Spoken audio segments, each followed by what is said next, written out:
Yo! Today, ladies and gentlemen, we're taking the time to have an extensive look at one of thatguywiththeglasses.com or Channel Awesome's most popular and infamous creators. A look so extensive, in fact, that you might call it a retrospective inside a retrospective. One of a man who has made an insurmountable amount of content over the years. A guy who has written several books, a webcomic or two, internet movies, an ARG series, and has a legacy that extends far beyond himself and into the general culture of the internet at this point. Yes, indeed, we will be taking a look at the one and only Linkara. So, sit back, relax, and get ready for quite the ride into the world of Atop the Fourth Wall and far, far beyond it.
Louis Jeffrey Lovhaug, born August 19th of 1987, better known by his online handle, Linkara, is an American YouTuber, internet reviewer, and a writer based in Minnesota who hosts a comic book review show called Atop the Fourth Wall. Now, this comic book review show is what Linkara is most well known for, alongside the likes of his Power Rangers Retrospective, playing his character in several collabs and thatguywiththeglasses.com films and the like, and for a bit of controversy that we'll be getting into a bit later. However, unlike others in this retrospective, there is far more that can be said about Louis and his creative ventures before he ever was even close to joining thatguywiththeglasses.com, or hell, even making videos or online content at all. See, before any of that, Louis had actually written and self-published a couple of books, 4 to be exact, all part of the same series that he titled Angel Armor. The saga was written between the ages of 14 to 19 by Louis. That is to say that he wrote the first book when he was only 14, and the last one by the time he was 19. While sometimes discussed in very, very basic terms, these novels are almost never talked about in any sort of real detail when examining the history of Louis and his, well, creative ventures. In fact, in my research, I found that there was really only a couple of videos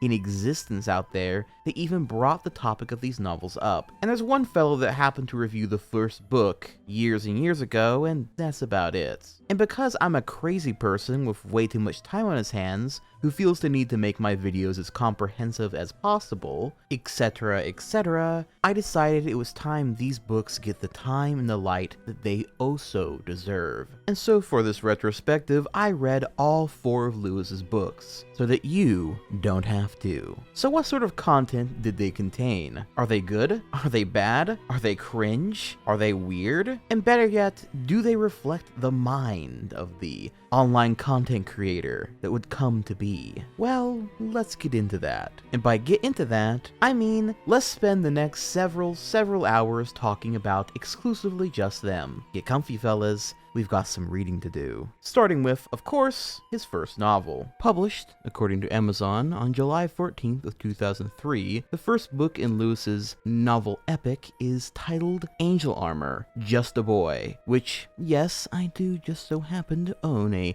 paperback copy of. Yes, I know, you're all so very jealous of me, but try to calm your nerves as I present to you the description on the back of the novel, which reads as follows, quote, Lewis Williamson is not like most other teenagers. He's an eccentric Christian optimist. However, that's not what makes him special. What makes him special is that on a world full of magic, heroes, and evil, Lewis is a prophesized hero called the Linkara, and is destined to defeat a great darkness, fight off an army of dark knights, and end a 300-year war by using an armor that was imbued by angels. How does Lewis react to the news? Only one word sums it up: groovy, unquote. And underneath this description is a picture of a then 15-year-old Lewis with a bit of a bio. Quote, Lewis Lovhaug is a 15-year-old currently residing in Shoreview, Minnesota. He attends Mounds View High School and enjoys a wide genre of television and books, ranging from romance and drama to science fiction and fantasy. He plays the violin and enjoys quiet days in solitude, unquote. Quite the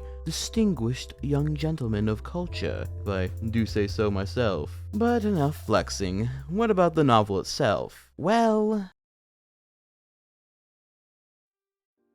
prologue. To start, why don't we read the prologue in full? Quote, Take heed and bear witness to the writings contained herein, because they are the prophecies of Linkara, the angelic protector of sin. When the Queen of the Sun and the Queen of the Moon meet to shake hands, a great evil shall slip past them and enter the world of sin. Woe be to the inhabitants of sin, for the evil shall cast down a wave of darkness that shall blacken the waters, and will bring blight to the crops. The farmers shall wither and die, and the merchants bludgeoned by their own items of trade. Woe be to the armies of sin, for they shall be powerless to stop the evil. The shining knights shall be corrupted, and the kindest of kings shall breathe fire upon their subjects. Woe be the children of sin, for the evil crushes beings of all age beneath its heels. The wise and aged hearts shall burst, while the young and the strong crumble to dust. Know the evil servants by the color of the life-giver. The hue shall be dark as pitch, its color darker as the hierarchy nears its peak. Servants who announce themselves warriors of evil shall be clothed in sable metal, their faces never showing joy or content. Servants who work in secret shall smile and laugh, and act like all those around them, and they shall be clothed like citizens of sin. After the great sorrow that befalls sin comes to full bloom, the heavens shall demand the Queen of the Air smite down one of the darkness's higher servants. At that sign, the people of sin's hearts shall grow stronger, and they shall learn how to manipulate fire, water, and lightning. Many shall summon up the strength of the wills of men to fight back against the darkness, but shall fail because the darkness consumes both weakness and strength. Alas, the evil shall consume the hearts of mortal men, women, and children. None shall be spared from its grasp. Neither rich nor poor, good and evil shall be intertwined against an evil greater than either. Demons of every color and size shall pour out upon the 6 lands, and no sword, no arrow can pierce their mighty skin. The world of sin shall cry out to the heavens for a light that can remove the evil. Their cries shall be answered. Excerpt from the prophecy of the Linkara, first scroll, first verse, unquote. A decent opening, I suppose, if a bit cliche for a fantasy story of this sort, especially when the great evil is just referred to as the darkness. Not the most original or creative name, I must say. But again, 14 years old, what you gonna do? Also, if it hadn't been made perfectly clear by now, now, the moniker for which Lewis would come to be known under online, his persona for the masses, his legacy. The name Linkara originally came from this book series of his. This fable of an ancient warrior set out to defeat the darkness of a fantasy world, before it became his handle for reviewing comic books and Power Rangers content online. Chapter 1. Within the end lays the beginning. After this, Chapter 1 opens with a description of our hero and protagonist. Quote, "As per usual, I've been led into a bad situation because of you. Well, forgive me for wanting to get to class on time." Louis Woodstein sighed and sat back in the chair. He tapped the heel of his foot rapidly in impatience, waiting for his turn to go into the principal's office. Louis was a 14-year-old freshman in Hillside High School, in the office of which he sat at now. He had short, dark brown hair, which his hands were running through in a sign of stress. He blinked, looking at the reflection of himself in the glass opposite of him. He stared into his own eyes, seeing the slight bags under the hazy blue color. He slouched back in his chair, leaning his back against the wall behind him. The boy next to him was 15, but also a freshman. His hair was a lighter brown, his eyes considerably bluer than Louis. He was sitting quite comfortably in his chair, a smirk on his face. His name was Trevor Hagen, a standard high school freshman with an attitude so overconfident would have made Oliver North blush. He looked over at Louis, who was obviously upset over the situation that the two were in. "Let's run through our class, Louis. There'll be no problem, Louis." "Trevor, I'm going to get a frickin' detention now, instead of a stupid tardy, which would have been erased at the beginning of the next trimester," Louis hissed at him. Trevor rolled his eyes. "Oh geez, Louis, get over it. Detentions happen, and you should get over it. It's not my fault. It was the past Nazi's fault." "Well, the past Nazi goes on a regular schedule, and if you had given me a chance to actually check the damn sheet I made of her movements, this whole thing would have been avoided," Louis stated. "That's another thing. Why are you swearing more often now? I thought you were Christian," Trevor said. Louis looked over at him. "Just because I'm Christian doesn't mean I have to watch my language. We're high schoolers, dude. Sure, it's not exactly the most appropriate thing, but you have to adapt to the surroundings we're in now," unquote. So in case you hadn't, caught this yet, our protagonist shares the same name as its author, Louis. If the story being about the Linkara wasn't enough of a giveaway, then yes, this story does in fact include a self-insert of its author. Now, even if he didn't share his same name, mind you, you would still would have caught on that this character is supposed to be Louis. Why? Well, simple, it's his character traits. He's a nerd who is super cool and badass and is always several steps ahead of everyone, and gets all the bitches and kills all the dark people,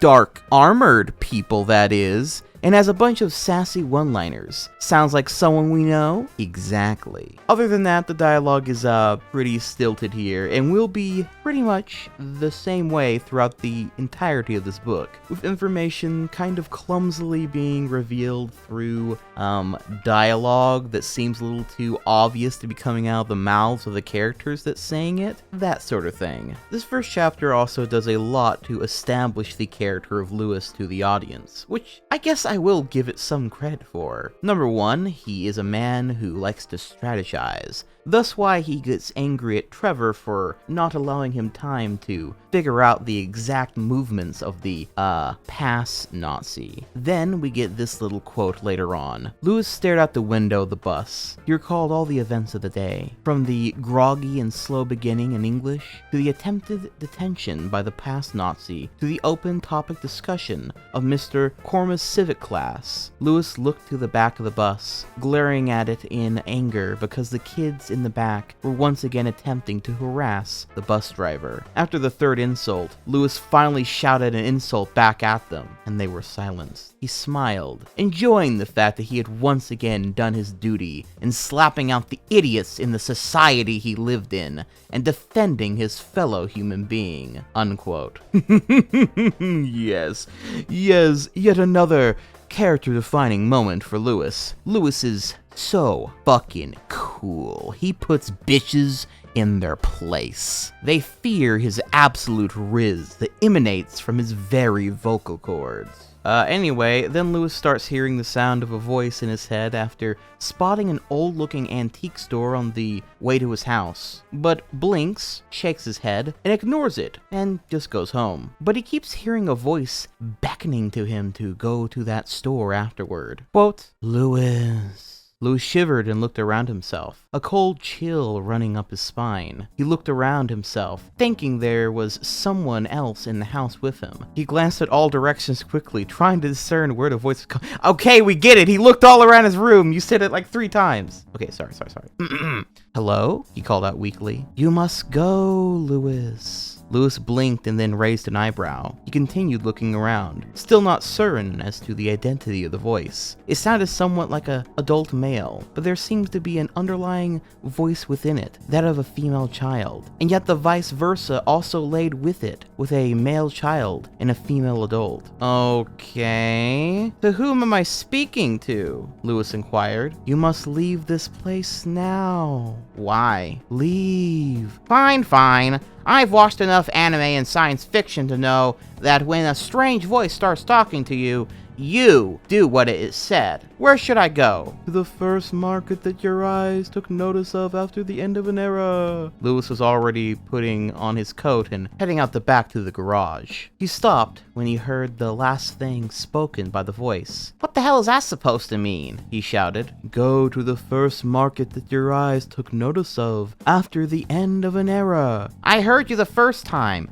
Couldn't you clarify a little, he requested? Go to the first market that your eyes... Oh, can the friggin' metaphor and just tell me where I'm going. First took notice of after... Lewis grumbled loudly. The end of an era. I hope you rot in hell, you stupid. Go to the... I'm going!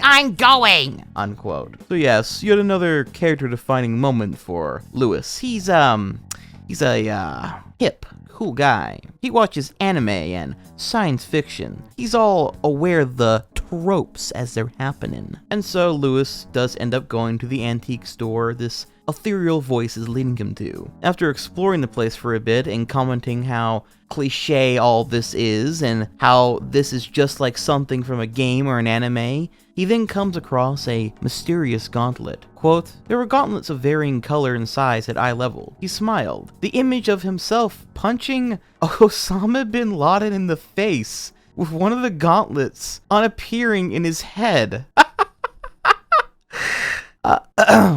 Okay, moving on. However, one gauntlet suddenly struck out from the rest of them. It was golden, and there was dust and cobwebs covering it. It was about 1.5 feet long, with golden armor covering all sides. He reached into the shelf and pulled it out, some cobwebs coming with it that had been attached to the shelf. Lewis looked it over, one eyebrow raised. I wonder, he said to himself. Lewis slipped his hand inside of it, pushing slightly into the gauntlet. He felt a soft interior. Surprisingly enough, almost like velvet. When his hand got through to the other end, there were 5 rings attached to the ending sides of the fingers to slide through. It was a perfect fit. Heh, maybe I should just buy? Lewis stopped talking. He had just looked up from the gauntlet. He was no longer in the antique shop. He was now in a dense forest. Oh crap! He shouted, unquote. Yes indeed, the strange gauntlet transports Lewis to a new world, where our tale truly begins. And yes, this is an isekai story,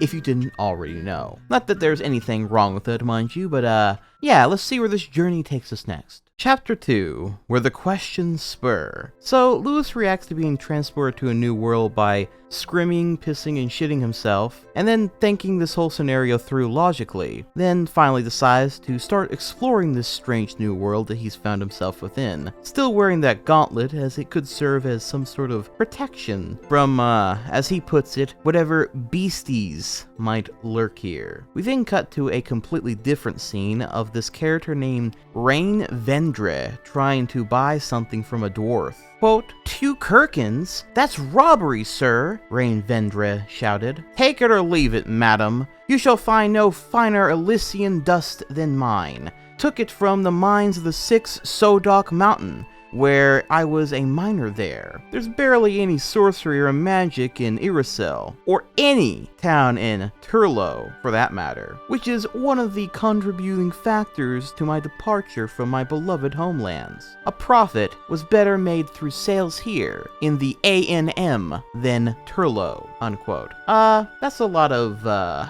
words, my dude. But the long and short of it is that Rain Vendra wants to buy some magic dirt from this dwarf that is supposed to have healing powers, and makes a deal with him to try it before she buys it, and that her word is good to trust because she's in fact a Linkaran sorceress, and they don't lie, I guess. We then get the perspective on her part and her worries about the future as she walks through this big place called the AI National Marketplace, or the ANM. Quote, Rain, however, had no family members left to celebrate the Alimus festival with. The last family member she had seen was at the Lake Vonal in Unire, attempting to fight off a wave of darkness that threatened Unire's capital, Lisol. He had been in the Heroes of the Battle of Vonal, helping drive the darkness away. Rain found it odd that most people were trying their best to get ready for a celebration and holiday instead of rallying themselves for war against the darkness.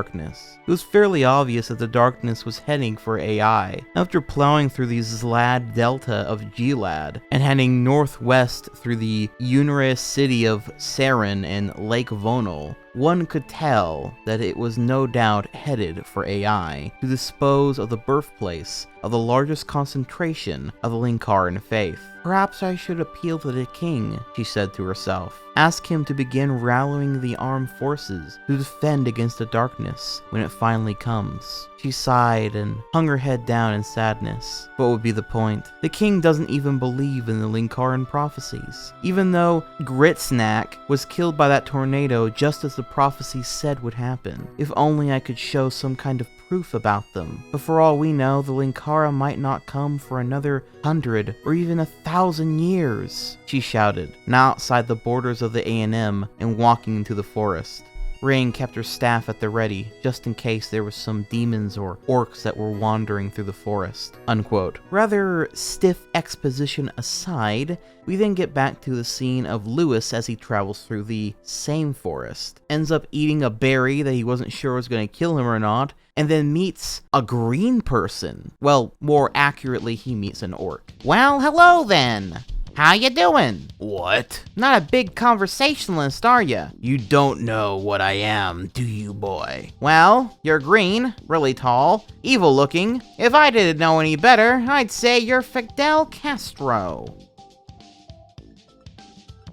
The creature growled once more, this time because Lewis didn't know what he was. I'm an orc, you foolish child, roared the creature. Lewis was taken aback by this, and then backed off a little, gulping. Well, orc dude, I can see you're really busy right now. I'll come back later, unquote. Lewis then proceeds to get violently raped by the green orc and dies in the woods, never to be seen or heard of from again. Alright, not really, but upon the topic of rape, you know what, we'll get there when we get there. The orc beats the ever-living shit out of him, though, and in the scuffle, his gauntlet shoots a blade out of seemingly thin air. Think Ed's metal arm from Fullmetal Alchemist. And by the skin of his teeth, manages to actually stab the orc in the gut, but not without having mortal wounds himself. Luckily, Rain Vendra happens to come across Lewis in this state, and decides he would be the perfect specimen to try that healing dirt on. Lewis then wakes up in an unfamiliar bed and is greeted by Rain, who explains to him that she healed him with the dirt, and then the two of them have a bit of a culture shock as she asked about the strange patterns on Lewis's clothes, and they have this little exchange. And where are you from? Your accent and your clothes are strange. I've never seen anything like them. Are you from the Sade Islands? Rarely do they travel this far. No, I come from the place called America. I've never heard of it. Not surprised about that. I have a question. What's the name of this planet? What? The planet. What's the name of the world we're on? A very odd question. I'm a very odd person. Sin. Pardon me? The name of the planet. Sin. Lewis rose an eyebrow in surprise. Sounds dirty. What? Never mind. Oh, come to think of it, I haven't got your name yet. Rain Vendre, first-class mage of the First Church of the Linkara. I'll call you Rain. Most people do." Unquote. After this, Rain goes to write a letter to Priest Garrick Chipria of the First Church of the Linkara about wonderful news that she believes that she just found the Linkara. Dun dun dun! But yeah, that was pretty obvious from the start, but nonetheless, some very strange habits of Lewis's writing are starting to become abundantly clear, such as his love for the word wince. He winced. She winced. They all fucking winced. You know, it's like after a while, you gotta think, could they have possibly done anything else besides winced? Why not flinch, recoil, cower, grimace, anything else besides the fucking word wince? It's, dare I say, rather cringe after a while. See what I did there? The other kind of interesting thing he does is have his character's eyebrows always doing something, often noting when Lewis's eyebrows are raised, or both of them are raised, or one of them are raised. And yeah, that's pretty much it. It's just like happened multiple times, and will happen multiple more times throughout the rest of the story. It's not like it's a bad thing to note what the eyebrows are doing, but it's just sort of like, what was their mouth doing? Their nose, their cheeks, eyes? No, just the eyebrows. Okay. Chapter 3, Ups and Downs. We see Rain talk to Lewis a bit about her family and the Linkara religion, and that her family died in many battles in the name of this said faith that they believe in. Quote, "In the day when the savior of 14 Kiros shall descend down to us wearing an armor forged by angels, and smite the evil that is passing through Unre, and half of sin at the moment." To which Lewis replies, "Well, I certainly hope you meet him someday. As for me, I'm Christian." "How can you of all people question the faiths that have been taught since I was young?" "Well, I wasn't questioning." Suddenly, Rain stormed out of the cottage, leaving a very bewildered Lewis sitting in his bed. He slowly moved his legs off the bed, wincing as a slight pain shot through them from lack of use. Ignoring the pain, he began to walk across the cottage floor after her, a slight limp to his step. He opened the door and looked around, seeing Rain in the fetal position by the nearby river. The sounds she was making seemed to indicate to Lewis that she was crying, so he approached her cautiously. Unquote.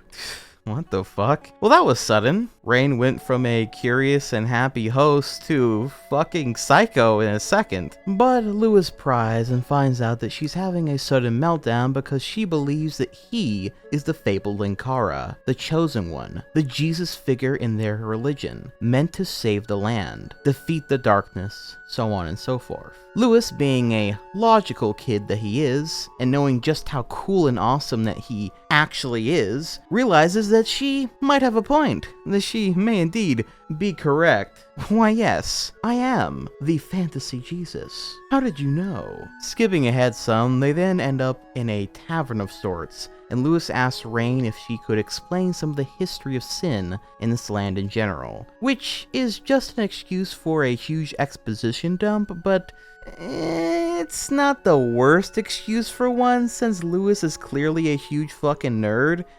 I mean, Chad, and would of course want to learn all about the new place that he's in, get the whole rundown on it, you know? So she tells lore about past religious wars before even the Linkara faith existed. And honestly, none of it is very important for the story and going forward besides this thing called the Silent Death, which is this disease from many years ago. Name the Silent Death because the first thing it disables is your ability to speak before lesions would start to show up on your neck and chest, and basically you just fucking die a terrible, painful death. That's kind of interesting lore, I suppose. Later that night, back at Rain's home, after they both get some shut-eye, Rain suddenly wakes Lewis up and orders him to get up into the attic. Lewis complies and then watches as two dark knights charge into the house in search of the fabled Linkara. Quote, "They were close to 7 feet tall, all of their attire a deep pitch black. Black metal covered their chest, legs, arms,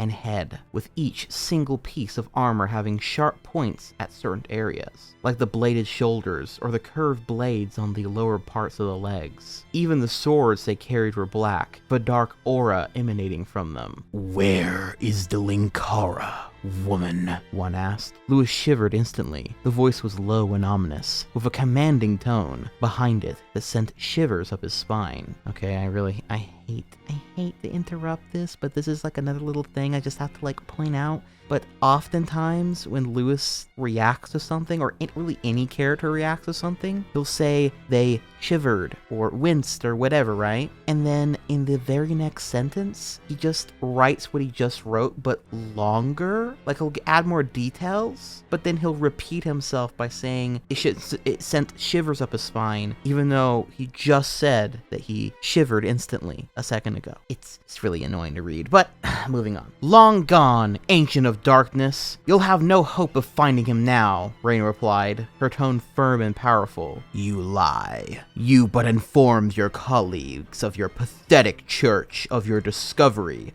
just this morn. You could not have anticipated our arrival so quickly. Tell us where the boy is hidden," the other shouted at her. "And you are as foolish as you were when you first surrendered yourself to evil, blasphemer. The one who shall defeat your master has already arrived at the church and is preparing for the day when he smites your precious ruler." Rain laughed. "We gave you the chance to spare your own life, but because of your foolish choice in this matter, you shall die," the first shouted, drawing his sword from his sheath. And so Rain fights off the Dark Knights with her magical abilities, killing one of them with a fire spell, and the other with like a spell that had green tendrils rise up from the ground and then pulled him into the soil of the earth to do as it pleases, as he says.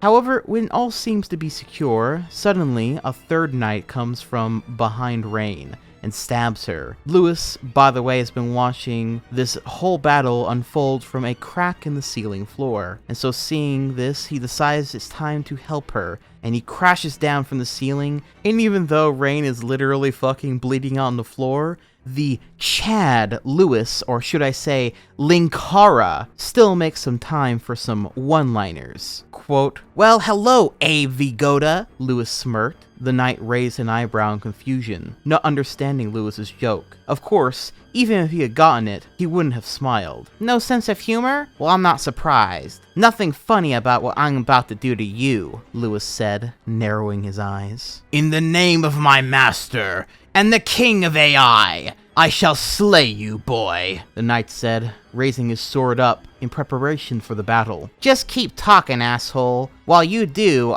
Lewis didn't finish the sentence because the knight began charging at him, roaring a battle cry as he did, unquote. And so there's a scuffle between them. When it then appears the Dark Knight has won over on Lewis, he then suddenly uses his signature move. Quote, "I may be from another world, but I know something that should be universal," Lewis stated. "And what's that?" the knight asked. "This!" Lewis shouted, and instantly Lewis drew all of his strength up from his leg and slammed his foot into the space between the knight's legs. In essence, he kicked the knight in the crotch. Why did we need the fucking clarification? The knight's eyes went wide, his mouth gaping open, but only light sounds escaping from it. Lewis smiled, realizing his plan of desperation had worked. The knight began to shake lightly, and he dropped his sword to the ground. The knight brought his hands down to his crotch, suddenly screaming in pain as he fell over. "Such pain! I've never been in such agony!" he wailed. Lewis rolled over to get onto his knees and crawled over to the knight. His expression was a mix of anger and triumph. "Abe, you ain't seen nothing yet," Lewis stated, unquote. "That's right, everybody. Lewis is a certified ball cruncher. And don't you fucking forget it." Sadly though, while all that was going on in the scuffle and one-liners, Rain Vendre fucking died on the floor. Bled out. Man, that sucks. That healing dirt she had bought before, and specifically had a scene of her buying more of later on, could have really come in handy with that wound. I guess she didn't think to use it while the knight and Lewis were fighting, and Lewis, I guess, didn't think to attempt using it on her after that either. Fucking dumbass! Chapter 4. Here Comes the Sun. All jokes aside, when I first was reading through this, I was actually sort of surprised by the sudden change in tone, as I was sure that Rain was going to be a character that was going to stick around for a while longer, maybe die later, but not by chapter 3. So when the next chapter opens with Lewis standing over her makeshift grave he made for her, I was actually, dare I say, a little invested. Caught off guard, if nothing else to be sure. Quote, "Well, Rain, I guess this is goodbye," he said to the grave. "I'm sorry I wasn't fast enough to save you." Lewis gulped and sighed. "I guess you're wondering why I decided to leave.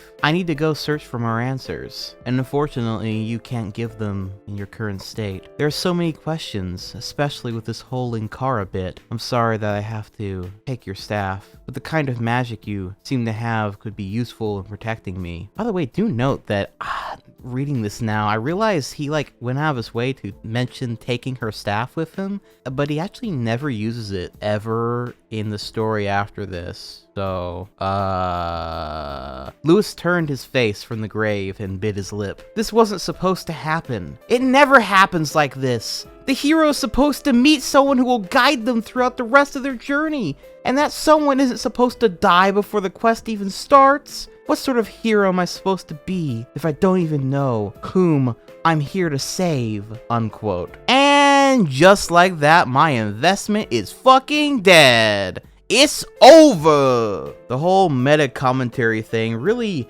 ruined the vibe for me.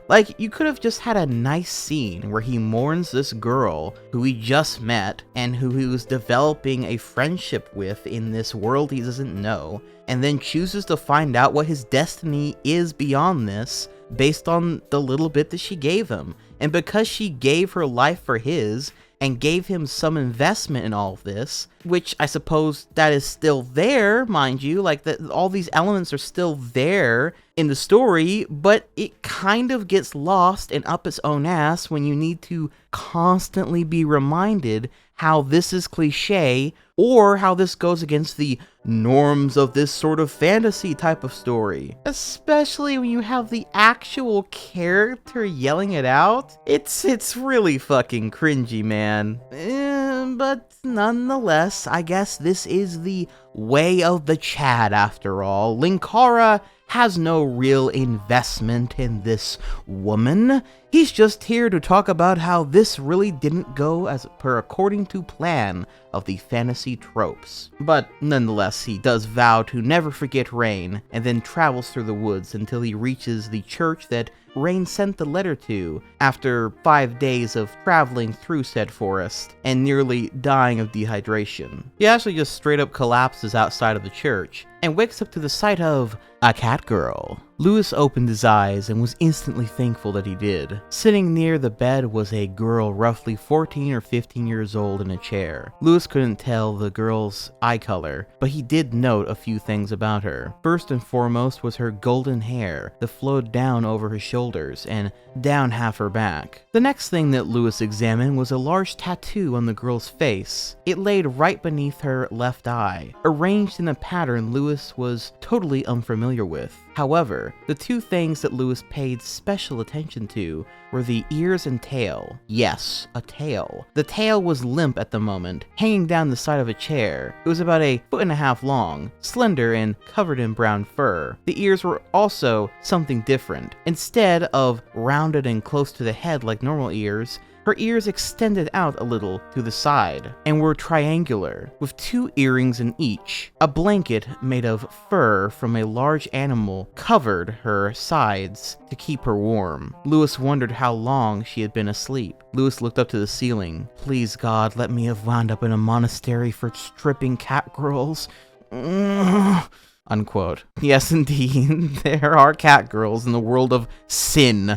And this one is actually one of our main characters, a girl named Indo, the cat girl daughter of the priest Garrick of the Linkara church, who who Lewis also sees quickly after. Quote, seeing Lewis, both went to their knees, bowing before him. Lewis raised an eyebrow in confusion and asked, what are you doing? Forgive me, Lord. I had expected you to wish for a proper welcome for someone of your stature, he stated. What stature? What's going on around here? Lewis demanded. My lord, you are the Linkara, the holy protector of sin, the man shouted, standing up. Lewis stared at him for a moment, then smiled. Oh yeah, that. Followers of the faith, I take it. I am priest Garrick Chipria of the First Church of the Linkara, and the leader of this order. We have been waiting this day for a long time, my lord. We could hardly believe it when we received a letter from Rain Vendra informing us that she believes she found the Linkara, the man explained. Rain? You know Rain? Lewis shouted back, sitting up a little. Knew her? Yes. Before her unfortunate,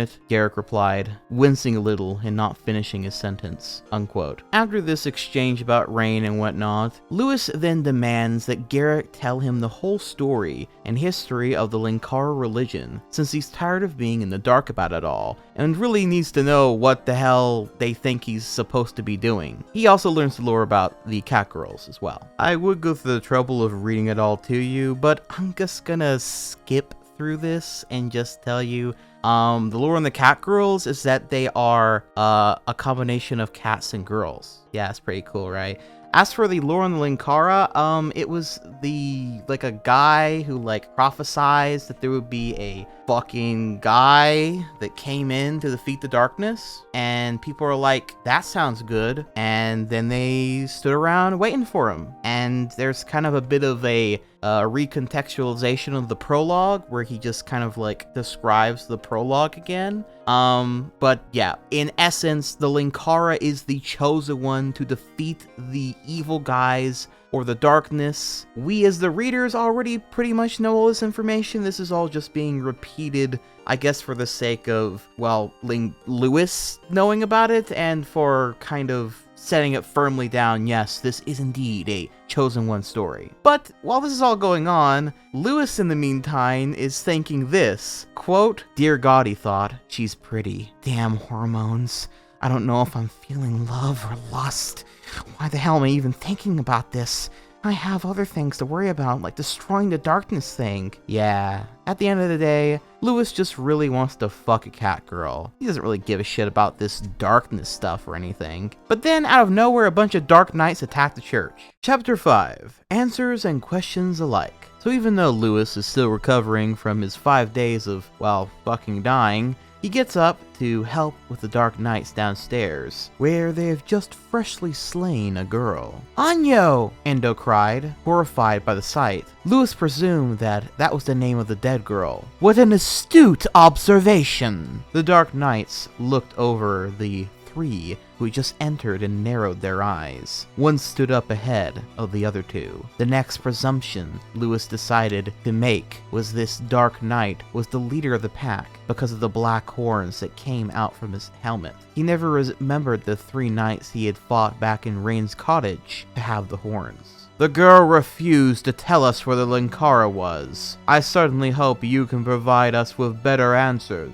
he said. Even if I knew where he was, Garrick began. I'm the Linkara, you son of a bitch, Lewis interrupted again. What about it? Unquote. Then the knights bicker for a moment. A foolish endeavor in the presence of the Linkara. Quote, excuse me, Lewis shouted, shooting the blade from his gauntlet. Well, you've been arguing over who gets to fight me. I've been thinking about 300 different ways I want to kill you. Unquote. Bro is literally calculating the exact angle of trajectory of his foot kicking their balls. I'm not even kidding. He goes on to fight them with full confidence, and then proceeds to kick one of them in the balls, and then stabs his sword through said guy's chest. This being a move they apparently never account for in this world, since both times they are utterly shocked at the idea of being kicked in the nuts. Cannot believe the pain that they then feel after being kicked in the nuts,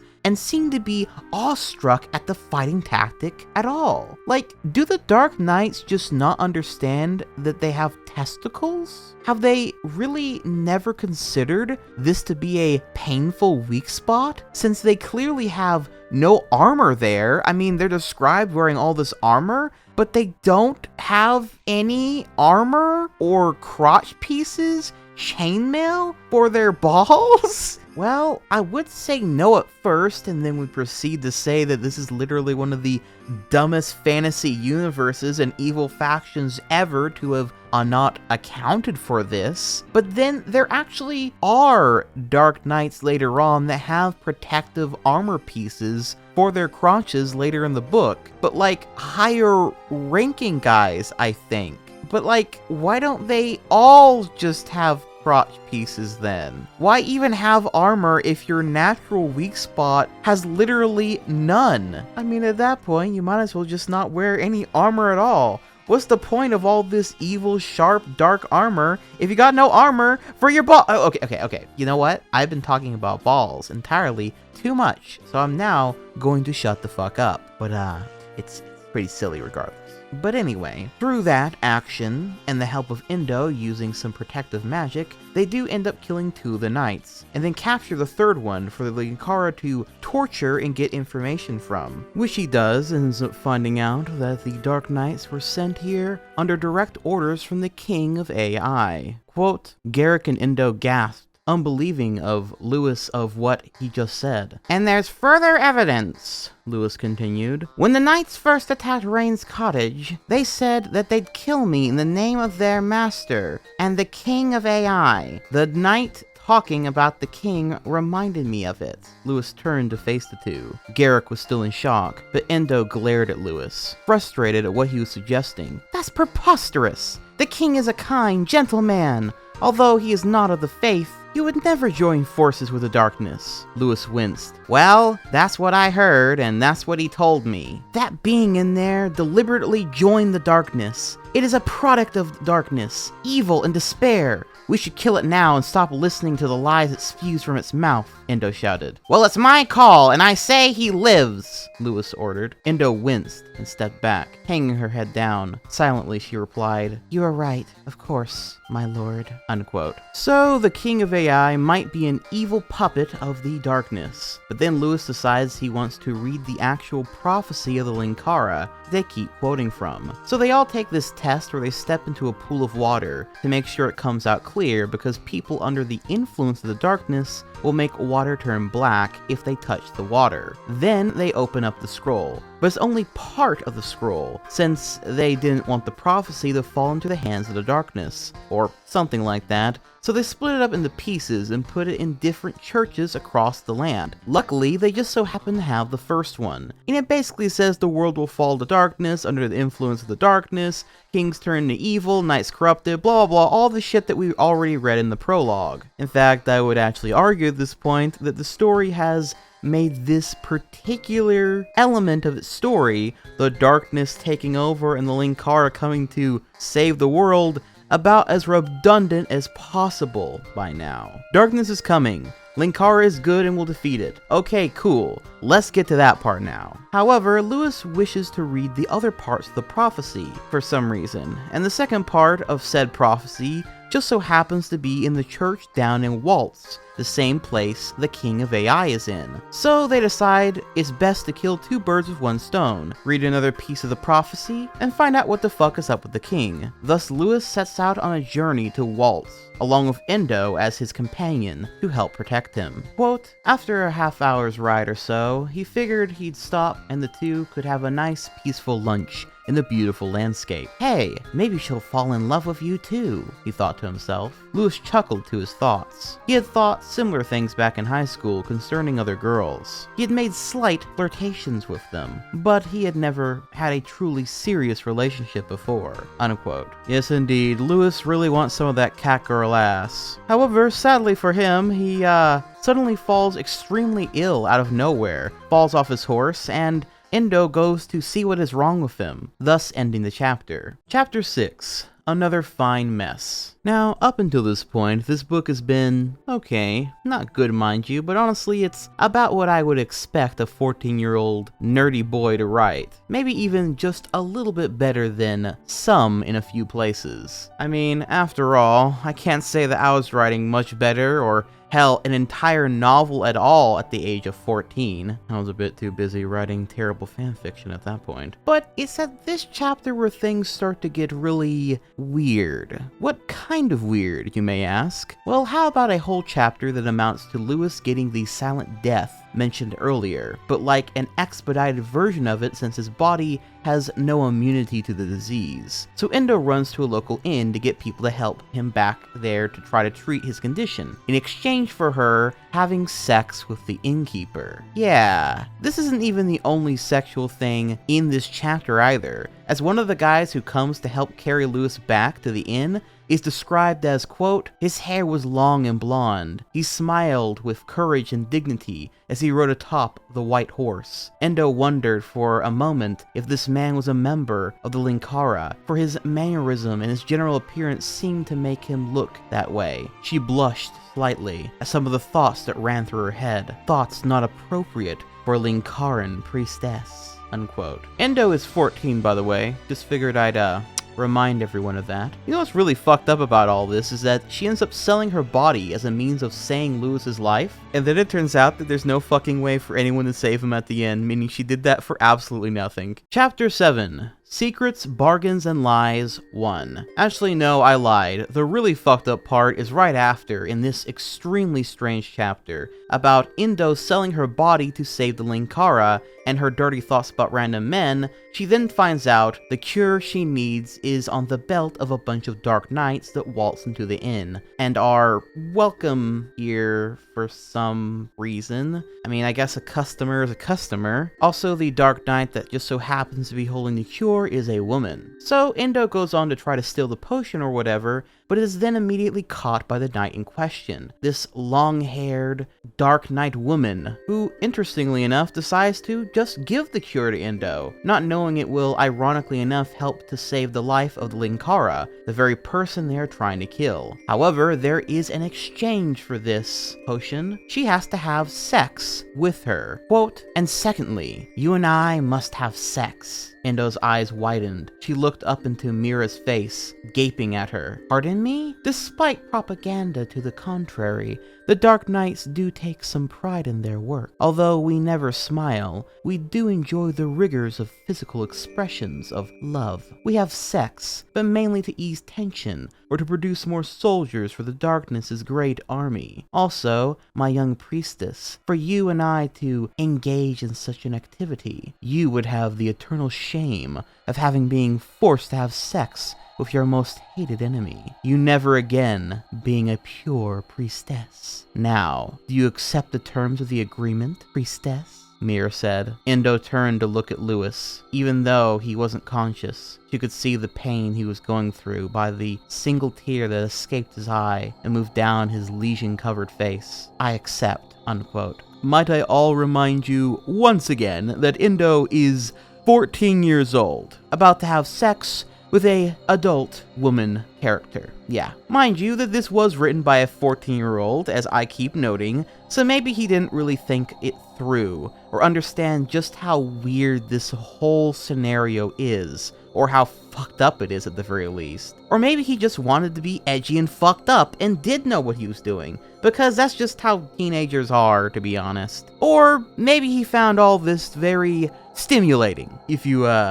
catch my drift. Hard to say for sure for now, but nonetheless, this will not be the last time this topic or narrative device comes up, and it's only gonna get more weird and more fucked up from here. But all the same, Endo does indeed get the potion she needs. Cheers Lewis, and then right after, Lewis wakes up and walks in on Endo and Mira having sex, something that he then inquires Endo about the next morning. That's twice now you've saved my life, Endo. This is starting to stack up, Lewis stated. I live only to serve at the will of you, my lord, Endo replied. That's nice to know. Oh, by the way, I've been meaning to ask you, who was that woman you were having sex with last night? Lewis asked inquisitively. Endo froze, feeling the blood draining from her face. How could he have found out? She thought. how did you... I woke up in the middle of the night, last night, and stumbled into where you were doing it. So, who was she? Endo gulped, her heart beginning to pound a little harder. She wanted to tell him about her unusual habits and desires, but she instantly thought of how he would judge her. A Linkaran priestess was supposed to be pure of both body and soul, and Endo was not entirely pure. To make matters worse, it had been with both a female and a dark knight. She had to try to bluff her way out of it. No one, my lord. Just the person I negotiated with the cure. It was but a one-time thing, just to get the cure from her, Endo said with a rasp. Louis shrugged. Okay, I just never realized you were a lesbian.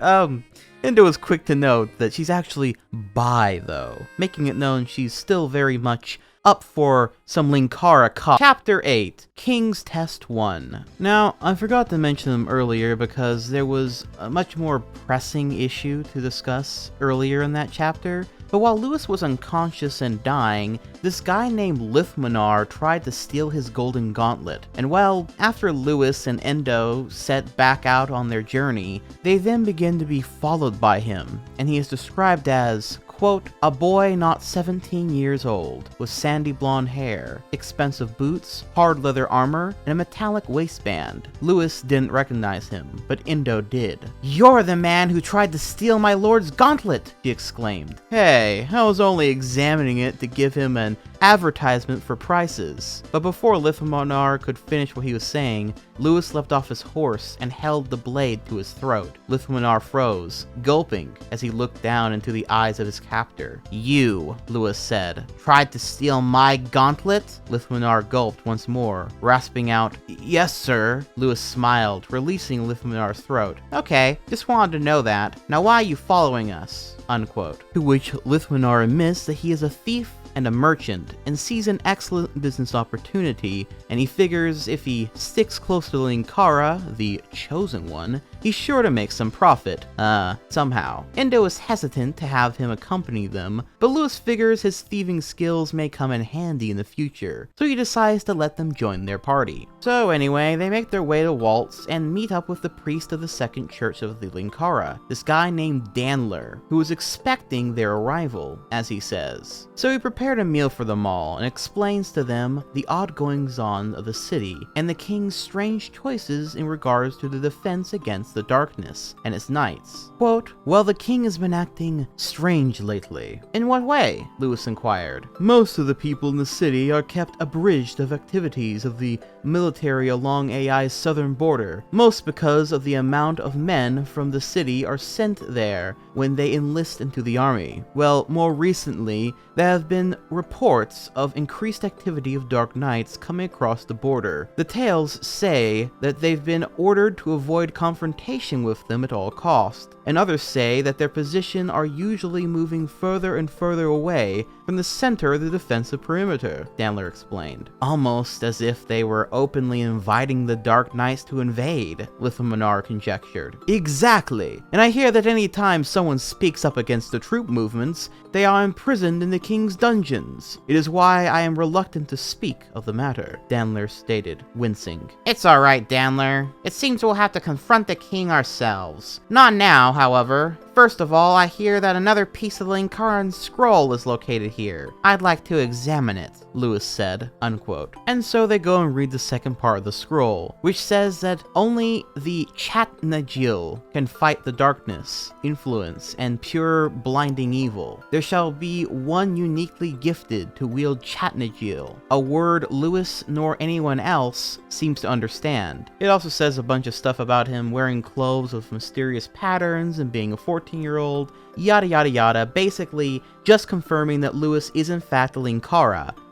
In case that wasn't already clear at this point, and every other chapter saying that he is the Linkara at this point, so yeah, he's the Linkara. Also, there's a passage that says that he'll get more armor pieces the more he fights, so basically he'll keep leveling up until he has a full suit of golden magical armor. Pretty cool, I suppose. So then they go to confront the king, and see what the fuck is up with him. Louis ready to kick some ass. Quote, my lord, I really must protest this activity. To challenge the king's authority is punishable by death. Dandler exclaimed. Lewis continued to storm through the streets with the rest of the group close behind him, responded, "And if I am who you all seem to think I am, then I don't die just yet. I have to destroy this darkness of yours first. And if I'm not the Linkara, then I die, and you can live happily knowing your savior is still going to come. It's just it wasn't me." Endo frowned and turned her head away from Lewis. She never liked it when he talked about the idea that he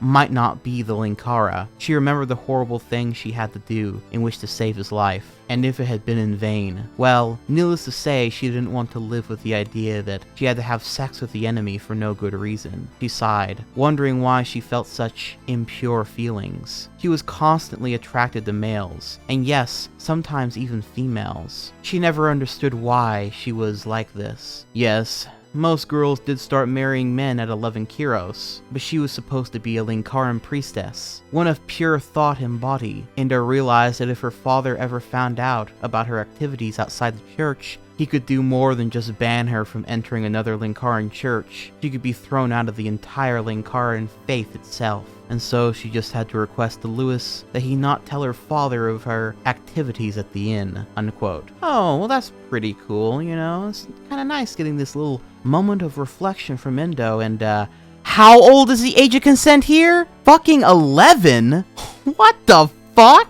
I guess we'll just walk past that random bit of lore then. I mean, I guess, you know, medieval times, pretty fucked up and shit. The planet they're on is literally called Sin, so maybe this is meant to be fucked up? Spoiler alert, it's not ever brought up again in this book though, so I don't know. And so they are taken to the king after some arguments with the castle guards. Lewis saying, quote, "If you don't bring me to him, you can go inside and tell your king to get his fat, lazy ass out here, or else I'm charging in there and ripping his fucking head off." The guard glanced over at the other. They gave a nod. The guard quickly entered into the castle. As the other guard took the previous one's place, Lewis smiled and backed off the others. Going down a step or two, Dandler was breathing heavily and shaking in nervousness. "My lord, you could have killed that man. He is a protector of the light," he exclaimed. "And if the king really is working for the darkness,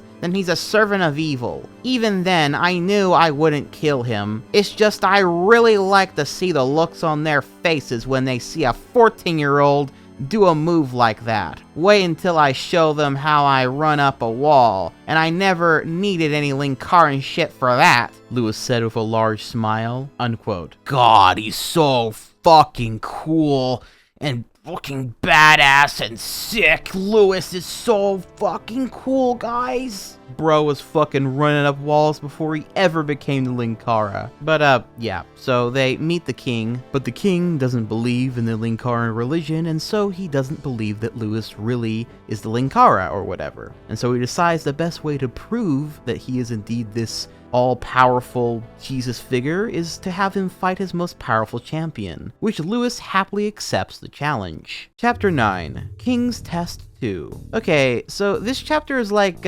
really complicated and packed with like twists and shit. So let me summarize it the best that I possibly can. So Lewis is fighting the champion guy, right? And while he's fighting the champion, Endo is exploring the castle looking for clues for if the king is working for the darkness. And while she's doing that, Lithmanar is talking with Dandler about the king and the fight that's going on, where it is then revealed that if the king is truly evil and they need to vanquish him, Dandler will become the new king to rule the kingdom, and will help in the battle against the darkness. Meanwhile, Endo ends up going down into the dungeons of the castle and conveniently overhears a gathering of dark knights down there, talking about killing the Linkara and the arrival of the great darkness and whatever, thus proving that the king is indeed aiding evil forces. Except, wait, there is a twist! A bunch of the king's knights then find Endo and grab hold of her, the story almost teasing her getting assaulted or something, before it's then revealed that the knights are actually good guys and came down here to kill the Dark Knights, which is really confusing. Did they know they were down here the whole time, or did they not? Did they just follow Endo and they're the first ones to discover there are Dark Knights down in the castle? How long were these Dark Knights even down here? And, well, before you can think about like any of that, Long enough, Lewis defeats the king's champion, and then the king himself decides to descend from his throne and take on the mighty Linkara himself. And it's then that Lithmanar has a big brain moment and realizes that this whole fucking thing is a big trap, a setup, a plot. Quote, Dandler clenched his teeth and looked at Lithmanar. What's he doing? He can easily defeat the king. Why is he not using his angelic weapons? Because he's thinking about the same thing I am, Lithmanar stated. Why didn't the king just have the boy killed the moment he arrived? He's skilled, but he'd never last against a full platoon of royal guards. I'll tell you why. Honor and tradition. It's by the king's honor that these challenges and honorable fights exist. But here's the strange thing. The darkness doesn't care about honor or tradition. They care about conquest. So if the king was in league with the darkness, why does he oblige to the honors and traditions of the past? And here's something a little more interesting. When we met, you said you had been expecting us, but Lewis and Endo told me for security purposes they hadn't informed the church that they were coming. Tell me, Dandler, when was the last time you had a life-giver test? Dandler's eyes narrowed at Lithmanar, unquote. And so it turns out that the priest was actually the one in cahoots with the darkness the whole time. And the king was just being a dumbass, I guess. Lewis, of course, also figured this out amidst this epic duel since, we can't be having another character have a cool moment all of their own. Lewis has also got to be several steps ahead of everyone and also figured out the whole thing. This twist and stuff all happens so fast, by the way. So while I do kind of like the turn of events here, it's once again very strangely paced. Like we only just got introduced to the king and Dandler and all this other stuff, so it's, again, cool in concept, but doesn't really pack much of a punch or an impact, you know? Nonetheless, they do expose Dandler for the traitor that he is, defeat him, and then they all celebrate. And Lewis bravely proclaims that now is the time to take the offense. It's time to take the fight to the darkness itself. Chapter 10, Journey of the Destined. So this chapter can be summarized as Lewis, Endo, and Lithmanar get into a debate about religion. Then they go to set out to fight the darkness, and get fucking captured along the way by a bunch of dark knights. The end. I guess going into a little more detail about the religious debate, well basically it starts with Endo being like, you Geltics are all the same. You blame the Linkara for all the problems of the world. If it were up to you, the Linkara would be responsible for any time a small child scraped a knee. And then Lithmanar was like, well, begging your humble pardon, your eminence, but you can just be quiet for a second while I tell you why your backwards religion is wrong. And then he fucking tosses a metal ball at her head so she doesn't fucking interrupt him. And then he goes on to say, the Linkaran faith preaches about some divine savior who's supposed to come and save our world from the darkness. Yet the only positive proof so far is that boy, who for all we know, could be some sprite summoned by a magician to pretend to be your savior. Not to mention that he's supposed to come from a land no one has seen or heard from, which only seems to make him more mysterious. This guy's supposed to be heavenly and sent down to us by angels, yet the angels seem to only care when it comes to the fate of the entire world. If they're so loving and forgiving, like everyone in your religion seems to think they are, why do they let terrible things happen to good people? Unquote. So, basically in short, Lithmanar is a fedora-tipping Reddit atheist with his ironclad argument that definitely no one has ever heard before. Then Lewis walks into the room as like, on my world, the very debate you two are having has been occurring for centuries. And then goes on to say in regards to his religion, you know, God and Christianity and stuff, you think he wants it? You think he wants us to suffer horribly and experience innumerable amounts of pain? According to my religion, God gave the first two living beings free will. He didn't want living beings to be mindless automatons that didn't do anything but worship him. He wanted people to choose what they wanted in their lives. He doesn't regret his decision, but he does mourn for the suffering that people endure. Now let's stop this argument right here and head out. We've got an evil to destroy. Unquote. I kind of enjoy when these religious debates or really just very tame arguments go on in this novel, as it's clearly something Lewis, that is to say, the real-life author Lewis, if there is even much of a distinction at this point, was very passionate about at this age. Well, it may not be the most complex stuff, and it's all sort of been done before, but better.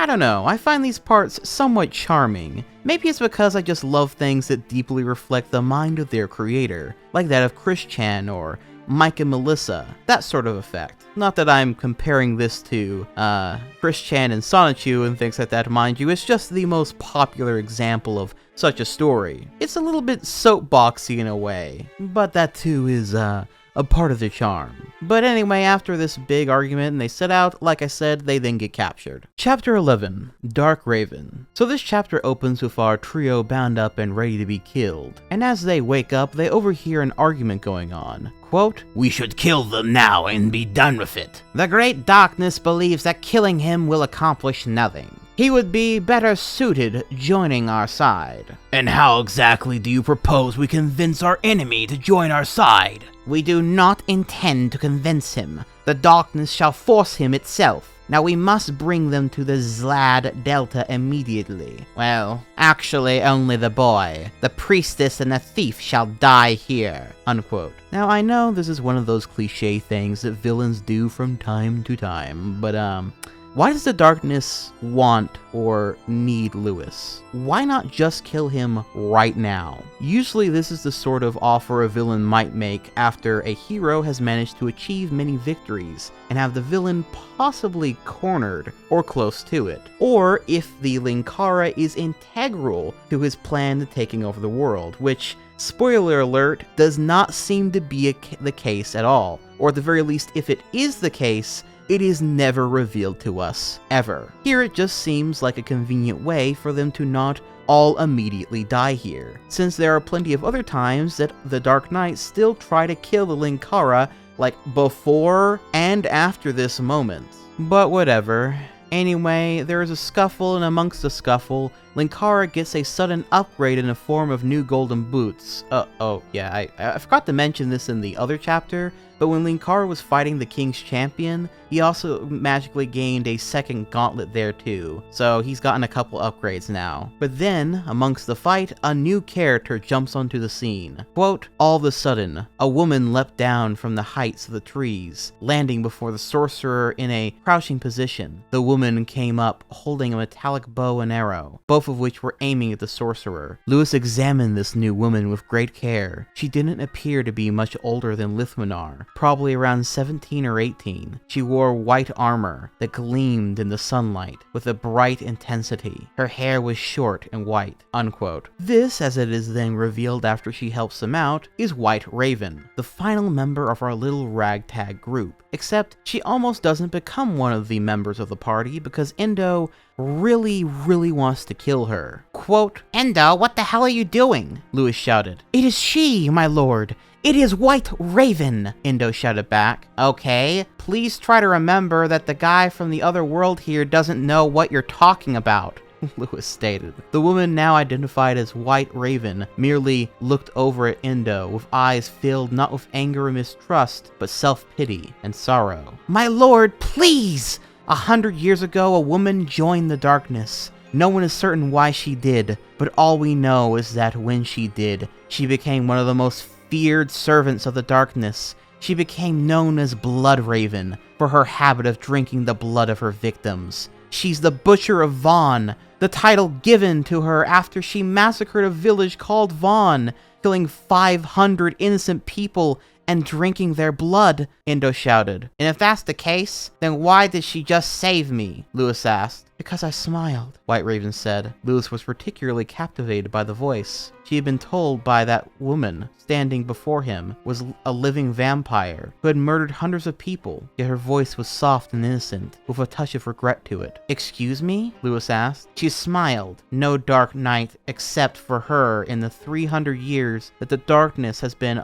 upon sin has ever smiled. The second it happened, she was banished from the Dark Knights, proclaimed a traitor, and sentenced to an eternal life of exile. She can be harmed by magic and fighting, but she will never age. There have been stories of her doing evil things recently. There's also the occasional story of her doing something on the side of light, but I don't believe it," Endo explained. "I do fight for the side of light. Ever since the exile, I have attempted to redeem myself for the crimes I suffered because of the darkness," White Raven said, kneeling before Lewis. "Linkara, I pledge my life to stand beside you and destroy the darkness. However, I also allow you to play judge of my fate. If you say I should die for my sins, I shall not fight your will or your judgment, he stated. Unquote. So yeah, White Raven is an interesting character conceptually, and I think she's the closest to something that could have been genuinely very good in this book, along with maybe Endo. However, just within this same chapter, all the potential that she has is kind of just thrown away. See, after Lewis decides to let her join the group, they all stop and set up a campfire for a bit, and eventually, just Lewis and White Raven are still awake near the fire, and they have a discussion about her past, and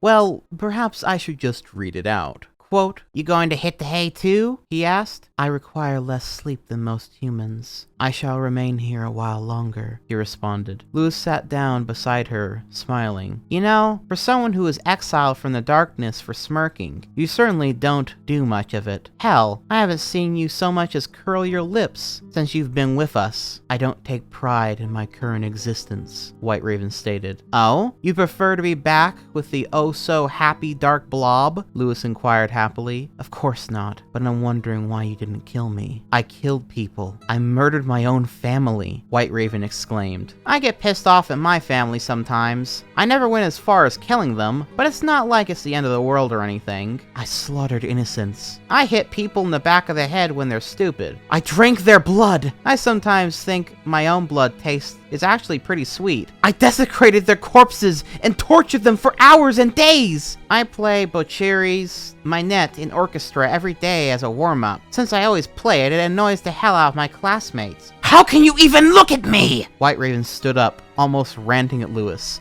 "I am a cold-blooded killer.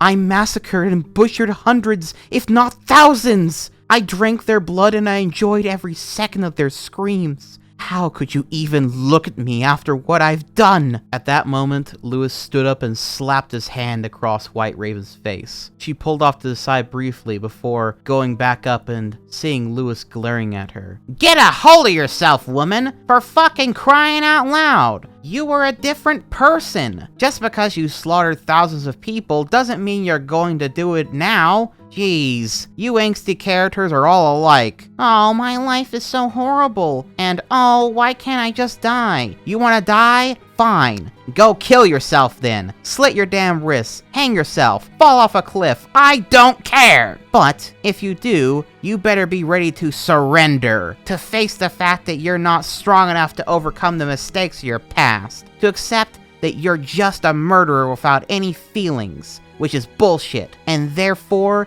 it doesn't matter if you live or die. However, if you decide to stay alive, you had better drop the damn depression and "oh, I'm so horrible, terrible" act, because I will get myself killed during my battle with the darkness, and I will come back to haunt you for the rest of your life, singing as many Gilpert and Sullivan songs that I know into your ear over and over again. Do you get me? Unquote.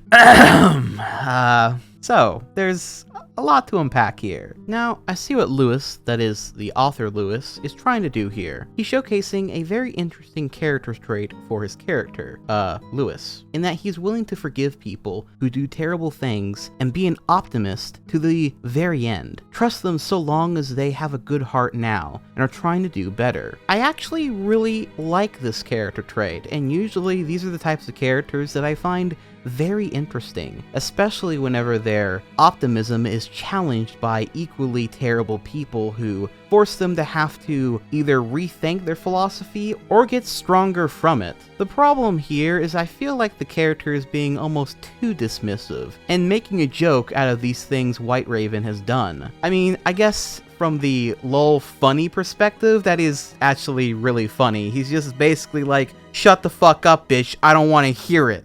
That, you know, I can kind of respect that, I guess. But also, the things that she has done are so cartoonishly evil to be fully forgiven, to be honest. It makes me kind of question what the limit is for Lewis as a character. It would be one thing if she just mindlessly killed people under the influence of the darkness, but she tortured them, desecrated their bodies, drank their blood, and actively enjoyed doing all of this. And when Lewis is so forgiving of all this, to the point that he makes a joke out of all the people people that she killed, it does make me wonder how far is too far for him. Could you be a child rapist, and so long as you were sorry for it, you'd be okay in his books? I'm sure there were children White Raven killed, so it feels like we are actively making things a bit too extreme here. But honestly, this wouldn't be terrible still. Like, we could have these flaws just be characteristics for them and be just fine, even if I personally think it's getting to this cartoonishly silly level. But within the next paragraph or two, this whole conflict is settled. White Raven is swept up and away by Lewis's words, and this part of her character arc is almost entirely done now, besides one chapter later on. The thing that was most interesting about her flaw and story-wise is resolved the exact same chapter that she's introduced, making it pacing-wise extremely rushed and strange. Like, if she had stuck around a little bit more and there was more mysteriousness about her character and we got to know little bits more about her more and more, and Lewis got to see her actually do good things out in the world, I think this scene would have had so much more impact and would have been legitimately something I would have praised him for writing. It would have actually been pretty good, because Lewis himself would have seen who White Raven is now. But as is, he only just met her and is making all these sweeping words to her over kind of nothing. So this character arc being over and all this just feels sort of unearned. And you can sort of tell that Lewis wrote this character with this scene in mind mostly, and one other chapter about her that we'll get to in a bit. Because after a while, White Raven really falls into the background of this story and doesn't get nearly as much dialogue as Lithmanar or Endo. In fact, there were times I kind of forgot she was there at all, and she oddly enough has nearly nothing to say most of the time. And I think it's because Lewis kind of blew his load too quickly with this character in this one chapter. It's a real shame, but oh well, moving on. Chapter 12. Secrets, Bargains, and Lies 2. So, a funny bit of trivia about this novel. If there is ever a chapter with this title in it, it means that Endo is going to be sexually assaulted, manipulated, or abused in some fashion. Charming. In this chapter, they find an inn and they all wish to sleep there, but don't have the funds for it. However, Endo, in secret, pays for their room by promising to strip in the strip club section of the inn, which, yes, this is a strip club inn, in case you didn't know. Once night falls, Lewis wakes up and decides to explore around the joint, and then decides to go to the strip club section of the inn for research purposes only, of course, only to find that Endo is one of the strippers that night. Also, while we're on the topic, since I don't know when else I'm gonna get the chance to talk about this, the name Endo is really weird, right? Like, where does that even come from? If I weren't sure it's actually something nerdy that Lewis put in that's probably a reference or symbolic of her being something, I would have just guessed it was because it was similar to the word endowed, because this woman is constantly getting naked. Quote, Lewis looked around and saw that his current location was near a strip club section of the inn. He chuckled silently, wondering if Endo has signed up to be one of the strippers. He realized that he hadn't had a good laugh or done anything strangely perverse, except for, of course, for bringing a mass murderer and a thief into his happy little clique, since he had arrived on Sin. If Sin was indeed the name of the planet, why doesn't he indulge himself in one of the common peasant pastimes on this dirty-sounding world? Unquote. Right. Something odd that he notes here as well is that he is of course only 14 years old, in a strip club, and no one is batted an eye, which makes Lewis come up with a theory. That being, quote, the working theory he came up with was that because of the shortened lifespan most people on this planet, and of women's roles in this society for them, the children might be a frequent occurrence at clubs like these, unquote. Right. And you're sure that it's the darkness that we need to be worried about in this fictional world, and not its clear exploitation of children and how generally fucked up it all is? Again, maybe this is all setting up stuff for future novels where this will be explored more in depth. I doubt it, but maybe it is. It will not come up in this novel, but you know, maybe things will eventually get there. But nonetheless, Lewis certainly doesn't seem to mind or make any sort of comment about it. Quote, Endo was on stage and performing a striptease. Lewis didn't know whether to be shocked or amused. Here was Endo, a girl who had always played humility and acted on the higher moral ground than Lewis. And here she was, on stage taking off all her clothes in front of people she didn't even know, winking at them as if she wanted them alone for her sexual pleasure. By the time she was left in nothing but a bra and panties, Lewis wanted to laugh loudly, finally realizing that everything seemed to fit together. Unquote. Pro, what is so fucking funny? Endo paid for all you guys' rooms and safe place to sleep by selling her body to a bunch of perverts. That's not fucking funny, that's fucked up. Holy shit, what the fuck is wrong with him? I swear, sometimes Lewis just generally comes off as a fucking psychopath in this novel. A pretty funny psychopath, but one nonetheless. Well, anyway, then a bunch of guys start grabbing onto Endo and trying to rape her on the stage. So Lewis then saves her and beats up the rowdy crowd. After the scuffle and a strangely out of place paragraph about White Raven going schizo in her room, we then have this exchange between Lewis and Endo. Quote, "Are you alright?" he asked. "My lord, I'm so sorry," she whimpered. "For what?" I'm such a hypocrite. I'm ready to receive rejection from the Linkara." "What?" "This is not the first time I've engaged in such deviant activities, my lord. Many times over the course of my life when I have left the church, I have done things like this. Some even worse. I am ready to be exiled from the Linkara for soiling my purity." Lewis rolled his eyes. "Oh, come on, Endo. Don't tell me that you've been taught that whole purity equals heaven bullshit, have you?" Endo sniffled a little, raising her head up to see her eyes meet Lewis's. She winced and turned away when she did, though. According to the Linkaran beliefs, in a situation like this, to look into the Linkara's eyes is considered sinful, and Endo felt that she was in enough trouble as it was. "Endo, why don't you just start from the beginning?" Lewis said, kneeling down once more. Endo wiped away more of her tears. "Well, my lord, it started about 2 years ago. I get odd cravings for sexual pleasure any time I left the church. When I was in the church, I could control myself,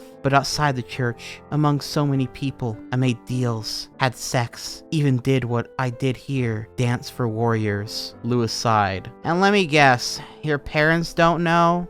"My mother died shortly after I was born. My father does not know. If he did, he would throw me out of the Linkara instantly, banish me from my own faith. I imagine that shall happen now with you, my lord." Endo began crying once more and grabbed Lewis's arm. "Please, my lord, kill me now. I could not bear to live without the Linkaran faith." Unquote. This is, very dark. Like, unbelievably dark, actually. And far too complex a topic than what I would expect a 14-year-old is capable of doing justice. I'll be real. Especially because it has to do with, specifically, faith, child exploitation, and her doing this all at the age of 12 originally to now? Now, to be clear, I don't think this makes him inherently weird for including it, mind you. Lots of teenagers do tend to write this way, including really fucked up topics because they've seen it in other stuff they enjoy and want to take a crack at it, or believe that it may add depth to their work, despite it being quite difficult to write well. I am an enjoyer of dark fantasy after all, and I especially love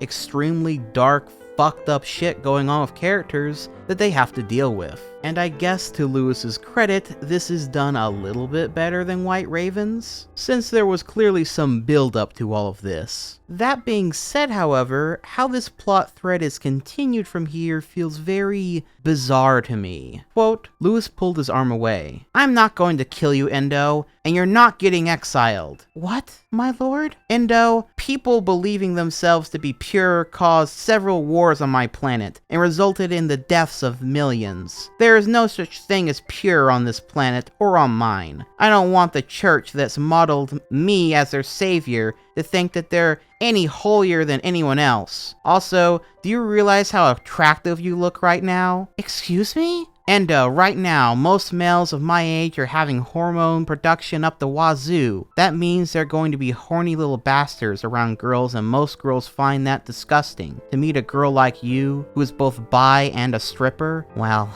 let's just say the concept isn't unattractive, but it's sinful. Endo, committing a couple of sins is not going to send you to hell. It's when you sin again and again without any care for who you might be hurting and don't want redemption is when it gets bad. And even if this did give grounds to kick you out of the Linkaran faith, just because you fooled around with a couple of guys and stripped for others doesn't mean you're any less of a person. Feel like a whore. You shouldn't. You're kind, sweet, and frankly, I'm honored to have you at my side. Endo sniffled a bit more, and her tears of sorrow transformed into tears of happiness. She wrapped her arms around Lewis, who hugged her in return. Thank you, my lord. Unquote. In other words, Lewis basically tells Endo, nah, you should be proud of using your body as a means of payment. Be proud to be a sex worker, you 14-year-old child. Be a slut. Do whatever you want. I hope I don't have to explain to you why this is a really fucking weird, ass-backwards, and terrible message. And even beyond all that, makes Lewis, the character that is, seem like a piece of shit or just really fucking dumb. Especially when right afterward he says, quote, "You're quite welcome, my dear priestess. Man, am I on a roll. First White Raven, and now you." Unquote. Makes it sound like the characters are all NPCs to him. Characters to be leveled up on a social link. And while that is admittedly very funny, I won't lie, as far as any serious drama or character arcs go in the story, it is once again undercut and left out to dry by this very strange, psychopathic behavior. Sometimes this story almost feels like it is written to be a bit of a comedy, or like a cheesy B-movie. But then it has these serious scenes and topics and symbolism and shit later on that makes me think that no, this was all meant to be taken seriously. It is tonally one of the strangest things I've ever read, but once again, the exact kind of strange that makes it a gripping read, I must say. Jolly good show, Lewis. I literally never know what the fuck your character is going to say next. Even if it's not really good for the intended reasons, it is still very entertaining. Also, I really like how he basically just says, I'm your god anyway, and so I say being a slut isn't sinful. Also, that's kind of hot, and I'm into that, so you get a pass anyway. Chapter 13, Valor. So this chapter starts with the Lod heading back on their journey and Endo being upset because Lewis told White Raven and Lithmanar about her being a stripper, because as according to him, secrets will only separate them more, or something like that, but it just seemed to be a needlessly cruel way to embarrass her more, especially since Lithmanar mocks her a fair bit for being a whore. Lewis does get on to Lithmanar for doing this, but also, this doesn't seem to result in anything more than just pure meanness towards Endo, in case she hasn't suffered enough, I guess. Now after this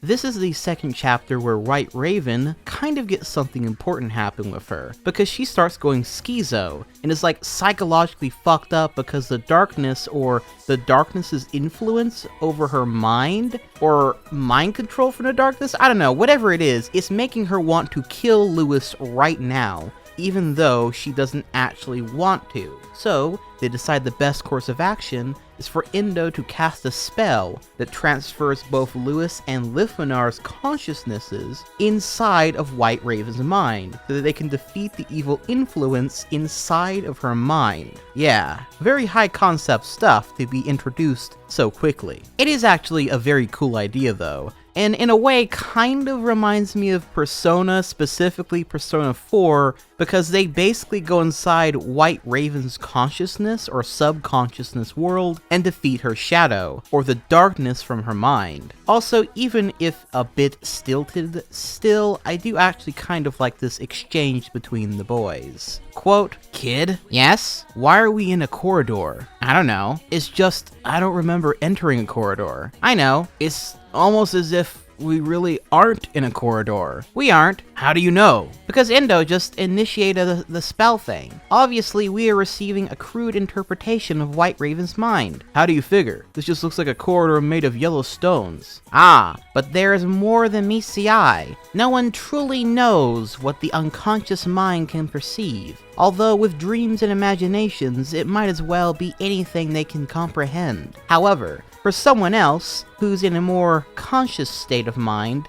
might not be able to perceive these things, and so our brains are interpreting the neural pathways in White Raven's brain as literal pathways, or corridors, or, for all we know, streets. Everything may seem physically real, but it's not. Does that mean we're indestructible? In theory, yes. But if I've learned anything from television and movies, is that you should never take that for granted. Something that attacks us here might actually harm us by sending electrical impulses into our brains, like commands to sever a nerve impulse or cut a blood vessel. I see. No, you don't. You're right, I don't. Unquote. So eventually they find White Raven inside her own mind, fighting this dark-clothed version of herself, which White Raven then spells out to the audience. Quote, "She is a manifestation of Blood Raven. Even though I was rejected by the darkness, I still have feelings about returning to it. That thing over there represents my desire to return to the darkness," White Raven explained. You don't say. However, this is a battle inside the mind, meaning anything goes as far as magic and powers and shit. And so Lewis takes on Blood Raven, confidently stating, quote, "I've got over 1,000 years worth of technological and literally knowledge on you. I've watched over 100,000 hours of television, seen over 100 movies, and I am a master of anime and comic books. And now it's time for me to go Bruce Campbell on your ass," unquote. And so he does just that, and the two start shape-shifting and shit to fight one another in a kind of fun moment, if only because it's clear Lewis really wanted this scene to flex and include a bunch of characters and stuff he likes into the novel. However, amongst the battle, eventually Blood Raven sort of consumes both White Raven and Lithmanar into herself, and seems to be taking their energy. And so Lewis then comes up with a brilliant plan. He changes into Gur from Invader Zim. Quote, "Lewis had become Gur from the television show Invader Zim." "Ooh, spaghetti!" Gur exclaimed, looking up at the tentacle creature. Blood Raven was not deterred by the appearance of the small robot, launched out a new series of tentacles that quickly wrapped around Gur and began pulling him into it. "Yay, I'm doomed!" Gur shouted happily before being sucked inside the creature. And with Gur now absorbed, the Blood Raven creature began to laugh and gloat. "Yes! And now that the Linkara is mine, I can tee-hee waffles. I shall return to the darkness and reclaim my squirrels. Squirrels everywhere. Oh no, what's happening to me?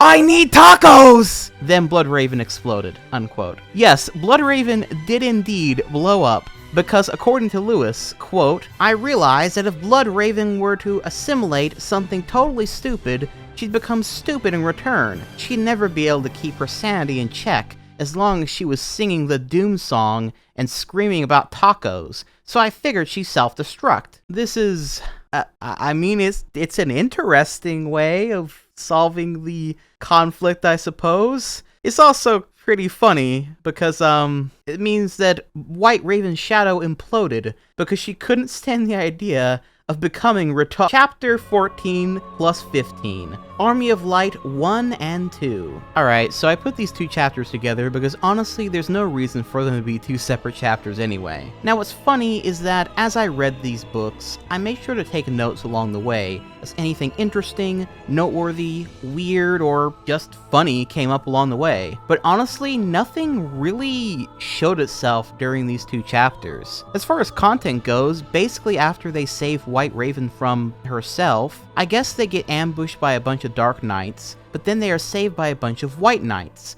and they are all enamored by the Linkara. And then the rest of the two chapters are all about a big army of Dark Knights getting ready to attack, and so the White Knights need to strategize in order to defeat the far larger army. And so, with the combined efforts of Indo's magic and ability to create illusions, including the illusion that they actually have more army people than they actually do, Lithmanar and White Raven fighting, and Lewis being an all-powerful, super smart god at everything he does, they managed to defeat the army. Obviously, there's a lot of drama in here, and I'm skipping a lot. But hey, we gotta start cutting to the chase here eventually. However, overall, I would say that I somewhat enjoyed these 2 chapters. They weren't the best writing-wise, and again, could be a little bit stilted. In fact, they were very stilted very often. And yet still, I enjoyed the battle that they showcased and the way the characters played off of their abilities to win said battle. So overall, these 2 are a pretty good highlight in the novel overall. Chapter 16, Signs and Portents. This chapter opens with Lewis finding this big memorial out in the city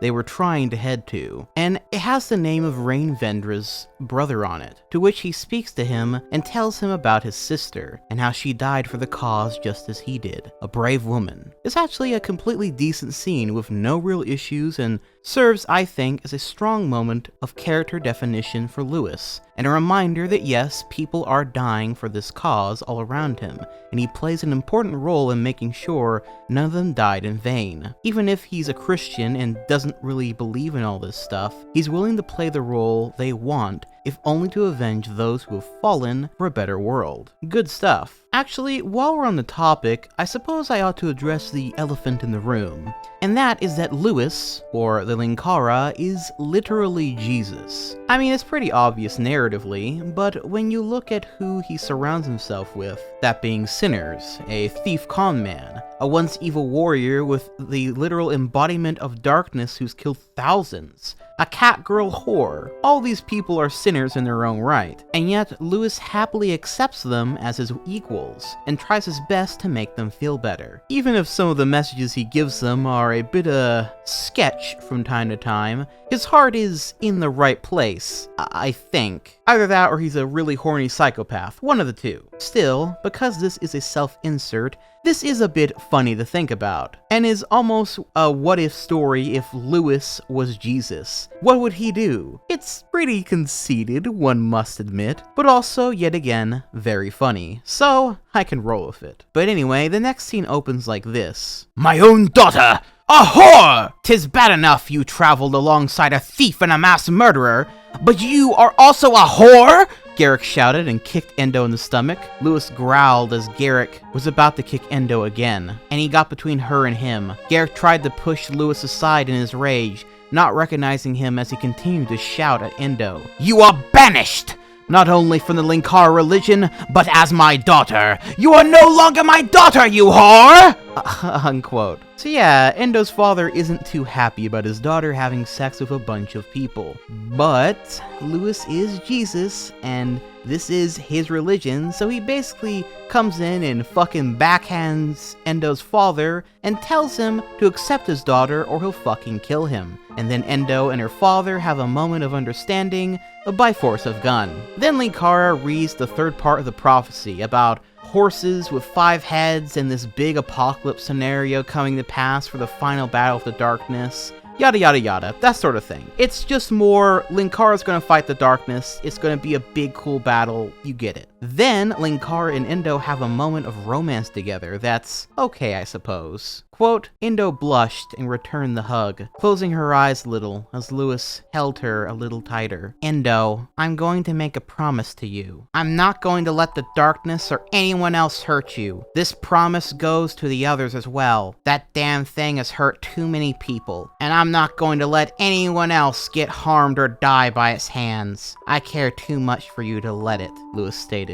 Endo smiled, and the 2 backed away, but still kept their arms near each other. Lewis and Endo opened their eyes so that they could meet each other's gaze, and their eyes stared into each other. They blinked a little. Then, on instinct, their heads began to slowly come closer to one another. Both stopped, breathing as they just continued to come closer to each other. Their lips were almost an inch apart at this point. They were about to kiss one another. But then, oh no, the sky starts fucking raining blood, bitch! Chapter 17, Horsemen of the Armageddon. So the sky is bleeding, as per the prophecy, and so they need to go to where the darkness is and, well, kill it. But on their way to the place, they start talking about, what else, but religion once more, with Lewis talking about Christianity and the Bible, and once again, sort of going on a little soapbox about the whole thing. I suppose so, but isn't this Bible of yours the Word of God? See, that's where most people screw up. God never wrote the Bible. It was written by men. The men who wrote it either had a direct or indirect communion with God, or they had seen other people have that communion with God. Either way, they both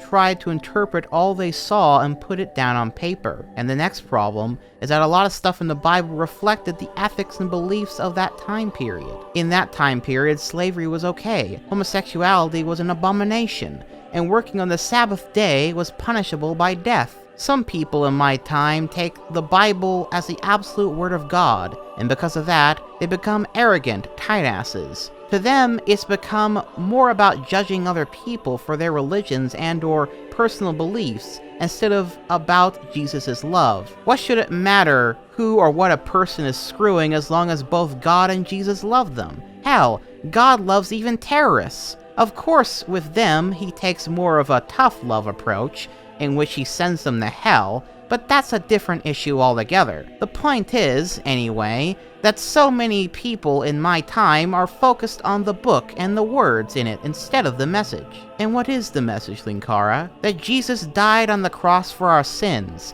that he loved every single person living or dead, and maybe instead of acting like we're holier than thou, maybe we should start trying to teach people about why a religion is great. Geez, do I hate stupid people that are on my world, unquote. So yeah, then later on they meet Mira. Remember her? She was the Dark Knight that Endo had to have sex with in order to get the potion for Lewis? Well, she's back, and she's upgraded, as she is now one of the Darkness's 5 powerful horsemen, as per again the prophecy, and has new powers that allows her to kill people with her touch. And she's allowed to express emotions now because she ranked up? Honestly, it's never really explained why Dark Knights need to be emotionless to begin with, or else they are casted out of the Darkness's ranks. Like, they vaguely explain it, but it's never really explored, and here it just feels like Lewis wanted an excuse for why Mira is laughing maniacally, and, well, what comes shortly after this. See, Mira is like, ha ha ha, I am super powerful, and I remember you, Endo, the one that I violated? Yeah, you remember you? I remember you, the cat girl. Hey everybody, I violated that one, ha ha ha. And Endo was like, yeah, well, I did that because I was able to save Lewis, Linkara, so you directly helped in saving the Darkness's enemy, you dumbass. Which, yeah, fair comeback, honestly. But this gets Mira pretty pissed, and after a little battle, she kidnaps Endo and kills the Lot's horses, but doesn't kill Endo and doesn't kill anyone with her touch. So White Raven and Lithuminar are like, well, I guess Endo is dead now, because she's definitely gonna die in Mira's hands, so I guess let's go defeat the Darkness without her. To which Lewis is like, I love her, and you guys are being total bitches for just resigning her to her fate immediately. And you're supposed to be her friends, so we're gonna go after her now, weirdos. It's honestly not a bad little back and forth and, I don't know, raising of the stakes. Except Lewis, that is the author, Lewis, has to make sure to take you right out of the moment, or at least take me right out of the moment by stating, quote, Lewis winced and clenched his fist tighter. He was now facing the dilemma so many protagonists of TV, movie, and literature had faced so many times before. It was a paradox that never had a true answer, whether to go in and attempt to rescue and risk Endo's life, or to wait and allow her to be taken away by the villain anyway, unquote. Except that's never a fucking dilemma, they always go to save them in the story, so that doesn't even... But whatever, I've already complained about why this writing trope is super annoying to me, so let's move on. Thus, we start the most infamous chapter of this novel. The one that, even if you know nothing about the book, which is pretty much almost everyone, if someone does know about the book, there will be one thing that they bring up. One single aspect, well, maybe besides the name Linkara comes from it, and that is that Chapter 18, Secrets, Bargains, and Lies 3. The chapter where the cat girl Endo gets violently raped. In short, this chapter features Mira torturing Indo for days and days on end, while Lewis and his lot continually chase after her, as she moves from one torture scene to the next. This torture includes beating her, cutting her up, and eventually, yes, raping her for hours endlessly. Now, this is never described in gruesome detail, and is written rather matter-of-factly actually, but it is still nonetheless yet another extremely crazy dark turn of events, especially for this poor slutty cat girl. You gotta feel bad for her at some point, as she is constantly the conduit for young Lewis's dark fantasies and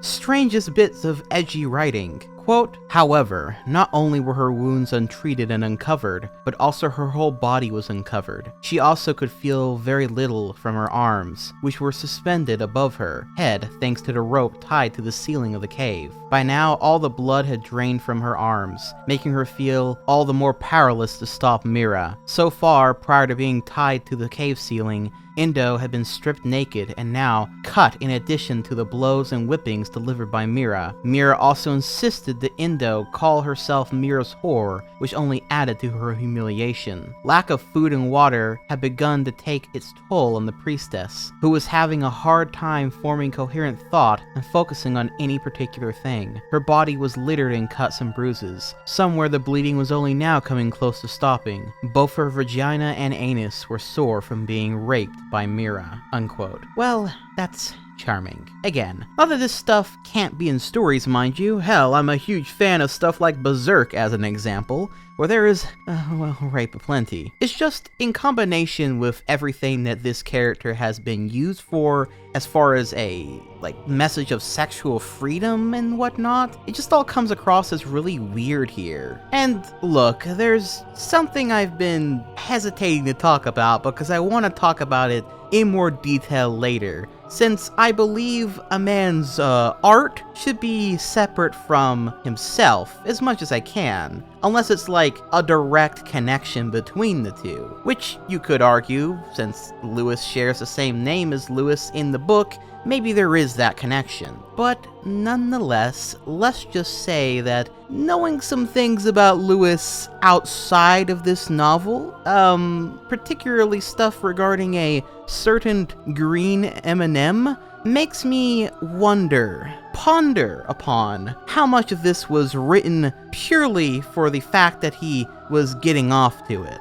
But regardless, that's just conjecture on my part for the time being. As it stands, it is actually a fairly fucked up chapter, as this torture and both physical and psychological warfare goes on for some time. But regardless, the chapter does end with Lewis saving Indo from Mira, with her just sort of running away. Even though she's super powerful and can probably kill them with her touch, for some reason she just runs away. Though before she does run away and Lewis does end up saving Indo, Mira actually tried to convince Indo into joining her and the darkness. They would be the best option for her, which, I mean, okay, don't you think that would have been something to try convincing her of before you raped her violently for hours? Like, holy fuck. Maybe she figured she just had psychologically broken her at this point, and anything she said would be enough to get her to join her side, but I don't know. Seemed kind of random a thing to bring up after so long of nothing more than just torture going on. But anyway, the four leave, with Mira never being seen again in this novel. Perhaps someone to be seen in a future sequel. Who knows? I mean, well, I know, but anyway. Chapter 19, Man in the Middle. This chapter is kind of a calm before the storm of sorts, where Indo recovers in a hospital and she and Lewis have a little moment together, with him protecting and taking care of her,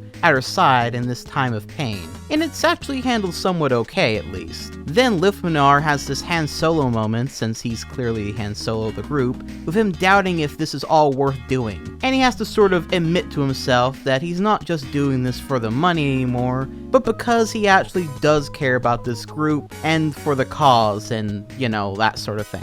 That's pretty much it though. I mean, I suppose it is a nice character moment for Lithminar and for the group in general, so overall, not too bad. A pretty good chapter, especially since it could have easily been very cringy and very, very strange to follow up that, well, extended torture scene with anything humorous. I mean, it probably would have been the apex of the humor at this point.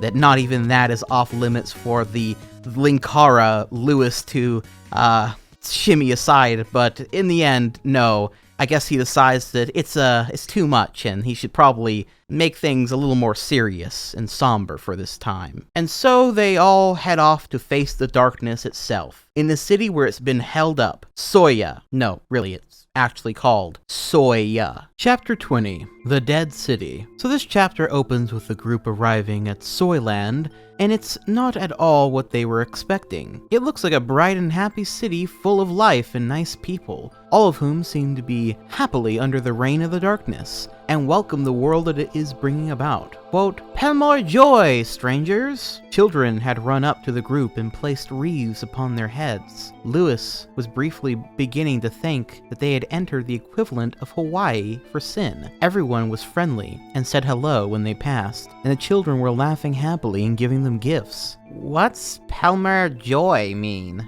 Lewis asked. It's a common phrase around this time of year. It is an annual tradition of happiness and joy for the city, reminding us of the time 300 years ago. The knight who was leading them to the castle replied. 300 years ago? But the only thing that happened then was the darkness's appearance, Indo stated. Exactly. Do not worry. The king shall explain all things to you, the knight responded. Lewis and Indo exchanged worried glances. From what they could tell, the people of this town were actually celebrating the arrival of the darkness, unquote. An interesting turn of events. However, this illusion doesn't last for much more than a few more pages, before the group then realizes that this whole thing is just a big trap set up by the darkness itself, and is in fact just illusion magic. So they end up fighting a bunch of dark knights and demanding that they take them to the darkness immediately, to meet with their leader once and for all. However, that's when the darkness finally shows itself. Chapter 21, Face of the Enemy. Sorry if I'm moving rather quickly at this point, by the way, but these chapters really have been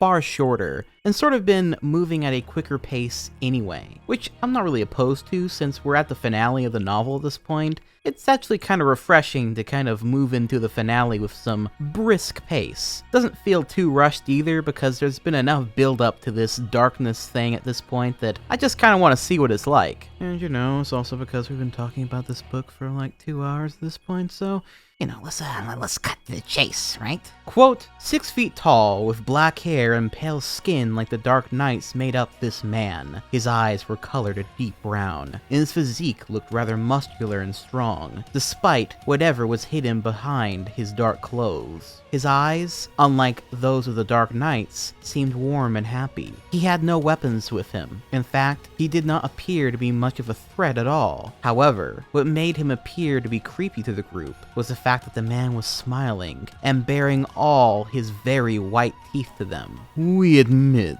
my dear Linkara, you are a very difficult man to invite to my home. We had been expecting you to come calmly with my knights to this location. Instead, you killed them all, the man said, his voice deep but passionate, unquote. Please note that they refer to themselves as we here. It's going to be important later on. Also, further note that the darkness also refers to its home and its knights as my instead of ours. That will also become important later on. Trust me. Quote, It's funny. You're not what I expected you to be, Lewis stated. What were you expecting? Honestly, a big bloppy thing of dark stuff. The darkness chuckled. We know. We can assume many different forms, and we decided that this was probably the best to use when meeting with you, unquote. So then there is a conversation that happens between the darkness and the group, with him appealing to them to understand his way of thinking, and also offering things like the White Raven to come back into his ranks, which White Raven replies with, "My name is White Raven, enemy of the light," which I think was supposed to be enemy of the dark, or warrior of the light, or pretty much the opposite of what she said. But mistake like that aside, Lewis, however, is having none of the darkness's sweet words of encouragement or kindness. Quote, Lewis smiled, "And I invite you to kiss my ass." The darkness's smile faded away, his eyes narrowing. You really don't understand who you're dealing with. do you? Lewis rolled his eyes and chuckled. You really want to know who I think I'm dealing with? We believe that we know already, but you can confirm my suspicions. Lewis grinned, putting his blades at his sides. I think I'm dealing with a being that sees itself as a liberator. It sees itself as a bringer of change, an idealist, so to speak. You're an artist, painting the world to what you see as the ultimate form of self-expression. You see yourself as a visionary, a leader, a scholar. Yes, Linkara. That's exactly— Shut up! Lewis interrupted. The darkness blinked, allowing Lewis to once again speak. Lewis's grin disappeared. However, despite your opinion of yourself, you're an egotist. You're overconfident, destructive, and lashing out at things that disagree with you. You see those around you as inferior because they either haven't achieved the clarity that you have, or are only close enough to your level but have not gone far enough. You manipulate people into serving you and accepting only your ideals and beliefs. You remain in constant watch over them, ready and able to strike them down the instant they begin to express individuality. Your big brother. No, I take that back. You're not a powerful government that wants total suppression of free will. You're a weak little adolescent with a Hitler complex because you're afraid everyone's going to find out how small your penis is. The group stared at Lewis in disbelief, once again not able to fully comprehend Lewis's choice of words. The darkness narrowed his eyes, once more at Lewis, his fists clenching. Then he closed his eyes and bent his head down slightly, smiling. Well, this hasn't exactly gone as we had wanted. We had hoped that you would listen to reason. Use some of that tolerance that you seem to pride yourself on, the darkness said. I don't tolerate dictators, Lewis growled. The darkness sighed once more, keeping his head low. Well, since you won't listen to reason, perhaps a more direct approach shall be necessary, unquote. And so they start to fight the darkness, but then realize that he has telekinesis powers, and starts wiping the floor with them, so they make a run for it outside of the castle. That's where they see the dead city and the illusion fully gone, with dead bodies, dark clouds, and yeah, pretty much dark, evil, lord world shit. Then the darkness makes its way outside and Lewis shouts, to quote Invader Zim, I'm really looking forward to twisting you into a twisted, horrible knot made from you! He shouted, pointing at the darkness, to which the darkness responds in kind by kidnapping Endo. Wait, what the fuck? She's gotten kidnapped again, bro? How many fucking times is she gonna... Okay, whatever. And the darkness is like, you can return to my castle and reclaim her when you're ready and get your strength back.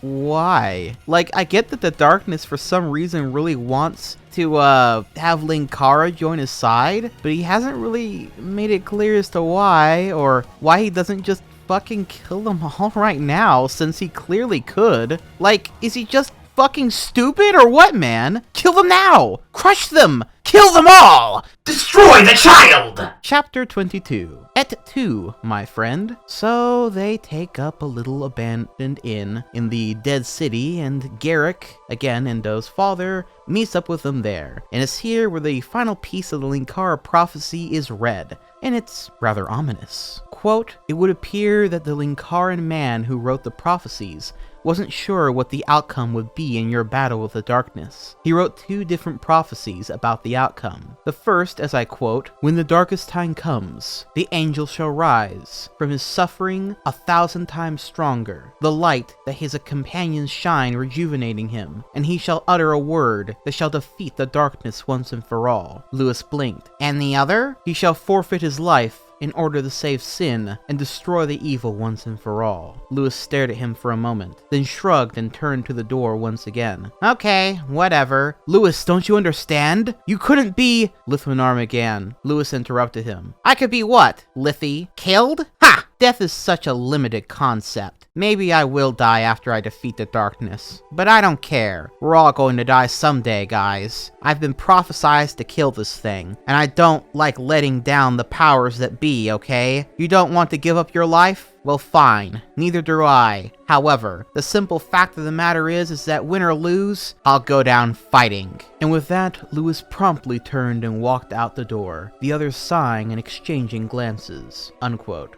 By the way, the others don't want to go back and fight the darkness now because, well, they figure he's like way too powerful for them at this point, but Lewis is unafraid. So he makes his way back to the castle of Soy again, and ends up sitting at this big table where Endo and the darkness are awaiting him. Quote, "Ah, welcome, Lewis. Please have a seat at my table. We're sure you'd like to get through this matter very quickly. You must have many questions. All we ask is that you hear my side of the story before you try to fight me," the darkness said. Lewis smiled and nodded. Sitting at the chair opposite the darkness, he turned to Endo. "Are you alright?" he asked. She nodded, looking up and smiling up at him a little. Lewis smiled back, then turned back to the darkness. Unquote. So the darkness at this point starts talking about why it killed everyone in this city. It explains that the Dark Knights are all conduits of him, meaning he can see through them basically. This is also the part of why the darkness refers to itself as we. Quote, "You keep saying we instead of I. What's the big deal?" Lewis raised an eyebrow when he saw the darkness looked uncomfortable. The darkness then returned to his former state of happiness as he started cutting into a piece of steak. "The Dark Knights exist with us in a state of collective consciousness. We can command them with our thoughts. And so, since we all share one mind, we can either refer to ourselves as me or we," the darkness explained, then placed a piece of steak in his mouth. Lewis smiled. "Oh really? How interesting. So you've been keeping tabs on me every time I've encountered any Dark Knights?" The darkness nodded. "You've had quite an interesting adventure. It will be nice to have you on my side." Lewis shook his head. "Oh no, I don't think that'll be happening anytime soon." "Oh, but we believe that it will," the darkness replied. Lewis stood up. "No, I don't think it will. I don't care if you think you're creating the perfect beings by removing their ability to be hopeful or happy. You're still a murderer. You murdered the people of this town, and then desecrated their remains by using necromancy. You've killed innocent people in cold blood, simply to try and advance your own goals. Your troops have raped women and children, and since you share a telepathic bond with them, you are guilty of those crimes as well. And you killed Rain Vendra, the sorceress I befriended when I first arrived in this shithole planet, and I think that it's time Endo and I left."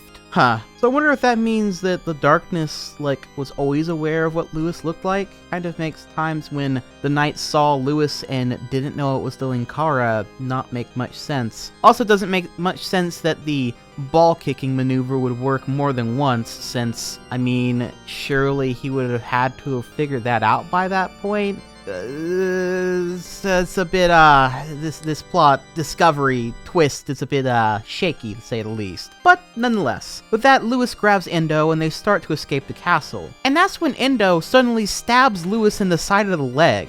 Quote, "He looked back and saw Endo standing over him, tears falling down her face. Although Lewis felt remorseful for her tears, the pain of having a very sharp object sticking into him was much more fresh in his mind." "What the hell was that for?" "I'm sorry, my lord, but I love you," she responded. "You stabbed me because you love me? It too, Brutus?" "I know not your worlds, my lord, but allow me to explain. I love you like I love no other. Unfortunately, you could never love me like I love you. That despicable creature promised me your love if I give you to him," Endo explained. Unquote. Huh? What? Where the fuck did this shit come from?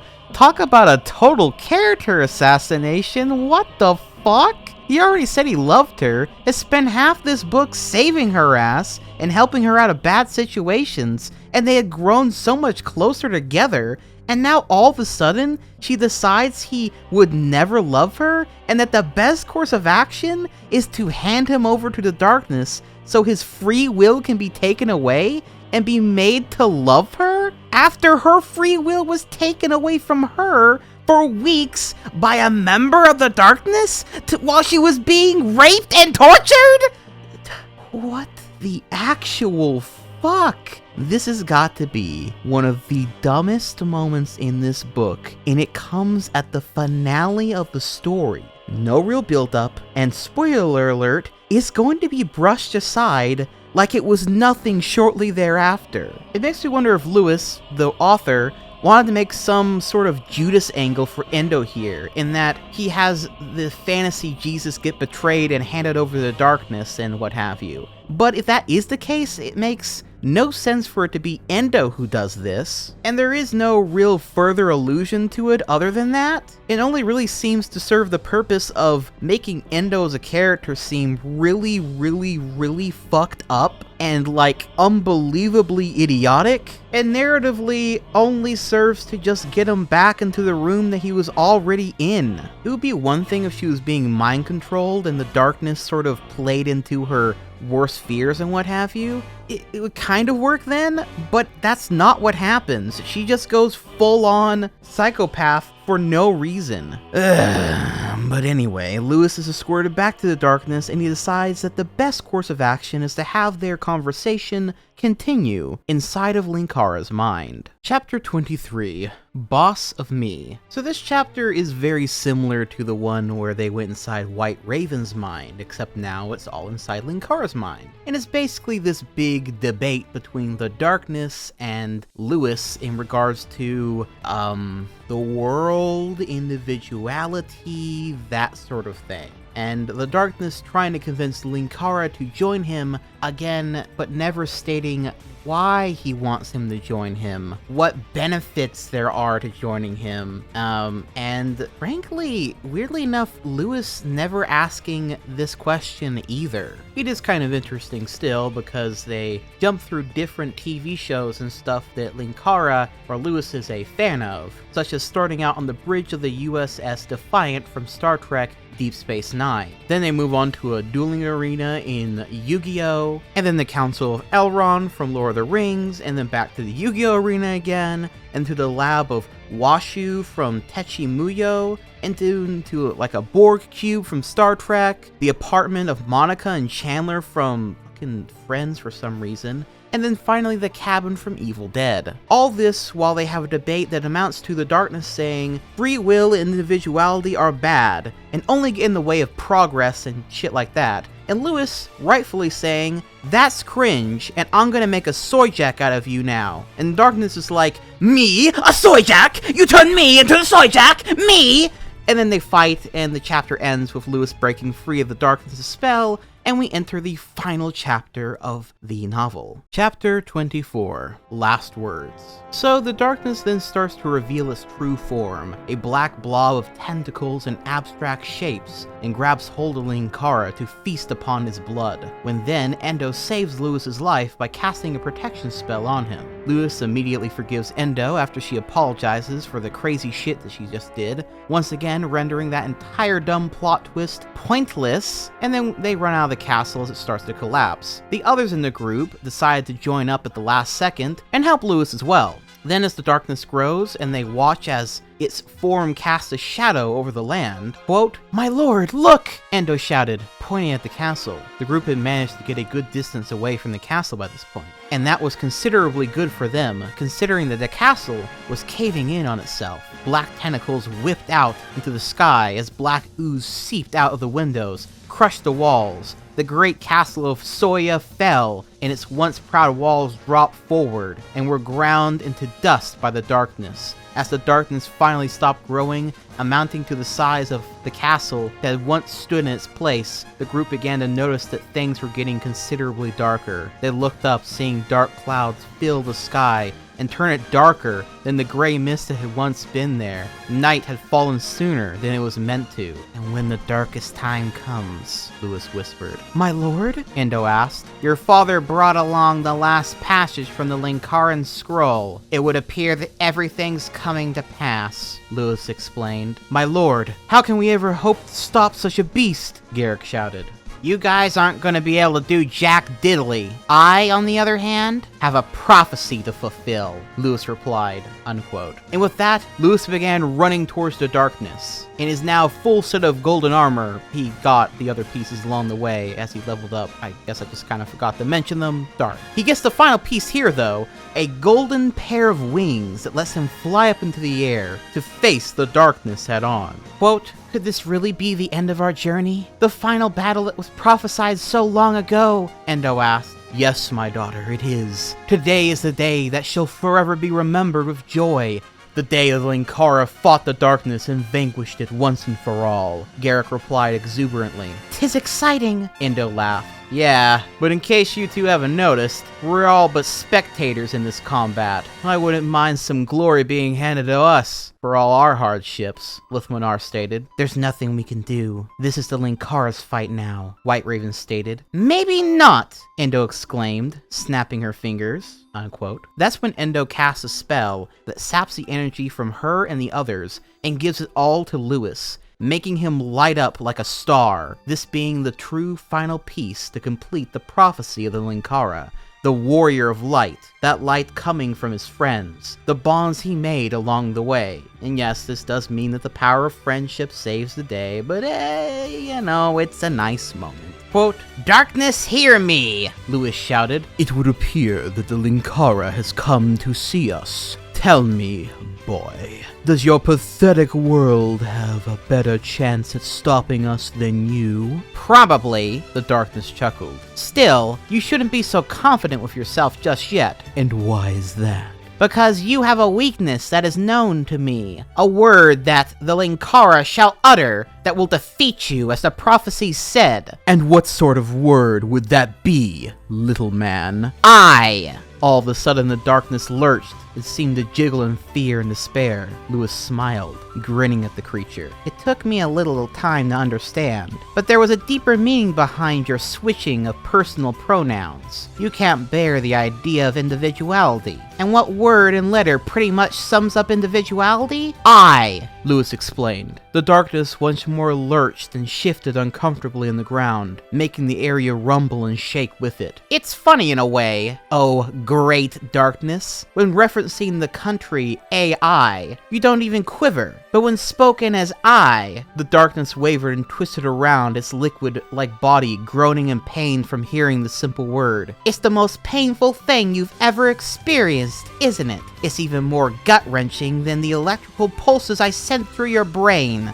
You've been preaching suppression of free will and emotion for so long that the idea of individuality and freedom is painful to you. It's time you met who you're up against, darkness. I am Lewis Williamson, prophesized destroyer of evil, champion of AI, hardcore Star Trek fan, Christian, and keeper of the legacy of Rain Vendre.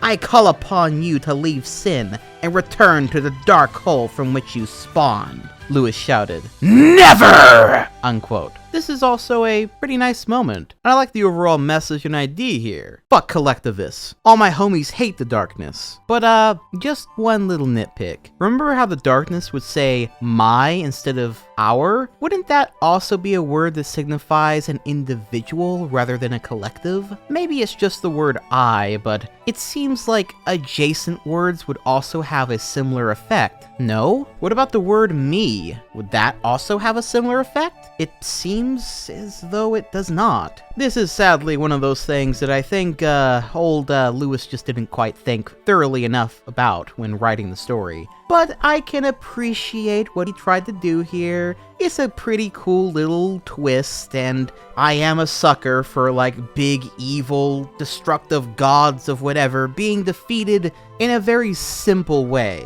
But anyway, the darkness leaps forward, but then is destroyed by the Linkara's light, rendering it completely destroyed within moments. It becomes but a mere pebble of light and then evaporates. But with the darkness's death, the Linkara is nowhere to be seen. Quote, "Where's the kid?" Lithmanar asked, clutching his sides in pain. "It appears the second prophecy was the correct one," White Raven stated, cracking her knuckles. "Second prophecy?" Endo asked, turning to face the others. The original Linkaran man did not know the final outcome of the battle. Although he knew that the Linkara would be victorious, he knew not if the Linkara would survive it or not. Since he is nowhere to be found, we must assume that the second prophecy, which foretold his death in battle, was the correct one. I'm sorry, my daughter, Garrick explained. Endo thought about this new information for a moment, then smiled and looked up at the sun. It matters not, father. I did love the Linkara, Lewis, but he did more than just capture our hearts. He showed us that hope and faith still exist in this world, even when the darkness has taken everything. He rescued me twice from harm, and he was my friend. He never stopped believing in us and this world, and he never gave up when things got difficult. He protected those he called his friends, and even helped us understand a little bit more about this world than we ever thought possible.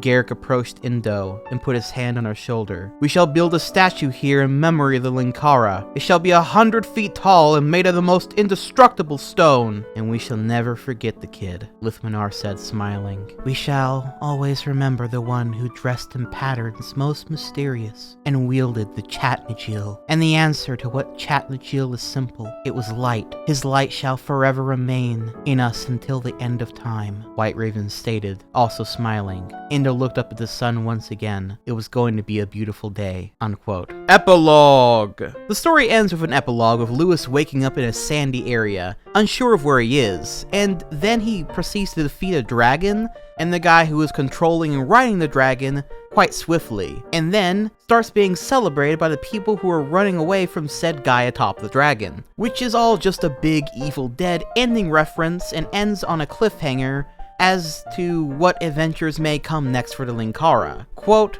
"Hail he who has flown through the skies and delivered us from the axe of the Terrafell Arbiters," the man shouted. And as the men began to chant hail over and over, Lewis could only stand and gape at the parallels he was experiencing between this moment and the end of the movie Evil Dead 2.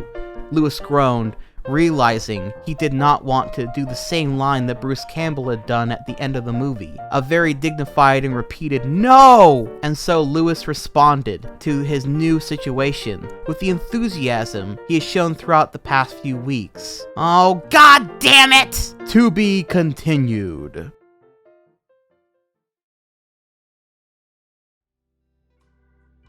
And that's the story, or abridged version, of Lewis's first book, Angel Armor, Just a Boy. And it's pretty fucking bad, but also pretty damn impressive for a 14-year-old. Again, I must reiterate that this whole novel, or perhaps novella is a better term, I guess, since its link fits that a bit more, was written by a nerdy teenager. And honestly, as weird as it is, and as badly handled as some character arcs and plot threads are on an objective level, it's also a finished book, which is something that nearly no one can claim to have finished at that age. And what's more is over the next couple of years, he would go on to write 3 more of these, all while he was in high school, going into his first years of college. So while many online might be quick to shit all over this book, and I think I have, to be fair, done a fair bit of that throughout this video, I would actually like to end this on a positive note, that I overall find it very impressive that this thing was finished at all, and for what it's worth, certainly is far from the worst thing I've ever read. The writing is rather repetitive, but grammar-wise is actually fairly alright, with the occasional mistake here or there. And while it is kind of cringy, I did overall enjoy the tale of Linkara, and at times almost felt the story was a little endearing, as it's so clear so much of the book both reflects the passions Lewis had at the time, but also his thoughts on the world, religion, people, and I find is an interesting showcase into his mind and where it was at that age, which will be extra fascinating to note back on as we progress through Linkara's story, not just that of the books, mind you, but his life story, and how he has changed as a man, and in some ways stayed the same over time. As I have noted many times before, I am also a huge fan of works that are just unapologetically the person's feelings and deepest thoughts. For many, this may come as very cringy, and being fair, it sort of is in a way, but it's an endearing sort that I wish I saw more often. These are true gems of the internet, when you get to read or watch or witness someone just be perfectly themselves and create a piece of art that isn't afraid to showcase who they are. No restrictions, no holding back. They are cringe, but they are also free. So while it may be kind of a shitty book, I applaud the courage it took to write it. Especially because Lewis probably had his parents read it as well at that age. That must have been very awkward. I wonder what their thoughts on the cat girl getting raped for a whole chapter was. I suppose we'll never know. But with all that being said, I noticed that in nearly every place I saw anyone reference these books, every time they seemed to talk about something that happened in them, plot-wise, cringe-wise, or, well, just anything to do with them, everything that they noted that happened happens in this first book. Meaning, unless the same things repeat over and over again in the other 3 books, I don't think nearly anyone has taken the time to actually read the other 3 novels. And thus, I don't know what we're getting into with these 3, at all. Do they get better? Do they get worse? Are they even more crazy? Well, I think it's about time someone read them so you don't have to. Not that you were going to anyway. But nonetheless, with that in mind, let's journey through the other novels together, shall we? So, the second novel in Lewis's Angel Armor series is subtitled The Cassandra Conflict, published, according to Amazon, on February 15th, 2004, less than a year after the first novel was published. According to the description on the back of the novel, quote, right after the events of Just a Boy, Lewis Williamson is flung into the distant past during an event known as the 100-Year War. Determined to change the past to avoid the loss of so many lives, Lewis decides to try and change the course of the war to make it end sooner. However, his desire to do good will not be enough to stop him from going too far. Meanwhile, Endo and Lewis's other companions celebrate the final defeat of the darkness and mourn the loss of the Linkara. However, an old enemy arrives in town, deciding to resurrect the Dark Knights as the Eclipsed Legion. To counter this new threat, the group must now look to old friends and new ones in order to stop the Eclipsed Legion, as well as rescue Lewis from the past. Also, White Raven is tempted by an offer to join this new order, and she accepts, unquote. Yeah, with that being said, we jump into the actual contents of the book. We start with a prologue that just describes what happens in the previous book. All the novels from this point will have those, but I suppose I will read this one time since it also has some lead into the first chapter. Quote, my name is Lewis Williamson, and I am in hell. Alright, maybe hell is too strong a word for this sort of situation, but it's rather unpleasant. Okay, unpleasant is also too strong a word, so let me put it this way. As hells go, this ain't so bad. Currently, I am somewhere within the land of Keen, and being catered to my every whim and desire. Of course, with the heat and humidity of this desert country, the thing I want most is water and food. Don't see Keen on the map? Well, you shouldn't, considering that Keen isn't on Earth. It's located on the planet called Sin. Yeah, I know, it's a really dirty name for a planet. However, if you'll let me start from the beginning, you'll understand the predicament that I'm in, unquote. He then begins to describe the events of the first book, yada yada yada. Quote, unlike the typical whiny superhero who would start moaning and bitching about, oh, how he wasn't ready for the responsibility and that he just wished he could go home, I took it upon myself to go out and kick some ass. My journey throughout this strange land has been a long and adventurous one. I met with kings, fought alongside an army of light against the army of darkness, and even fell in love with a nice priestess girl who liked sleeping around. However, when it finally came time to fight the big bad evil dude, I had to sacrifice myself in order to save the planet and blah blah blah. And so, whatever happened to finally destroy the evil darkness thing has brought me here. I am in Keen, and although I'm being treated like I am royalty, with scantily clad women feeding me grapes and people on weird instruments playing funky music, I am no doubt in some deep layer of hell. Well, not really, unquote. And so, with all that information out of the way, on to the main chapters. Chapter 1, After the Fire. This chapter is mainly about Endo mourning the Linkara being gone, as she obviously was in love with him,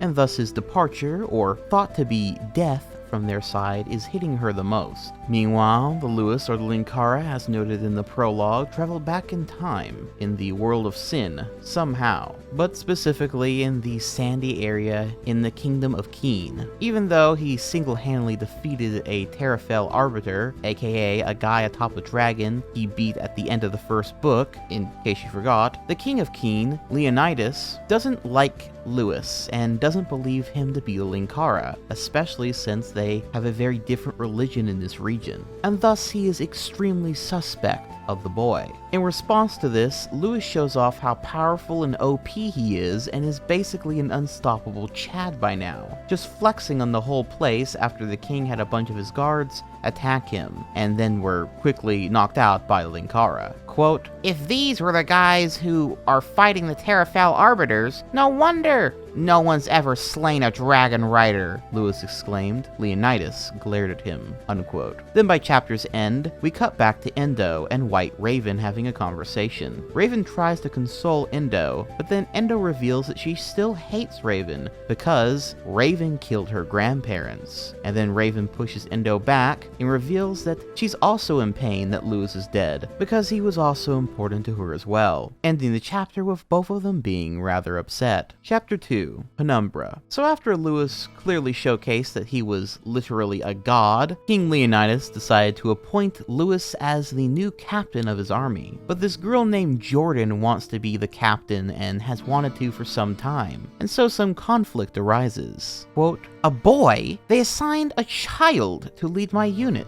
Jordan exclaimed. The other men in the group nodded. Jordan had a deep tan skin, which also somehow managed to stay smooth despite years of battle and hardship in the desert. She stood about 5'9", and her hair was long and a mixture of blonde and brown. Her clothes were that of a standard Keen military outfit, consisting of loose cloth underneath a hard leather/steel hybrid chestplate, light leather gauntlets, and metallic ankle armor. Most of the skin on her legs and arms were exposed, which was similar to the current fashion of the others. Jordan growled, her hand using a crude file to sharpen a large axe that she held in her arms. The others in the unit were laying down, sharpening the weapons as Jordan was, or swimming in their undergarments in the oasis pool. "Worry not, Jordan. We still stand beside you should you challenge this fool," one of the men who was sharpening his weapon stated. "There shall be no need for that. I intend to kill the impotent boy the moment he arrives," Jordan said, throwing the file away from her and gripping the handle of her axe. "Ha! Then we shall have a good show for us before the soldier could continue. The group was shocked to see a pummeled mass of red scales and blood suddenly land in the middle of them all. They all gasped and retreated from the object.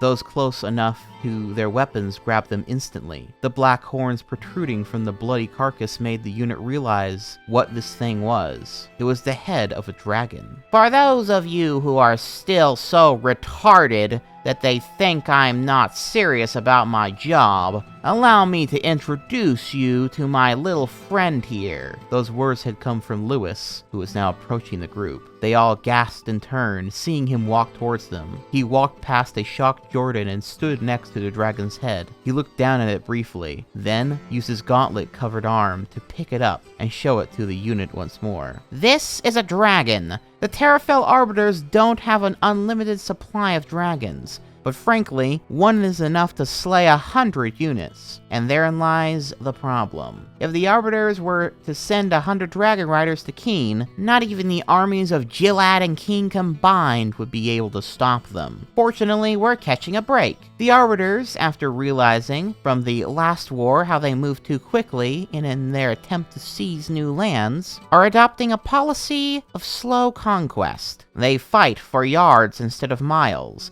Because of that, the bulk of their forces are now focused on Keen and Gilad. They are, however, taking this time to also plan out a full invasion of Keen. And what are you dickheads doing instead of planning for war to end all wars? You're fucking swimming! Lewis exclaimed. How dare thee? This unit is one of the most battle-hardened in all of Sin. What gives you the right to— Shut up, Leftant! Lewis growled. Jordan's eyes got wide, and she took a step back. For a brief moment, she saw a fire in Lewis's eyes that frightened her. However, she quickly regained her composure and took another step forward, unquote. That's right. Lewis tells that bitch to shut the fuck up and puts her in her place. However, she's not so easily swayed by the Linkara's words.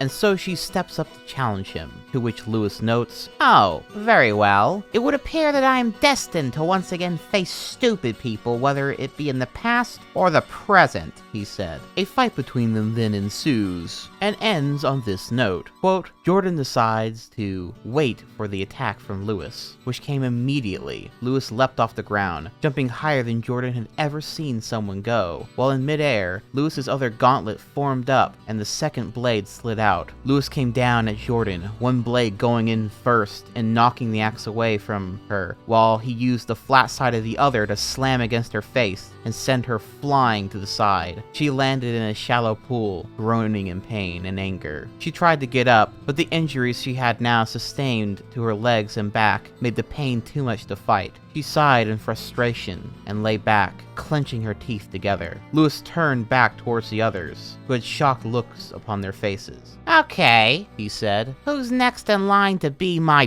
biatch? Unquote. So, yeah, that's pretty much that. Meanwhile, Endo is being gaslit into thinking that grieving over the Linkara is bad and shit by several other characters, and people seem to be getting actively upset that she's grieving over him, which comes off as really fucking mean and even outright emotionally brain dead, because it seems like they're upset that she's upset about it at all. And all this only seems to make her feel even worse. However, amongst these emotions, she later thinks maybe that she should apologize to White Raven, since she actually did understand her pain. There is also talks of politics and the like in the kingdom going on, blah blah blah, you kinda get the idea. But by chapter's end, Mira, the pedophile rapist of cat girls, in case you forgot, shows up at the end of this chapter in Endo the cat girl's house. Chapter 3, Speculation. Thankfully, before we get more catgirl rape, White Raven comes in to save Endo from Mira, and they capture her for interrogation. Though, what's interesting is they actually could have just killed her right here and now, and as the story will progress, it kind of seems like they definitely should have just killed her right here and now, but whatever. All the same, Endo and White Raven now wonder who is controlling the Dark Knights now that the darkness is dead. Meanwhile, Lewis is still commanding the Keen unit, and of course, Jordan still doesn't like him at all, and so she tries to steal his gauntlet in the middle of the night while he's sleeping, seeing that it's what gives him his power. But it doesn't work out for her at all, and basically, he just wakes up and she gets bitch slapped by Lewis. Chapter 4. What would Brian Botano do? Quote, You don't like me, do you, Leftant? Lewis asked. Well, Captain, allow me to explain it in a simple way. You are Linkaran, whereas I belong to the New Blood Order. You refuse to allow the troops to engage in the activities that made them proud to be a member of the Keen Army and this unit. You are pompous, arrogant, superior, and you think you're smarter than us. And if it appears at times that I don't like you, well, that's just the reasons why, Jordan stated. Lewis walked over to one of the support poles of his tent and leaned against it. He closed his eyes and smirked, quickly opening them and stared at her. You're what people on my planet call a colossal bitch. You act as if you've got a shaft up your ass. You're lazy, sloppy, idiotic, and you think you know everything. You think it's unfair of me to push these soldiers to actually do their jobs and ready themselves for combat, which they've seen very little of so far, in my opinion. And if it appears at times as if I don't like you, well, those are just some of the many reasons why. Lewis's smirk faded as he got in Jordan's face, narrowing his eyes at her. Let me be very clear, Jordan. I don't honestly give a damn if you think I'm the Linkara or not. I don't give a flying fuck if you think I'm delusional. I could give a shit if you think I'm an elitist simply because I choose to act superior to my troops, despite the fact that my rank gives me full authority to be an asshole to them. All I care about, Jordan, is saving lives, and thanks to the little time travel venture I'm taking, I'll have the opportunity to do just that, unquote. So, clearly Lewis isn't taking shit from no one in this book, which I suppose is consistent with his character for the first novel, but it seems even more extreme here. He knows he's the most powerful being in the world at this point, which of course would make one wonder if he's getting ready to be humbled by perhaps the new villains of this novel or something. Well, meanwhile, back in the normal time frame, Mira is captured and is imprisoned, and is being interrogated by General Javok, who has sort of been a character that's come up a couple times in the book, but mostly just to be there, and also to guilt trip Indo into not feeling sad about the Linkara being gone. And so Mira has this whole speech about how much she loves torturing people, and how she loves cutting guys' nuts off. Quote, "Have you ever just taken a prisoner of war and taken the time to slowly kill them? I have. There was one in particular, a farm boy from Anair. During the Dark Knight's rampage across the land, I had slain his parents when we took their house and food stores. The boy had seen me, and a few days later, attempted to take his revenge for his fallen loved ones. However, the boy's skills of a sword were limited and pathetic. I imprisoned the boy in his own home and slowly began my torture. I first cut off his fingers, one day at a time, while only feeding him Life Giver. Then I sliced off his toes. I proceeded to then nail his fingerless hand to the wall with rusted nails. I then cut off his legs and scrotum in a period of 1 hour. By the time I was done, he was dead and drenched in his own blood. Although I took no pleasure at the time of it due to my lack of emotions, I took pride in my ability to keep such a young boy alive for so long, despite all the things I was doing to him. You should have been there, General. You realize how much a person bleeds when you cut off their—" "Silence!" Javok explained. Javok winced, realizing he was very disgusted by this woman and the stories he had continually told, while he had attempted to speak to her calmly and reasonably. He took in a deep breath and clenched his fists. Javok moved in closer to Mira, right outside the bars that held Mira in, unquote. I like how we get this little notation that Javok winced, realizing he was disgusted, as if the other thing, winced, wasn't already enough of a determiner and the whole story. It's just kind of, again, stilted dialogue as per usual, but moving on. Then out of nowhere, 2 Dark Knights come in and beat Javok the fuck up, and then free their new Dark Queen.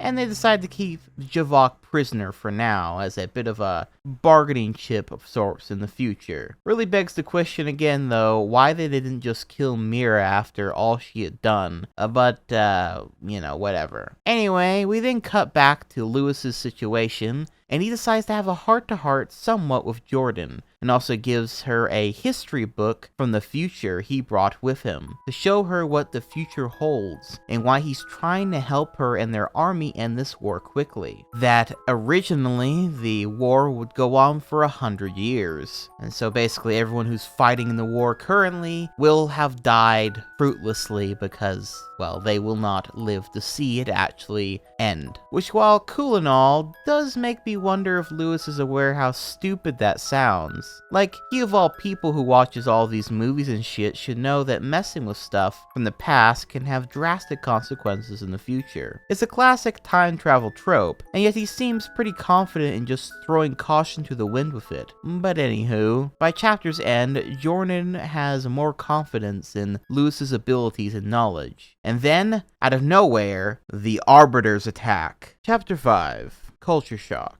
So, the evil Terrafell Arbiters are described as, quote, "The Arbiters are different. Each one of them had every bit of their skin covered and hidden. They wore red leather gloves and long red robes that they somehow managed to move swiftly despite their size. To top it off was a large red helmet they wore. The helmets had 2 slit cuts for eye holes. and had a tiny hole in the center for breathing, unquote, which is actually a pretty cool design. However, Lewis's army fights the Arbiters and sees how they are easily overpowered by the red-clad men, and so Lewis decides to make a bold move. Quote, "You Arbiters seem to enjoy picking on people smaller than you. Well, I'm smaller. Try picking on me," Lewis growled, and his blades quickly slid out of his gauntlets.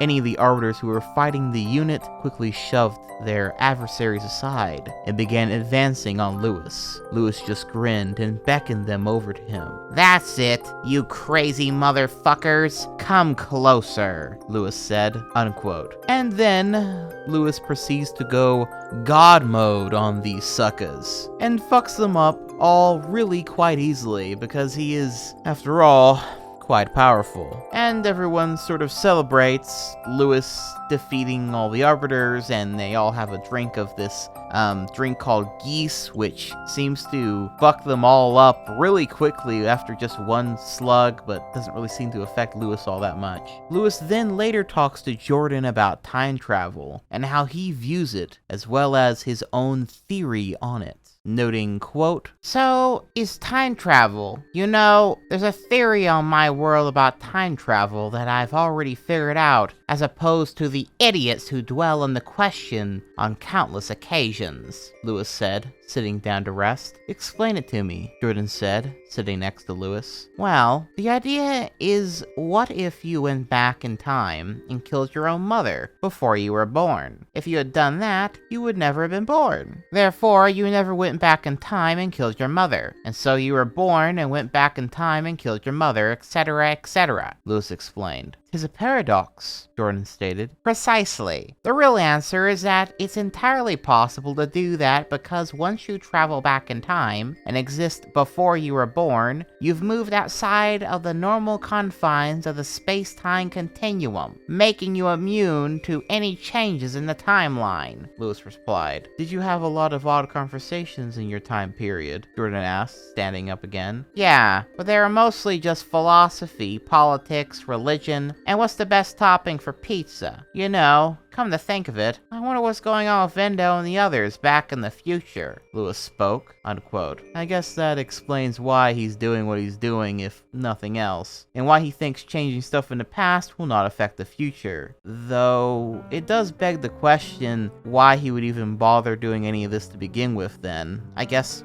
just out of boredom? Maybe he just wants this timeline to have a better life than the one that his future one has? I'm not about to go into time travel mechanics and shit like that, but regardless, it's somewhat interesting. Meanwhile, back in the normal time, within like a few hours, Mira completely takes control back over the city of Soya, and has all the Dark Knights, or at least a fair few of them that remained, come back to the city and fall under her new rule, at the beck and call of her. This all happens off screen, or off page rather, so yeah, that's all pretty quick. So Endo, Lithminar, and White Raven all decide they need to go and save Javok from the prison in Soyland, and to then hopefully launch an attack on the city to get rid of the rest of the Dark Knights, with the help of the Army of Light and what have you.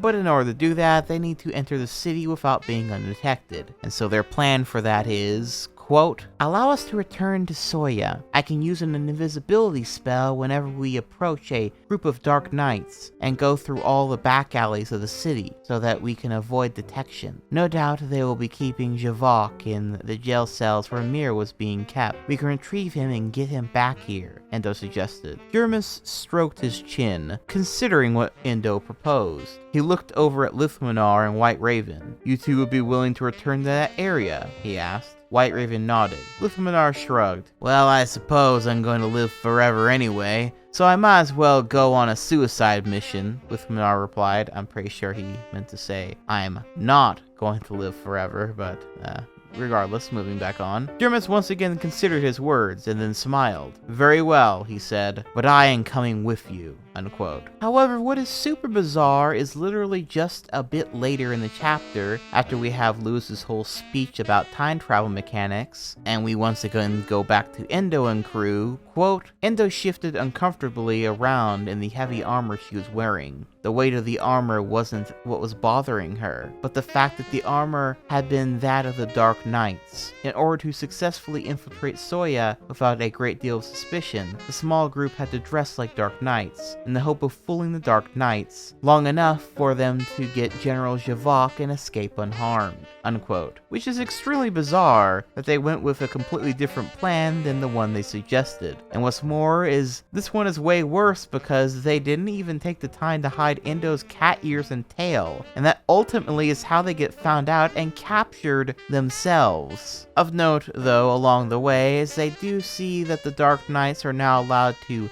have emotions since the darkness is dead, and they all find that rather interesting.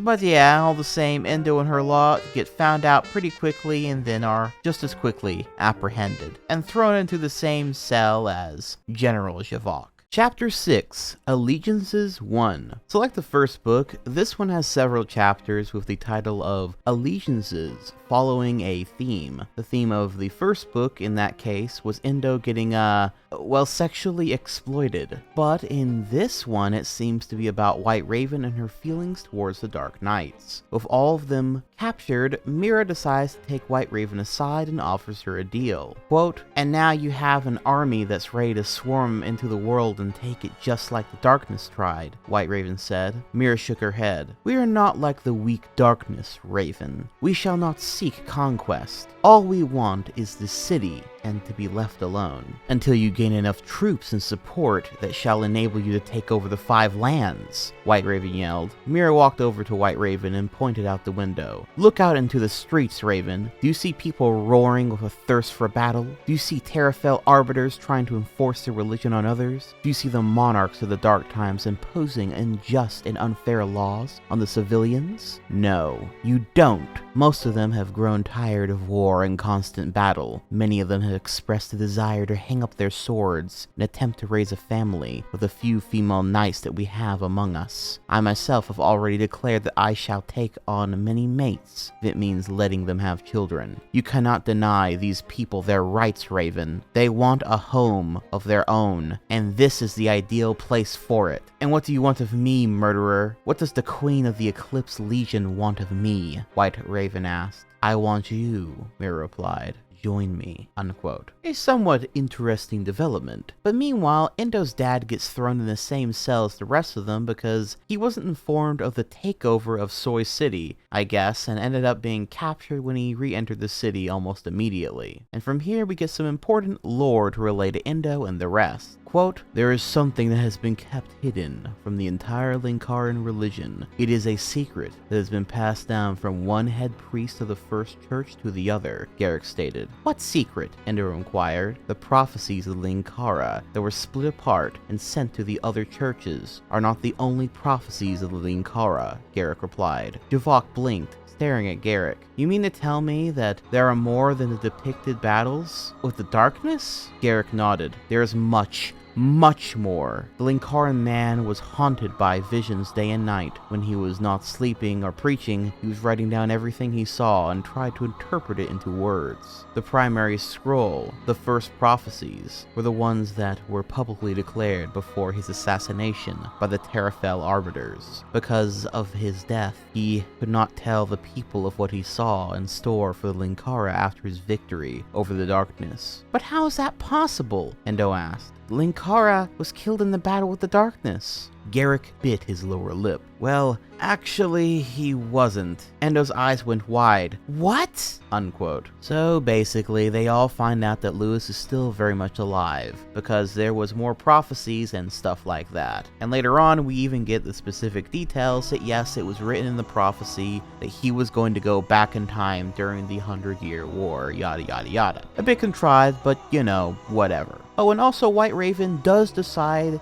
to go ahead and join Mira's Dark Eclipse Legion because she wants to yeah, there's not really any real reason given for why she's joining Mira. No inner thought process for her in making this decision either. She's certainly not doing it in exchange for the lives of her friends or something. No, she just joins the evil rapist Witch Queen's alliance, and that's pretty much it. I suppose it could be inferred that she's doing this to spy on the Queen and whatnot, but that's not elaborated upon, and honestly, with how Endo acted near the very end of the first book in betraying Lewis for the darkness for extremely dumb reasons, it can also easily be assumed that White Raven joined Mira because she's fucking stupid. So that's pretty cool, I guess. Meanwhile, back in Lewis's time frame, he and a band of his troops are undercover going into a city run by Terrafell arbiters, and they need to keep their cover. But Lewis sees a public execution going on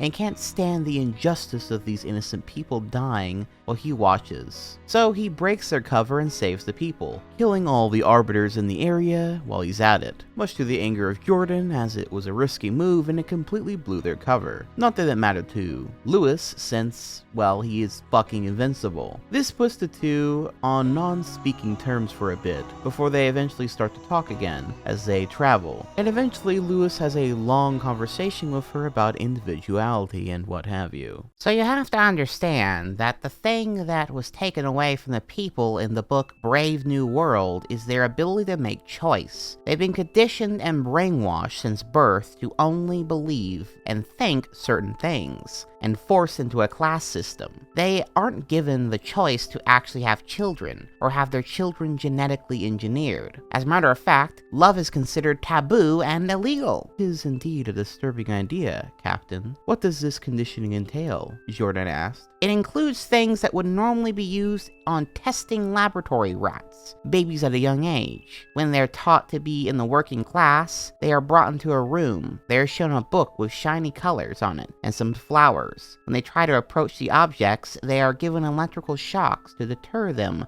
from nature and reading. It's horrifying! And every one of them in any class system is forced to listen to brainwashing tapes basically telling them that they are happy with their place in the world, and they need to be obedient little servants in their fucked up little world, Lewis replied. The idea of the individual's rights and honor is sacred among my people. The Keen Warrior's Code specifically outlines that it is the honor of the individual that takes precedent over the goals of the society, because a society can corrupt more easily than a single warrior who can believe honor. We act as a united people, however, to help each other obtain honor and glory, Jordan explained. It gets even worse, Lewis stated. At later ages, at like 6 or 7, most of the children who are grown into these factories are let roam free like cattle. They're naked and encouraged to have sex with one another. And why not? Most sexually transmitted disease aren't a threat anymore. Love isn't a consideration, and birth control takes care of pregnancy. I swear, it's sickening that these people in the book believe that a child is in any way emotionally and physically ready for the act of sex, or should engage in it. It's not a matter of religious beliefs, but of biology and psychology. Not to be that guy, but wasn't there a 14-year-old girl who was having sex with various characters in the last book? Didn't she say she got started when she was like 12? But regardless, moving on. But if this is all fiction, then why do you feel so horrified by it? Jordan inquired. Because it's a warning. Anything like that can happen if we're not careful. That's the real backbone of dark futures. They're entirely possible, and that's what makes them like a horror tale, Lewis explained, unquote. So yeah, once again, some of the best parts of these books is when Lewis is just kind of going off talking about something completely random and in no real association with the actual story. Just kind of being on a soapbox. Chapter 7, This Gray Spirit. So basically, in this chapter, the new Linkara prophecies are more properly explained and expanded upon, and it's revealed that the Linkara has been taken to the past, and Endo realizes that she can save him by using one of the 3 forbidden spells, specifically the Time Gate spell, which allows you to travel through time. But they are in need of a level 7 magi to use the spell, / find where it is to begin with. And so they need to get in contact with this fella named Cherido Neriti, who I shall now, in the future, simply refer to as as Cheerio. So they escape the cell thanks to Lithmanar's pickpocket skills, but in the end, Endo and Garrick and Jeremis escape to tell the armies of what is going on in the city of Soya so the Army of Light can go and fight them, as well as find the level 7 Magi Cheerio, while Lithmanar and General Javok are left behind as a distraction. Meanwhile, Lewis is still progressing in his quest to defeat the Terrafil Arbiters, and Jordan is still questioning him if he's a good leader and shit, and it's kind of all going nowhere on their end at the moment. Chapter 8, On the Firing Line. So basically this chapter, there's a bunch of talk about how the magic time travel spell works, and sort of theories about how dangerous it can be. It's interesting, but nothing really noteworthy. Besides, it's time travel, of course it's dangerous. Then they meet up with Cheerio and find the place where they can cast the spell. Again, all this is done very quickly, so sorry if it sounds like I'm rushing through this a bit. However, in the place where they go to cast this time travel spell, a bunch of skeletons start coming alive, and they quickly realize that Mira had several of her Dark Knights go and follow them, and now they know exactly where they are. And so they're going to have to cast a spell quickly, if any of them are going to be able to go back in time to save Lewis. And in the end, fucking Cheerio and Jermis go back in the past, but Endo and her father are left there to be recaptured by Mira. Meanwhile, White Raven takes some time to look around and talk with various Dark Knights in the Soy village, and she finds it interesting that all the Dark Knights now can showcase their emotions and stuff, and really showcase how they feel. She learns about their dreams and aspirations, and most of them really do just want to chill out and get married and have kids, and keep to themselves, now that they're no longer under the influence of the darkness, which White Raven seems to be okay with, and agrees this is a good step forward for all of them in the same way that she tried to improve her life when she got away from the darkness. However, she is ultimately suspicious if these goals truly align with that of their Dark Queen. Oh, and also Lewis and Jordan are still arguing and stuff, so yeah, moving onward. Chapter 9, In Purgatory's Shadow. So this chapter is rather interesting because the whole arguing between Lewis and Jordan finally comes to a head when Jordan notes how Lewis fights the Arbiters with reckless abandon and how it puts everyone else in danger, and he doesn't fight with honor, and how it seems like he fights simply because he enjoys killing, which leads into one of the most wild rants in the book series. "No, you have to stop," Jordan yelled, interrupting him. "I don't have to do anything. I am doing this to save lives," Lewis shouted back at her. "You act not as a man trying to save lives, but as a man on a vendetta for blood. You are acting more like a Terrafil Arbiter than a man," Jordan growled. Lewis narrowed his eyes and stormed up to Jordan's face. "Don't you ever compare me to those monsters!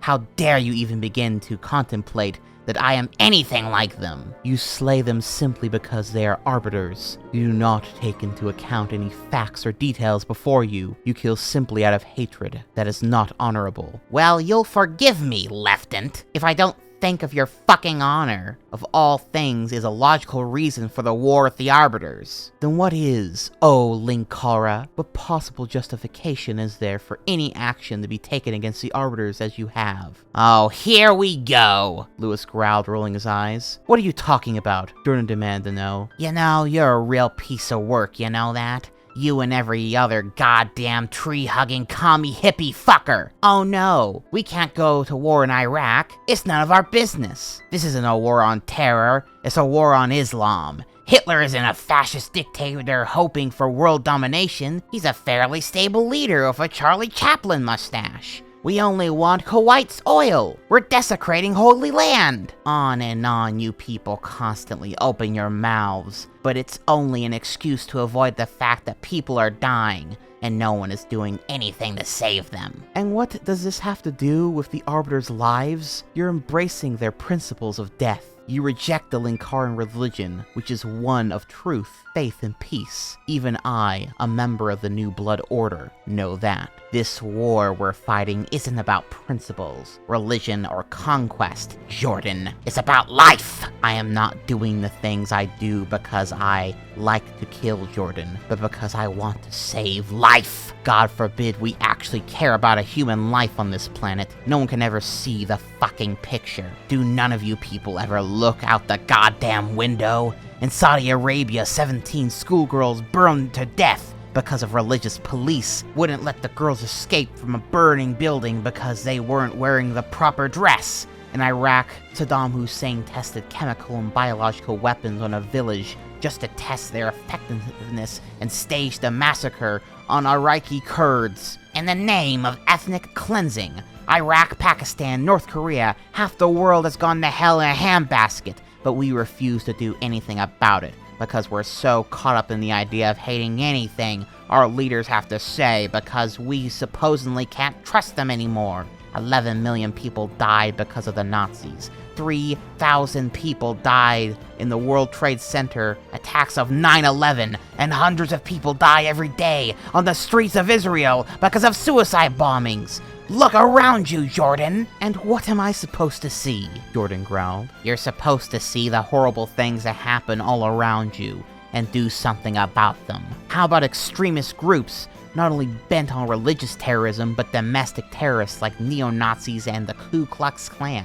How about the people who raise their kids to hate other people? How about the sickos out there who convince innocent children that it's right to hate someone else because of their skin color, or who they want to fall in love with? The Arbiters are no goddamn different than any other organizations from my world. All that's different is the names. Al-Qaeda or Arbiters, Hitler or the Darkness. I refuse to let it happen anymore, Jordan. Do you hear me? I won't let it happen anymore. I don't even know what you're talking about, Jordan stated, backing off. That's right, you don't, Lewis said. And then Lewis winced, looking away from Jordan, and closed his eyes. I don't even know what I'm saying anymore. Lewis winced once more, then sat down on a rock, putting his head in his hands. The tear escaped his eye. He began to slowly rock back and forth, breathing carefully as he held his face in his hands. There's so much evil on my world, Jordan. I'm not sure if there's more on yours or mine. I can barely keep myself steady. All I can do when I see an arbiter is see the millions, if not billions of people who died because of evil. I hear the voices of the people who have been wronged, whose lives and ways of life have been ripped from them because of the acts of madmen. All their voices seem to scream out at me for vengeance. I see them when I close my eyes.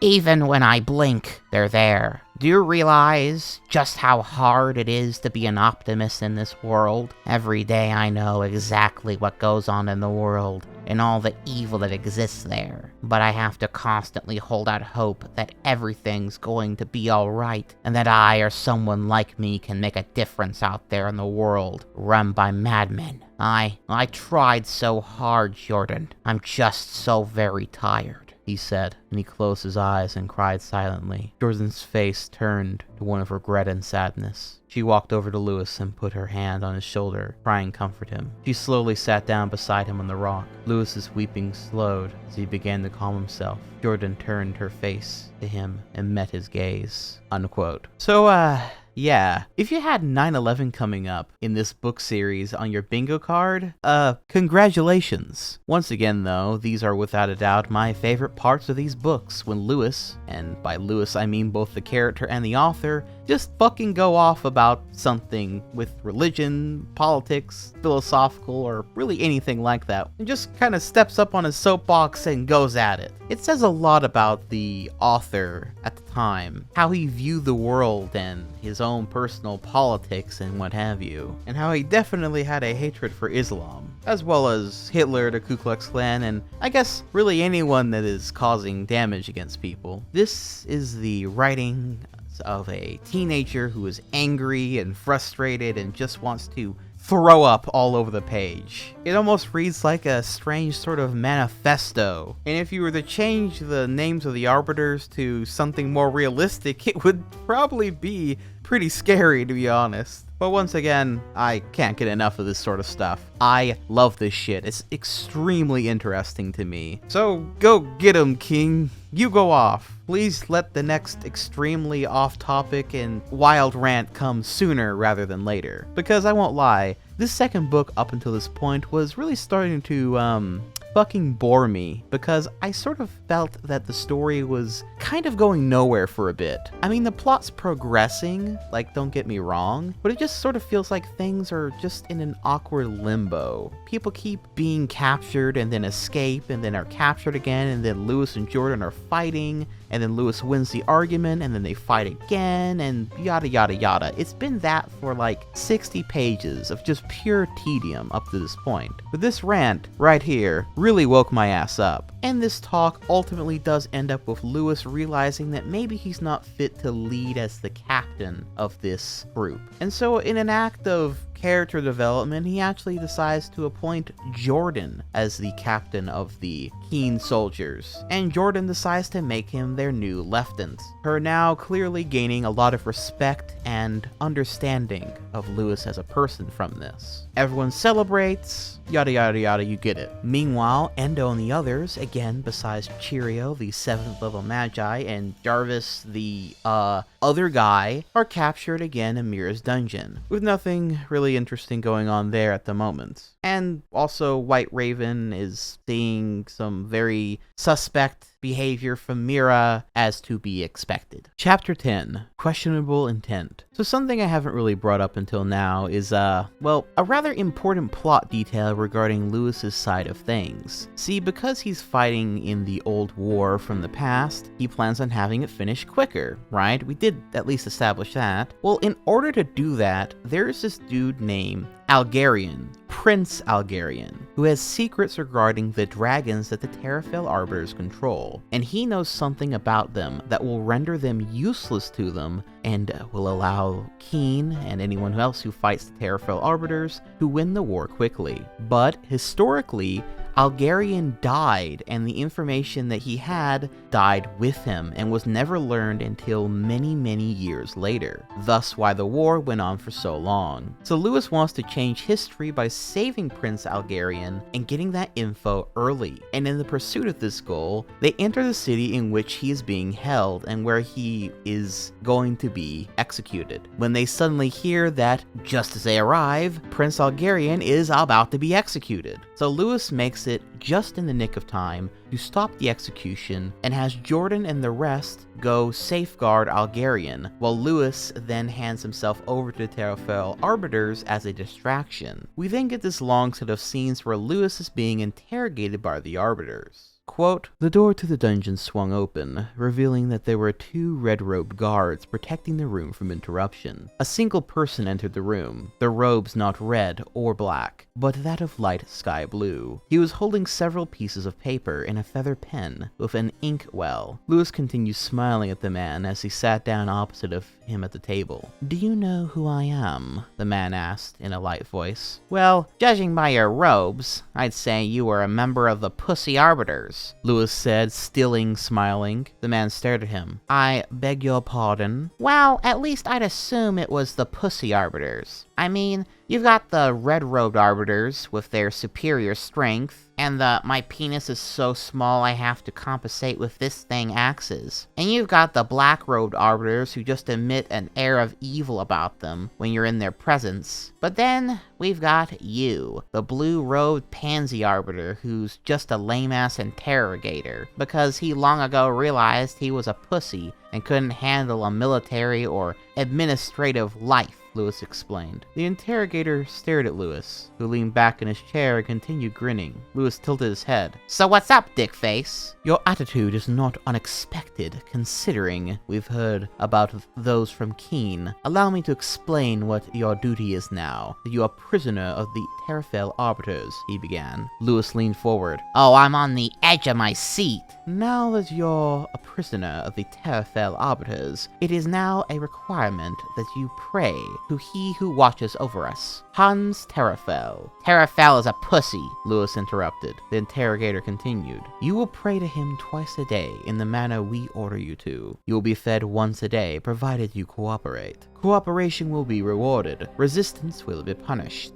cooperation and your food rations will be increased, and your standards of living shall increase. Resistance and the information will be tortured out of you slowly, and you will receive only food and life giver to keep you alive. Lewis giggled a little in his seat. I may not show it, but I do not care for your well-being. Your arrogance in this situation is beginning to annoy me, and with a snap of my fingers, I can happily have one of those guards come in here and break your legs. Maybe you had some kind of control and power back in the deserts of Keen, with people throwing themselves on their own swords in an attempt to please you. But now you are in AI, and you are in chains. I am in control and you will obey. Lewis smiled and held up his arms that were chained together. With one quick movement, he separated his arms, inconveniently, the chains attaching them. The arbiter tried to call out for help, but Lewis moved quicker, his right hand shooting out and grasping the interrogator's neck. He squeezed lightly, not wanting to shock him just yet. The interrogator stared at Lewis's eyes as he grinned. You are in control? I have snapped your chains like a toothpick, and I can snap your neck just as easily. If you send someone in to break me, I will break them. If you try to torture me, I will unleash nightmares, the likes of which you have never seen. I am the Linkara, and because of that, I have every reason to be arrogant. So take your fucking questions to someone else and stop wasting my time. You Weasley son of a bitch. Lewis pushed forward, releasing the interrogator and letting him fall back into his chair. He quickly gathered his papers and knocked on the door, indicating that he wanted to leave. As soon as the door opened slightly, he rushed out and left Lewis alone again. Lewis leaned back in his chair and closed his eyes. Raindrops keep falling on my head, he sang, unquote. So yeah, as to be expected, Lewis is in no real danger, and the scene plays out like that for a while, with eventually the chief of the loyalty officers of the Arbiters, Hansass Rowak, trying to interrogate him himself, but again also falling flat. The Linkara putting them all in their place. Then eventually Lewis is broken out of the jail by Jordan and the other Keen soldiers. And dear God, this book feels like it's on repeat constantly. How many times have people been thrown in prison just to be as quickly broken out in this book at this point? Anyway, they then try to escape, but just as they are trying to escape the city, 2 dragon riders show up. Shit's about to get real. Chapter 11, Allegiances 2. Okay, so this chapter takes place entirely in the present time, and it's about what else but Indo and the gang escaping prison again. Meanwhile, it is sort of revealed that White Raven has been pretending to be on Mira's side this whole time to spy on her, I suppose, or maybe it was just to buy time. Never really elaborated upon what her plan was, but yeah. But she's sent to stop them and essentially convincingly lets them defeat her so that they can escape. Mira, meanwhile, is panicking because the city is getting ready to be attacked by the Army of Light, and there is a ceremony that she wants to have conducted that she hasn't been able to do yet. One that would be able to, like, summon a evil dark demon thing. Not really important, but regardless, she ends up having all her Dark Knights cast a spell of Lockmanwo on her, which was the spell that Indo had casted on Lewis at the end of the first book that helped him get superpowered enough to defeat the darkness. So now she is going to be superpowered to be able to defeat the Army of Light. So yeah, that's pretty much it. Chapter 12, The Cassandra Conflict. Time for the novel's namesake chapter. In this chapter, basically Lewis kills the 2 dragon riders, and through the battle, he ends up actually riding atop one of the dragons, and through this he finds out that the dragons can actually talk telepathically, which is kinda cool. However, they are ultimately loyal to the Terrafell Arbiters, and whenever the Terrafell Arbiter is killed, the dragon just decides to go fuck off. However, in the scuffle, Prince Algarian, who again was supposed to have the information to make the war end 80 years sooner, is then suddenly killed in the heat of battle, meaning history cannot be changed so drastically. Which also means Jordan, in that time while Lewis was in prison, didn't ask Algarian what the info was. So I guess Lewis being captured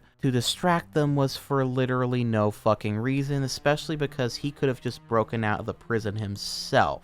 So what were they doing that whole time? What a colossal waste of time. Would have made more sense to just have him die before they save him or some shit. But anyway, this leads to Lewis describing the Cassandra conflict in his anguish and anger over the whole situation. Quote, "It doesn't matter. Nothing matters," Lewis spoke. All eyes turned to him. Jordan in particular seemed to glare at him. "And what is that supposed to mean, Lieutenant?" Jordan asked. "Hungarian is dead. The knowledge he had is lost forever. The Cassandra conflict," Lewis said. They all stated blankly, confused by his words.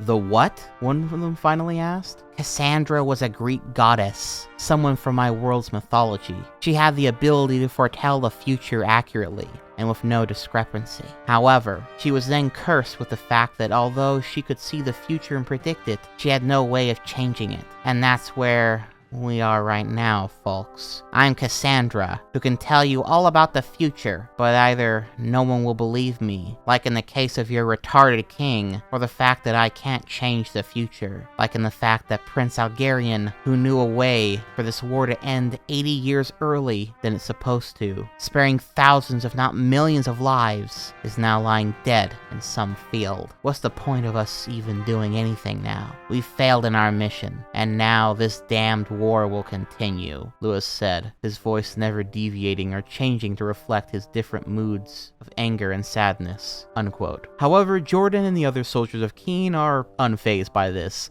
and seems to have joyous optimism, for once more so than Lewis. And by chapter's end, the mage Cheerio is finally here and is able to talk to Lewis about bringing him back to his time frame. Meanwhile, Mira uses the Lockmanwo spell, and she basically goes Super Saiyan from this and is able to handily defeat the Army of Light and save her city from the invasion. White Raven seems rather conflicted about this whole thing as it goes on. And while it's kind of a cool scene, I suppose, very anime-like, it's not really worth going into detail about. But it's definitely not bad. So, moving on. Chapter 13. Roosevelt was right. This chapter is all about the plot threads sort of mixing together now, and Lewis, Cheerio, and Jeramis touch base with why Lewis was brought back in time and how they are going to bring him back using the Time Gate spell. And they also bring up the influx of Dark Knights and Mira taking over them, blah blah blah blah blah. You kind of get it. It's just sort of reestablishing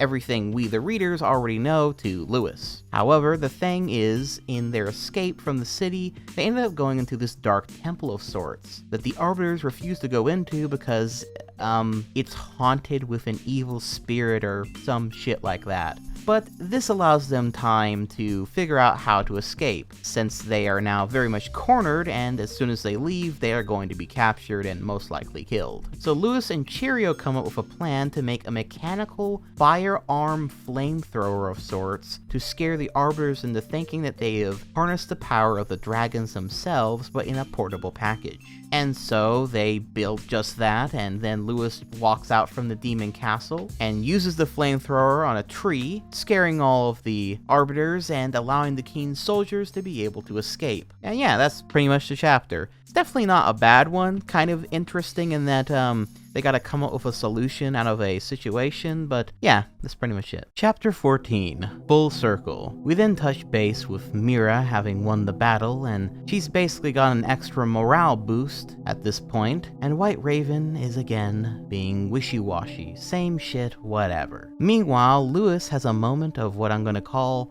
extreme depression. He's sad and angry, he wants to go home, he misses his family, but also he's missing Endo, and he's tired of being this god figure for people when he's just 14 years old. Quote, "Are you alright?" he asked. Lewis bit his lower lip, closing his eyes and sniffling a little. "No, Cheerio, I'm not alright," Lewis responded. "What's the matter? Can I help?" he asked, getting down on one knee. Lewis gritted his teeth. "No, you can't, Cheerio. This has been building for a while now. It's just, I've been able to keep it down until an hour ago." "What has, my lord?" Cheerio asked. "Everything," he said, tightening his grip around his legs. "Cheerio, I've been on this planet for about 6 months and I can't take much more of this. This forest, these clothes, the constant battle. I'm sick of it." "But I've never seen you express any kind of sadness before." "It's all an act, Cheerio. I put on a brave face and I suck up my sadness and tell myself I need to focus on the tasks at hand instead of dwelling on things I can't control. The food is the same over and over. My hair is a disheveled mess without any shampoo or regular showers,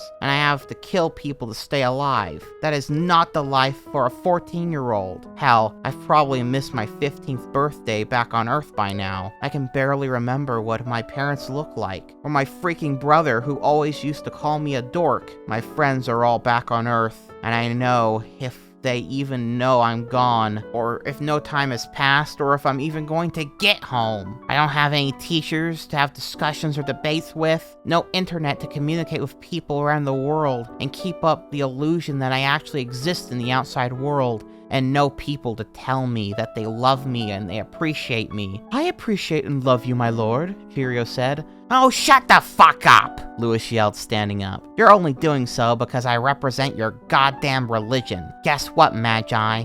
I don't want to be your religious leader. I want to sit around and watch TV or read comics and manga. You people thrust your praises and your beliefs onto me and expect me to act out the role that I have no interest in acting out. This armor was an accident, nothing more. Stop calling me my lord. I'm not your lord. I'm just a kid who was thrown into a situation beyond his control. Cheerio continued sitting, gaping at Lewis, with his mouth wide open. Lewis continued. As a matter of fact, there's only one other person who might have actually truly loved me, and that's Endo. But she's not here, and by the way you described the way you left her in Van, I'm never going to see her again. I hate you. I hate this whole fucking planet. Lewis fell to his knees, pounding his fists on the grass and soil. I want to go home. I don't want this place anymore. The welled-up tears in his eyes flowed down his cheeks as he continued slamming his fists into the ground. I want to go home. I want to go home. I want to go home.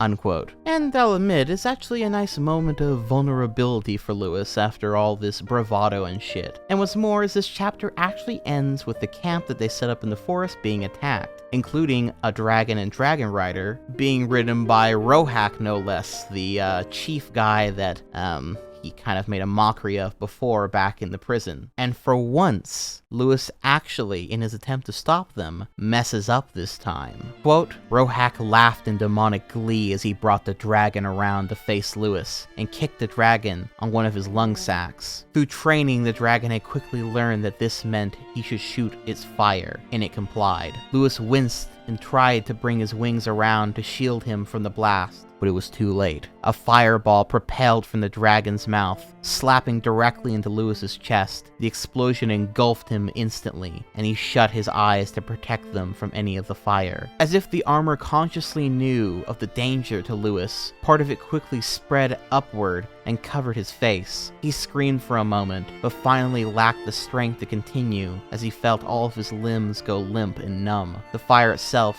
soon subsided, leaving only smoke, which Lewis quickly fell from. The armor that had protected his face had not protected his hair, so most of the long hair that had grown for months of not attending to a barber burned off quickly, leaving most of his head a bald mess. The armor on his face retracted into the main body and fell to the ground, his consciousness escaping him. The last thing Lewis remembered then was the screams coming from Jordan and Cheerio. Unquote. Leaving the chapter on a cliffhanger. Not bad. Not a bad chapter. Chapter 15. Behind Enemy Lines 1. So this chapter is interesting because Lewis has what I would call an Evangelion moment, where he appears in a dark void all to himself, with another version of himself talking to himself. It's a very existential scene that serves the purpose of sort of getting inside of Lewis's head. However, while he's having this scene happen, he also goes out of his way to make fun of Shinji Ikari from Evangelion. Quote, "Who am I? Perhaps I am your armor, a sentient being who shares a symbiotic relationship that you're not aware of. Perhaps I'm your conscience, come to make you see all of the horrible mistakes you've made. Or perhaps," the being replied. The other Lewis kneeled down, getting closer to Lewis's sad eyes. "Perhaps I'm the real you. I'm the Lewis Williamson who, at the beginning of his high school year, decided that he was going to stop being a pansy ass and take control of his life. Perhaps I'm the Lewis who watched Evangelion and said to himself, I'm not going to end up like that whiny little bitch Shinji Ikari. What the hell happened to you, kid? Get off the ground and stand up for what you want. Lewis winced and grit his teeth, once again trying to get up, but he fell to the ground once more. The other Lewis rolled his eyes. Well, I suppose that's all you can do. All you can do is lie on the ground and prove to everyone just how much they can walk all over you. Lewis mumbled something. The other Lewis raised an eyebrow, curious. What did you say? The other Lewis asked. Nothing, Lewis murmured. It sure didn't sound like nothing. What did you say? nothing. What did you say? Lewis bit his lower lip and mumbled again. What did you say? Lewis opened his eyes in the real world and exclaimed, I said shut the fuck up, you blood-belching vagina. unquote. So yeah, that's pretty interesting. It's like he loved the ideas of Evangelion and wanted to emulate a scene from it for his novel, but he didn't want to seem as vulnerable and had to point out that he's nothing like Shinji, or at least he's definitely nothing like Shinji now, or whatever. But whatever really, it's not that important. It just kind of took me out of the moment a little bit. I would have preferred he just had this scene play out by itself without another random reference, I guess. But regardless, he ends up waking up after this and does end up defeating the Arbiters in the end, and saves everyone. Meanwhile, Mira is seemingly drunk with power, and angry that this other Dark Knight named General Varric the Destroyer, who just recently arrived in the city, seems to still have faith in the original darkness and not in her. And since this character will become important, not in this book, but in a later book, I will go ahead and read his description. Quote, his hair was a dark blue, contrasting with his pale skin and red eyes. He wore a thick black armor with a dark cape equipped to the shoulders, almost as if he were attempting to boast superiority over others, unquote. Chapter 16, Behind Enemy Lines 2. Okay, so there's like a lot of juggling in this chapter, but to start, Endo asks Lithmanar, God, remember Lithmanar?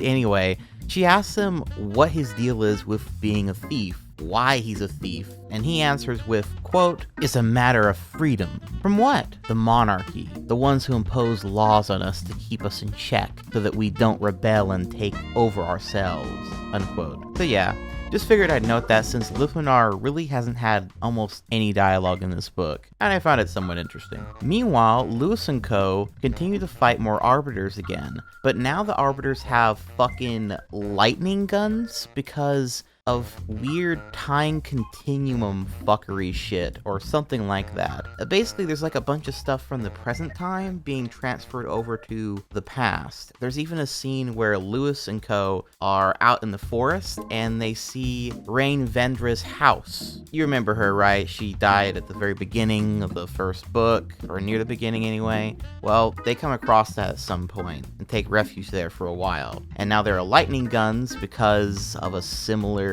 thing, I guess.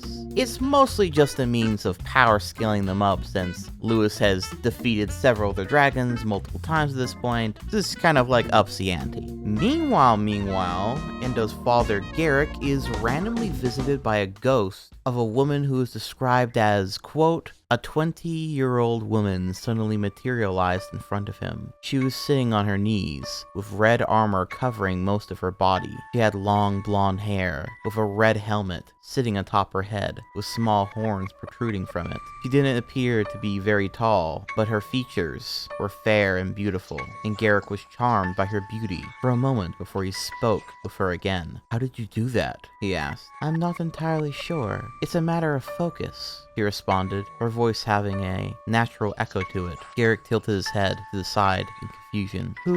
What are you? My name is Thesia, priest. I'm a ghost, a spirit. The woman now identified as Thesia replied, unquote. So yeah, this ultimately goes nowhere, but Thesia will be somewhat important in a like later part, mostly in a later book. But yeah, then the chapter ends with Lithwinar and Endo hearing a growl in the sewers that they've been exploring under Soya since escaping the prison, as well as escaping Mira's like Super Saiyan rampage earlier. Chapter 17, the Carbomite Maneuver. Alright, skipping ahead a little bit because we're kind of wasting time at this point, but the basics are, more fighting with the Arbiters happen, Lewis and co get cornered yet again, but this time Lewis convinces the Arbiters to leave him and his lot alone, completely on a bluff that the secret behind his golden armor is revealed, and that the others will soon have the same armor as him, and then they will have to contend with a whole army of warriors just like him, bearing in mind that their lightning guns works on everyone else except for Lewis, and now they would work on none of them. And so they ultimately fuck off. Meanwhile, Mira is getting ready to do this grand ceremony called the Genesis Ceremony, which requires a sacrifice in order to summon this demon, and so she orders White Raven to go and get a sacrifice for her. Mind you that she has convinced people that the demon will be good for protection, but it seems as though she wants to use it for conquest, actually. Chapter 18, Allegiances 3. So, now that White Raven fully is aware of Mira's plan, she decides to reveal herself fully to be a good guy. She then saves Garrick from his prison, and communicates with Endo telepathically to let her know that she's on her side, as well as what's going on and that she only wants Mira dead, and that she pleads with Endo to try to make peace with the other Dark Knights, that they are good, and that it is only Mira that is worth killing, and Endo ultimately agrees with her. Then Endo and Lithwinar escape a giant fucking shit-eating monster in the sewer, and head back up to the surface of Soy City, and then White Raven gets the chance to kill Mira again, her arrow clearly pointed at her. But then, like, she is fucking convinced to not just kill Mira right then and there because, quote, White Raven repositioned her arrow up at a nearby building's roof. Upon the roof stood Mira and two Dark Sorcerers. The Dark Sorcerer's spells had missed White Raven, and now she seemed ready to kill any one of them who made the slightest move. Tell me, Raven, do you think I'm a complete imbecile? I knew you would never abandon your friends, Mira shouted, calling down to White Raven. An imbecile? No, I think you're completely insane, but not an imbecile, White Raven called back. And I'm insane for wanting a future for our people? You want to have me be like the darkness, Mira replied. No, you're insane because you kidnapped, tortured, and raped a Linkaran priestess. You're insane because you asserted yourself as the ruler of the Dark Knights, and you think that only you can lead them into glory. You're insane because you take pleasure in the suffering of others, and drink Otis over the dead bodies of the innocent. You do not seek peace, you witch. You seek power and conquest. Like the darkness? No, you are the darkness, White Raven growled. So, what will you do now, Raven? Kill me? Perhaps you haven't noticed, but these people here have come to know me for who I really am. The vision of what you perceive me to be is a fantasy, a fiction. If you kill me, I will be a martyr and live on in the hearts of these people who know me for who I really am, and not the evil blob that you associated me with. What makes it worse is that if you kill me, there will be a power struggle for the throne. You were my second-in-command, Raven. We still haven't organized a local government yet, which means that dozens of people will be claiming the throne as their own. And who will win in the end? The most ruthless, the most cunning, the most devious general of my army, Varric the Destroyer. And despite whatever opinions you hold of me, you know that if Varric were the king of the Eclipse Legion, then the Legion will be a force for evil, and you can't let that happen, Raven. White Raven lingered for a moment, her eyebrow twitching slightly as she kept her arrow aimed at Mira. Her best instincts told her to release the arrow, to let the weapon soar through the air and spill her blood and brains out onto the shingles of the building. She wanted to have that smile on her face turn into fear and shock, to just let this being that radiated evil from the very air she breathed fall to the ground in a crumbled mass of flesh and armor. However, she couldn't do it, because despite Mira's evil, despite her deceptive, demonic nature, she was absolutely right. Her allegiance may not be to Mira, but it was still to her people, the Dark Knights. And so White Raven lowered her weapon, allowing for the other Dark Knights to come to her and hold her at bay, unquote. So, he's like Is White Raven fucking stupid? Is she fucking dumb? Like, how the fuck did that speech work? Well, I know I'm fucking evil and everything, but if you kill me, then another evil person will, like, come into power. Okay? And so they'll just kill that other evil person. What's the fucking big deal? Also, I personally would have felt that this would have been a stronger character moment for White Raven if she did actually shoot the arrow at Mira. Even if she ultimately wasn't able to kill her, that she wanted what was best for her people, and that she would, even if she had to be the villain in this scenario, take out the person that is clearly leading them astray. I feel like that would have been a stronger character moment than what she just did right there. But, you know, whatevs, I guess. Meanwhile, Lewis is then suddenly attacked by, like, a dark shadow of sorts while the time gate spell was getting ready to be used, and so now he's pulled into yet another mental battle with this dark, inky darkness that comes out of nowhere. Chapter 19, Nightmares in Light. So, like I said, they were about to cast the time gate spell, but then Lewis gets pulled into a mental battle with a shadow, kind of out of nowhere to be honest. But narratively it serves as a moment, once again, of self-reflection for him, in which this shadow reveals to him some of his greatest fears and shit. The shadow seems to overpower Lewis. It won't allow him to use his armor here. It strips him naked, in fact, and forces him to feel like a pathetic boy with nothing to live for, and feeds into all of his self-doubt, desperation to be seen as a hero, and what have you. It's definitely not bad, and of course, there are several references to other movies and stuff like that, much like when Lewis fought a mental battle with the darkness in the first book. However, after ultimately being beaten into the ground over and over again, Lewis does ultimately win over the shadow by realizing that he has control over his own mind and dreams, and uses his free will to conquer said shadow. I would say the whole thing is rather Jungian, but I don't really want to give a 14-year-old that much credit. But it was at least accidentally very Jungian. And then Lewis wakes back up, and fucking Cheerio and Jordan all go through the time portal back to the present, which, yes, Jordan ends up joining them sort of out of a necessity because the shadow was killing people and it was gonna end up killing her if she didn't go with them, and so yada yada yada. Jordan is now in present time with the rest of them as well, leading into the final chapter. Chapter 20, Foundations. So basically Mira is about to kill White Raven and Javok for the big sacrifice of sorts, since they basically fucking handed themselves over to her. And they are about to die with no real plan of escape, other than maybe hoping Endo and Lithmanar might get there in time, but are thankfully saved by Lewis when he jumps through the time portal thing literally onto the stage where Mira is having the sacrifice take place, and then proceeds to punch the bitch once, count 'em, one time, and she goes flying in a rather anticlimactic fashion. No, like seriously, after all this buildup, Lewis comes back for 1 second and fucking knocks that bitch out. Quote, Lewis blinked once and shifted his eyes from left to right, seeing Garrick and White Raven tied to the separate wooden poles. Sorry, it was actually White Raven and Garrick, not White Raven and Javok in this book. And the assemblage of dark knights beneath him.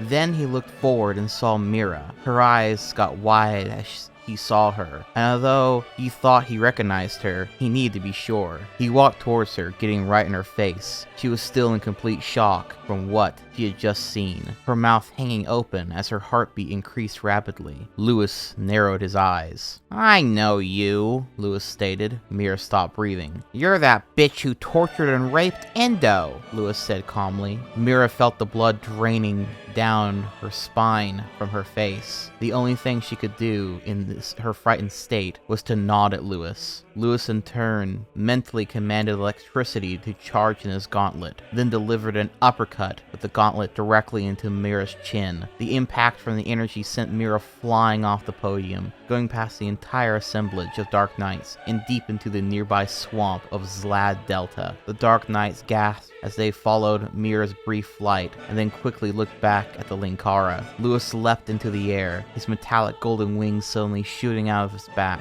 and his armor gliding him off the stage and in front of the Dark Knights, who backed up when he landed. He turned his head from left to right slowly, looking at the shocked Dark Knights. Unquote. So with that, the evil is beaten. Although he didn't end up killing Mira here, he just knocked her out way into the woods. I don't know why he didn't just stab her right here and there. People really have a problem with just killing Mira outright, but regardless. The Linkara then decides that the Dark Knights can live in peace in Soyland, even though he had no reason to do that at this point, since he hadn't really seen them do anything other than evil before now. Would have made more sense if he was about to kill them all, and then White Raven decides to inform him to, you know, not do that. I guess you could say this is character development because Lewis doesn't want to just kill things for the sake of killing them anymore, but it also would have made more sense if White Raven thought he was going to, and then so she like tells him all about what the Dark Knights have been doing, and then he says, oh, I wasn't going to kill them anyway, whatever, and then you could have his character development moment as well as White Raven actually informing him that they are not a danger, blah blah blah. It also would have showcased to the Dark Knights that White Raven is looking out for the best for them, that sort of thing. But yeah, story over, I suppose. Except for the epilogue. Epilogue. The story ends with everyone being very happy. Lewis has plans to make it back to his own world, and him and Endo embrace in a passionate kiss. That sort of thing. The status quo being re-established, ready for the next adventure in the third book. Meanwhile, back in the other part of time, Rohak, again the chief guy of the Arbiters that Lewis ended up beating, and this other woman named Thesia, again the woman that appeared as a ghost to Garrick earlier, are having a conversation. And through this conversation, Thesia reveals that she seems to be the one that used that shadow before on Lewis right near the very end of this book, before he ended up going back to his normal time. And she, I guess, is the new big bad secretly plotting and planning something big. Something in the background for now to defeat the Linkara once and for all. All of which will be plot points that will show up probably in the next book, right? Well, no. The end. So overall, my thoughts of Angel Armor, the Cassandra conflict, is honestly, it's a little better in some ways than the first book, but also a fair bit worse than the first book in many ways too. Like, sure, I guess we don't have needless catgirl rape and other weird stuff like that, but also this book is really fucking boring most of the time. It feels like a big waste of time mostly for just trying to get things back to the status quo for the third book. He's extremely repetitive, with characters constantly being imprisoned and then escape, or being cornered and then escaping, that sort of thing. The characters not killing other characters outright because the plot needs them to be alive, even though it makes sense for certain characters to kill other characters in those moments, while other characters that need to die, like Prince Algarian, die even though they had every opportunity to avoid that happening. They have all this talk about how the past can be changed and it won't affect the present and stuff, but they never actually go through with that and see what would happen. The villains, while kind of interesting, are mostly incompetent, though to be fair that was a bit of an issue with the first book too. And White Raven as a character seems to be given a lot more focus in this book, with Endo and Lithmanar taking extremely big back seats this time. But for all the extra screen time White Raven as a character gets, she doesn't really have much of an arc. She just decides she's going to look out for the Dark Knights and proceeds to make a lot of wishy-washy and dumb decisions along the way. She isn't even ultimately the one to save the Dark Knights, it's just Lewis again. I feel like the dynamic between her and Mira could have been amped up some. Honestly, as weird as it would have been, I kind of was expecting Mira to try to like seduce White Raven or something like that. Something strange of that sort. but that never really happens. On the flip side, Lewis's character arc was a little bit better this time, though it too did come off as a little schizo at times with how quickly he jumped from one emotion to the other, especially some of the crazy rants he had that had really nothing to do with anything going on. But again, honestly, that was some of the most interesting and entertaining parts of this novel. Also, Jordan as a character is alright, I suppose. Though it is probably worth noting that, for as much as Jordan calls Lewis out, I feel like there are several times when he's going particularly crazy or wild that she definitely could have called him out on his shit more. Because honestly, Lewis throughout this entire novel is kind of insufferable. I mean, it's really funny from a reading perspective, and if the story leaned into that dynamic more, it kind of had it be more of a comedy, I could actually really get behind it. But because it's so self-serious and everything, Lewis kind of just comes off as a know-it-all asshole, which he kind of had that a little bit in the first book as well, but it's really ramped up here, which paired with his crazy rants about dictators and terrorism and religion and stuff like that, which again feels a lot like word vomit from an angsty teenager that just has a lot of feelings and emotions about a lot of things but doesn't actually know like anything of what they're actually talking about. It feels with as much as Jordan was calling him out, rightfully so, on his bad behavior, as soon as he broke down and started going especially crazy and crying,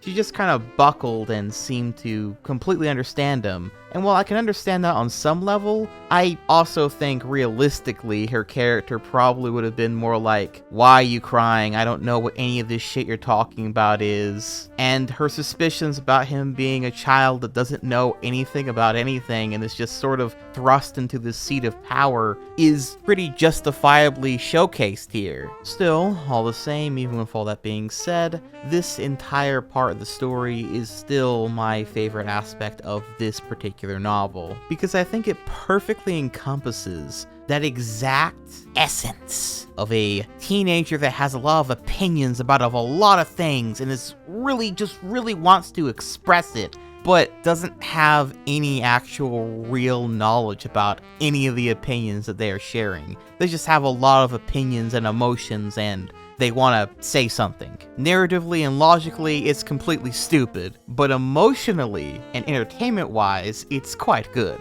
Nonetheless though, this book really does feel like filler mostly, with everything going back to how it was by the end of the first book, well, plus Lewis being there, moving on into the plot of the third one. And small spoiler for the third book feels a lot more like what the second book plot-wise could've, perhaps should've been, but we needed this part to, I guess, explore more of the lore of Keen, introduce Jordan, give White Raven more screen time just for it to be squandered? Yeah. So overall, I'd say the first book is definitely a bit more interesting as a whole, but with that being said, what of the third novel? The third being the longest of the batch, no less. Will its extra length come with a far grander tale? Well, let's find out together, shall we?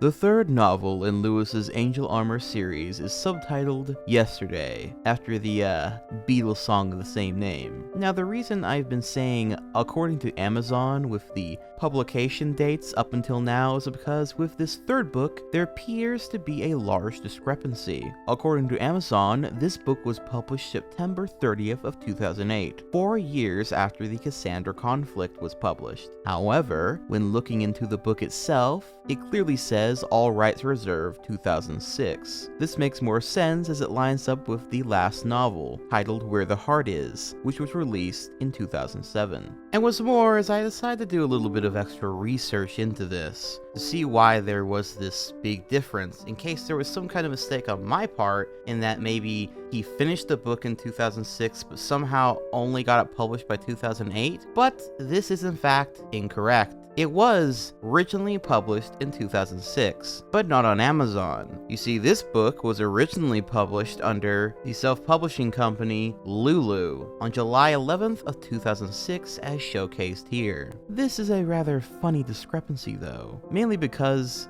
of this issue, many places where you can find any sort of info about this book series series, which, trust me, isn't very much, will often confuse Yesterday as the last novel rather than it being the third, with TV tropes making this mistake as seen here. Though that site is filled with misinformation, so I suppose that makes sense anyway. But also, the only place where you can really go to read these novels these days, the Internet Archive, also makes this erroneous mistake. It lists where the heart is third instead of fourth in the list of novels here, which is so funny to me because this means people probably base this info off of Amazon and nothing else, and never even bothered to look into these books and find out the proper order, which lines up because I'm convinced that absolutely no one besides some of Lewis's closest friends and maybe a few of his greatest enemies have actually ever read through all 4 of these books. Only I have been crazy enough to do this, though if any of you have, please do tell me. Stand up now, because if not, I'm convinced that I am the most dedicated Linkara fan to ever have lived. But anyway, tangent about this aside, the stuff on the back of the book reads, quote, "The third book in the Angel Armor series. Following the events of the Cassandra conflict, Lewis Williamson is ready to head back to Earth. In order to find a way back, he must travel to the other continent of Sin in search of a spell to get home. However, the other continent is also Lithmanar's homeland. What secrets does he have about his past that he doesn't want the others to know about?" Unquote. So yeah, that's pretty much the rundown. So with that being said, let's jump right into the content of this novel. So to start, unlike the other 2 novels, this book has a table of contents page, and more importantly, an introduction, which sort of gives us a look into the mind of Lewis at the time, what his thoughts and feelings were in writing the 3rd novel. There's also a small little dedication note which reads, quote, "Dedicated to Catherine Arnold, and not Claremont McKenna Carleton, or any other college that rejected her. You guys missed out on a fantastic student and woman," unquote, which I thought was actually kind of sweet, to be honest. As for the introduction, well, let's go ahead and give it a read in full, shall we? Quote, "Wow, 3 books now, eh? It's hard to imagine that this series came about simply because I wanted to prove myself that I could. Well, let's get started anyway. This is Yesterday, the 3rd book in the Angel Armor book series. That means that it's a sequel and a direct follow-up to the events of Just a Boy and the Cassandra conflict. This is not something out of Michael Crichton or Arthur C. Clarke, where it's not really what might as well have happened after, or what could have happened after.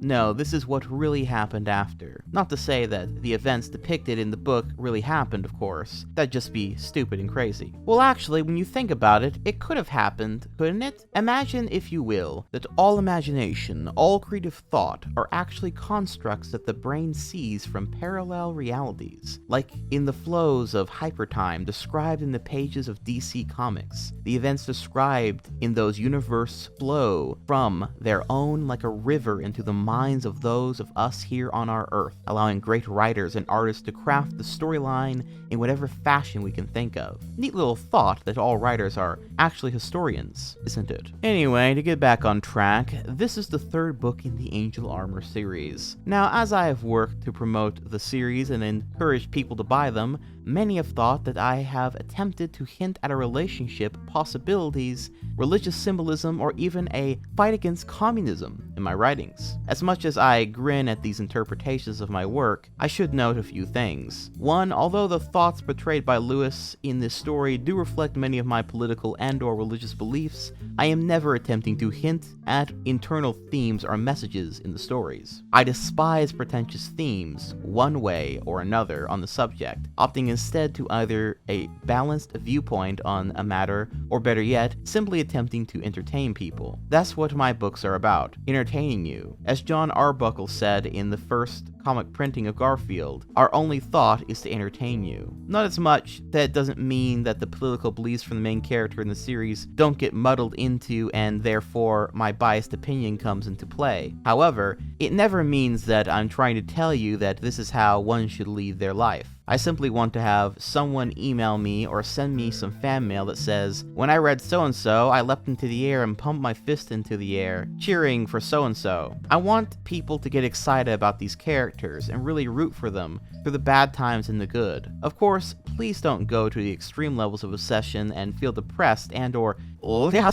just because things don't turn out the way you would have hoped them to. It's self-defeating and pointless. However, I love to get fan mail. Heck, hate mail is alright too. Why? Because I believe that people are smarter than Hollywood who have us believe and know what makes a good story. I will listen to suggestions, ideas, and other such things that you send me. Because, after all, as the fans, you're the ones I'm really working for. You get me the money that helps me keep writing these books and give you the next story. Eventually, these books might even pay for my very way of life, and that'll be cause for thanks to you all. I've gotten some complaints about the books, and I hopefully have managed to accommodate people while still holding together what I feel to be a good group of characters representing different beliefs, creeds, and philosophies. First and foremost among these was Lewis' stubbornness that actually pays off for him. Well, I think this book and the previous one have managed to make him slightly more tempered. But let's face it, would you rather have one of these stubborn ones than the one that would rather cry and talk about their feelings instead of actually saving the world? Next, there was the swearing. Yeah, it's pretty strong and it's been lowered a bit in the third book. I hope you agree with me on that. And finally, the third most common complaint is about Endo recovering quickly from her rape in the first book. Oh no. Well, there are a couple of things on this matter. Endo is from a different society, religion, and species, valuing many different things than Americans would value. While she certainly sees the rape as a horrible thing for her, she doesn't feel that it is as bad as some things that exist in her society. Also, Endo is a sorceress. Now, the rules about these things change from book to book, but I thought I had made it clear in the first two books that becoming a sorceress is not a happy process. Remember the secluded thing? The intake of magical energy? Think about all the things that would exist for her in a secluded room for months or years. These reasons and more could explain her recovery from the rape, but don't think it'll be a subject that will be forgotten in books to come. Now, in this book itself, although the central plot is about Lewis's quest to return to Earth, the main side of this is Lithmanar's story. Most people have told me that Lithmanar is their favorite character, and I love finally being able to reveal his past after hinting at parts of it for so long. The best part of it is that even if you have it figured out at the end, there might be a thing that will make you stop and go, this book contains the biggest collection of references to copyrighted material that I have ever tried, and I fear for the possibility of prosecution in some of these matters. So, I'd like to make a note of some things. Note of these things belong to me. I don't own the rights to Yu-Gi-Oh!, Evil Dead, Green Lantern, Tenchi Muyo, Sailor Moon, Pokemon, Nightwing, Vampire Hunter D, Steam Detectives, Pet Shop of Horrors, Star Trek, Star Wars, Cowboy Bebop, Trigun, Slayers, Vampire Hunter D, Read or Die, Babylon 5, Spider-Man, The Matrix, Evangelion, Gundam, and the Batman franchise. Please don't assume they belong to me, and I am never trying to say that I do own them. I love these things, and the matter that I reference them is pure fantasy. And while certain characters may identify some items or people in association with the above listed franchises, keep in mind, it's all going on in the mind of a very imaginative young mind who only thinks they are those objects. As such, I have avoided trying to use anything directly outside of just referencing what the items/people are and not using them in a manner that would infringe on copyrights and trademarks and subsequently have people sue me. Anyway, that was my little rant/plead for mercy. As for stuff that does belong to me, while there is no mentioning of it in this book, I should note that a lot of things have happened for me since the original writing of this book, not the least of which is the creation of Lightbringer, a webcomic I write that takes place in the Angel Armor universe.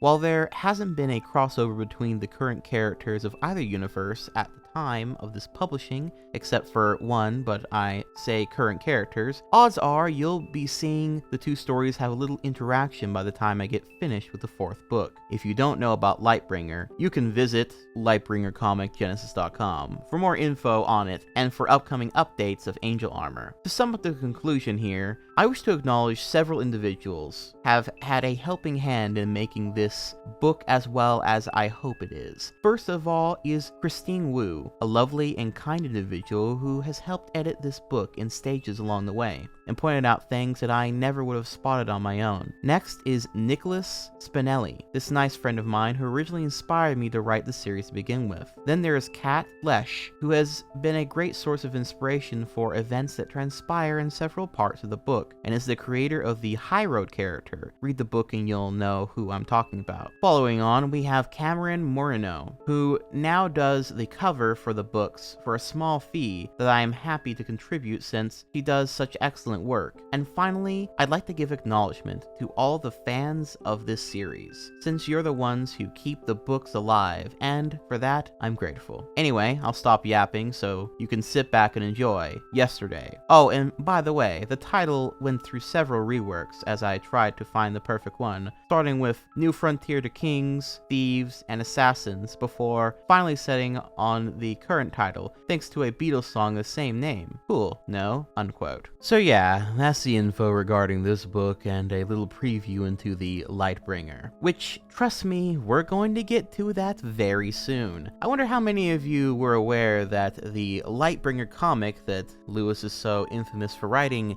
is actually an extension of the Angel Armor series. I thought it was actually very interesting that he did sort of listen to some criticisms at the time and either seems to address them here or tries to justify them. I also thought it was very interesting to hear about Lithminar being everyone's favorite character, and thought that that was kind of strange when I first read that out, because while I guess he sort of had a cool moment or two in the first book, he was almost completely absent in the second one. And to be honest, he just hasn't really had nearly as much time as almost every other main character at this point to really shine. But then a good friend of mine actually suggested that maybe Lewis, amongst his friends and people he was sharing these books with, had actually talked about Lithminar a lot in the backstory and had sort of been hyping him up beyond the pages of the books to them, which I actually think makes perfect sense, and sort of weirdly enough made me consider what it was like to be friends with Lewis at the time, a boy who had so many creative ideas and had written at least 2 novels by this point, as he talked about non-stop about movies, anime, and comics that he had consumed, while also talking about creative stuff he was working on and probably had a lot of opinions about a lot of things he really wanted to express, and how he apparently debated teachers on things and whatnot. Seems like he was at least a pretty interesting guy to talk to, if nothing else, I imagine. I also thought the whole what if artists and writers are historians thing was pretty funny, fascinating. It definitely reminded me of something else, just can't quite put my finger on it. And as for the whole, these books openly mean to entertain you and I hate pretentious themes and stories bit, well, that's just complete bullshit, isn't it? Because these novels have, if nothing else, been very much a soapbox for Lewis to share his thoughts. And it's not subtle either, like, at all. Not that I'm complaining, but it seems that Lewis is a little bit in conflict with himself here. He wants to pretend like these stories are only just fantasy books, when they are just as much windows into his brain and worldviews as they are fantasy books. And not in a cringe, everything is political way, but in a bro literally just goes on a rant about all his opinions sort of way. Also, the Indo rape explanation being, well, she's just from a different culture, you see, is one of the funniest ways he could have possibly explained that criticism. But with that being said, enough of the preamble. Now let's finally jump into the contents of this novel. The book proper starts with a prologue that just simply goes over the context of the last 2 books. Nothing that we don't already know. Then we get this. Quote, yesterday, all my troubles seem so far away. Now it looks as though I'm here to stay. Oh, I believe in yesterday. The Beatles, Yesterday. So as the novel progresses, Lewis has quotes from the song Yesterday from the Beatles that I guess sort of line up with events in the novel, if only very vaguely, and honestly not really at all most of the time.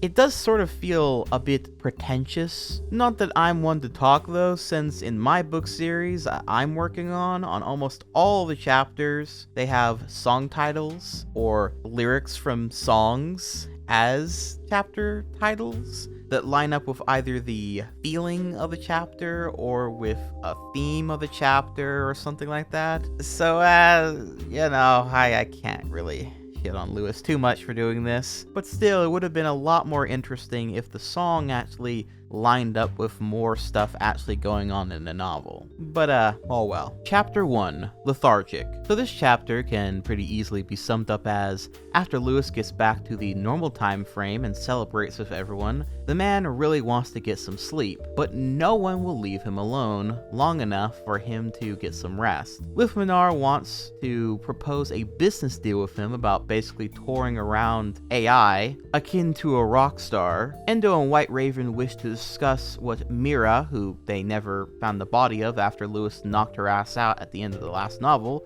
might be planning now. Garrick wants to tell Linkara about the new prophecies and hopefully have Lewis translate the text so they can know what to expect in the future, all while Jordan tries her best to guard Lewis's bedroom door and have him not be disturbed by all these people, which eventually leads to a big argument between all of them outside of his door, which eventually wakes Lewis up, and, well, quote, Lewis clenched his teeth together and extended his arm that had the gauntlet on it. A mental command to the device slid out the guitar from the top of it, and another mental command activated the electrical properties of his weapon. Seeing that he still didn't have the attention of the five, Lewis slammed the blade into the nearest wall, smashing out a small chunk of it. The sudden noise from the gauntlet's attack got everyone's attention, making them all stop what they were doing and look at Lewis, his eyes bloodshot and sagging. Lewis took in a single deep breath as he prepared to speak. However, when he opened his mouth next, he didn't speak, he bellowed. "Stop your foul whining, you filthy pieces of distended rectum!" he roared, and after that, he took a step back into his room and slammed the chamber door shut. The bang from the slamming reverberated throughout the castle like a church. The five exchanged glances, but it was Endo who spoke first. "Anyone for tea?" unquote. Chapter 2, Hitting the Books. So after Lewis finally gets his rest under the threat of killing every person there, they then finally start going over all the plot relevant shit. Firstly, Lewis tries to read the newly discovered Linkara prophecies, which is funny that they seem to never run out of those fucking things. However, in a twist, Lewis can't actually translate them,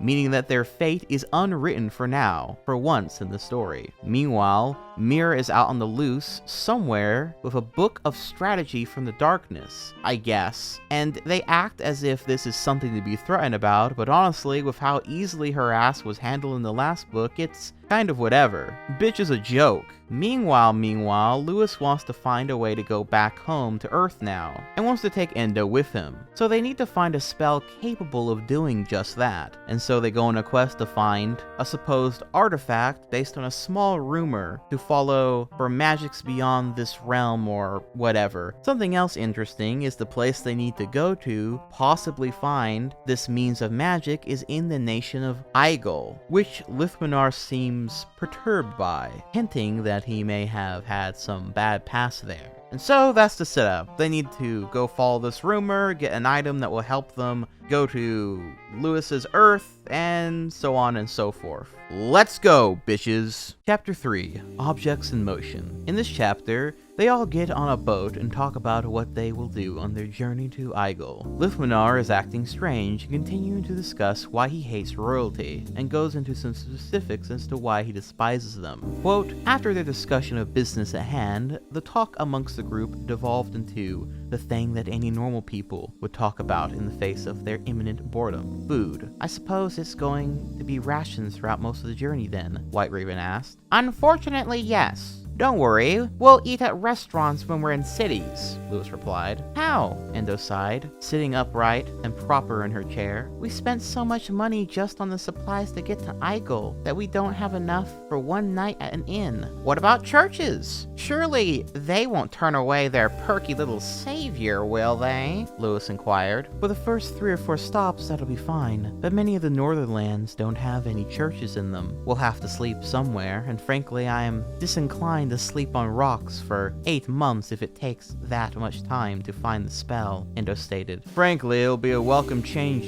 to some of this luxury that I've been forced to endure," Liftminar stated. "And what, my friend, is wrong with luxury?" Lewis asked, looking at Lithmanar. Only that it perpetuates the monarchy. You sleep in comfortable beds instead of experiencing what the common people have to sleep on every night. We could all live in relative comfort, but the lords of the lands are quite content to keep it for themselves, if only to keep themselves in power. They have no care for the common person or their opinions and beliefs, he said, leaning back against the wall. And I suppose you prefer sleeping in the dirt or inside tents? Endo asked. I do, Jordan interrupted. You would. You're a keen warrior who has been bred for surviving in tough climates, White Raven said. Jordan shrugged. No, Lithmanar said, getting back into the conversation. I don't, but it's still better than blindly buying into the lies and corruption of the royalty, so drunk on their own power that they spend money on luxuries and treasures that would be better spent on the people. Unray King's castle even had a tourism bureau, just so the king can gain extra revenue by showing off his castle to the peasants or visitors to the city. It's despicable. And I suppose that you stealing people's money is just such a noble act, isn't it? Lewis asked sarcastically. Say what you will about my profession, but at least it's the thing I've chosen to do.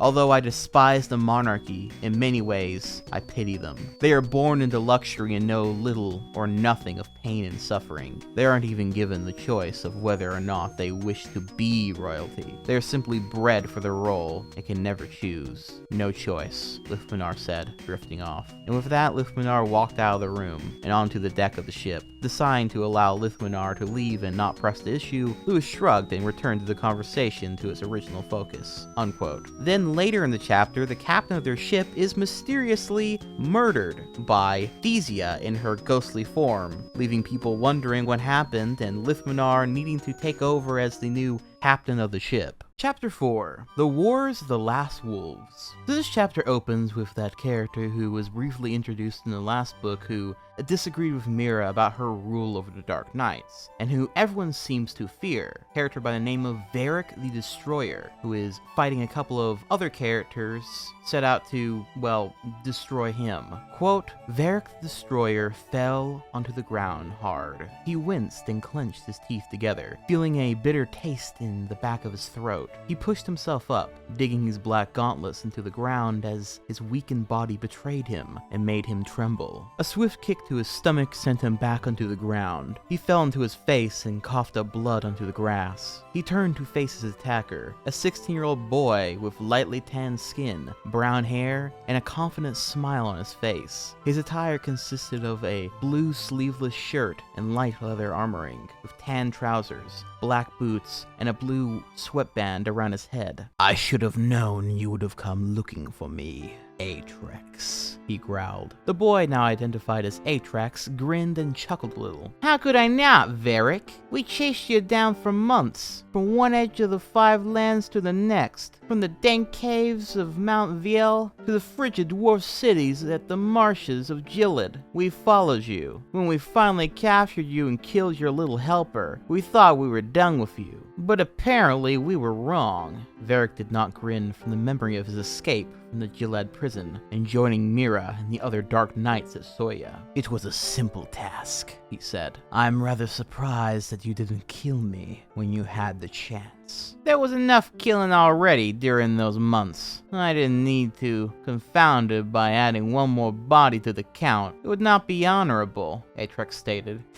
Varric spoke, continuing his sullen mood. You impotent keen warriors are all the same. Too quick to look to honor and valor to do the job you've been assigned. We should have conquered your barbaric land instead of focusing on AI. Unquote. Then eventually Varric is able to get his footing with a surprise attack on Atrex, but Atrex has some backup. Quote, he wore a dark blue cloak around a collection of white and beige shirts, giving him the look of an aristocrat or nobleman. His hair was a sky blue and came around his head in a relatively long length. A section of it seemed to cover the front of either of his eyes depending on the angle from which he looked at him. In his hand was a short metallic staff with a spherical end, a bright green jewel encased in the center of it. Various golden patterns and symbols adorned the shaft of the mystical object. Another distinguishing feature about him was the golden, spherical earrings on his right ear. Tempest! Atrax laughed. Are we to have a reunion now of our group? I thought you had returned home." Unquote. However, just as it seems as though the tired Dark General may be meeting his end between these two, he is suddenly saved by who else but Mira, much to his dismay. Quote, "You!" he roared with his tightened grip. "I do not need the assistance of a woman." "Thank you, Mira, for saving me from certain death. Thank you ever so much for aiding me when you didn't have to. You'll make a wonderful husband someday, Varric. Such an eagerness to gain the help of someone who has saved your life," Mira giggled. "I have had enough help from women to last a lifetime. First, there was that witch who never actually succeeded in killing our enemies and served no one but herself. And then you.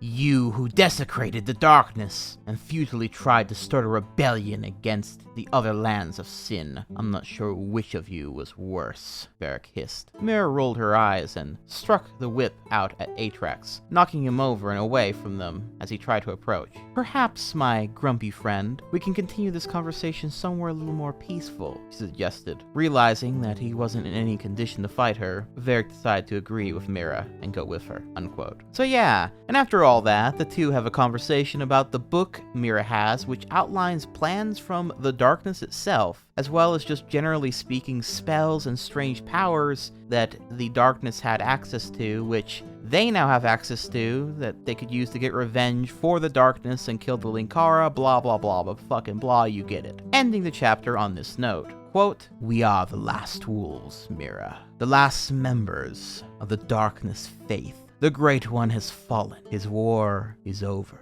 Our wars, however, have only just begun." Unquote. Wow, that was a lot of build-up. These two get a whole chapter to themselves, which I think is pretty interesting. I always enjoy in novels and the like when villains get entire chapters or sections to themselves. They must be the main villains of this book, huh? Well, no. Well, I'm sure they will have more chapters in this novel then, going over their plans. Well, no, not really. What about Atrax and Tempest? They were, like, introduced and have descriptions? Surely they... Yeah, no. Cool chapter, actually. It's kind of not bad, the way everything was presented. But it's not gonna have any kind of payoff until the next novel. So, I'm moving on. Suddenly, I'm not half the man I used to be. There's a shadow hanging over me. Oh, yesterday came suddenly. Chapter 5, Passing the Time 1. And time 4, actually, a pretty decent chapter. This chapter is basically about Lithmanar and Jordan getting drunk and talking about their pasts and basically just trauma dumping onto each other, as one does. Quote, "Where did it all go wrong?" she asked. Lithmanar raised an eyebrow. "Strange. It usually takes several more drinks of alcohol before one gets into the melancholy stage of drunkenness. Of course, I was there long before my first drink, so who am I to criticize?" Jordan continues staring at the ceiling. "We are alike in some ways, thief. You obviously don't want to go to Igel. Whether that be for some personal reason or just preference, I can't be sure of, nor do I truly care,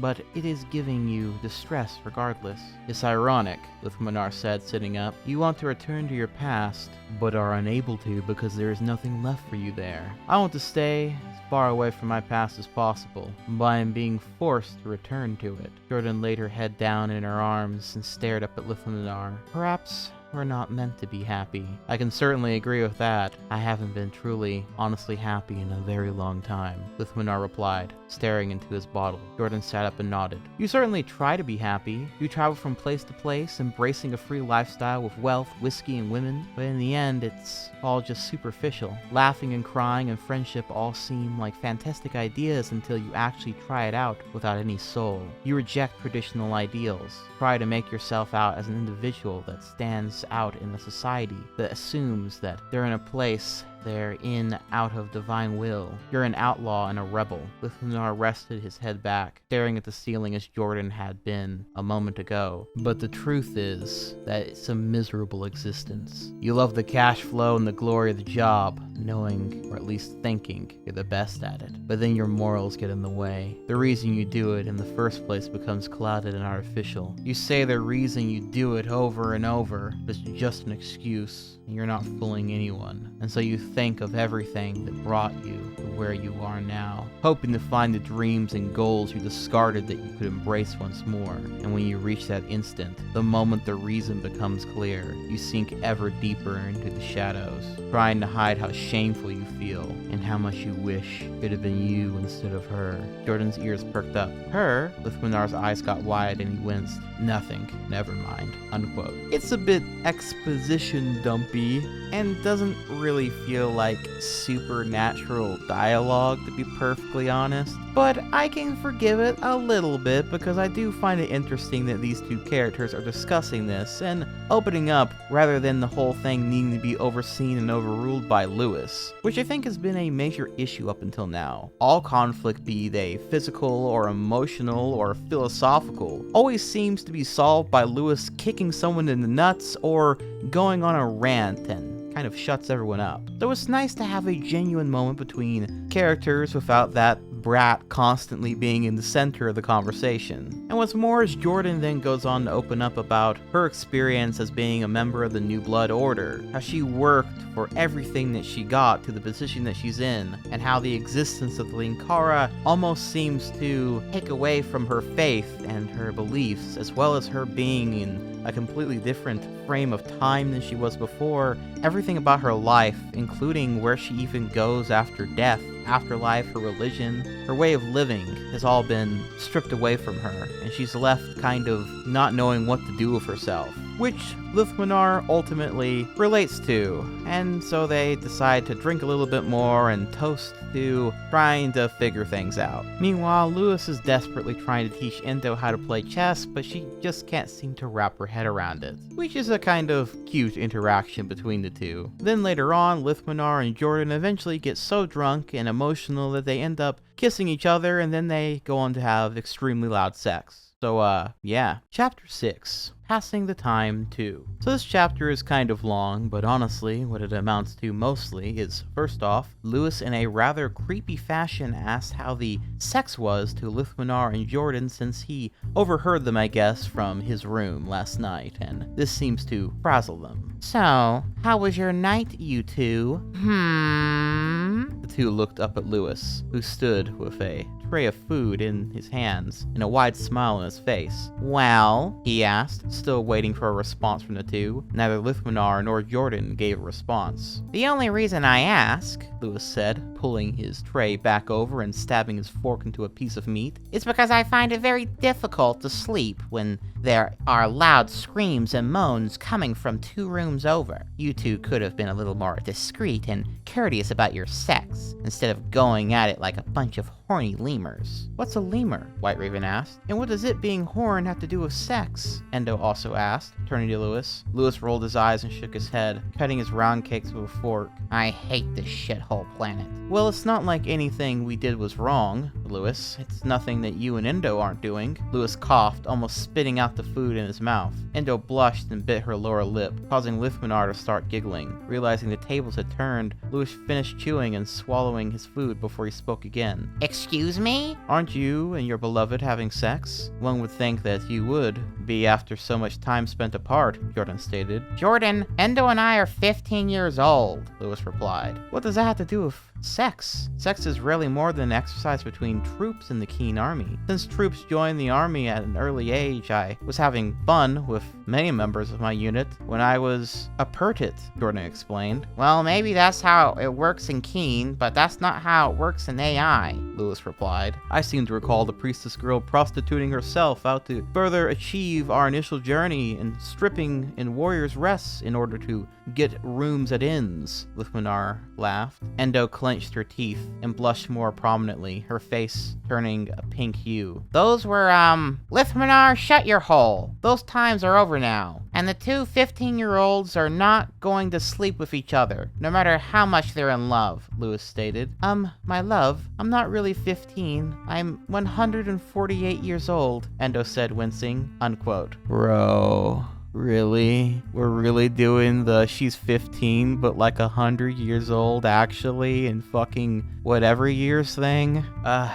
Well, anyway, Lewis then begins to bitch and moan about how fucking bored he is aboard this ship, and several people note how negative he's being, which he comments back, quote, What I'm doing is complaining to keep my sanity in check. If I complain about something each day, then I won't simply try to repress it and bury it until my feelings explode and alienate me from the rest of you. And also, back on the subject of sex, with certain attractive cat girls, it should be noted that I come from a planet where sexually transmitted disease run rampant, and teen pregnancy is at an all-time high. I think I should be a little cautious about what I should be doing here. My planet has plenty of diseases that are still around, that don't affect people anymore, that I could have carried over here just by my presence. I'm not going to even guess what my physiology could have on you guys and anyone else. End of line, Lewis explained, unquote. You know, the more these books go along, the more Lewis feels like the biggest, actually, guy in the universe. Also, random tangent, but what is it with internet, how do I put this? Interesting internet people, we'll call them, and saying end of the line at the end of rants. I've noticed this strange behavior quite a few times at this point. Has anyone else noticed this strange phenomena?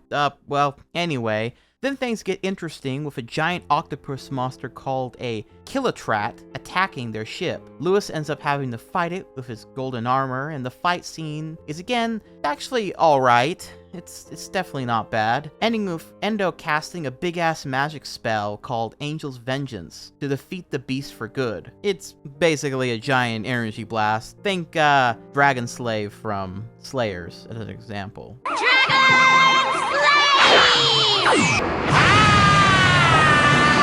However, in the scuffle, Lithmanar was hurt badly by one of the stray tentacles of the octopus. Chapter 7, History Lessons 1. This chapter sees Lithmanar sick from the bad poison of sorts that he got from being attacked by the octopus, and so everyone is rather concerned for him, hoping and praying that he doesn't die from his wounds. However, strangely enough, they also find that they have a stowaway on the ship, who seems to be an old friend of Lithmanar's past, who's described as, quote, medium height with deeply tanned skin and noticeably brown hair. His outfit was very colorful, consisting of a red bandana around his forehead, white and brown shirts and armoring, and a pair of baggy green trousers. His feet were adorned with soft leather shoes, obviously for the purpose of sneaking around, unquote. Through some interrogation to see what he's all about, I see that he's very clearly a thief, who tries to make up a lie about accidentally being here, but they see right through his silver-tongued words and lock him up in the brig for now. Then, as Lithmanar recovers from his poison, he overhears that they have a thief named Enrique being held captive,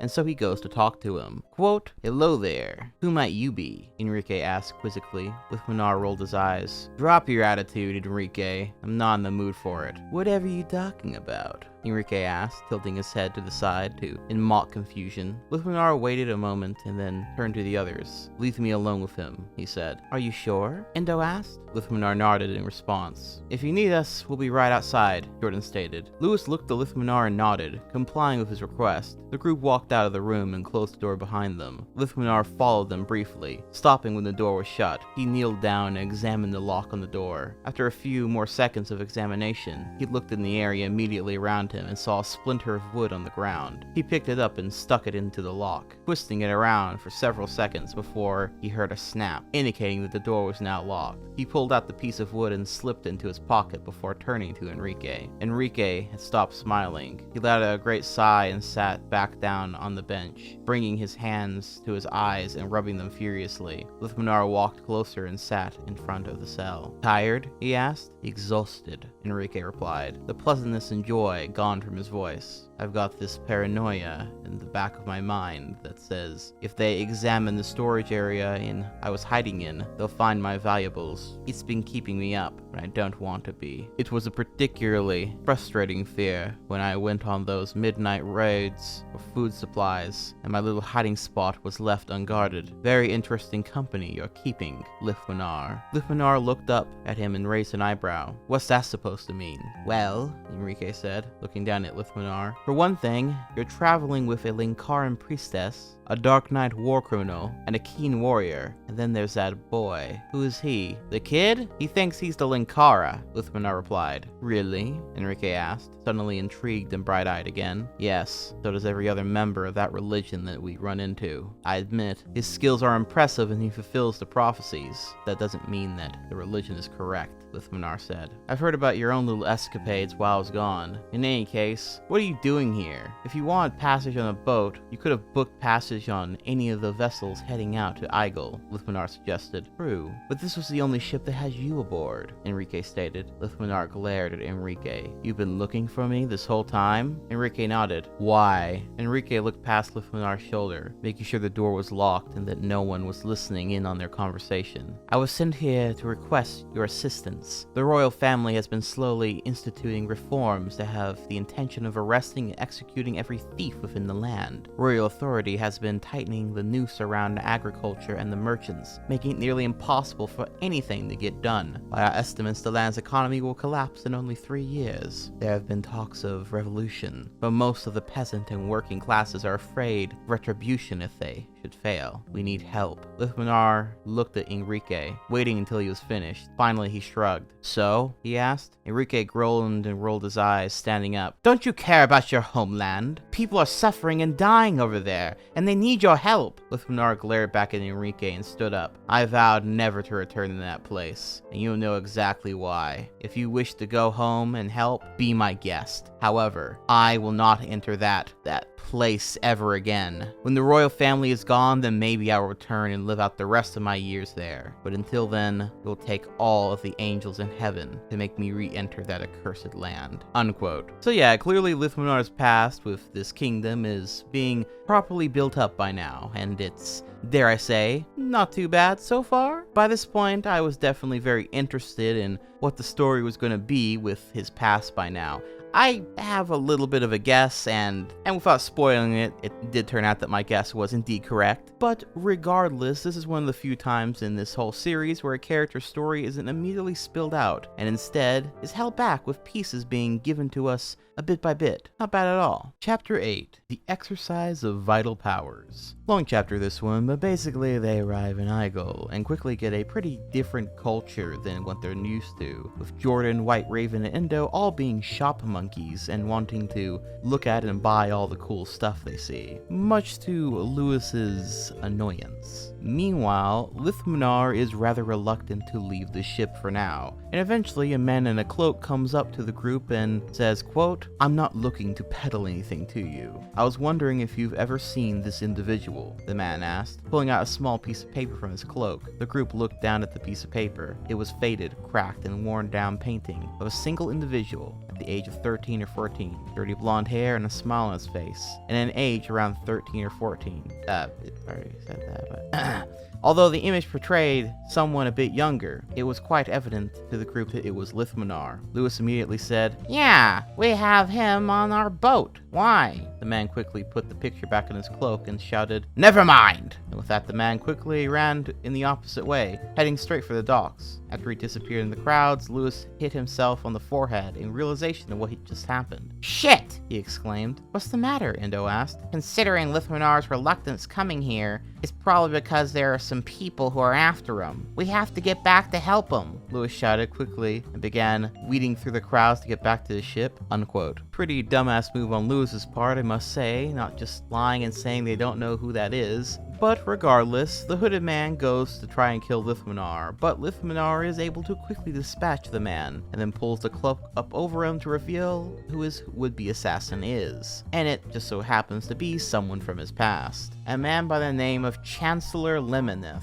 And basically, he quickly mocks him for trying to get him and fails, and then Lewis and the bunch go in there and they kind of hoist Chancellor Lemoneth away, and then Lewis demands that Lithmanar tell them what the hell is going on. What exactly is his backstory in this region so that they can know from now on who to avoid and what to look out for, as well as Lewis just believing yet again that there should be no lies between the group. And so from here we get a solid info dump regarding Lithmanar's backstory and why he didn't want to return to Igel to begin with. Quote, "Alright," he said, "you want the truth? About 3 or 4 years ago, just before I became a thief, I was working as a palace servant in the land of Lothrin. I was exchanged around a bit between certain noble houses within the government, including the former counselor, Limoneth, from whom I learned to use a sword, and then surpassed. The royal family was rather kind to me and the other servants, despite our differences in society. Their daughter, on the other hand, was very kind, if you understand me." You had an affair with the princess of the land? Jordan gasped. Lithmanar shushed her. "Quiet!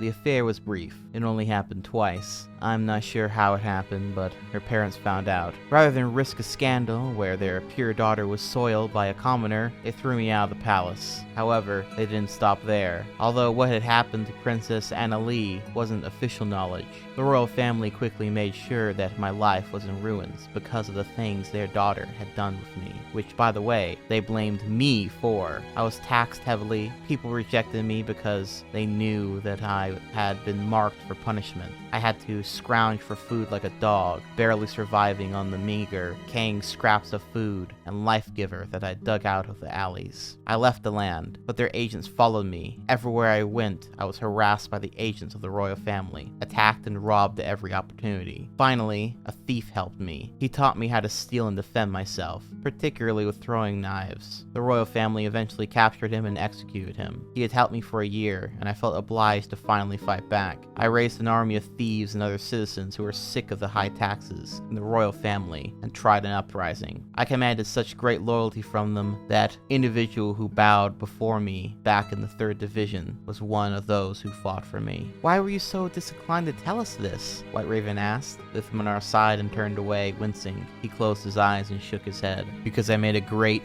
embarrassing, and terrible mistake. The night before our final attack that would have toppled the royal family, Princess Anna Lee managed to find our staging area. She came to me and said that she had always loved me and wished to be with me and help me with the attack. I, in my youthful lust, fell in love with her very quickly and slept with her once more. I then revealed our entire plan to her before falling asleep. Sometime during the night, she snuck back to her parents and told them the plan before returning to my bed. The attack was a disaster. Few of the people survived the attack, myself included. When I went to the princess, she laughed in my face and revealed that the whole thing was a setup. In my rage, I murdered her. I took one of the throwing knives that belonged to my thief mentor, Jarrell, and stabbed her 20 times in her belly. The royal family hunted me down until I finally escaped to AI. Lithmanar turned back to the others and glared at them. Now do you understand why I'm so disinclined to come back here and be seen in the public? The wanted posters have been taken down, but my face has forever gone down into the minds of all the people of Igel, so that if they see me, I will be killed on sight by anyone with a decent memory." We exchanged glances, and then looked back at Lithmanar. Lewis stepped forward and nodded. "Let's get to the church before somebody becomes suspicious of us," he said, unquote. So yeah, pretty interesting story, and pretty dark and grisly at that. And while I do want to expand upon this and my thoughts, well, let's just say that the whole story still hasn't quite been revealed as of yet, so I'll leave my full thoughts for later. But for now, I will say that this has a lot of potential for good drama later. Anyway, by chapter's end, they head to a church and find out how it's possible for Lewis to get back to Earth. And while I would go into all the details, the short version is that they need to get this MacGuffin crystal, which will allow them to travel between dimensions, which they find out by some research by a guy who did just that in the past and wrote of his journey. But basically, the one place here that they know of that would have some of those crystals, since they are exceedingly rare, are in the capital of Igel, the very place where Lithmanar is trying to avoid. As the monarchy are faithful to the Linkarans, however, they have many artifacts of the religion there. So, the Linkara, Lewis, believes that he will be able to persuade them to hand them over. And so, off they go. Why'd she have to go? I don't know, he wouldn't say. I said something wrong. Now I long for yesterday. Chapter 9, A Different Sunset. So this chapter sees the party off on their way and eventually setting up camp for rest. But while they rest and Lewis is away for a bit, the group all discuss if they are going to go back with Lewis to Earth whenever they get the crystals and whatnot. And it is with deep sadness that the entire group starts to realize that they all have reasons for why they shouldn't or can't go with him. White Raven doesn't want to go because she feels responsible over the fates of Mira and Varric the Destroyer, and so long as they exist and can cause trouble, she wants to stay here to try to find them and destroy them. Jordan doesn't really want to go because she's already a fish out of water in this place, and then she'll be an even bigger fish out of water on Earth, so the whole thing just seems like it would be even harder for her to adjust there. Luthmanar seems keen on joining Lewis since he's really got nothing to lose, and it seems like it could be somewhat of an interesting ride. And Endo, surprisingly, doesn't seem to want to go with him either. And it's because she is sad that she will have to leave her family and life behind, but is afraid to tell this to Lewis because she knows it will break his heart. So she plans on telling him closer to time once they actually have the artifacts. So yeah, again, I do kind of like this, that all the characters are getting time to sort of talk and discuss their feelings amongst themselves, and showcase their different interests and goals outside of simply serving to help the Linkara. Are they the most complex characters? No, not at all. But they definitely feel more like characters and not moving objects around the Linkara in this novel in particular, which I can appreciate, and sort of see Lewis, the writer, growing a bit here, and trying to make this book better than the last two, so I can commend the effort if nothing else. For now though, none of them relate these feelings or thoughts to Lewis, and so they all head to bed, before then suddenly being attacked by a shadow in the middle of the night. Quote, "What is it?" Endo asked, readying herself for a lightning spell if necessary. "'Tis the demonic creature that forced Lewis and I to go back to this time period. It attacked and murdered my unit. Kill the beast, Lewis! It deserves worse for its crimes, but I am feeling quite generous at this late time of night," Jordan replied. I'm very tempted to, Jordan, but I think we should try to get some explanations out of the little bastard before I slit his throat from ear to ear, Lewis growled. "My ruler shall rip out your spine, you insolent," the shadow hissed. Lewis pushed the blade against the shadow's neck, a few sparks of electricity hitting its skin, unquote. They end up knocking the creature out after this, and instead of killing it, they wish to interrogate it and find out who it was sent by, to which the creature describes its master as, quote, "He is a great demon of limitless power. He consumes the souls of the living and regurgitates them as shadows and servants. He wants dominance over this world and all others." He sounds gross. Why the interest in my armor and me? "The Great One knows all, but your armor is a mystery to him. He cannot see what it is or where it came from, and an unknown to one who knows everything is a threat. When we could not learn the secrets from you, it was decided to simply kill you." How come it took him this long to send someone to kill me? Sounds like your boss is kinda lazy, unquote. Now, this is actually a lie by the shadow, because in truth, the one who sent him, as we already know, was Thesia, who seems to exist in this void space of sorts. Quote, "Wherever Thesia was, she smiled. She hadn't actually taken the time to name the place she was in. She merely considered it her void, a place of infinite black and emptiness, where she could finalize her plans for Sin and herself. It possessed all of the necessary tools and resources that she needed to conduct her normal operations, which was absolutely nothing. She herself had gained enough strength over recent years to build up her power and plan out exactly what she was going to do at every step of the way. Years was an interesting way to describe how long she has spent in the void, since time seemed to operate under different circumstances here, to the point that she wasn't sure if she'd been in this place at intervals of seconds or centuries. For the moment, she was content to merely smile and watch. She was pleased that her shadow servant had played the role exactly that she told it to. After her failed attempt to gain information on the Linkaran armor by having her shadow invade his mind, she had taken the time to carefully consider all her plans and come up with one that would suit her needs for now. She had at first appeared to the watchman and murdered him to either push the Linkara boat off course or kill him, or simply to allow him to start becoming suspicious about the things happening around him. Her next step had just happened. With her shadow appearing and attempting to murder him, she had figured that even if Lewis lost and had indeed died, she would have had infinite time to study Lewis's armor and try to get it from his corpse. Lewis had managed to save himself and even capture the shadow, just like Thesia had wanted, unquote. So yeah, she seems pretty cool, I guess. I can't wait to learn more about her.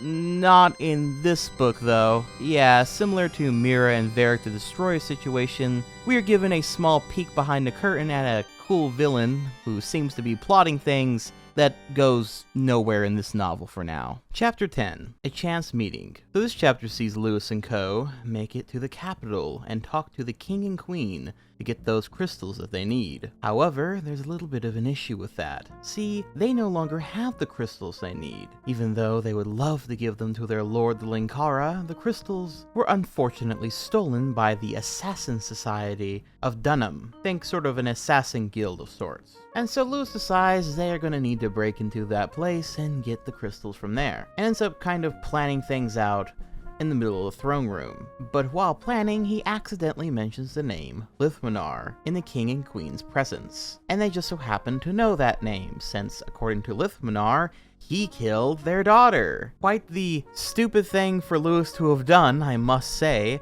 but they are actually interested in the name Lithmanar for a very different reason than Lewis would be thinking of. Quote, Well, I guess we'll have to sneak in to find them. Unless, of course, you have any spare jewels, like the one I need. The king and queen both shook their heads. Alright then, Lewis said as he stood up. The other people at the table quickly stood up in response to Lewis's standing. Lewis looked over to Endo to speak. Endo, I think we'll be staying here another day or two to plan the best route to Dunham. In the meantime, I want you to go back into the city and see if you can locate Lithmanar. Explain to him the— What did you say? The king asked, his eyes widening and his mouth agape. Lewis swore in his head. He turned back towards the king and queen. Oh, nothing. I need my friend to go back in town and find our friend Leventha. He's a tricky little dwarf who— You said Lithmanar, the queen interrupted. Lewis shook his head. No, I didn't. Yes, the king said, taking a step forward. You did. Lewis swore again under his breath. It doesn't matter what I said. It's not like it's somebody you really know. The king gritted his teeth together and glared at Lewis. You've met Lithmanar. You found my son. It was Lewis, Endo, and White Raven's turn to get wide-eyed. Your what? White Raven shouted. Guards! The queen shouted, unquote. And so they then need to make a hasty escape when the diplomatic conversation doesn't work out the way they wanted to. Since they are also now convinced that Lewis isn't even the real Linkara and he must be some kind of mage of some sort lying to them. So after a quick battle, they all end up escaping from the castle, and then through the use of spells find out the place that Lithmanar went to go hide out while they were all there. When they finally find Lithmanar again, the jig is clearly up, and Lewis is pissed and demands that Lithmanar not lie any further, and to finally tell the truth about his past, and if he is really a prince and what have you, leading to a chapter all about Lithmanar's true backstory. It is interesting, right, that Lithmanar lied to them again, and I can understand Lewis being kind of upset about that, but also this entire mess was entirely Lewis's fault because he stupidly said the name. In fact, the conflict for quite a bit of the rest of this book would have never happened if Lewis hadn't have made that fatally stupid mistake that he should have known by now to not make. But, whatever. On to the next chapter. Chapter 11. History Lessons 2. Quote, From the day I was born, I was told that I was special, that I was different from the commoners. In fact, the point that I was above them was burned into my mind, so that I understood it to the core of my being. At age 5, they began to formally educate me in all things that were known in the world, although my parents stressed knowledge in the Linkaran religion. Unfortunately, I admit that I was pretty good at it. I memorized the prophecies and the history of the Linkaran Church from its foundings in the First War with the Terrafell Arbiters to the purest revolution that had led to the creation of the San Tunfall itself. The education was where I got my knowledge of ancient writings and languages, which is how I knew how to read Serjet's prophecies. As I grew older, I slowly began to develop my basic idea about the world and my place in it. I ordered people about on my slightest whim, and the servants in the palace were happy to comply, lest they face my wrath and the wrath of my parents. I believed that I was special, that I had been anointed by the angels of heaven to someday rule over Sam Tonfall, and possibly more, unquote. Lithmanar then goes on to describe how one fateful day, a strange interaction changed his entire perspective on his and others' place in the world. For some time I had been taught about the evils of the world, war, death, and other such terrible things. However, my parents seemed keen on teaching me that one, depravity, above all else, was guilty of exile, sanction, and possibly even death, thievery. Stealing amongst the peasants was to be expected from vermin, but to steal from the royal family, it was an offense that could never be forgiven. After all, why would we want something clean to be soiled by the hands of the rat peasants who dared assume themselves superior to those whom the angels had blessed? I had just finished with a bit of purchasing in the marketplace, by guards always standing near me to protect me from any potential assassins or kidnappers. It astounded me that such primitive and foolish commoners could create such jewelry of beauty and intensity. When we had finally made it back to the carriage, there was someone waiting for us. How can I describe something like this? Obviously she was a peasant, something that was apparent because of her ragged clothes and demeanor, but her face and perfect blonde hair, she was an angel. However, she was also a thief. She attacked, knocking over two of my personal guards before reaching and grabbing the jewels that I had just purchased. This girl of merely 15 years had attempted to rob me. To attempt robbery against the royal family was just suicide. I managed to grab hold of her arm and hold her long enough for my remaining guards to rush up and restrain her. Now you have to understand that this was possibly the oddest thing that I had ever witnessed. I had certainly known about stealing and theft, but I had never before witnessed it with my own eyes. The guards turned the struggling girl around so I could face her, and again I was met with her features of beauty. Did I say she was an angel? I take it back. She was a goddess, fair, strong, and so wonderful in so many ways. I merely stared at her, dumbfounded by this turn of events, as she only looked at me with contempt. Why did you do this? I asked her. I did it because I was hungry and I needed to pay for food. I did it because I have nothing but contempt for those of you who sit in splendor while people suffer needlessly. I did it because although I'm a thief, I'm not a monster, she replied, her voice soft and yet so powerful. I had not expected such a response. I had expected her to say, because it's in my nature, or I wanted to die, but nothing like that. I stared at her for a bit before I finally asked her name. Annalie, she replied carefully, although still glaring at me. There's something you should know about Sam Tonfall names. Syllables make the person. If you're nobility, or someone in a high political position, your name had 3 syllables, like the name of our land. If you were a commoner, you had 1 or 2 syllables. To have 3-syllable name without possessing a certain amount of money meant certain death for you. Death would probably fall upon your family as well. Now sometimes, a high-ranking official would be stripped of his position, title, and money. When that happened, his name was reduced to a syllable to solidify his new status in society. This girl's name, although automatically supposed to inspire disgust at a filthy creature that didn't even have the dignity to have 3 syllables, inspired only pity and joy, oddly enough. Release her and let her go on her way, I ordered the guards. The guards looked at me confused. I shot them a glare. You heard me, I yelled at them. Without saying a word, the guards let Annalie go. She blinked, almost as confused as I was that I had given such an order. She smiled, thanked me, and then quickly ran into the nearest alley. I tried to run after her, but by the time I went around the corner to see her, she had disappeared. I instructed the guards not to tell anyone of the event, or talk about it amongst themselves under pain of swift punishment. They obeyed my commands without a second thought. That night, I was kept awake by all sorts of new thoughts and considerations. Now obviously anyone who would even try to stand up to the royal family was going to be put down and killed immediately as an example. However, there was this girl, not only had the bravery, or possibly insanity, to attempt to steal from a member of the royal family, but also had the audacity to call us monsters. I wanted, no, I needed to know more, unquote. And so the young Lithmanar goes out of his way to do just that, and he starts finding and hanging out with the girl to learn more about her way of life, and talks about how over the next year they grew to really become very, very good friends, as he learned more about her perspective and why she saw him initially as a monster. She showed him the evils that his mother and father had done to the land, with the damage of the high taxation, the damage to the farmlands, and the child labor that was rampant everywhere amongst the poor. Bit by bit, Lithmanar began to understand that the angelic chosen family weren't so angelic after all leading up to the moment that finally shook Lithmanar to his core, made him realize the true evil and hypocrisy of both his mother and father, but also those who were using the name of the Linkara to do terrible things. Quote, "The final thing that convinced me of everything, though, was what she showed me at a Linkaran church.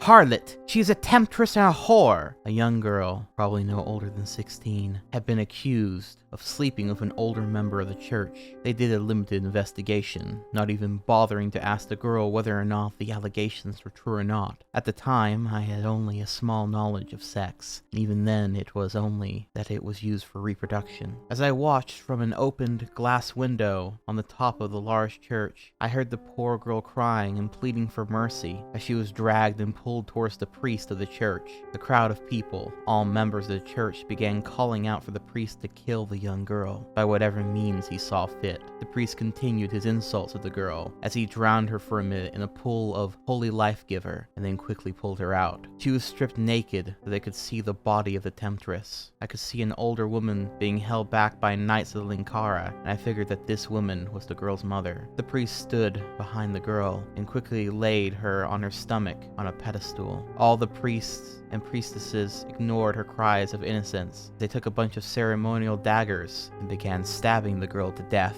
They subsequently placed the older woman in prison for producing a temptress. I'm not sure of what happened to the man who the girl had been accused of sharing the same bed with, but knowing the church, it was either a minor punishment or a similar fate to that of the girl or woman. That night, for the first time, I had borne witness to a tragedy that makes me sick anytime I think of it. I threw up in the alleyway that Anna Lee had taken me into after witnessing the spectacle made by the Linkaran church. "Do you understand what I was trying to show you here?" Anna Lee asked me after I had partially regained my composure. I shook my head, still in a bit of shock. "Monsters and demons rarely come in their native form, Lithmanar. It's easy for them to seduce people if they're in the form of an angel. The Linkaran church is like that. They draw people in, promising salvation from a savior who will someday end the darkness, and then only pay you back with punishment at the slightest infringement of their tenets. You have to decide for yourself what you want to believe in, but I encourage you to make sure you know as much as possible from both sides, even if both are biased ones." At the time, I thought that she had meant that I shouldn't trust the Linkara. My naivete and simple-mindedness were what caught up to me in the end. Unquote. It wasn't long before Lithmanar's parents started noticing Lithmanar's strange behavior, and eventually Anna Lee teaches Lithmanar how to be a master thief as well, or at least a pretty damn good one. He begins questioning his parents' rule, and their orders, and their religion, and their philosophies to their face. This eventually is what leads them to finding out about Anna Lee, them seeing her as a threat and a terrible influence on their heir. They take drastic actions, spying on him until he is eventually caught with her, and both are captured. Quote, "You associate yourself with this rat! Have you no decency? Are you a prince or a common thief?" My father yelled at me. "But father, she's not a..." My mother slapped me. "That's exactly what she is, you little idiot!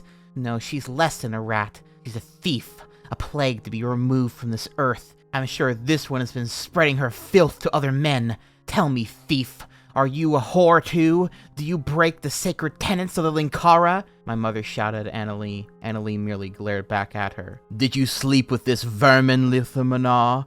Did you lie in bed with her?" My father growled at me. "No, we never did." I was slapped again, but this time by my father. "Tell me the truth!" "We never slept with one another. We're your friends." "Friends?"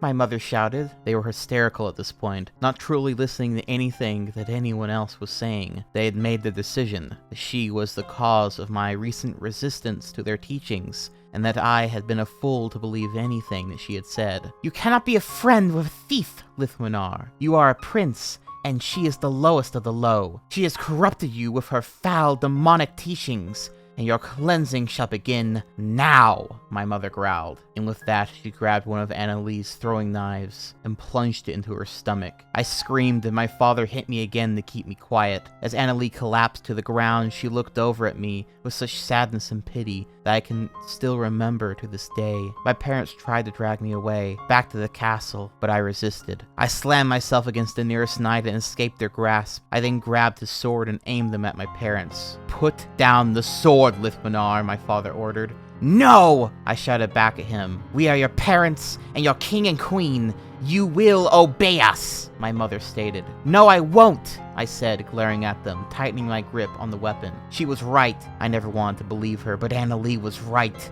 You're not rightful rulers appointed by the Linkara to watch over the lands. You're monsters, creatures of darkness that seek only to make everyone around them suffer for your own perverted pleasure. And I am the spawn of such monsters. Well, from now on, until the day I die, I shed myself of thee. You wanted to raise me into a monster, but I shall raise myself to be an angel. I then abandoned the sword and ran as fast as I could. The royal guards were good, but I wasn't using traditional rules of combat to get away from them. Annalee had trained me to move and act like a thief, and I wasn't going to let a single part of her training go to waste. For 2 hours I evaded them as I doubled back to the alley, hoping to find Annalee and bury her outside of the city in a proper way that she deserved. My parents' guards had long since left the alley, not even caring about Annalee's body. To my utter surprise, I found that she was still alive. I knelt beside her and held her in my arms, begging her to be alright and asking her how she had survived. "Elysian dust that I kept on my belt," she responded, her breathing weak as her body growing a little colder. "But the wound was too deep, Lithmanar. I'm going to die." "No, you can't die. I need you more now than ever.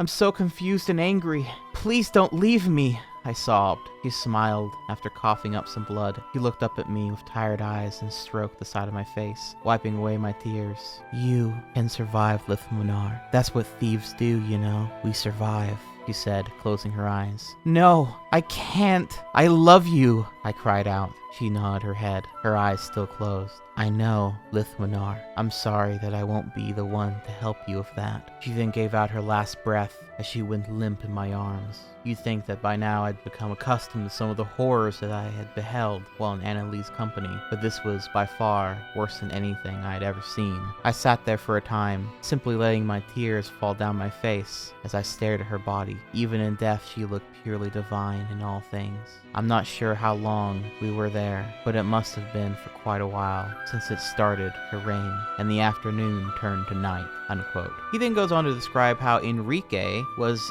then there to take him in and help him give shelter from his parents, and grow him into even more of a thief. And that's how he became the man he is today. And overall, I gotta say that I unironically really like this chapter. Is it a little bit cliche that the thief/raider character is secretly a member of royalty? Yeah, sure. Is some of the dialogue from Annalee a little bit, maybe a bit too nuanced for a character that was literally like a teenager? Perhaps, but none of that matters if it's handled well. And while it may not be perfect, after so many missed opportunities and squandered bits of potential in these books thus far, due to, well, mostly the books being written by a 14 and 15-year-old, Lithmanar for once feels like he has a story that matches his character and gives him more depth that actually really makes me care about him as a character. I'm actually, dare I say it, invested in what's going on. Crazy, right? Now I want to see his mother and father get what's fucking coming to them. The villains of this book aren't this nebulous evil darkness or,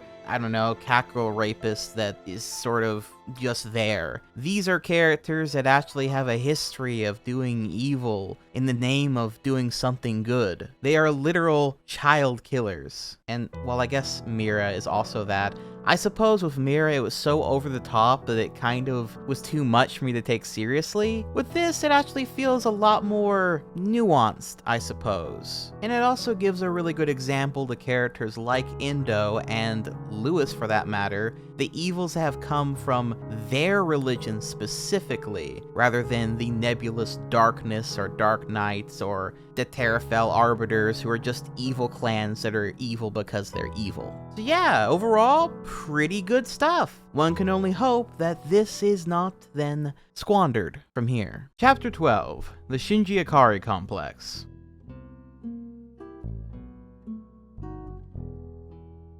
Okay, it's not a deal breaker, but you ever feel a sense of whiplash so bad that you feel like it actually warped your brain a little bit for like just a moment? Well, that was exactly how I felt going from that pretty well-written chapter, all things considered, into this chapter title. Made all the worse and more annoying by the actual context of it as well. So with that in mind, what is this chapter about? Well, this chapter sees the gang decide to make their way to the Assassin City and see about making a deal to get the crystals from the Dunham Assassins or whatever. Also, they all understand Lithwinar more now, so that's good and shit. Though, oddly enough, Lewis doesn't really have a whole lot to say on the matter, which is interesting because he usually has a lot of opinions about fucking everything.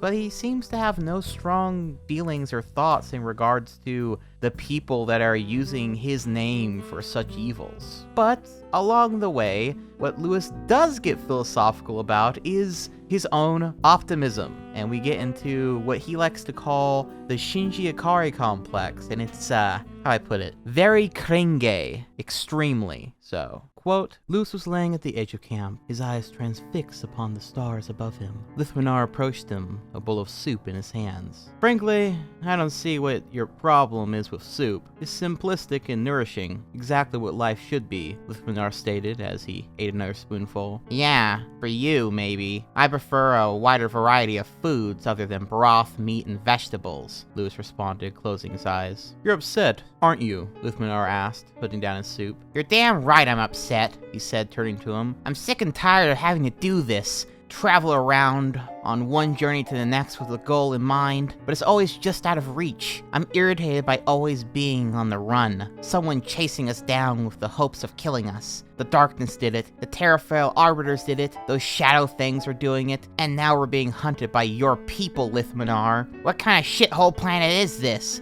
Where the sum total of one's existence is moving around being chased by God knows what, and even knowing whether the next day will be your last one. I know what you mean, kid, Lithwinar chuckled. Lewis sighed and bit his lower lip. I'm sick of feeling this way. I don't want to be the one complaining about things. I'm an optimist. We're not supposed to do this. We're the ones who combat evil with smiles and cleverness, not complain about the little details. My God, I must have the Shinji Ikari complex. Lithwinar stared at Lewis, bewildered. The what complex? Lewis grinned and began to explain. You know how on Sin there are theater plays and such? Well, we have them on Earth. Except sometimes they can do entirely with drawings instead of real people. One is called Evangelion. Its main character is one Shinji Ikari. Shinji Ikari has had it rough. His father left him when he was young, his mother died, and he's now chosen to be the world's savior. The problem is that, because of various emotional and social issues that he acts depressed and whiny all the time. The Shinji Ikari complex is something I invented after finishing Evangelion. Essentially, the complex is where the hero, instead of thanking the world for what he has, decides to complain and whine about his life. I have so many great things here on Sin. A girl who loves me, good friends, adventure, and the ability to fly through the air while kicking the asses of bad guys. And yet all I can do is complain about the fact that I get chased around a lot. What I need is a good old reminder about what it is to be an optimist and a generally upbeat guy, unquote. I don't want to go into great depth about why this reading of Evangelion is wrong, since many of you may not even be aware of what the hell I'm talking about here, and maybe some of you don't care either. But needless to say, Lewis, and I mean Lewis the author's reading of Shinji Ikari as just a guy who was whiny and not appreciative of what he had in life, is a very childish and immature reading of the show, which I suppose lines up. He was a teenager when he wrote this too. I think he was around 17 or so when he wrote this. But I also find Lewis, the character,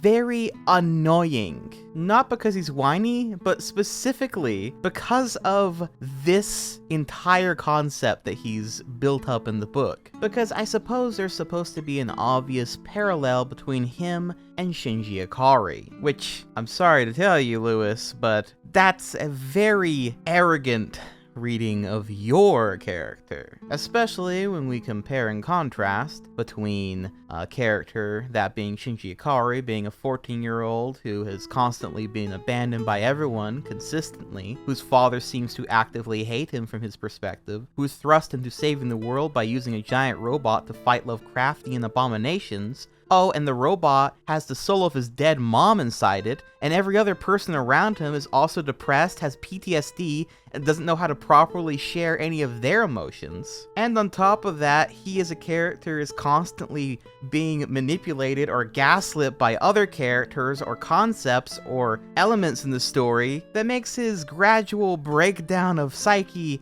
pretty understandable, I would say, on top of your average everyday teen angst and feelings. Meanwhile, Lewis, in his story, is an invincible god angel warrior with a cat girl bitch and a bunch of people who support his every single move. He's literally Jesus in the fantasy world. And while yes, he does have people coming after him trying to kill him, once again, I must note, bro is literally invincible. And he's crying because he is tired of eating soup. I'm an Evangelion fanboy, don't get me wrong, but it's not even so much that it's spitting in the face of that series, it's just more so that Lewis the character is comparing himself to a character that has it so much more worse off than him. It just makes him come off as an even bigger narcissist. And that would be okay if someone would call him out on that once in a while, but again, no one ever does, because when Lewis goes on a rant in these books, he always wins the argument.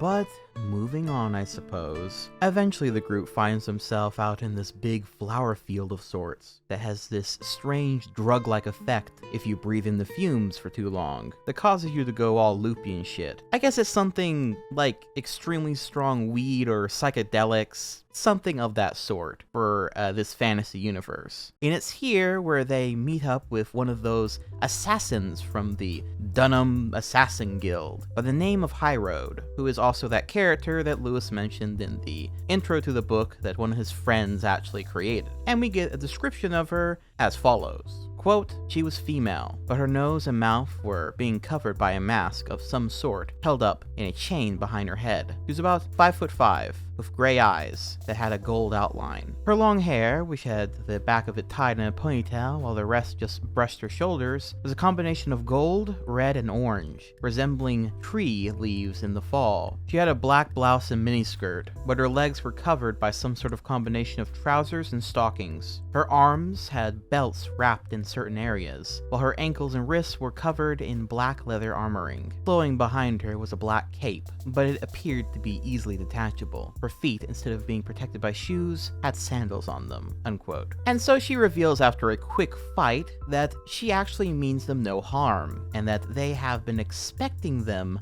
come, actually, and they welcome them all into the city of Dunham with open arms as fellow enemies against the evil royals. Chapter 13, Assassins. So they get into the city and we learn some lore about how this assassin guild works and yada yada yada. It's alright. It's definitely some of the better put together bits of lore Lewis has come up with. And then Lewis goes on to ask him about the crystals and if he can get them in exchange for something, whatever. But as it turns out, Luminar's evil child-killing parents aren't exactly the most trustworthy folks on their word. So they soon find out that the assassins never stole the crystals from that place. And in fact, they are trying to have some sort of sense of peace because the royals want their society destroyed. So they are trying to make up some sort of peace treaty or something with them, all of which really pisses Lewis off because he really wanted those crystals to go home. And thus now they all have a common enemy. So they plan to get those gems and possibly make peace between the two cities. And yeah,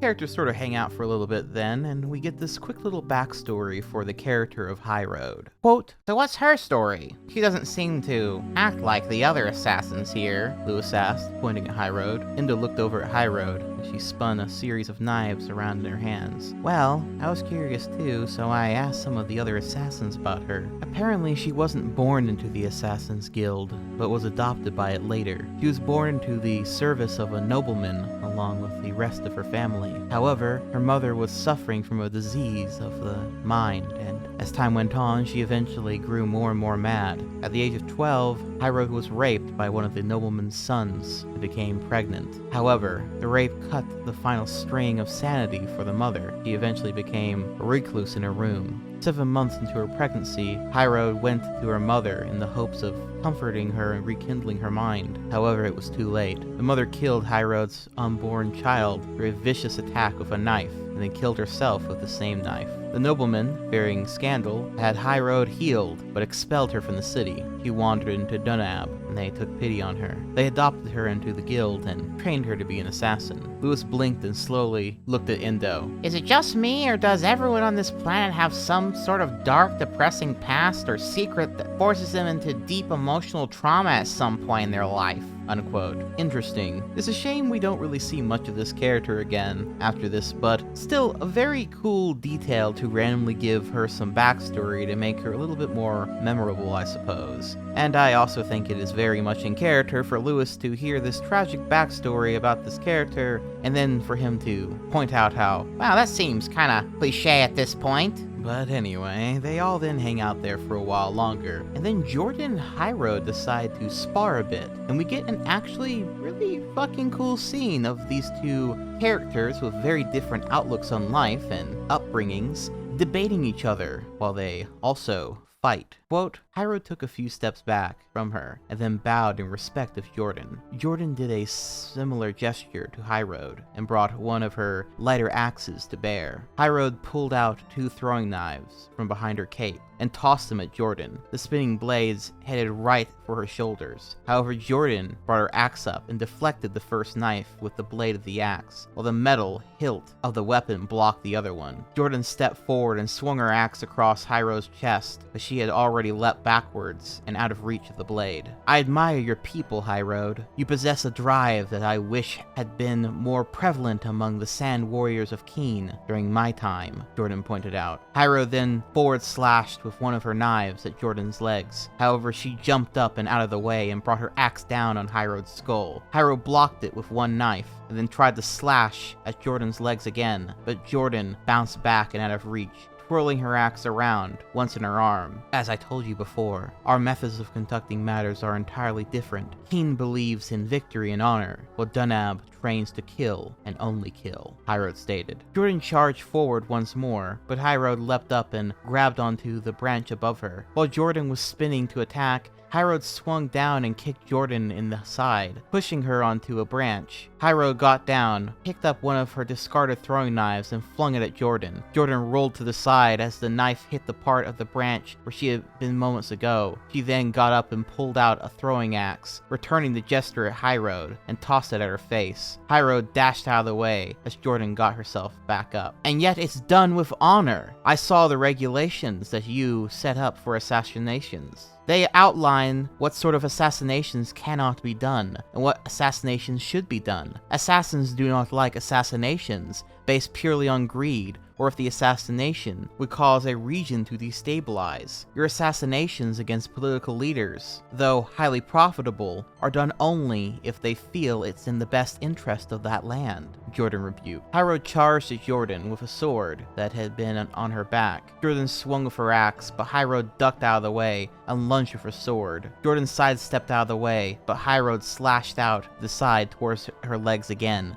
Jordan jumped up and brought the axe down between her legs, slamming the heavier weapon against the sword and pushing it into the body of the tree. Your attempts at fighting fair, as you do, only lead to weakness. What is a warrior but a killer clothed in the shroud of armor? In the end, an assassin has accepted their reason for continued existence, their lust for death. We are as morbid as those who act as coroners, fascinated by death to the point that we try to inflict it upon those around us in order to see a single instant what happens at it. Assassins have accepted this, but your keen warriors are clouded by idealism. You describe a murderer, assassin. In my society, one who kills without honor or reason is a murderer and therefore punished. Do you presume? Tell me that your society, however advanced in the way of discipline and warfare, is without those who cause damage to it as a whole? It is easy to judge, jury, and executioner in a society that has a government, warrior. There is no leadership,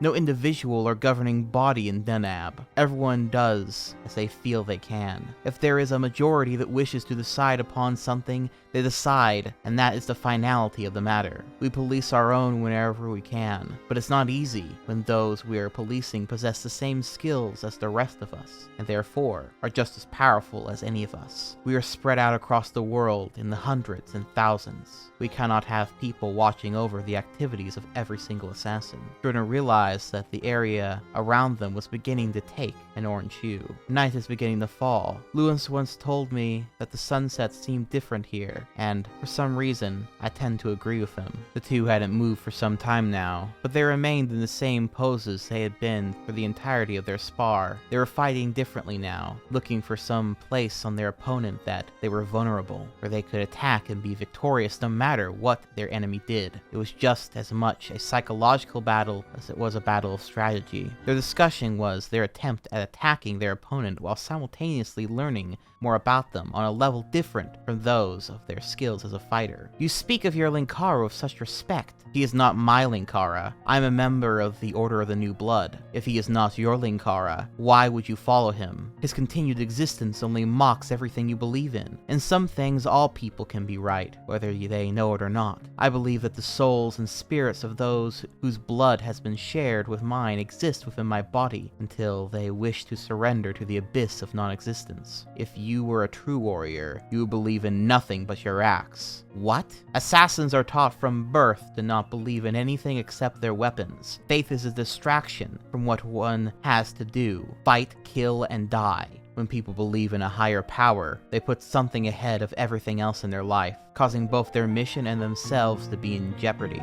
Jetalism is the only sure way to avoid being harmed by the controls of religion. My faith makes me stronger, assassin, not weaker. It reinforces me when I am weak, and it guides me through my way of life. My choices are influenced by it, but always for the better. What about love? Do your people believe in love, or is it another distraction? Love is most certainly a distraction. I've heard of some assassins finding it, but this either isn't very long, or they stop being an assassin when they attempt to pursue it. Breeding is a cultural necessity, one that I sadly can no longer perform for Dunab. Jordan blinked, understanding her meaning. Have you found anything? Ira shook her head. No, I am just as unsuccessful as you are. Hyrode and Jordan relaxed. They extended their right hands to one another and shook them, smiling. It seems the only way to win was to not participate, Jordan stated. I look forward to doing this again. It was fun, Hyrode replied, unquote. Again, actually really well done. And by this point in reading the novel, I was taking that Linkara pill by this point. When it came to several of these characters, with Lithmanar and Jordan for sure being my favorites, as well as Hyrode, I suppose, even though this is the only chapter we really get to see her. I still find Lewis himself to be rather insufferable and just way too overpowered to be very interesting. But again, other characters are allowed to breathe some in this novel, so it's, overall, been a much more engaging read. Even though Hyrode is only here for this one chapter, I like that we get such an interesting backstory for her, and she actually leaves a mark on Jordan as a character moving forward, meaning that this brief encounter was actually well worthwhile and wasn't just complete filler. It's genuinely good stuff. But yeah, by chapter's end, with the plan in motion for Lewis and co to go back to the Sumton Hall royal family and what have you, and I guess try to make peace with them or something. That part of the plot is a little bit confusing, I won't lie. I don't really know why the assassins feel the need to try to make peace with these people. They know they have Lewis, right? He could just literally kill the corrupt king and queen and have it be done. Or at least have them exiled or some shit. He is their god after all, but whatever. Chapter 14, The Times Between. So, in this chapter, Lewis finds out that Endo doesn't intend on leaving Sin to go to Earth with him, something that does end up hitting him pretty hard. However, on the flip side, after the long debate with High Road, Jordan has been given some perspective on her life as of late, and decides that she will be going with Lewis to Earth when the time comes, and she explains to Lithmanar why she has chosen this path for herself, saying, quote, "Because I have come to some very simple conclusions, Thief. When I was in Dunab, I was confronted with what could possibly be considered my antithesis. It is to kill without honor or regard for victory. I wanted to return to my time, to win glorious battles and fight an evil enemy. However, the glory of the individual cannot be given through such a war as that, where it has already happened. And the sacrifices of those who have been lost are not truly appreciated by the world. I have looked to the past to try to find myself, but I have forgotten that a keen warrior always looks ahead for what is to come next. The assassins are caught in limbo, teetering on the edge of honor and death, and unable to make a choice as to which they want. Although their methods and training are unparalleled, they do not have the true spirit for combat. Such a sight inspires me to see new things, fight new battles instead of ones in the history books, and seek new ways to improve my people and myself. Are you still in?" Lithmanar smiled back at her and tossed a new coin in the pot. "Call." Jordan smiled and laid out her cards. It was a full house consisting of 3 jacks and a pair of 2s. Lithmanar grumbled at his 3 8s, and Jordan laughed. She pulled the money towards herself, unquote. Again, very well done. I really like the character of Jordan, and yeah, honestly no complaints. Meanwhile, Lewis comes across a character that only shows up for this chapter, but seems to be his philosophical opposite. Again, sort of like the whole Jordan and High Road conversation. And after a quick description of what the character looks like, the two begin to talk about their adventures and the like, noting, quote, "The man wore a long black coat with armored shoulder pieces, a black shirt with matching trousers, and a round black hat that covered his face. His boots and gloves were similarly colored, and Lewis saw that the man had a rather long sword hanging from his belt." You're very optimistic about your profession. You haven't encountered the things that I have. You're young. Darn tootin', baby. A little youthful optimism is something more people should embrace. I personally have found that it to be better than the alternative. The alternative? A twilight that refuses to accept more light out of fear and anger over things lost or what might be lost. Sure, I like the broody superhero once in a while, but you can't live your life in the shadows. Otherwise, you'll become so attached to them that you won't be able to tell the difference between them and the things you're supposed to be fighting. The world is not so simplistic, boy. You have not experienced all the horrors of it and mistakes that can arise. I defeated a big blob of evil by ramming myself into it like a torpedo. Got sent back in time and killed without regard for circumstances in the same name of vengeance. Got my mind raped by some shadow thing, and have had a distinctive honor of being shot at, stabbed, betrayed, smacked around, hit, and chased around. I'm no stranger to pain or misery, my black-clad friend. I've made plenty of mistakes, and ones that I feel deeply sorry about. But sometimes you just have to stick with the plan you had from the start. Otherwise, you get buried in a bunch of debates that have no end. I'm not saying that you shouldn't change the little things in order to help you out, but the goal should remain constant, and your attitude towards it probably should remain the same. Lewis stood and extended his left hand. The man couldn't help but see the gauntlet on his right hand, but didn't think much of it considering Lewis's attire at the moment. Well, been pleasure waxing philosophical with you, but I need some sleep. I'll see you, unquote. Then they are randomly attacked by some knights that are after the guy clad in black, and ultimately they beat them pretty quickly. Again, overall, a nice set of scenes. I definitely prefer the ones with Jordan and Lithmanar. I can at least see that he's trying to have the character of Lewis be a little bit more here, but again, it sort of falls flat because he wins the argument again. Oh, and also the character that he was talking to is later revealed before he leaves for good to be called the Black Master. Yes, he is called the Black Master. Very fascinating name, I must say. Chapter 15. shades of gray. So they get back to the capital city, and within a pretty quick amount of time, Lewis begins reading out the treaty between the assassin city of Dunab and them, but then something happens in the throne room that takes all the focus away from this treaty and really turns it on its head. Lithors and Minar shifted their gaze over to Lithminar, their smiles dropping. Tears welled up in their eyes, but they held them back as Lithminar nodded his head. "Mother, father, it's been a long time," he said, his fists clenched. "Far too long, my son. It's wonderful to see you again," Minar cried. "Will you not step closer, Lithminar, so that your parents might examine how much their child has grown over the past few years?" Lithors requested. "If you'll forgive me, your majesty, I much prefer where I'm standing currently," Lithminar replied, his face expressionless. Minar bit her lower lip and started fighting back her tears as Lithors merely nodded. "Very well, if that is what you wish," he said as he led the queen back to her throne. When they sat down again, the king crossed his legs and said, "You may proceed. You have a declaration from the Assassin's Guild of Dunab." Lewis nodded and reached into his overshirt, pulling out a rolled-up parchment from it. He unrolled it and held it in front of his face. He hadn't had nearly enough practice with it, so he kept his eyes glued onto the paper so that he could read off what the assassins had drafted. To the royal family heading the land of Samtun Fall, the Assassin's Guild of Dunab has long since been an opponent of the monarchy. However, due to the circumstances of our ancestors, this has been the commonly accepted foreign policy of our nation. Over the past over 100 years, we've had grown in our knowledge of the way the world works and understand how monarchies cannot simply be opposed because they are monarchy. As such, we wish to put an immediate end to all hostilities between our lands. The border skirmishes shall end. No assassin shall set foot upon Samtun Fall without the consent of your royal highnesses, and likewise for any Samtun Fall soldier or citizen who attempt to entry into Dunab. We have sent you a group of messengers to carry this message to you in the hopes that the light of peace shall shine upon our two lands. We humbly apologize for the atrocities carried out by the people of Dunab and beg for your forgiveness and mercy. The messengers have been charged to negotiate a mutually acceptable peace treaty between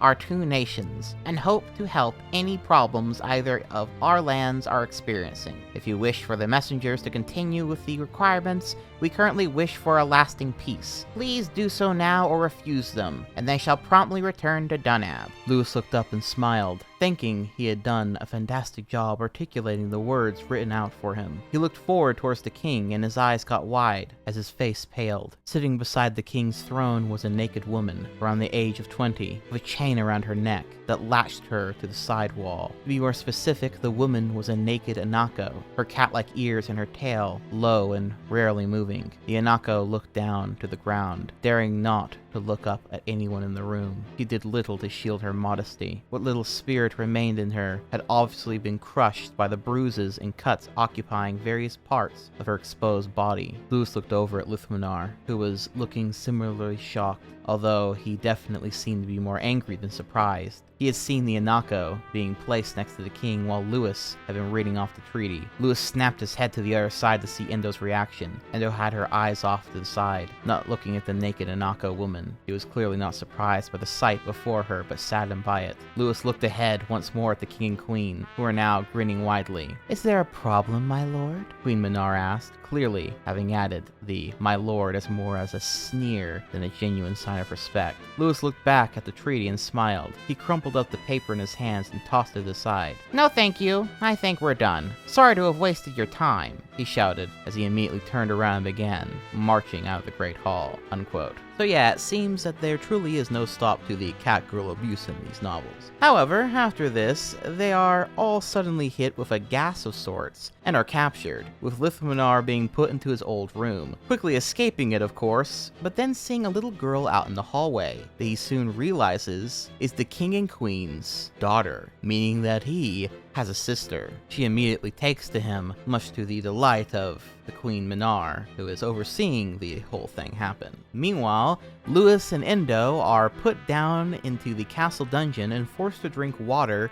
with brainwashing plants in them. It's the same one used for the stuff that was out in the field when they first met High Road. And the king goes on to monologue about how he has used this exact concoction that to keep his citizens from rebelling over the years. Quote, "You see, deceiver, a true king understands the dangers that exist in his life every day. One of the reasons why you're not the Linkara is that you don't understand all the things that make a leader, not the least of which is the need for total loyalty from your subjects. As I'm sure you're aware, there is a native flower in Samtun Fall that releases pollen into the air during this time of the year, and when inhaled, makes one calm and happy, lacking any real will to do anything other than live a joyous, peaceful existence. A long time ago, the plant was experimented on to see if it could be used in suppressing the population, make them so happy with everything around them that they wouldn't want to rebel. However, we soon discovered that, in liquid form, the pollen would make one lose most of their willpower to do anything. They wouldn't be very happy, but out of that, they'd have no spirit through which to be so angered by my queen or me. We introduce it into the local life-giver well site every week,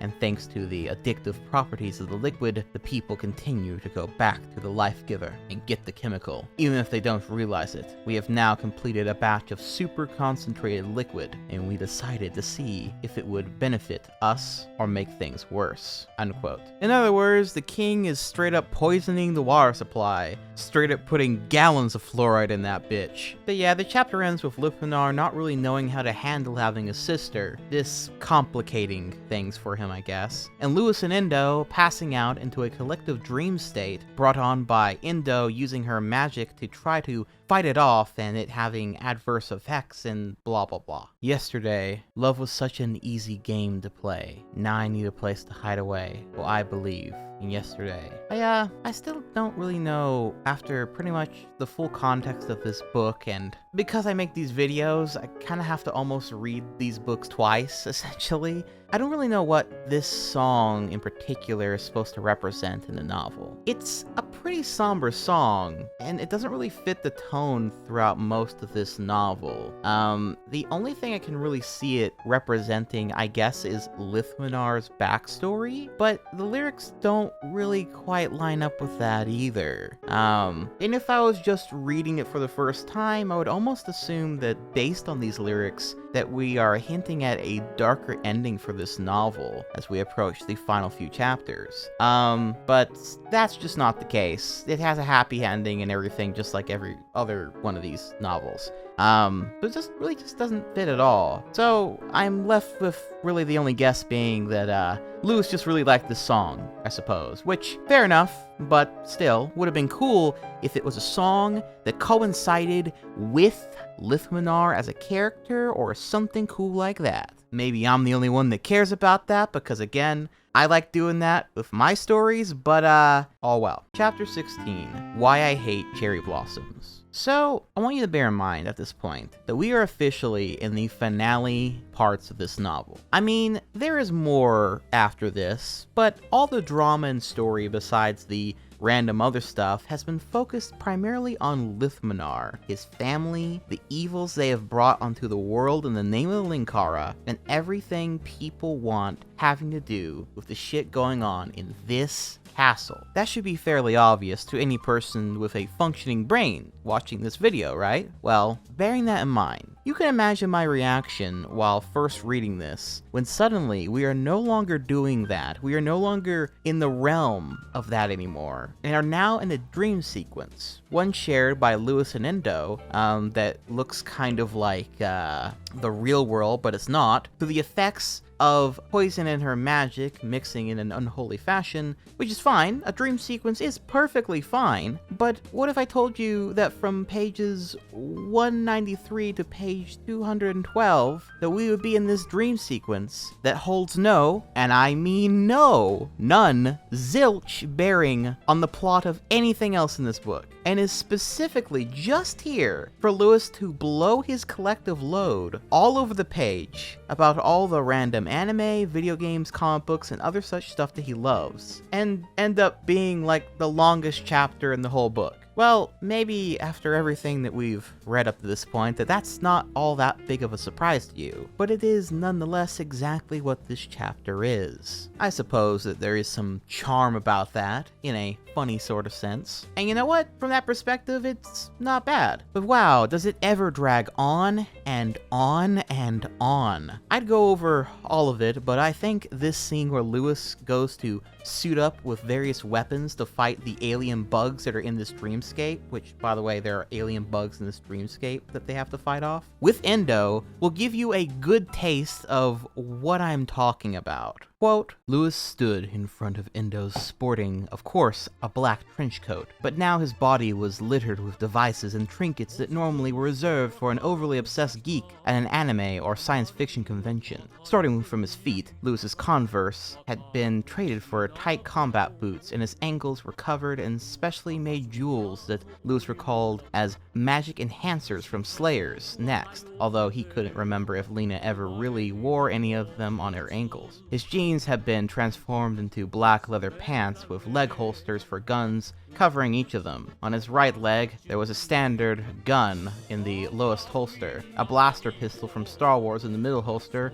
and Vash's gun from Trigun on the holster closest to his hip. On his left leg was mirrored with an average handgun, a Type 2 hand phaser from Star Trek, and to counter Vash's gun, a gun that Lewis recalled Spike Spiegel had used in Cowboy Bebop, although his memory didn't seem to be what it once was, thanks to having spent too much time on Sin. His waist was covered in a black utility belt from either Batman or Nightwing, although this one had things that neither comic book character had. For instance, on Lewis's right side, where 6 spheres magnetically kept themselves attached to the belt, colored red on top, white on the bottom, and met with the center with a black line indicating that they were Pokeballs from Pokemon. On his left there was another gun holster, but this gun was significantly smaller than the guns attached to his legs. It was black and obviously intended to use by smaller hands. Right behind the smallish weapon was a small round tag for the Narutaki Detective Agency,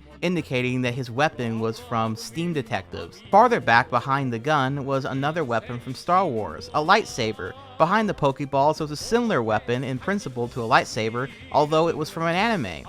It was almost flat, but shaped like it had been woven together with straw instead of whatever materials had been gone into making it. It was a light hawk sword from the anime Tenchi Muyo. Lewis's t-shirt and plaid overshirt were replaced by a white shirt with frills in the middle and a black vest that was closed around above his waist. His arms were covered in the black trench coat that he had grabbed earlier, but that wasn't the only thing that was covering him. Instead of attempting to reform the gauntlet that was so clearly identified him as the Linkara, Lewis's right arm was covered by a dual set from Yu-Gi-Oh!, a deck already constructed and ready in the main slot. On his left arm, Lewis had taken some elastic band and tied a Digivice from the Digimon anime onto his wrist to keep it steady. He knew that without a Digimon partner, the thing was virtually useless, but thanks to his encyclopedic knowledge of the series, he knew that it served other purposes. To finalize his costume for his arms, both arms had fingerless black gloves on them, although the left one had another advantage, a power ring from the Green Lantern comic books. The things covering his back and head were the simplest of the entire outfit. Lewis had 3 holsters on his back, each carrying a wholly unique item. Going past his left hip and extending to his right shoulder was Sailor Saturn's glaive from Sailor Moon anime. From his right hip to his left shoulder, Lewis had placed a sawed-off shotgun from the Evil Dead movies at the ready. Finally, straight down the center, on his back was a large sword arranged in the shape of a cross, almost longer than Lewis himself. It was Dee's sword from the anime movie Vampire Hunter D. Up on Lewis's head, instead of going for strange weapons or any sort of useful gadgets and designs, Lewis had gone for the simplicity of merely wearing a black, wait for it, fedora over his head and a pair of sunglasses over his eyes. However, these sunglasses had been the kind Lewis had always wanted. Instead of tinted black or any kind of dark color, they were purely white and could be seen through his side perfectly. As Endo took in the sight before her, Lewis promptly extended his hands and cracked his knuckles, stretching out a few other parts of his body. He tilted his hand down, his glasses falling, just enough so Endo could see his eyes. He gave her a wink, crossed his arms, and spoke groovy, unquote. Oh my fucking god, what a fucking nerd! Now, admittingly, it does get kinda cool, I guess, when he does start using all of this stuff to fight the aliens in this pseudo-Earth space, in this dreamscape him and Endo are in. And they even get into a giant mech at one point during the fight scene. Again, pretty cool overall, but it's not real. None of it's real. And by chapter's end, they wake up from the dream. So, moving on with the plot now, I suppose. Chapter 17, History Lessons 3. So this chapter, in essence, is the finale of the novel. There is one more struggle after this, but this is really the big climax of all the emotions and backstories and stuff pulling together, and, how do I put this? It's awful. It's fucking atrocious. It's one of the most disappointing chapters in the whole series by far because of all the interesting and cool stuff that came before it leading up to this point. Unlike the other two novels that kind of were whatever and sort of had anticlimaxes, mostly the second one had an anticlimax, but I just wasn't all that invested in them, honestly. And so they sort of just felt like whatever endings to the story. But with this novel, while not perfect, and certainly still filled with a lot of issues, had a lot more potential, and I was genuinely interested to see how the finale was going to be handled. And then I was immediately reminded, oh yeah, this was written by a 17-year-old, because this was all pretty quickly squandered, almost completely. Again, not to shit on them too much, but to say this one kinda actually disappointed me a little bit is just me being honest. The basic rundown is that Lithminar, in what is without doubt one of the most dumb character assassination moments ever, decides that he wants to stay as the prince to his evil fucking parents because he has a sister now, and that's it. No greater plans, just because he has a sister who he isn't even sure if she's actually really his own sister at this point, might I add, and not just a manipulation tactic, which it's clearly being used as a manipulation tactic from his mom regardless, to get him to stay here, is a very strange and sudden reason to completely throw away everything that his character was. I mean, I get it. He finds out that he has family, and an innocent one at that, and wants to protect her. But then he should want her taken away from here then, rather than to stay amongst these literal child killers. In fact, that could have caused even more drama because he could have wanted to take this child in and try to take care of her, and maybe felt that it was his responsibility to do so now. And he would have a hard time trying to make her see and understand why her parents were evil, much like he was. And a kind of interesting twist of fate, he would be taking on the role that Annalie did for him, except now they're brother and sister. But regardless, while he will have been doing the right thing for his sister, him taking her away from her parents, which is all that she knows, is probably going to make her resent him or even hate him for taking her away from her parents. Would have made very interesting stuff for a possible sequel. But no. Instead, Lithminar says, quote, I have a sister that I never knew about. I can't just leave her here to be shaped into what my parents want her to become. However, she's too young to leave. I survived outside this place through a lot of pain and hardship. She's innocent from all that. I can't allow her to have to endure the things I had to. However, if I'm here, I can teach her behind closed doors. I can let her know the truth about this place and the world. 3 years away from me has softened the hearts of my parents. I may even be able to convince them of the merits of reform. They also do not have many years ahead of them. Even if I'm unable to convince them, I will need to assume responsibility for my land and do changes that should have been made a long time ago. Lithminar smiled and looked up at them. I can do such good here, you guys. Not just for myself, but for my sister as well. She'll be happier here, and maybe I'll be happier here too. I hope you understand. To which Lewis responds with, Lewis half smiled and put his hand on Lithminar's shoulder. Lithy? He then promptly used his other hand to smack Lithminar across the face. The three women gasped as Lithmanar fell back onto his bed and sat up, clutching his reddened cheek and staring at the angered face of Lewis. That is the dumbest thing I've ever heard! Where in the hell have you been these past few years? You called them monsters before, demons that will never change and never relent. Now you're saying that you can play with your little magic flute and assume they'll fall in line? Lithmanar, nothing of what I've seen shows they're going to change. If anything, things are going to get worse. If you truly love your sister and want to protect her, you'll get her out of this place and bring her to a place where she'll be raised right, unquote. Yes, literally that. But fuck, why did Lewis, and by that I mean the author, have to make such an interesting character just to completely make him a total dumbass at the end? Oh yeah, that's right, because his fucking self-insert can then be the one to solve the problem again. However, then Lewis goes on to say, of course, if you want to let her stay here in comfort and free from the horrors of the world, that's fine too, but you can't be seriously buying into the bullshit you're spewing out. Why would he do that? These people poisoned their own people. They killed children. They tried to kill their own child because he didn't like that they were doing these things. This girl is not safe here.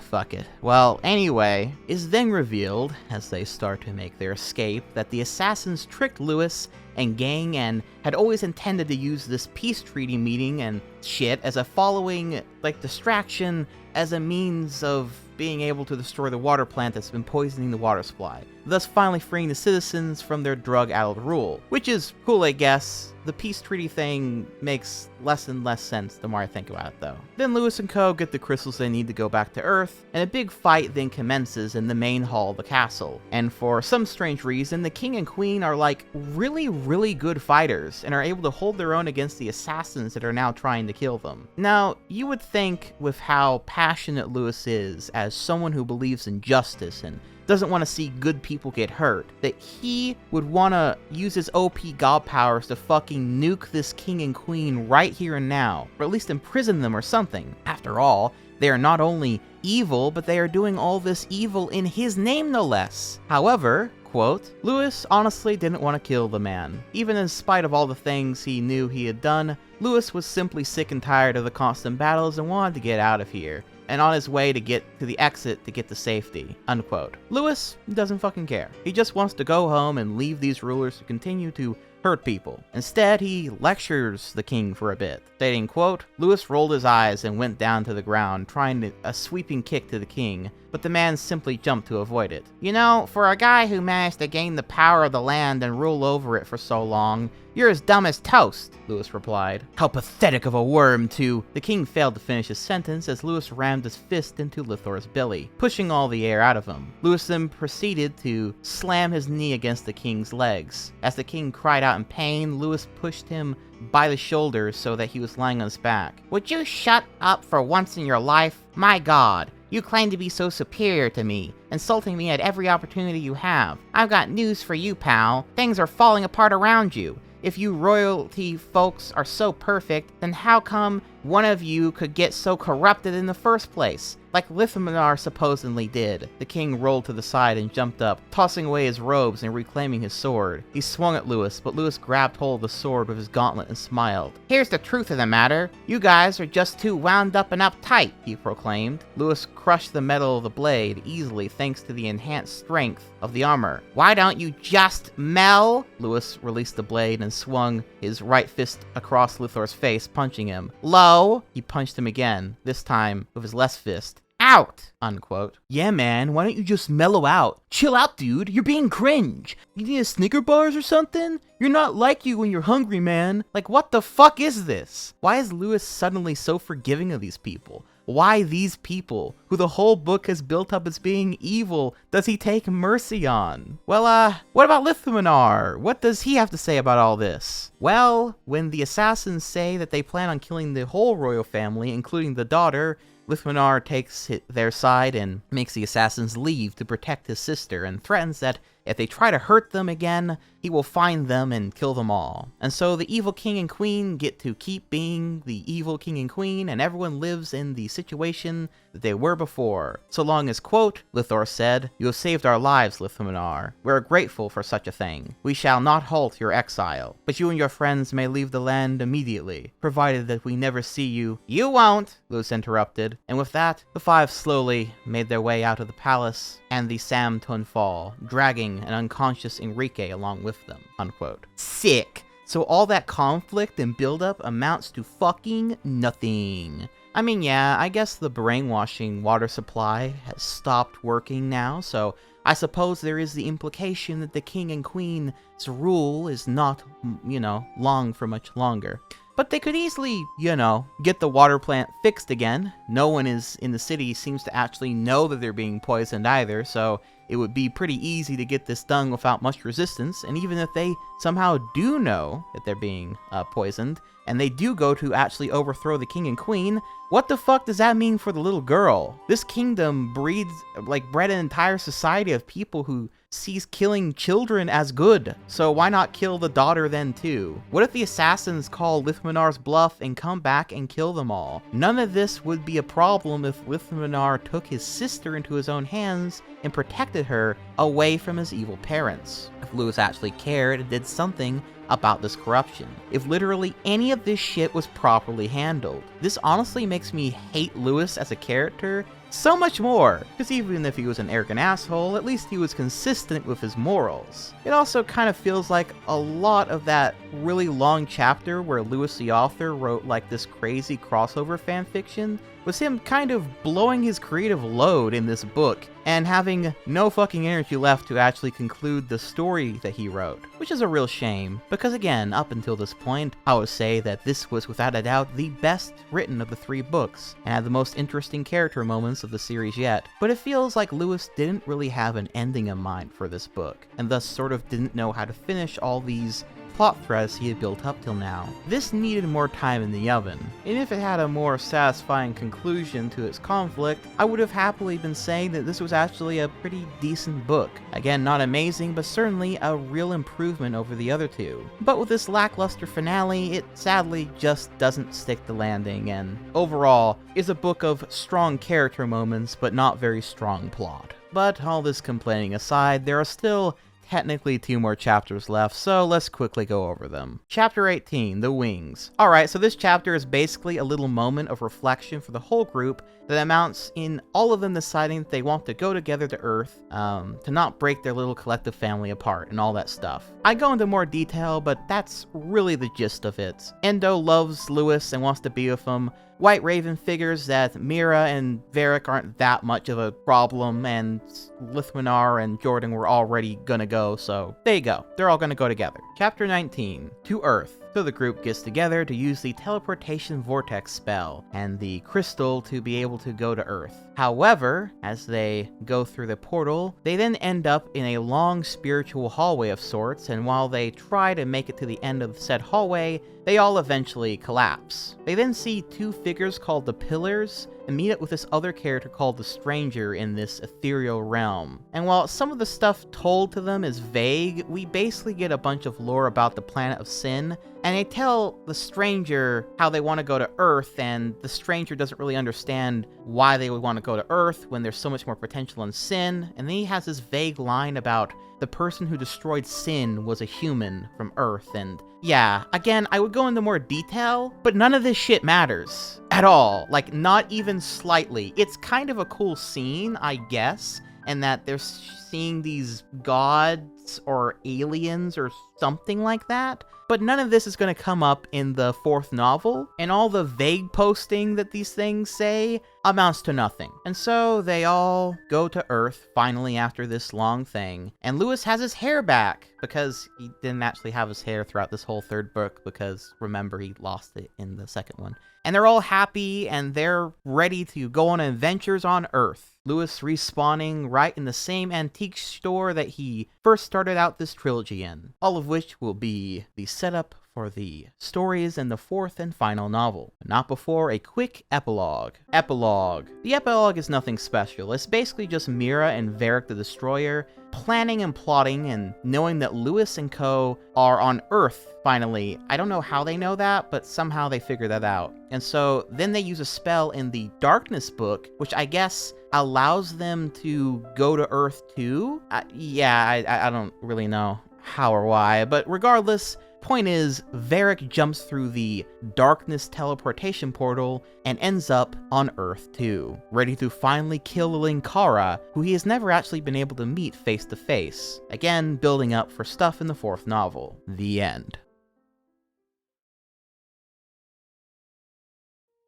In closing, I think I've pretty well expressed my thoughts on this third book, especially in that last chapter with the conflict and stuff. But as a whole, yes, it has many parts that are done better than the first two books, but the ending was handled so extremely poorly and made the whole thing kind of feel pointless by the end. Any and all investment in the drama being thoroughly punished on the reader. Once again, I think this stems from Lewis just not really being all that experienced as a writer. So while I can definitely see some real improvements in his work at this point, it's still, unfortunately, objectively pretty bad. But hey, there's still one more Linkara book to go, one more novel for yours truly to break down. And it's the shortest of the bunch at that. Will it finally be something pretty good, with the skip in time between this one and the other? Will the setting of Earth give way to more interesting storytelling and character moments? Could it possibly be the worst of the bunch, through some cosmic force of tragedy? Well, there's only one way to find out, my friends. Angel Armor, Where the Heart is the fourth and final entry in the Angel Armor series, and is published, according to Amazon. Oh, it's not on Amazon, or available to buy anywhere else for that matter. Huh. Yeah, in my research I found that the fourth novel of the Angel Armor series seemed to have had a fair bit of mystery surrounding it, since unlike the other three books, which you could easily buy a physical or digital copy of, including right now, I found no such trace of this book for sale seemingly anywhere, and finding any info on this last book was even harder than the last three. In fact, if it wasn't for the fact that this final book was on the Internet Archive, I would have had a difficult time figuring out that this one even existed at all. And so I was determined to find out the answer to this mystery. When was this book actually released where people could actually read it? And why is it seemingly unavailable everywhere despite it being the technically newest of the series? I searched around for a little while and eventually found the answer I was looking for on none other than the Lightbringer.com. While we may not be quite talking about the Lightbringer comic just yet, this last novel is the most relevant to that comic to say the least. And after digging through the website's old Angel Armor /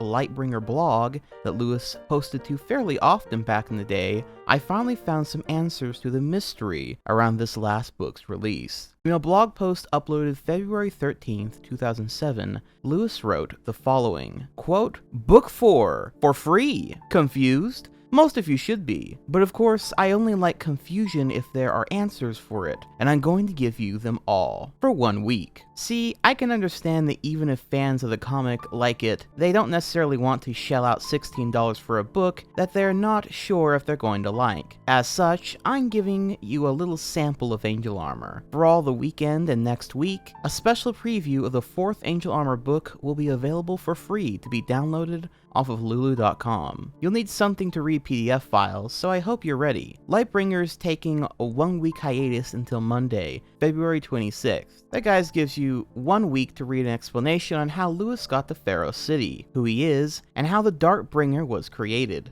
Get a little deeper insight into its religion, and even some more of the Code Poet. Lightbringer even makes a cameo appearance. This is your chance to get a little bit of a sample of what I have to offer in just writing. No crappy artwork to get in the way. Tee-hee. I will note, however, that my editor and cover artist is incapacitated at the moment, so don't try to purchase the actual physical book. There aren't any page numbers yet, and the actual cover pic hasn't been finished. Still, it's not anything that will detract from reading the absolutely free ebook. I do apologize though, since Lulu requires you to log in and provide credit card information, even though it's a friggin' free download. In any case, here you go, unquote. Sadly, the link leads to, well, nowhere now, and searching for this final book on Lulu's website gives you no results, despite the third novel still very much being available to buy there. This seems to have been the first main way to read this novel, and I guess it was also the first and I'm going to assume only way to have actually bought the novel as well. However, sadly, I do tend to wonder if there was ever even a way to buy it at all, physically or digitally. The reason I wonder this is because I still cannot find any trace of being able to actually buy the last book in any kind of physical form. In fact, I've never seen a cover art for it whatsoever,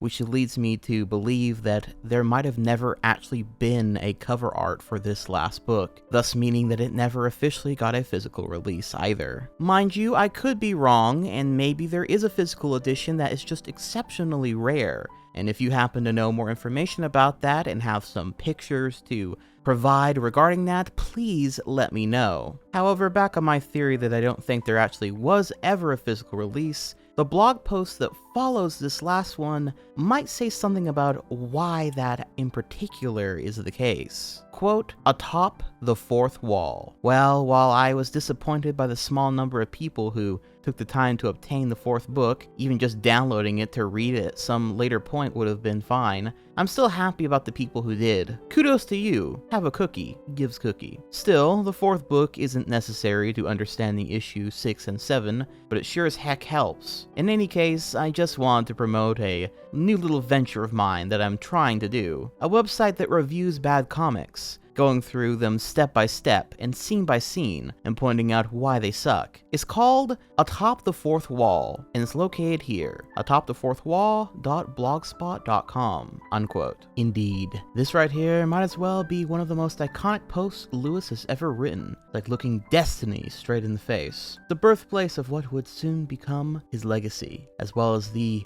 deathbed for the Angel Armor series. Now, while I cannot confirm this information as of yet, so take what I'm about to say with a grain of salt, but my guess is the reason you cannot find this final book available to buy anywhere is because it just simply was never available to buy, never had a physical release. And after this last book came out for free, to all the fanfare of barely anyone reading it or even downloading it at all, Lewis might have been discouraged and just sort of left the last book to kind of rot. I mean, after all, he had his new creative venture of doing Atop the Fourth Wall, and well, I think we all know how much more iconic that series would be, and how much more time and creative energy Lewis would be putting into the work of eventually becoming a full-time video creator. However, sadly this means that the Angel Armor series ended on a whimper, cast aside to be forever forgotten, until some crazy person made a multi-hour video series covering all the novels. You're welcome, I guess. But with all that being said, what content lays within the final entry of the Angel Armor series? This quadrilogy left to die. Did it, if nothing else, at least have a satisfying conclusion? Well, let's finally get right into it. Okay, real quick before we get into the final novel, I did want to add this extra little bit of bonus content for this director's cut of the video. Something that I discovered recently was Linkara's old DeviantArt account, and while most of the stuff on there pertains to his YouTube channel and his Lightbringer comic series, which will become more important to us later, if you go into his favorites and go all the way back to the very beginning of them, you'll find some art by the DA user known as Artsy Hime, who has the third novel's cover of Angel Armor as their DA icon, and that's because they are the main artist behind the Angel Armor series, or at the very least, the second and third books, I believe. I'm not so sure about the first one. And on their profile, you can actually find several what I'm going to call official art pieces for the Angel Armor characters, including this piece which shows our brave hero Lewis in his iconic Angel Armor, as well as Mira, which I think this is the only official art ever made of Mira, and even Varric the Destroyer, which is very cool to see. There's also these other two pieces depicting Lewis and Varric fighting each other, which I guess, spoilers ahead, is gonna be a big focus for this final novel. There's also a sketch of Varric here as well, which you can probably see was a character that Artsy Hime really seemed to enjoy drawing. Can't say I blame them, I always love drawing villains as well. All these pictures also have Lewis down in the comment sections giving thanks for the art being made, as well as some criticisms. Quote, "Very nice. If I had to make one critique, I'd say it might be a good idea to add stress lines under his eye, albeit considering the agelessness of Dark Knights, that actually might not be feasible." To which Hime replied, "A stress line? Like a wrinkle that follows the bottom of his eye? Even if they're ageless, would they really be ageless anymore? In any case, even if they are ageless, everybody's face wrinkles when they scrunch their face. I will try that." Quote, "Practice or not, I'm favoriting. Lewis's armor still looks awesome, as does Mira, and while Varric seems a bit short, his arms, cape, and legs look great." Or this exchange. "It's chibi fighting. Haha. It's a start, at least, and it shows you still care about it." Of course I care. What made you think I didn't? Nothing. My addled brain just makes me wonder what people are doing all day when they're not paying attention to me. Pay attention to me! Gets bonked on the head by mental asylum and dragged away. Silly you. I guess some of this is just kind of what I call DA speak, which is kind of a mixture between old internet talk with more weird lol random taco talk mixed in. But it's still rather an awkward exchange. Like, maybe I'm reading it wrong, but I can't help but feel Lewis is always being ever so slightly passive-aggressive, with this last exchange being the final example of that. Quote, "Not particularly fond of Lewis's mouth, but damn if I don't love everything else. Hugs Hime-chan and favorites pick." Any suggestions on changing the mouth? I'm not quite sure how to fix that. Let me know, please. You can probably edit it in a paint program, but otherwise I think it could probably be more of a scowl like Varric. Alright, I will edit that, unquote. But then again, maybe this is just these two's relationship and how they talk, so hard to say. But regardless, I mainly wanted to show you these pictures and exchanges so that you can see some semi-official art for the characters in the novel series, since art of them is so few and far between. But now on with actually talking about the contents of the last novel.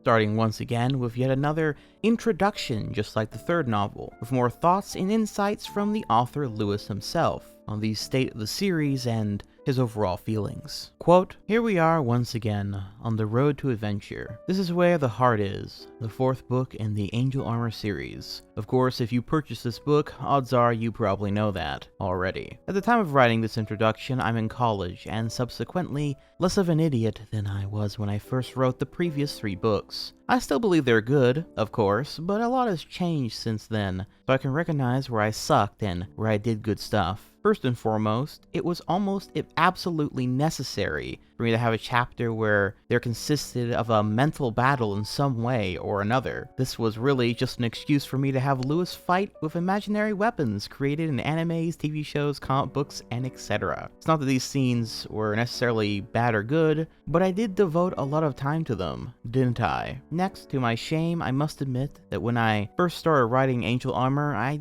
didn't have a backstory or history for the Linkara armor. After my first semester in college, however, I come up with one that I believe is fairly original, and I look forward to seeing what you think of it, since this book will reveal the origin of the wondrous weapon that Lewis possesses. This will also be the story where we shall be formally introduced to the Code Poet, along with a slew of other characters. As such, along with the main cast, we already know for Lewis's party, I can understand how all of this can be a bit daunting to keep track of. I can only ask that you bear with me and enjoy things as they come along. Now, the reason I mention co-poet in particular is because she has already made an appearance in the Angel Armor universe. As if people weren't aware of already, I have a webcomic called Lightbringer that takes place in the same universe as Angel Armor, where co-poet made her first appearance at the end of issue 2. Lightbringer will even have a cameo in the book later in order to help foster the idea that this is a universe I'm building. Since so much time passes while I'm writing these books and my developing skills as a writer, there can be some issues relating around time. The first book took place in 2002. However, as time has advanced, there are certain events and real-world actions that happen to shape the universe of Angel Armor. So behold, not 10 years old, and I'm already doing my first retcon. For those unfamiliar with the term retcon, in short, for retroactive continuity, this means that I'm changing some details and facts from the past in order to make this book fit into its current position, as well as possibly altering minor details from the past. The retcon in this case is that the story now takes place in 2007 instead of 2002. That is all on the matter. Perhaps the greatest compliment I've received about both Angel Armor and Lightbringer is not mentioning how good they are, although I really do appreciate it when people tell me it is, but how even if they didn't like the story, they were enticed enough to want to continue reading. Sure, I'd like it more if they actually did like it, but I think it's wonderful that I'm good enough to hook readers for the next installment. Also, I'm just going to say, never sign a contract before reading it. In the third book's introduction, I mentioned how much I disliked pretentious themes in books, attempting to only entertain the reader to the best of my ability. However, after going through college and expanding my reading repertoire, I found myself now unable to stop myself from promoting an ideology. It's mostly because I've seen the value of promoting something in the printed world, especially if it's done in a manner that is subtle. Me? Subtle? Ooh boy. In this case, it's the overarching theme of happiness and optimism. In so many ways, I feel that it can feel absolutely pretentious, and I apologize right off the bat if people feel that way about it after reading. This book will also try to explain more of the motivation and ideas behind the darkness, something severely lacking in the previous books. In the first, they were just some vague evil force that vaguely resembled the shadows from Babylon 5, particularly in his discussion with Lewis at the end of the first book. However, while I enjoy villains who are unreputedly evil, some of the best evils are the ones who actually have kind of a point behind them. Hence, where we can see a better idea of why exactly Dark Knights aren't supposed to smile. To sum up, this book is actually shorter than my other exploits, perhaps even the shortest of my novels, considering it's even supposed to be a larger allegory for something else. It'll be interesting to see if anyone can guess what it is. I sincerely hope that people still feel as good a read as any of my other books." Unquote. It is once again quite interesting hearing Lewis reflect on the series as a whole, as well as his lack of planning. And actually what's interesting is in the third book, much of Lewis's thoughts at the beginning of the novel seem to come from a place of what he wants people to see him as, while this one seems to be much more honest with himself, and everyone reading for that matter. I find it notably interesting that comments on how many people have noted how they don't like his books, but are usually at least interested in what comes next, which I suppose I could kind of fit into that category. I don't like a lot of the stuff in the books, but they are at least pretty interesting if nothing else. But I find this comment to be rather interesting, especially with how Lewis has been kind of infamously known to not take criticism as well these days. But here, he seemed to have taken it quite well, and perhaps true to his character, remains optimistic and happy that he at least got people's attention, even if they didn't enjoy what they ultimately read. I think it really humanizes Lewis the author a lot more. Once again, he was only a teenager, now a young adult by this point, writing these books to entertain people, and while they may be often quite bad, I feel like it's terribly misguided to hold anything in these books against him personally or creatively for that matter, especially today. This mindset of, well, at least they were interested even if they don't like it, once again feels like it was a contributing factor in why this was the last novel, and why this one never went outside of being free through his blog. Because at the end of the day, if no one seems to like them all that much, and now no one's even reading them period, I could see it being rather easy to say, why bother anymore? Especially if someone just learning and trying their best, much more success in another creative field. For Lewis's case, that being videos. Regardless though, I also find the whole ideology comment he makes to be pretty funny, since we've already established that this has been a thing ever since the first one of his books. I guess he's just being more honest here with himself and saying that, yeah, this is something that he likes doing and that this book will definitely focus on, even noting that this whole book is a allegory for something, and wonders if people will guess what it is. A small spoiler, it's going to be pretty similar to themes and stuff to everything else that's been in these books thus far though. But with that said, let's jump into the actual story content of the novel now. There is once again a quick prologue just covering what we already know before we then jump into Chapter 1, Home. So basically this chapter sees Lewis introduce his family to his crew of misfits, and we see a few nice interactions come from the whole thing. However, before that, the group all start out in this old antique shop that the whole journey began in, and make their way outside, the store owner telling Lewis that he can keep the golden gauntlet for free, and that the store owner refers to him as the Linkara. However, before Lewis has a chance to ask him how he knows he's the Linkara or what his connection to any of this shit is, the whole group see a strange woman outside, who is described as, quote, Lewis snapped back to reality and looked down to where the others were standing, before kept their distance away from a single figure lying in the grass, but were close enough to be easily noticed by the frightened individual who was slowly starting to sit up. She appeared to be in her early 20s, but around 5 feet tall in height. She had short blonde hair, covered by a red helmet, as well as matching red armor on the rest of her body. There were two rather distinctive features about her, however, that caught everyone's attention right away. The first was the long, fresh scar that had been carved into her face from one corner to the opposite. It didn't appear to be bleeding, but it was quite menacing and appeared to be something that had happened to her recently. The scar was only part of her injury, since the blade indentation in her armor indicated that someone had swiped down from her face through her chest, a killing stroke. The second odd thing was the fact that her entire body appeared to be partially transparent. They could see the grass under her, unquote. This, however, is just temporary before this woman fully becomes visible, and while the group go out of their way to help this woman and bring her along with them to Lewis's house,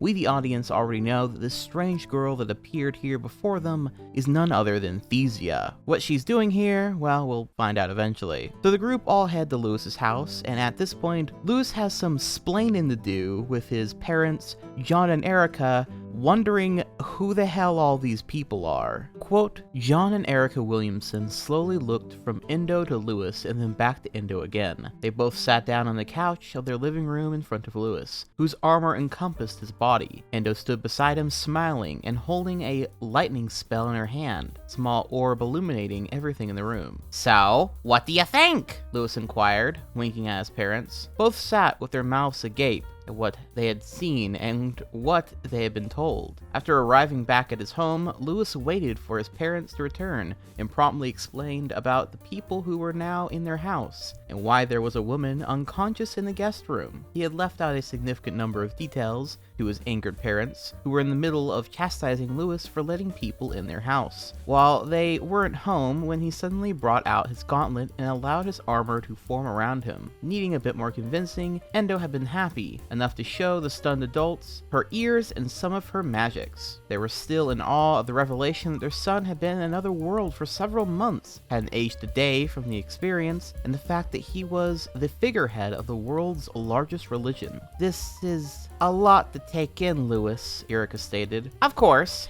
Take all the time you need. However, I hate to say this, but everyone in the group needs accommodations while I figure out how long they'll be here. We intend on going back to Sin. We're just not sure when," Lewis pointed out, looking over at Lithwinar and Jordan. The two in question were amazed at the refrigerator and the fact that it seemed to generate cold air without any magics. Lewis' father raised an eyebrow and looked up at Lewis. "You didn't think about how long they'd be staying before you brought them here?" Lewis shrugged and replied, "Well, kind of got swept up in the excitement of getting back here. Think of this like taking on foreign exchange student. Well, a few exchange students," unquote. There are several little fun, cute moments after this, with many of the characters getting quite the culture shock in this world, and being quite fascinated by all the stuff there within it. Also, Endo and Lewis actually have a couple sweet moments together in this chapter, something which I found to be kind of a nice change of pace. The group also discover what pizza is. Quote, "This, my good friends, is pizza. Eat heartily, but try not to take in too much," Lewis said as he opened the Pizza Hut box top up and revealed to them his first example of Earth cuisine. Endo reached for one first, while the others were more reluctant in going for pieces of the food. Jordan in particular was examining the pizza with a skeptical look, making sure she didn't spot any pieces of meat mixed in with the cheese. After Endo grabbed onto a slice of pizza and pulled it away and onto her plate where she could get a better look at it before she began eating, she leaned in and sniffed at the dish, raising an eyebrow as she looked over at Lewis. "It's quite greasy," she commented. Lewis rolled his eyes. "Yes, it's supposed to be. Eat up, or it'll get cold." Endo shrugged and raised the triangle-shaped slice to her lips, biting off a piece quickly. She chewed for a few moments and swallowed, proceeding then to quickly gobble down the one slice and start reaching for another. While Lithwinar poked at his slice with a fork, Jordan and White Raven ate as calmly as Lewis's parents and his brother,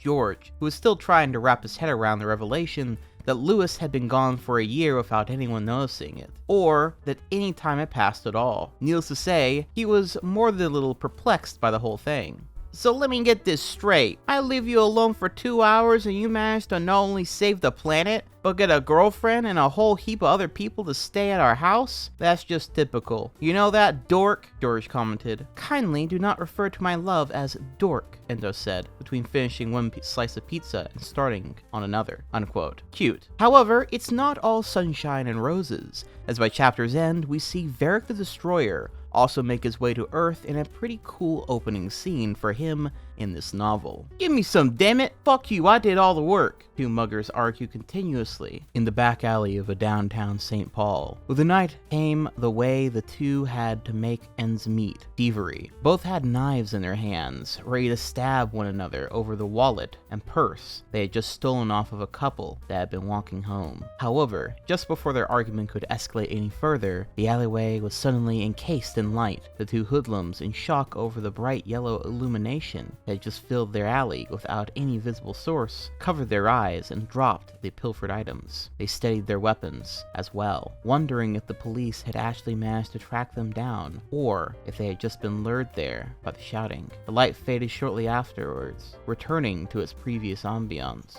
The two uncovered their eyes and looked down the alley corridor, seeing a man crouching on the ground, his body encased in black armor, as smoke drifted off of him, as if he had been on fire a few seconds before. The crouching man's body quivered in the darkness, his eyes closed as the two muggers slowly stepped closer to him. Foregoing normal sense in such a situation, curiosity overtook the two muggers as they walked up within reach in distance of the crouching man. "Holy mother of," one of them began to exclaim. However, before he could finish his sentence, the crouching man's arm quickly lashed out and grabbed his leg, pulling tightly to the side and sending the lawbreaker into a nearby brick wall. The other mugger, in shock over how his companion had been flung away like a rag doll, proceeded to turn around and start running down the alley. Unfortunately for him, the crouching man rose and reached over to grasp the sword hanging on his side. He charged after the mugger and unsheathed his weapon, swiping it across his back. The mugger fell forward, yelping in pain. The crouching man brought his foot down on the mugger's back and kept him pinned down. "The Linkara," he whispered. "Where is he?" Unquote. So yeah, pretty decent, interesting stuff so far. Chapter 2, The Stirring of Wolves. So this chapter is basically about Thesea's backstory being relayed and her sort of becoming part of the gang. The chapter's opening noting, quote, "I'm, or rather, I was a conqueror," Thesia stated. After briefly allowing Thesia to relax from the sudden rush of waking up, the assembled group had retreated to the living room, hoping the cushioned sofa would be a better place for their formerly comatose companion. Despite the fact that she was beginning to look more comfortable, the group noticed how she kept bringing her hand towards her face, to the area that Scar had been. White Raven stood nearby, leaning against the wall with her arms crossed. "I've heard of you, Thesia. Your only claim to that title is leading a gang of bandits into a city in Onair, and managing to take it over for a few days before the army retook it," she replied. Thesia smiled and leaned back into the couch. "And that was a glorious time, if I do say so myself. No one believed that some simple blonde woman could do such a thing in Onair. After all, such gorgeous women were meant to be ladies of pristine quality and refinement. We were meant to be bargaining tools in Onair for people to gain social favor. But I knew we were every bit as strong as the men, and I proved it to them. I bested every male those bandits sent against me, and made them swear their allegiance to me. Of course, Onair was also suffering from attacks by the darkness at the time, so I admit that the army probably would have struck back against me sooner if they not been busy at the time," unquote. Now, if you're a little confused, so was I. Isn't Thesia supposed to be this evil void lord that has been plotting against the Linkara for the last couple books? Well, yes, but something is a little amiss here, and what exactly it is hard to explain without simply going through the rest of this book, but keep that thought in the back of your head in mind for now. Meanwhile, Varric is still very much interrogating that random mugger on where the Linkara is. Quote, "What is this place?" Varric the Destroyer stood upon the roof of a 6-story building in downtown St. Paul. It looked down upon the streets. His cape fluttered in the wind as he crossed his arms, examining all the events occurring below him. Varric glared at the people who walked by, his fists clenched in rage. He turned around, remaining in the same pose, as he looked at the man tied up on the rooftop ground. The man was one of the 2 criminals he had assaulted upon arriving on Earth. His body was covered in bruises and cuts as a result of Varric interrogating him earlier. "I come from a world known as Sin. Do you know why we refer to it as such?" Varric inquired. The mugger remained silent. Varric had half choked him before during the initial interrogation, so his throat remained sore, and it hurt for him to speak. "I admit most people aren't aware of the legend behind it. Even if they did know it, they wouldn't make the connection right away. To them, the word sin is nothing more than the name of their world. Only well-educated nobles are aware of the negative connotations associated with the word. According to the myth, Sin once experienced a great catastrophe as a result of a single person's sinful behavior. As such, the goddess, Mistress Kaus Dragon, decided that the world must forever be encased in a state of sin. So she changed the name of the world, made everyone forget the old name, and replaced it with the new one." Varric walked over to the mugger and crossed his arms as he stared down at him. The mugger responded only by looking up at Varric's face, too weak to even ask what Varric was talking about. "Do your gods think so little of your world that they would willingly allow you to wallow in this pit? Popular rumor was the world of the Linkara was an amazing place filled with innovation and a species of thoughtful, wonderful beings that stood on top of it all. And yet all I behold is a landscape that has paved over things bright and lit and covered the remains in a thick layer of grime and filth.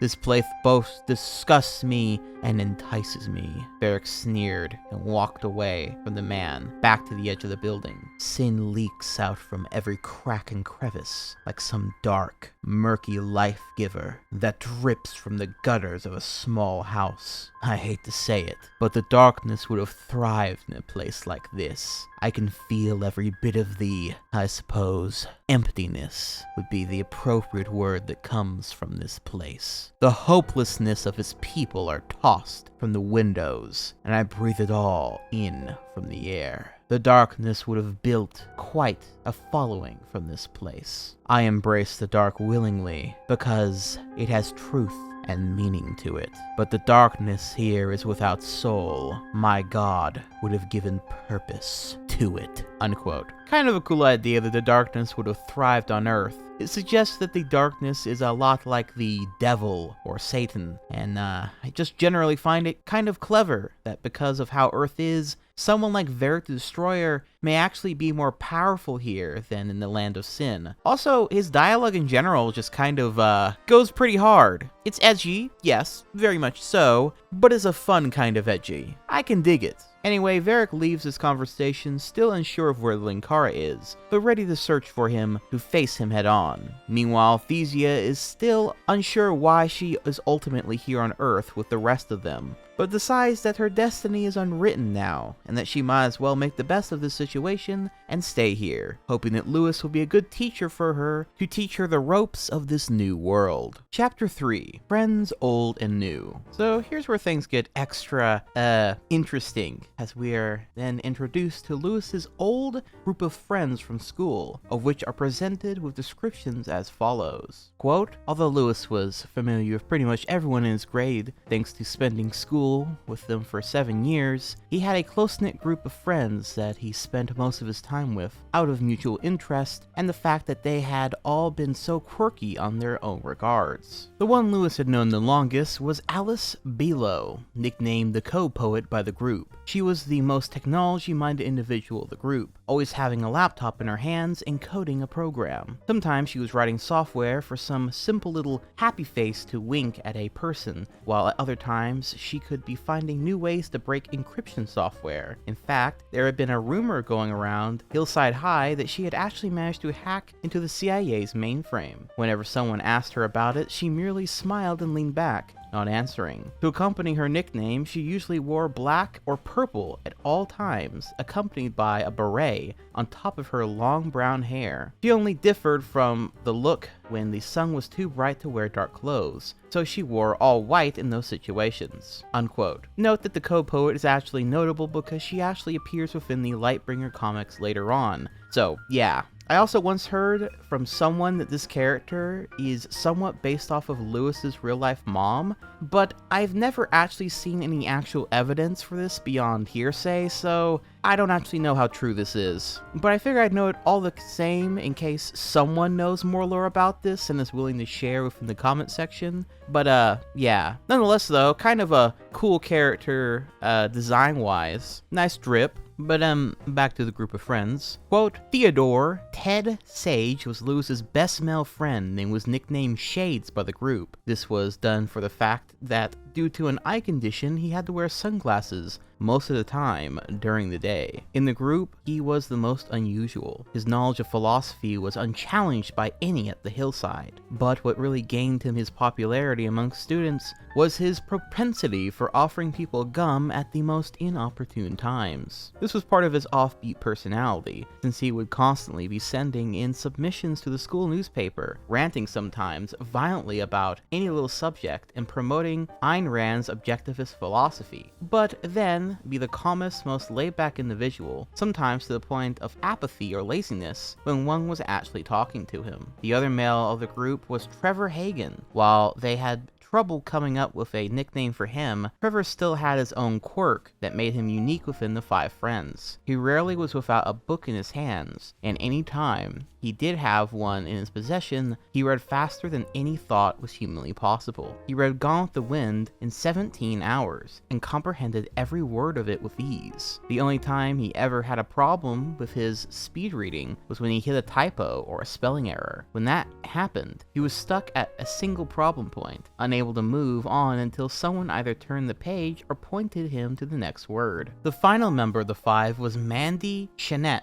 Like Trevor, the group had a hard time coming up with a nickname for her, so she just went by her first name. However, her own unique skills were in the knitting needles. She was constantly working. She had become something of an entrepreneur at Hillside, knitting scarves, shirts, and other various outfits for a nominal fee. She always acted sweet and cheerful around others, and in private, believing that anger, resentment, and other negative emotions need to be bottled up and saved for when they were actually needed. Once she happened upon a student who was in the process of stealing a laptop from the technology department, not only did she manage to knock the boy twice her petite size onto his back, she kept him there for 10 minutes so she could lecture him about morality and theft. The rumor had been that even after security finally found them and began bringing the boy to the principal's office, he was still ranting at him from across the hall, shouting so he could hear her, unquote. So yeah, that's the Earth gang of friends. And while it is a little bit stilted to just introduce them all right here and now like this, they are at least kind of interesting. I don't know how realistic it is for any of these people to be 15 to 16 years old, but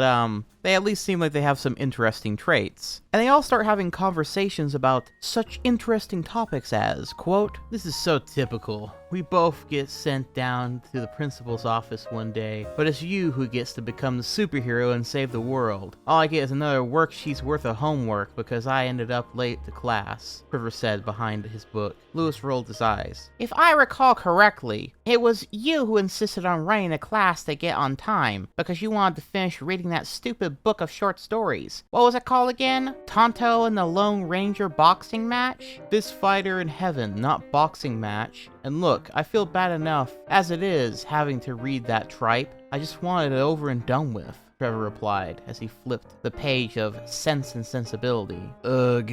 You had to read that thing too? It was like a book version of a Coleman Francis film. Murky, depressing, and confusing as all heck, Ted groaned. Don't forget racist. It's always nice when you have to read something that constantly talks about how white people are evil, racist bastards who spend all their time harassing Indians, Lewis stated as his second gauntlet flowed back into the first one. Native Americans, Mandy corrected. Mandy, they call themselves Indians in the book, Ted said as he leaned down from his position in the tree. Doesn't make it right, Mandy said softly. Endo giggled softly to herself and looked at the assembled group. It's amazing how I don't have the slightest idea what you're talking about. It's exhilarating. Now you know how I felt back on Sin, Lewis said to Endo, embracing her, unquote. So, yeah, we're already getting into talking about random things, like racism and opinions on books and what have you. Which, speaking of, the main highlight of this chapter is when White Raven, Jordan, and Lithmanar learn about the atom bomb and have quite a strong reaction to it, only for Lewis's dad to go on a very, very long rant about the atomic bomb and the general justification for why Japan was nuked. White Raven quickly ran past Lithmanar and into the bathroom, slamming the door behind her. The former prince blinked and walked over to the bathroom door, knocking on it as he heard the sound of coughing and wheezing. "Raven, are you alright?" he asked. "By the pit," she whispered to herself. Lithmanar walked away from the bathroom and over to the living room, where Jordan sat on the couch. She was breathing slowly, her face pale as she stared at the television set. Lithmanar looked to the screen, wondering what was causing the unusual behavior of the group. The television had been set up with a TiVo, so the image on the screen was paused so that the two didn't have to watch any further than what it was at the moment. On screen was an image of an atomic bomb explosion. "What's that?" Lithmanar asked, pointing at the screen. "The end result of Lewis's great world. They call it a nuclear weapon,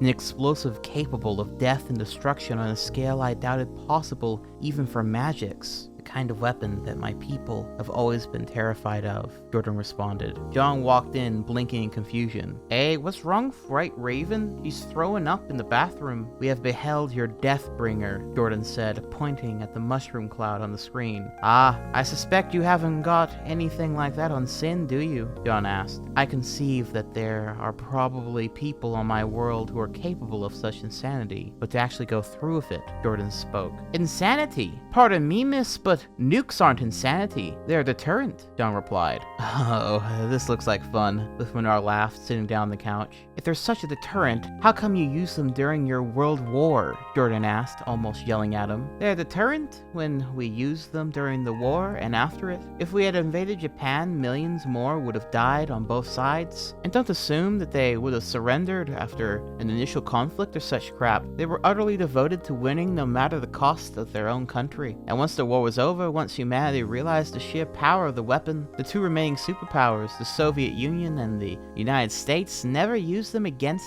each other. Oh sure, there were threat posturings, arms races, but the fear of mutual annihilation kept both sides from ever firing a nuke at each other, John explained. You stood on the brink of total destruction thanks to these devices, Jordan stated. I sincerely doubt that. The closest it ever came was the Cuban Missile Crisis, and even then, it was settled peacefully. People who claimed that we were constantly on the verge of Armageddon thanks to the nuclear weapons themselves don't understand a damn thing about this world. They assume that it's crazy, trigger-happy morons that have their finger on the button, that they're going to be responsible for bringing the world to its knees, that if the right people were in charge, everyone would live in a hippie commune without war or starvation. The truth is that the right people are in charge of the world, but the right people don't equal the best world. The weapons themselves are not going to bring about the apocalypse, John stated. And with that, Lewis's father calmly walked away, leaving Jordan grumbling as she sat back down on the couch. I see where Lewis got his tenacity, she grumbled, and his speechifying. Although, he's right, you know, Lithmanar commented smugly. I've been studying the history books. Wars have actually gotten smaller since the invention of this device. More contained. Oh, be silent, Toad, unquote. So yeah, clearly Lewis has some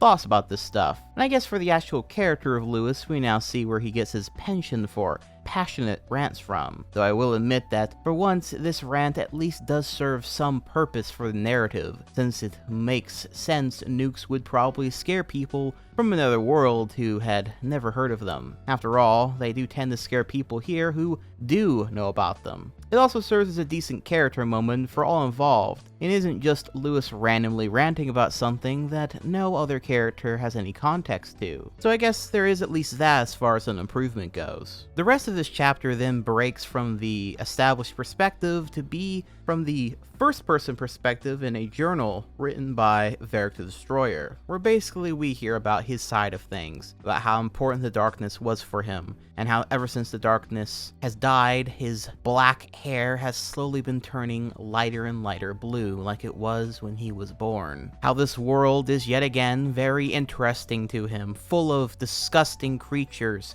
but also will make a fertile ground for the darkness should it be able to return, etc., etc. And overall, it is just kind of interesting seeing the perspective of the main villain like this, and not just some random villain that is not important to the rest of the plot, the book, but the actual villain of this book. So once again, a nice improvement. Chapter 4, That's What Girls Do. So this chapter can mostly be summarized as Lewis and co. have several conversations about random things Lewis is interested in and that 15-year-olds probably wouldn't be talking about IRL. I guess this kind of makes more sense if you read it from the perspective of like college students, which again is what Lewis was at this point, like the intro noted, but he kind of forgets that. In the actual book, all of these characters are like 15 years old, not college students, but they all talk like college students. So yeah. Quote, is exactly the kind of attitude that keeps them down and enforces outdated stereotypes, Trevor stated firmly. Perhaps, but the stereotype is an accurate one, and I speak from experience on this one, Lewis responded. But that doesn't mean that they're all like that. Why are you being so prejudiced against them? Harry queried. Guys, I'm just trying to say why an ethics paper on the oppression faced by zombies isn't going to work, Lewis replied. Lewis, I'm telling ya, it's gold. Look at the way zombies are portrayed in movies. They're slow, dim-witted flesh eaters who do nothing but cause a menace to society. Is a xenophobic and deadist point of view, Ted continued. Deadist? Lewis asked. You know, like racist or sexist, but against the dead, Ted explained. Well, not exactly a prejudiced view when it's 100% accurate, Lewis replied, unquote. By the way, there is no context to this. This is where this conversation begins and ends. Meanwhile, the girls are having girl conversations. Quote, so this mall is essentially just an indoor marketplace? Endo asked, looking around her at the various shops and stores. I suppose you could say that. So, you do have capitalism back on Sin? Alice queried. Well, I'm afraid that while I've studied various subjects and fields in my normal teachings and learning, I never really got around to economics. We could very well have it, but I wouldn't know for certain because I don't know what it is. Alice and Mandy took their time teaching Endo various economic models as they moved on from shop to shop, focusing mostly on getting Endo some new clothes to wear. From capitalism to communism to monopolies, they gave Endo a crash course in business and money based on whatever knowledge they retained from the economics classes they had during their first 2 trimesters. Interspersed through their discussions, they had to somehow convince Endo to try on some new clothing, unquote. Once again, I find it very interesting that a bunch of 15-year-olds are discussing economics, specifically different economic models. But, you know, whatever. They're doing girl shit, I guess, talking about economics and stuff. Anyway, this talk of Endo trying on new clothes, though, eventually moves into a discussion on women and their role in society and all that sort of stuff. Quote, Why? Mandy stared back at her. What do you mean? Why would you want men to look at you? Endo queried. It was Mandy's turn to be confused. I don't know. I suppose it's because then you can feel appreciated and beautiful because all of those people looking at you in envy and admiration. Endo's brow furrowed slightly as she tried to make sense of what Mandy was saying. But you're already appreciated and beautiful. Why do you need the validation of others on it? Their opinions on your beauty are as irrelevant as their opinions on what color the sky should be. It does not change the true facts of the situation. I'm not some statue to be ogled at. Right on, woman, Alice said with a laugh, distracting the two from their train of thought. Endo looked at Alice and smiled. Alright, I will wear this ridiculous outfit, but only if I can wear some other long sleeves shirt over it. I want to at least cover my arms. Deal. Change back into your robes and we'll go pay for the clothes, Alice said, handing the robes back over to Endo. The priestess went back inside the fitting room to get back into her normal clothes. Alice looked to Mandy, who shrugged her shoulders and leaned back against the wall beside Alice. I don't see anything wrong with liking to be looked at, Mandy said. Neither do I, and I suspect Endo doesn't either. She just doesn't come from a place where the mass media creates an irregular standard that people, especially women, are supposed to live up to, Alice explained. Mandy rolled her eyes. Please. You don't buy into the idea that people are that influenced by the media. We've talked about this. People are only influenced by it if they let themselves be influenced by it. People have free will and can make their own choices. Alice smirked. Yeah, but does Endo get that? Unquote.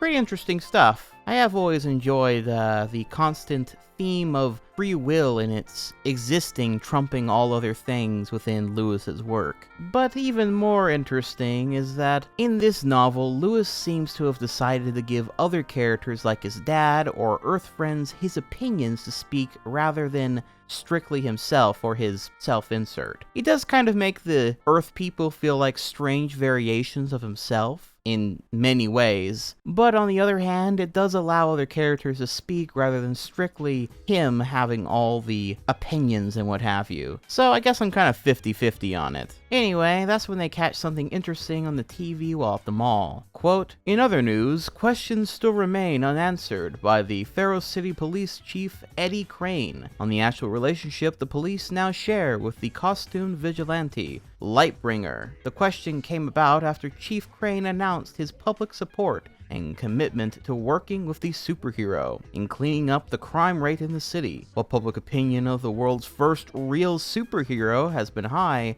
many lawmakers and law enforcement personnel are taking offense to Chief Crane's support of what they call a violent law-breaking vigilante. The Faro City Police Commissioner has so far refused to comment on, unquote. That's right, the Lightbringer is a real superhero in the Angel Armor series, and this won't be the last time we see him in this book either. Anyway, the chapter ends with Lewis's brother George realizing that Lewis fucking killed people back on Sin. Hundreds of them, in fact. Something that sort of throws him through a loop when he learns about it through Linkara and the like. It's not really expanded upon, but I do find his reaction to at least be kind of funny and realistic given the information. Then the chapter ends with Varric the Destroyer fucking busting through the doors of the mall and telling Lewis that he's gonna beat his ass. Chapter 5, The Way of the World 1. So, Varric comes in to beat Lewis's ass, and then they somehow, become invisible to everyone else. I don't really know how this happened. It's like some kind of,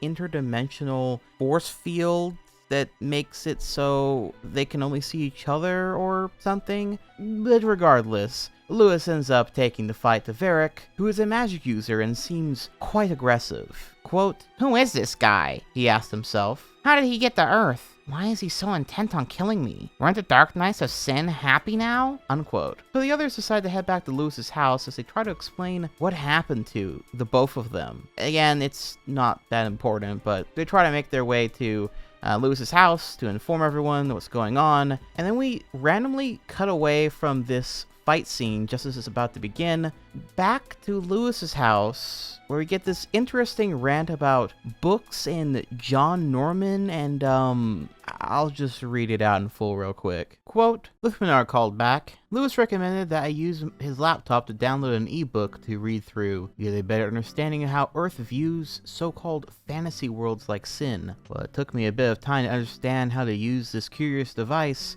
My general searching has come up with several recommendations for both, and I frankly don't feel like trying to read two books. So which should I choose? Lord of the Rings or Tarnsman of Gore? Neither in my humble opinion, John mumbled from the table as he continued to watch the chess game slowly unfold. "You're not going to get either!" Erica called as she stomped over to the living room. "We have the DVDs to Lord of the Rings movies, and you can watch those if you want. And if I see anything related to Gore or John Newman in this house, digital or print, whatever is being viewed on, I'm going to set fire to." Lithmanar blinked and raised an eyebrow in confusion. Why the disliking of the books? According to what I've read, it's a fascinating philosophical read, and I could be able to understand the plot thanks to the fantasy setting. Lithmanar, that philosophical read is nothing but a misogynistic handbook. There have been philosophers in the world who I have disagreed with. There have been liberal writers who I wanted to have jailed and imprisoned for the kind of garbage they peddle out, and there has been more than one occasion when I wanted to just shoot myself instead of listen to an idiotic speaker talk. But John Norman is heralded by some circles as a fucking philosophical liberator.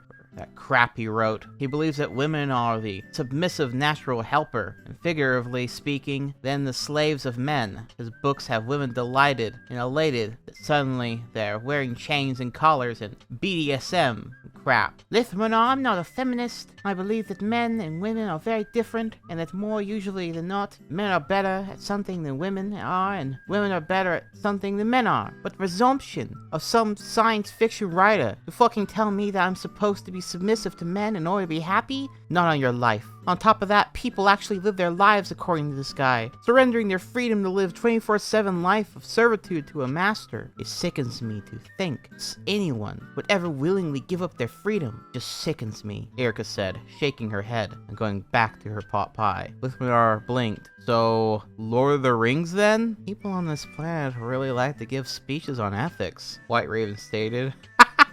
Unquote.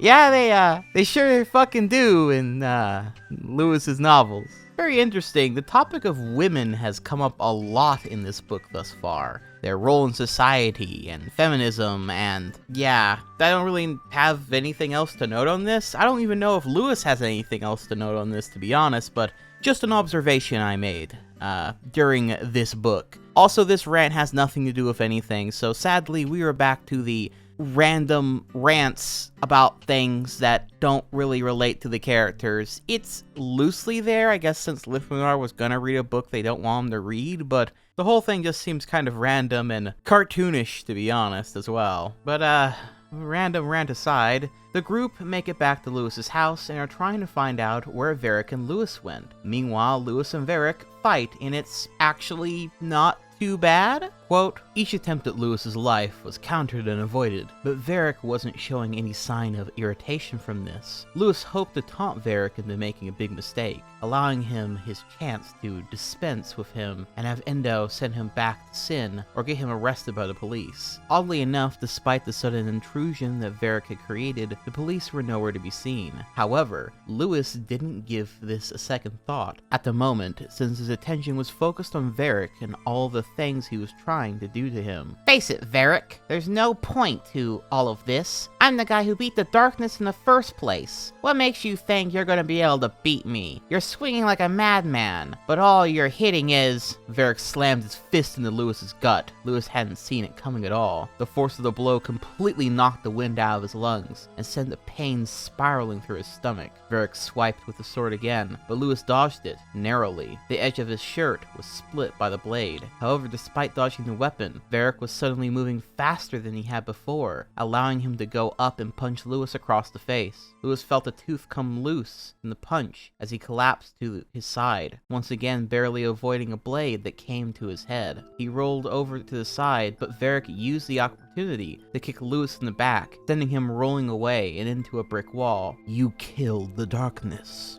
didn't you? Varric growled. Lewis got up and fought off the pain that was irritating him. His armor began to form on his body, but it was still far too slow. Varric came up and slammed the hilt of his sword against Lewis's forehead, knocking him backwards. Varric slashed across Lewis's stomach, this time drawing blood from the Linkara. Lewis was dumbfounded by this sudden change of events. How had Varric moved so quickly? A moment ago, he was just a big brute force that couldn't swing fast enough to chop a tree, much less at him. It was then that Lewis realized it. Varric had been testing him, seeing how fast he could go before he tried to really assault him. Seeing the need to take it up a notch, Lewis summoned his wings from his back and jumped up to see what he could do from the skies. However, Varric quickly lashed his arms around Lewis's legs, holding him back from flapping up and out of his range. Varric snarled and pulled a small dagger from his gauntlet, taking the blade and jamming it into Lewis's leg. Lewis yelped in pain as Varric dug the weapon into his flesh, not even smiling at this small victory. All Lewis could see in his attacker's eyes was pure, unbridled rage. Varric pulled Lewis down and threw him by his legs over to a brick wall, smashing his back against it. Lewis yelled from the pain that went through his spine as he fell to the ground, his wings melting into his back. Varric slowly walked towards Lewis, his blade dragging across the ground. Little boy, murdered the only thing that ever cared about me, that actually gave me purpose and solace during the times when all hope had been destroyed. How does it feel? Boy, how does it feel to be as helpless as my god when you slaughtered him? Varric's voice was cold and unsympathetic to Lewis, whose breaths were becoming quite pained. He looked up at Varric, blood seeping down from his mouth. You really think you're going to defeat me by taunting me, you pasty son of a bitch? Lewis coughed. No, I'll defeat you and bring justice for the darkness like this. Varric proceeded to kick Lewis in the stomach again, causing Lewis to spit blood from his mouth as he gasped for air. Unquote. Whoa. Boys and girls, is Varric an actual threat? Why, yes, he actually is. In fact, Lewis gets his ass completely and utterly handed to him by Varric, and Varric is about to kill Lewis by this chapter's end, until Endo is able to find their location and saves Lewis just in the nick of time by using magic down on Varric, in which he decides it's probably best to leave now and finish the Linkara off later. Quote, Endo landed alongside Lewis, who merely laid upon the ground, tears flowing from his eyes and mixing with his blood as he sobbed openly from his pain. He slowly looked to Endo, who took him in her arms and wept alongside him, horrified to see him in his state of total defeat. Unquote. Oh my fucking god. Finally, this cocky piece of shit gets what he fucking deserves. I'm not gonna sugarcoat it. When I first read this chapter, not only was I actually impressed Lewis, the author, had managed to have a villain be competent and an actual threat for once, but I was also so happy that Lewis, the character, had finally lost. We are 4 books in, and it only took till now for Lewis to finally have a significant defeat unless you count him losing his hair in the second book, but I really don't since he recovered from that almost instantly. I have been so tired of Lewis complaining, acting cocky constantly before breaking down and crying the moment anyone tries to ever make a good point that something he may be doing is crazy or dumb. Him stupidly comparing himself to Shinji Ikari and how much better he is than him at the same time. Him going on crazy rants to people and always winning every single argument he ever makes with any character he ever talks to about any topic. Being a bitchy brat over eating fucking soup or people not getting his dumbass jokes and being a negative little prick, and then the moment another character shows any kind of negativity or moment of weakness or emotion, he tells them to shut the fuck up, kill themselves, berates them, or gets on his opportunistic high horse and act like he never has moments of weakness and is suddenly a pillar of pure optimism, being a constant Gary Stu with no threats that are capable of even touching him, and then by the end of the third novel, leaving a whole city and a little girl on their own under the power of an evil king and queen, killing and abusing children in his name no less, and simply decided to be selfish again and doing nothing about it because he would rather just go back home to Earth than deal with any of that. Lewis is a fucking psychotic piece of shit, and I guess that, if nothing else, has made him a very interesting character to follow, but on the other hand, it makes me actually root for him to be humbled, to make a mistake, to actually have to try for once, because it also kind of has made him a boring and eventually very annoying character. So, in other words, sick. Lewis has an actual threat this time. Varric punted his bratty little ass, and now he's going to have to actually try. But let's see how the rest of the story progresses and see if this development continues to go on and be interesting, or if it is all quickly thrown away. Chapter 6, The Dark Things That Hurt Me. So, the long and short of it is this chapter sees Lewis licking his wounds and cries about, losing. Meanwhile, Varric recruits a random mugger from before. Remember the guy he was interrogating when he first came here? Who really wants to join in and become an evil Dark Knight just like him, which Varric ends up doing just that, and ends up knighting him and dubs him Darkbringer. Going into a little more detail, Lewis actually ends up relating his feelings to Thesia, of all people. Quote, "How are you feeling?" Lewis took a step forward and descended himself down by his knees, enough so he could slam his gauntlet-covered right fist into a rock. As soon as he hit the rock cracked and exploded into powder and smaller pieces. Lewis's hand continued to hit the grass beneath it. Thesia jumped back a little and gasped at this, not expecting the maneuver. Lewis remained where he was as he closed his eyes. He spoke softly. "With this gauntlet, I can crush a rock with my fist. The others were so impressed by it, and I loved it. I can smash through a building, I can fly through the air, and I can defeat big blobs of evil by plowing myself into them." Lewis quickly got up and turned around to face Thesia, opening his eyes. "But got my ass handed to me by some dark knight. A dark fucking knight!" He stopped for a moment and giggled, closing his eyes. It's weird, you know? When I started trying to get to Eigel, I find a way back here. I tried to stop swearing so much, but now that I'm back on Earth, I've been swearing up Lewis collapsed to his knees, and his smile disappeared. Tears flowing down from his eyes, and he sobbed, his hands going over to cover his face. Thesia looked around and bit her lower lip. He wasn't exactly sure what she was supposed to do. If she had seen someone crying back before she had been killed, she would have either ignored them or stabbed them for their weakness. Now, however, she was reforming herself, and she didn't have the slightest clue what to do with the boy. "He beat me, Thesia. He beat me!" he cried. Thesia winced and approached Lewis. The only thing she could think to offer comfort was put her hand on his shoulder, unquote. Sick! Cry some more. Basically, Lewis has a big temper tantrum over losing. Meanwhile, as Noah before, Mugger gets knighted by Varric. Quote, "So not only are the criminals in this world poor at their skills, but they are also fools. No wonder this world is so corrupted by its own light and hubris," Varric sneered. "Since you don't know anything about me, I'm gonna let that slide. I'm gonna be honest, Destroyer. You scared the shit out of me when you killed Jason, and I was hoping I'd never see you again. But a few hours later, I started to realize that the things you did, what you were capable of, and where you came from, well, it was all like something out of a sci-fi movie, and I'm not going to be sitting on the side watching it all. I want to be on the action, the mugger stated. There is no action to be had. I am here to kill my enemy and anyone who stands in my way or annoys me, Varric replied. The mugger stopped leaning against the door and held up his hands in a surrender gesture. Whoa, don't kill me until you've heard my pitch.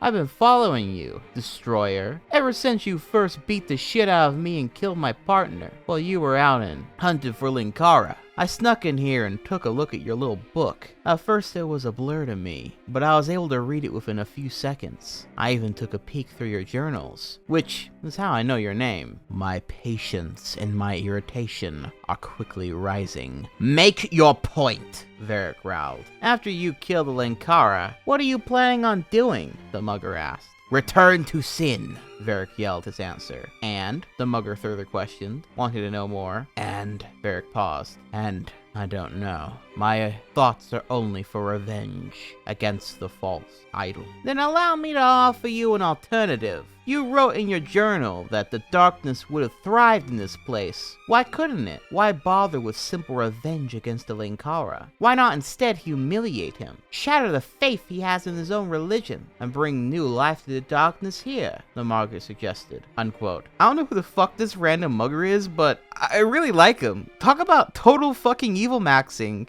But Varric seems to agree, and then ends up Dark Knighting him, and he becomes the Lightbringer and now has some Dark Knight magic and what have you. Meaning that there is now 2 dangerous threats that Lewis and his gang will have to face. Chapter 7, the night when Stacy died. So, this chapter is kind of like nothing but people talking about random stuff for a while. I mean, I suppose it is kind of significant in that the character Lewis, the Linkara, ends up going on a rant about what else but comic books, which, you know, is pretty interesting to say the least. It unfortunately is kind of like not all that interesting and doesn't really amount to anything other than just another random discussion about Silver Age comics and general comic book history, which I won't bore you with, but this last little note on the topic I did find to be quite funny. Quote, Endo, I won't let it happen. You hear me? You and me are going to be side by side, and we're going to take on Varric, and he's going to regret ever having signed on with the darkness to begin with. And you know what? It's not just the 2 of us either. Jordan and Lithy and White Raven. Hell, even Thesia will be standing with us, and we won't let anything happen. I promise you, kitten, Lewis reassured her.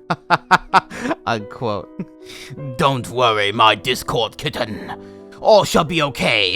Your Rizzler has your back. Chapter 8 plus 9. Missing things 1 plus 2. So I would go into more detail over these 2 chapters, but basically this whole chapter, or 2 chapters rather, is like a big Sailor Moon fight where the Lightbringer summons a monster somewhat based on Missing No from Pokemon, and the whole group have to fight it. It's pretty cool, and admittingly, I have no real problems with these chapters at all. It's not bad. It's just nothing at all narratively interesting happens here for us to discuss. It's just one really long fight scene, essentially. And we've, you know, gotta summarize this at least a little bit where we can, so moving on. By these 2 chapters end, after they've defeated the Missing No inspired monster, the group then ends up having to fight Varric and the Lightbringer, leading into Chapter 10, The Way of the World 2. Remember how the first book, that the chapters that were in parts like these meant the Endo was gonna be, well, sexually assaulted, and in the second book it meant White Raven was gonna, I don't know, do something fucking stupid?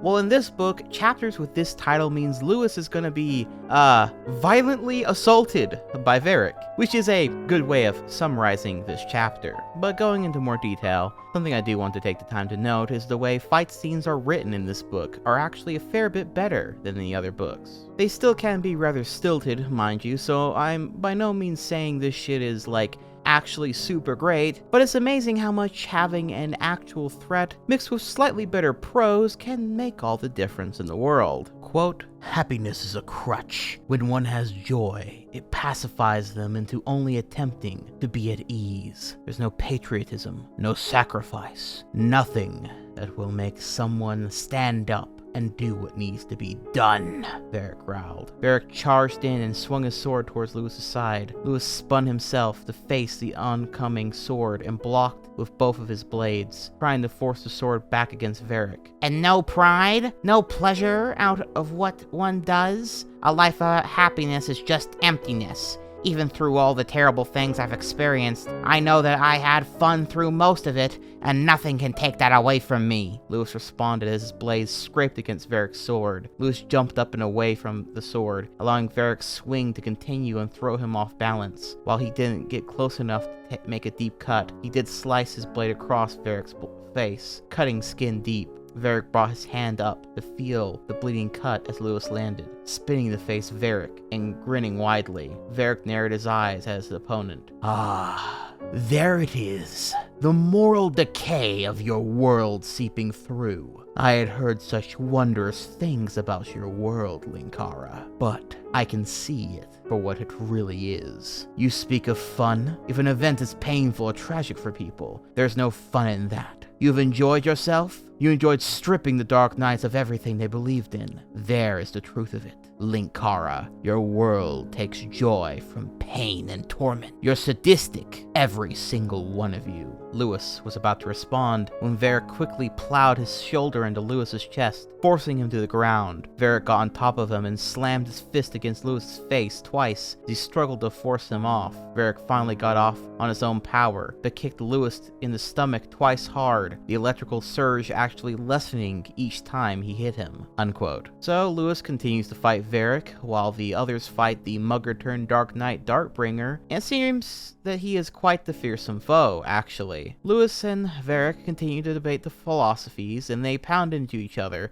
Varric, however, clearly having the advantage of simply just being a more skilled fighter than Lewis. He also seems to like distracting Lewis with these debate points, and then punching him in the heat of the debate, which is actually kind of clever. Lewis has to win every argument, and Varric knows this, and is using this to his advantage. By the battle's end, Varric once again defeats Lewis, however, having clearly gotten inside Lewis's head at this point and overpowering him physically. However, just as the Lightbringer suggested, Varric takes this opportunity to demoralize, humiliate, and truly put the great Linkara in his place. Quote, Lewis coughed up some blood and glared at Varric. And you killed anyone who disagreed with you. Your Linkaran order had already declared war a millennium ago, when your seer foretold of the darkness's coming. On top of that, your existence is an evil one that would never have been stopped being blinded by light and trying to destroy us. That's the truth.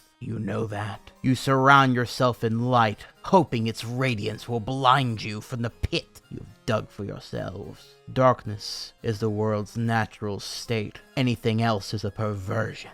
Varric brought his foot down onto Lewis's chest. To his surprise, the electrical defense of his armor was not blasting into the metal greaves. Varric lifted his sword over his head. And if it had not been for your vile treachery attacking the darkness when you were an honored guest, the war would have been won by him, Linkara. The darkness was right, and proved his righteousness by continual victory in battle. And now, I give you another example of our might, so that you may one day realize your folly. Varric brought his sword down right on Lewis's left shoulder, cutting straight through and removing the arm completely. Lewis's body lurched up and no sound came out of his throat as his eyes widened. The armored parts of it vanished in a puff of smoke, and Varric got off of Lewis's chest, aiming his hand down at the dismembered limb and firing a blast of black energy down on it. The arm vaporized within 2 seconds, and Varric merely floated into the air, Consider your convictions, Linkara, and see if they are as strong now as they were before. He spoke. He called to the Darkbringer, who was still clashing with Indo. The two had been having an exchange of magic attacks, usually small things like fireballs or dark bolts, but as soon as Varric called to him, the Darkbringer stood, bowed to Indo, and jumped up to meet his lord. He swung onto anything he could find, using complex agility and leaping, as opposed to flying as Varric did. Indo chose not to pursue, levitating up to Lewis and gasping as she saw the blood exiting his shoulder. She landed on the roof and ran to him, already beginning to cast a spell to heal up the injury. She looked around for his arm, hoping she could reattach it, but she winced as she didn't see it. As such, she focused her attentions on sealing the injury directly. Lewis slowly turned his head to where his left shoulder had been, his body shivering as beads of sweat rolled down his forehead. His armor was beginning to shrink and revert back into the gauntlet, melting away as it was a candle left in the hot sun. Lewis's pupils shrunk quickly. If it had not been for the fact he was still in the magic subdimension, his scream would have been heard miles away. Unquote. And that's how that chapter ends. The villains taking another big W, and Lewis having lost one of his arms. Shit's gotten pretty real at this point. Chapter 11, Back Through the Looking Glass. So this chapter is, not important at all. It's a chapter that takes place 3 months into the past, back into the world of sin, and follows Garrick, again Indo's dad, basically finding out what the last piece of the Linkara prophecy had said. And it seems to have said that the Linkara would destroy the world in the end, which is pretty interesting and ominous stuff, I suppose. But sadly, as you'll see, this plot thread ultimately goes nowhere and gets left behind. So, moving on. Chapter 12, The Break 1. Quote, Alice, Ted, Trevor, and Mandy slowly walked into Lewis's house, not wanting to rush in despite the rain that was falling around them. Linkara led them into the kitchen, where everyone else except Lewis had been gathered. Most of the group was standing, their bodies leaning against counters or walls. One exception was Erica, who sat at the table, her head in her arms and lightly sobbed. The other was Indo, who also sat but was not crying. Alice was the first to ask the question that the four were wondering. What happened to him? Linkara frowned and looked over to them. We encountered Varric and engaged him in battle. He had an accomplice who kept the rest of us distracted, and some powerful magics I haven't seen before, Thesia interrupted, rubbing her sore arms. Her muscles ached as a result of battling the blackened tentacles that had grabbed her when she attempted to help Lewis. She had fought them valiantly, but they kept her engaged throughout Lewis's entire match with the Dark Knight. Lewis took on Varric himself again, and he seemed to be doing well at first, White Raven explained. Just tell us what he did to him already, Ted demanded to know.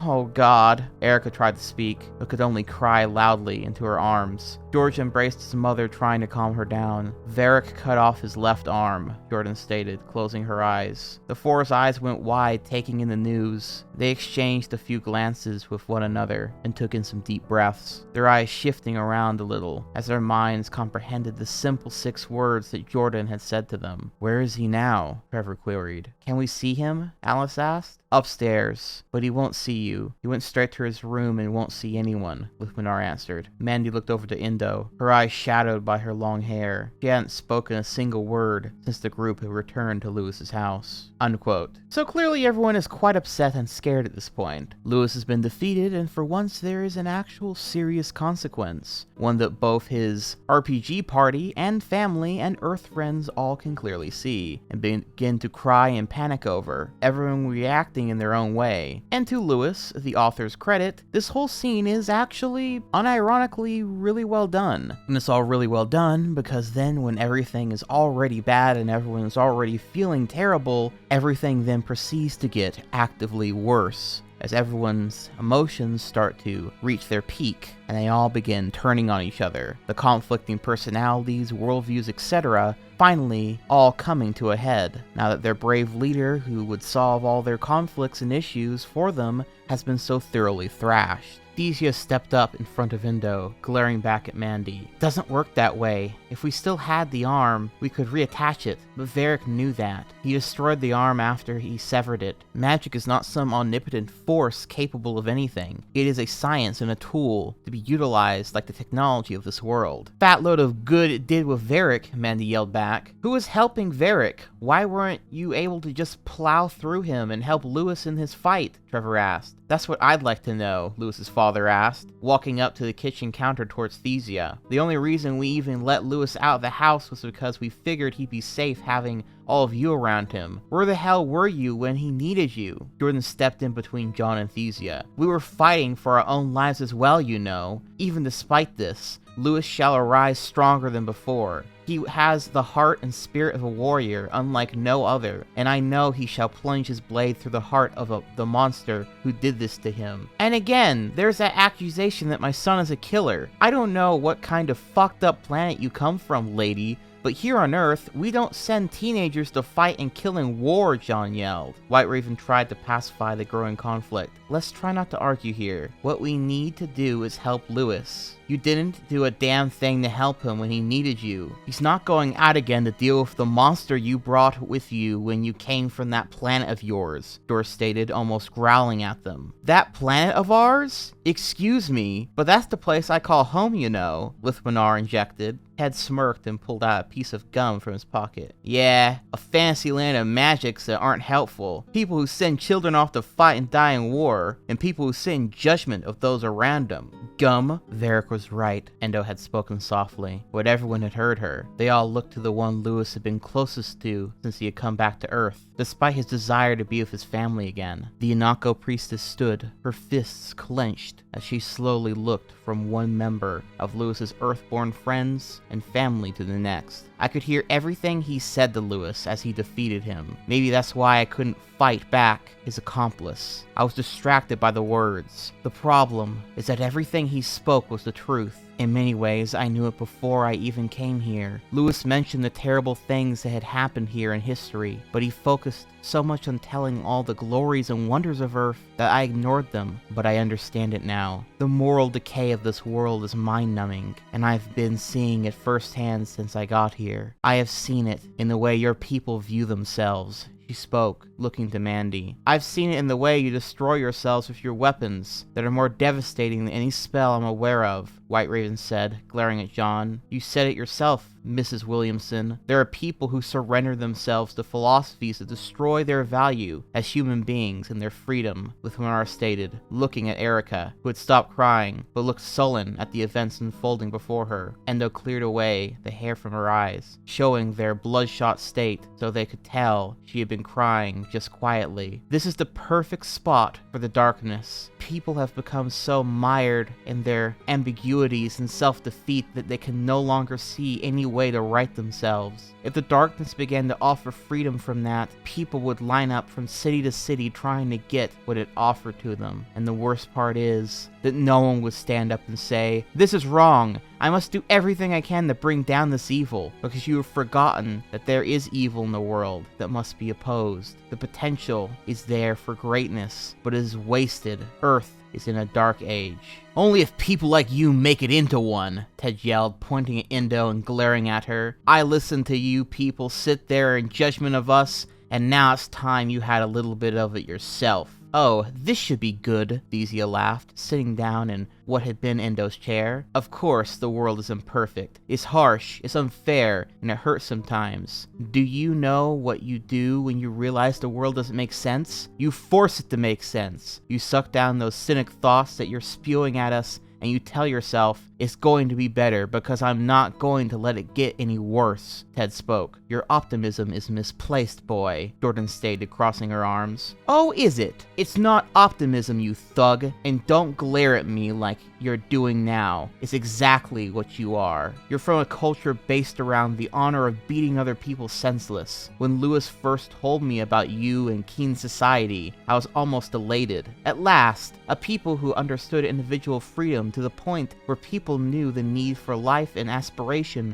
for one person who understood that selfishness is about being concerned for yourself, not the negative connotation of being a greedy asshole. But now I can see your way is only achieved by destruction, Ted said. Arrogant toad, I should cleave you in half, Jordan growled, pulling her axe from her back. Oh, we haven't even begun, Trevor stated as he moved forward, deciding to step up and offer his own opinions. And what have you for us then? Lithwinar asked. Only that I don't see anyone here from Sin who has any right to judge me or the society that I grew up in. I think Ted goes a little wacko when he's in Rand mode, but at least he knows where he stands, Trevor replied. Mandy nodded and crossed her arms. Trevor's right. Look at you people. You talk about how we're mired in ambiguity and gray areas, yet I'm not seeing anything better on your end. The murderers who can't decide what to do with their lives. The prince who pretends to be a thief. The priestess who— Shut up! Everyone, shut up! Unquote. I'm a sucker for scenes where characters break down and we see shit get real. Insult argument feels both fairly realistic from the perspective of all these characters struggling and all having feelings and fears at this point, especially since it's likely Varric will eventually come and kill them all eventually, and the fact that they all are very opinionated and have lots of thoughts about lots of various things. But I was also surprised that the rants, both semi-relevant to the world and what seemed to be kind of not relevant, all came back here strangely enough. Meaning that all the crazy rants that were said earlier were actually completely relevant to the plot and the later conflict. Meaning Lewis, for once, made the crazy rants important. And this all leads to Lewis, the one-armed, once cocky hero, yelling at, well, everyone, and having a total mental breakdown in front of everyone. Quote, everyone turned their heads towards the kitchen entranceway and the hallway that connected with the front door. Lewis stood against the doorway, glaring at them as he walked towards them. No, my love, it's time I spoke my mind. The truth is hurtful, I know, but you need to understand the true nature of your world, Endo tried to say. Lewis gripped his head with his remaining hand, his eye clenched tightly, shut as he took in deep breaths. Just shut up! I've heard everything you've been arguing about, and I can't take it anymore. I feel like I could rip you all apart if I wanted to. I hate you all. I hate all you fuckers and your damn pessimism, and I just can't take it all anymore. My arm's gone and my armor's not coming out of my right, and... He began stuttering as he gripped his hair. Alice moved towards him, reaching for his arm. Lewis, maybe you should head back to bed. We need to... Lewis brought his arm away and sneered at her, his teeth grinding together as he looked back at her. No! It's all too much. I can't think. My love, he's right, Endo said. Lewis growled and looked back at Endo. Oh, go to hell, you stupid bitch! The group gasped. The blood from Endo's face drained away, leaving it to appear paler than before. She lipped the words, "What did you say?" but did not speak them loudly. How dare you lecture me or anyone else about Earth and morality? Little miss, I'm going to strip and whore myself out? Is going to give me a debate on ethics? Lewis roared, his eyes twitching. That's enough, kid, Lithwinar yelled, getting between Endo and Lewis. Oh, suddenly the fucking thief is going to play hero. You're even worse, you know that? At least Endo can justify herself by saying she was trying to help me, but you're just a greedy coward who ran away from home because mommy and daddy were mean to you and your girlfriend, Lewis yelled. Lithwinar swung his fist and punched Lewis across the face, sending him back against the wall. Lithwinar was fuming, barely holding himself back from pummeling Lewis. White Raven approached and put her arm on his shoulder, trying to calm him down. We all need to lower our tempers for a moment, alright? Lewis is just tired from what happened, she spoke. Oh, I'm very much awake and energized, and I have a good deal more to say, especially about you, Raven, Lewis said, rubbing his chin. That's enough, Lewis. Go to bed right now, Erica commanded. Lewis just leaned himself against the wall and laughed. Or what? You'll take away my computer? You can't even order me around anymore, you know that? You've been treating me different ever since I came back from Sin.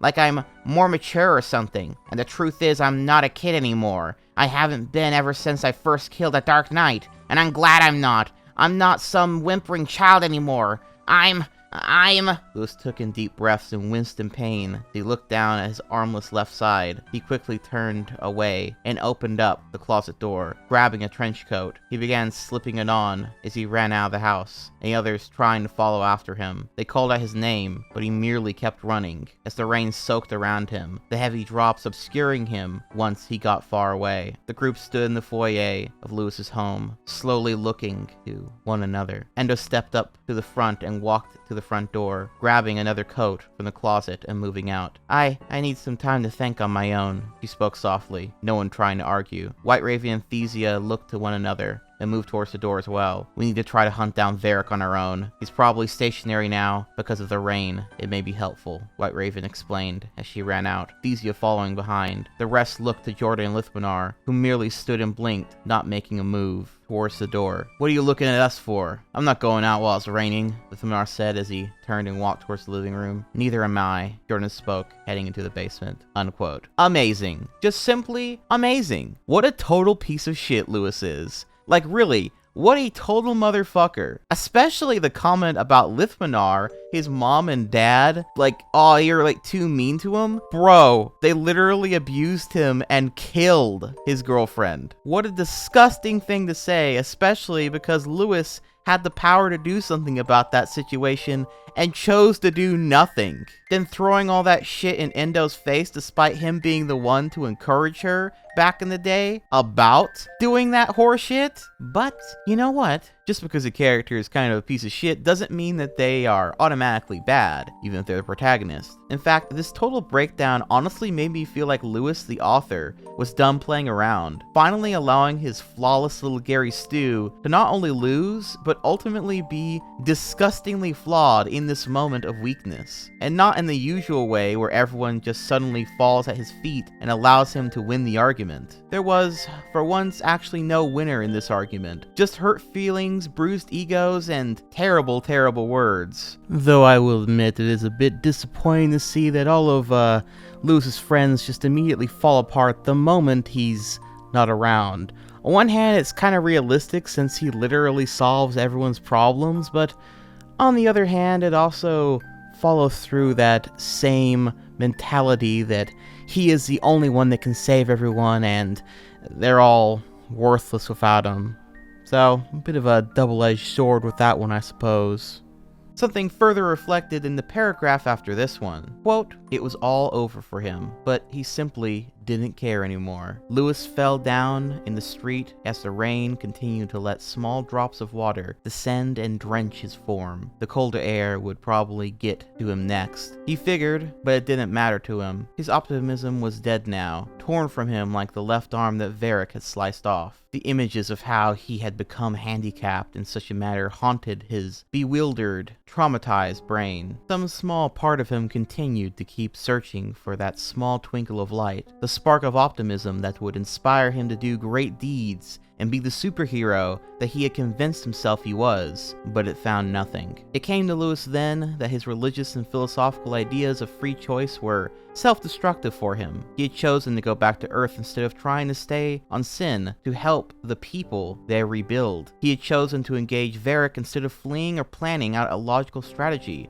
other than being an arrogant, pig-headed teenager. And he had chosen to speak harsh words to his friends and family, the people he relied on for love and support. His attitude had cost him everything now, and he didn't have any hope left to call upon. And so, he simply allowed the rain to fall around and on top of him, while he remained on his back. His eyes were closed, too tired to keep open and focused. It was too much for him all at once, so he just waited for the inevitability of his death to come. It was even more than just a little saddening for him, since he knew he would never again see the people he cared for, but at least maybe Varric would leave them alone. For the first time since he had begun his journey on Sin, Lewis Williamson surrendered. It was the end for him, at last. And for a moment, he even saw some clarity in everything he had done. Every snotty remark, every rude comment or boisterous outburst against what he considered right or wrong were judged, sentenced, and appealed in his mind. But it wasn't for him to worry about anymore, since his battle was over. All of a sudden, the rain stopped hitting Lewis's face. He slowly opened his eyes, confused, since he could tell the rain was still pouring down everywhere else. With his tired eyes open, Lewis could see a figure standing over him. Much to his surprise, it was the old man from the antique shop, where he had first obtained the Linkaran gauntlet. He was holding an umbrella over both his own form and over Lewis's upper body. The man sighed softly and pushed back his glasses onto his face, shaking his head down at Lewis. He then reached down, offering his hand to help the boy up. Lewis considered it for a moment, wondering if it was worth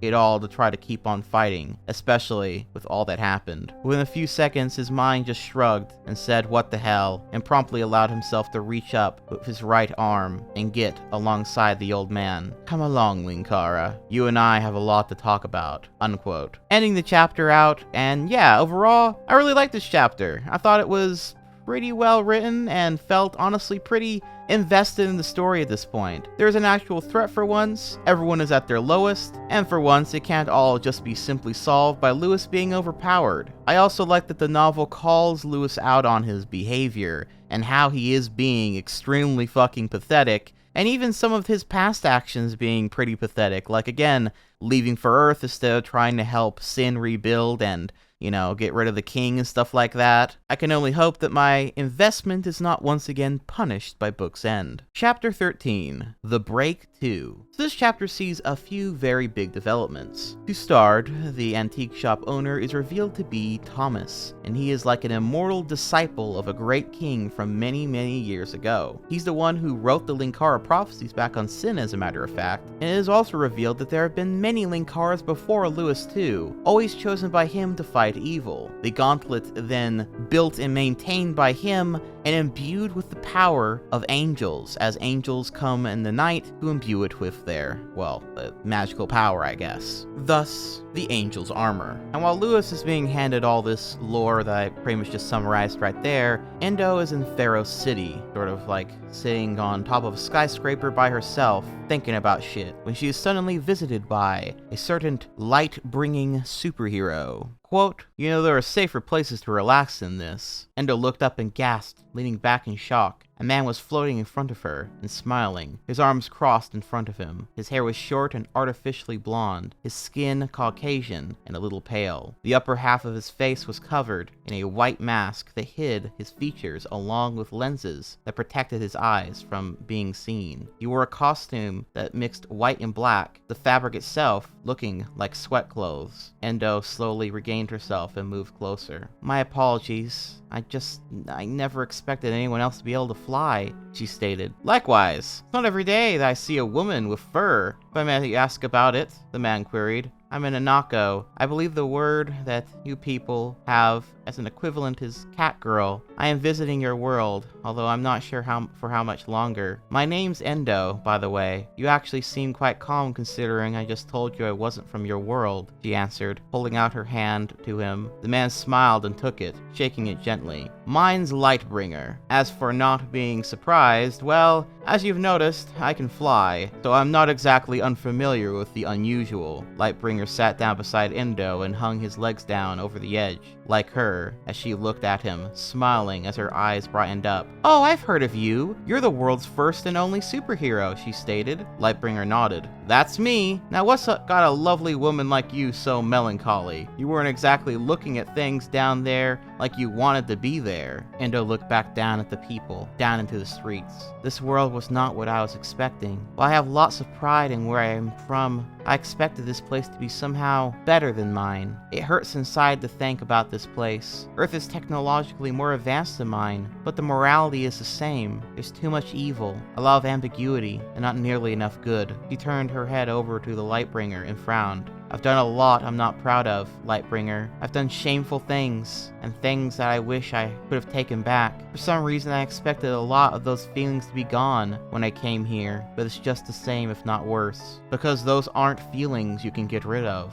Our emotions are part of who we are, and while some people say it's rational or logical to deny them, the truth is that how we feel is every bit a part of who we are. as our appearance and how we perceive ourselves. However, that doesn't mean you have to be mired in them all the time, Lightbringer replied. How do you mean? Well, think about it. You can't tell me that this place has been that bad, has it? Endo winced. My beloved had his arm cut off here. Then he said hurtful things to me and his friends because of his rage and grief. Do you still love him? Of course I do. Then it shouldn't matter. Couples have fights all the time, Endo. And usually it's because of misplaced feelings. He's in pain because of losing his arm, but that pain's not necessarily going to last. If you don't feel you can handle that pain alongside him, then you have every right to leave him. Otherwise, you can help him through it. Be the light in his life that makes it so that it doesn't matter what he's lost, as long as he has you. All that matters is that he loves you and you love him. If you come out of a verbal argument with something better than what you started with, then you've really got something special. Of course, if he's abusing you physically or emotionally, dump his ass and it doesn't matter what he thinks, Lightbringer advised. He has never harmed me, even when I have harmed him. Endo turned her head to the Lightbringer, still frowning. And what about the world? Loving one person will not change the nature of this place. Lightbringer got off the edge and floated in front of Endo. You see this city all around you? Endo blinked, looking at Lightbringer as if he were insane. Of course I see it. I'd have to be blind not to. You know about its reputation? How much crime and corruption that there is? Endo nodded. Well, I'm going to save it. I'm going to make this place the best city in the world to live in, and it doesn't matter how long it takes for me to accomplish that goal, and it won't be easy. Men and monsters will try to stop me, and they'll tell me the same things you're saying about the world, that it's corrupt, it's hopeless, it's a dark, dismal place that will probably sooner destroy itself than be saved. But I won't believe them. Why not? Endo queried. Lightbringer leaned in and whispered into Endo's ear. Because I wouldn't be a good guy if I let evil be right. My love for this place is the catalyst for changing how it is. If I didn't care about it, I couldn't do a thing to help it. But I do. And now I'm taking action the best way that I can. But what about me? I'm not a superhero like you. Maybe not. There was a world before I became a superhero. And there will be a world after I'm dead. Everyone has the power to change the world, be it actual physical change or how we can view it, Endo. The world is what you view it to be. I was once told that the world is a place for the dominating and the dominated, and I refused to see the world that way, so I didn't allow the view to alter mine. The world is painful, there is no denying it, but I don't think that's the only thing about it, even in light of all the evil in it. So I bolster the good while defeating the bad. I fight to bring the world to where it should be. It doesn't matter if I actually succeed. I live my life as if the world is a place of goodness, to show it that it can be a place of goodness. Endo raised an eyebrow and recalled Ted's words, speaking them softly. You forced the world to make sense. What was that? Lightbringer asked, not hearing her whispers. She paused for a moment and then smiled. She jumped off the ledge and began hovering, leaning over and giving Lightbringer a kiss on the cheek. Thank you, sir. I believe I have what I need, she spoke before flying away from him. Lightbringer blinked for a moment, then smirked and put his hand on his cheek where Endo had kissed him. I tell you, Hannah, only in this city, unquote. So yeah, overall, pretty interesting scene. And I think a pretty good introduction to the Lightbringer as a whole and his philosophy on the world and what have you. Anyway, meanwhile, White Raven and Thesia go to fight Varric, but well, let's just say they get their asses handed to them and leave it at that. Meanwhile, Thomas says that he should be able to upgrade Lewis's armor to help him have a better chance at fighting against Varric the Destroyer. But it will take some time, and they have precious little of that. So in the meantime, he hands him a duffel bag full of guns and other such goodies to help defend himself the best he can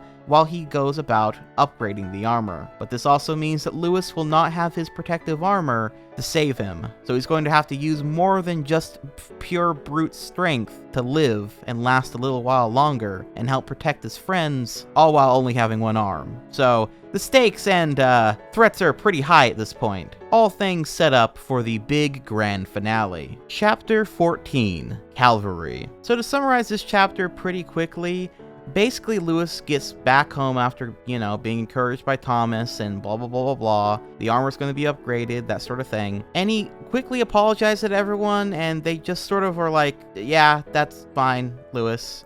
We got Varric the Destroyer to deal with, so, it's fine. It is handled a little bit too quickly in my opinion, and I do kind of wish that there was more drama in that regard, but whatever, they gotta deal with Varric. And that's when White Raven comes into the house and is all beat the fuck up. She proceeds to tell them about how Varric has a plan to bring the darkness back using the Black Oracle book, and he plans on using Thesia as a sort of sacrifice to the book to bring back the darkness. So Thesia is actually kidnapped at the place that Varric is held up currently. So that means they all have to come up with a plan quickly to take care of Varric, save Thesia, and make sure the darkness doesn't come back. Which, just in the nick of time, fucking friend the co-poet comes in, and they all go outside, and there is like a bunch of FBI agents everywhere. And this is because Alice, the co-poet, is in cahoots with the fucking FBI. This apparently happened because she hacked into the FBI mainframe or fucking whatever, and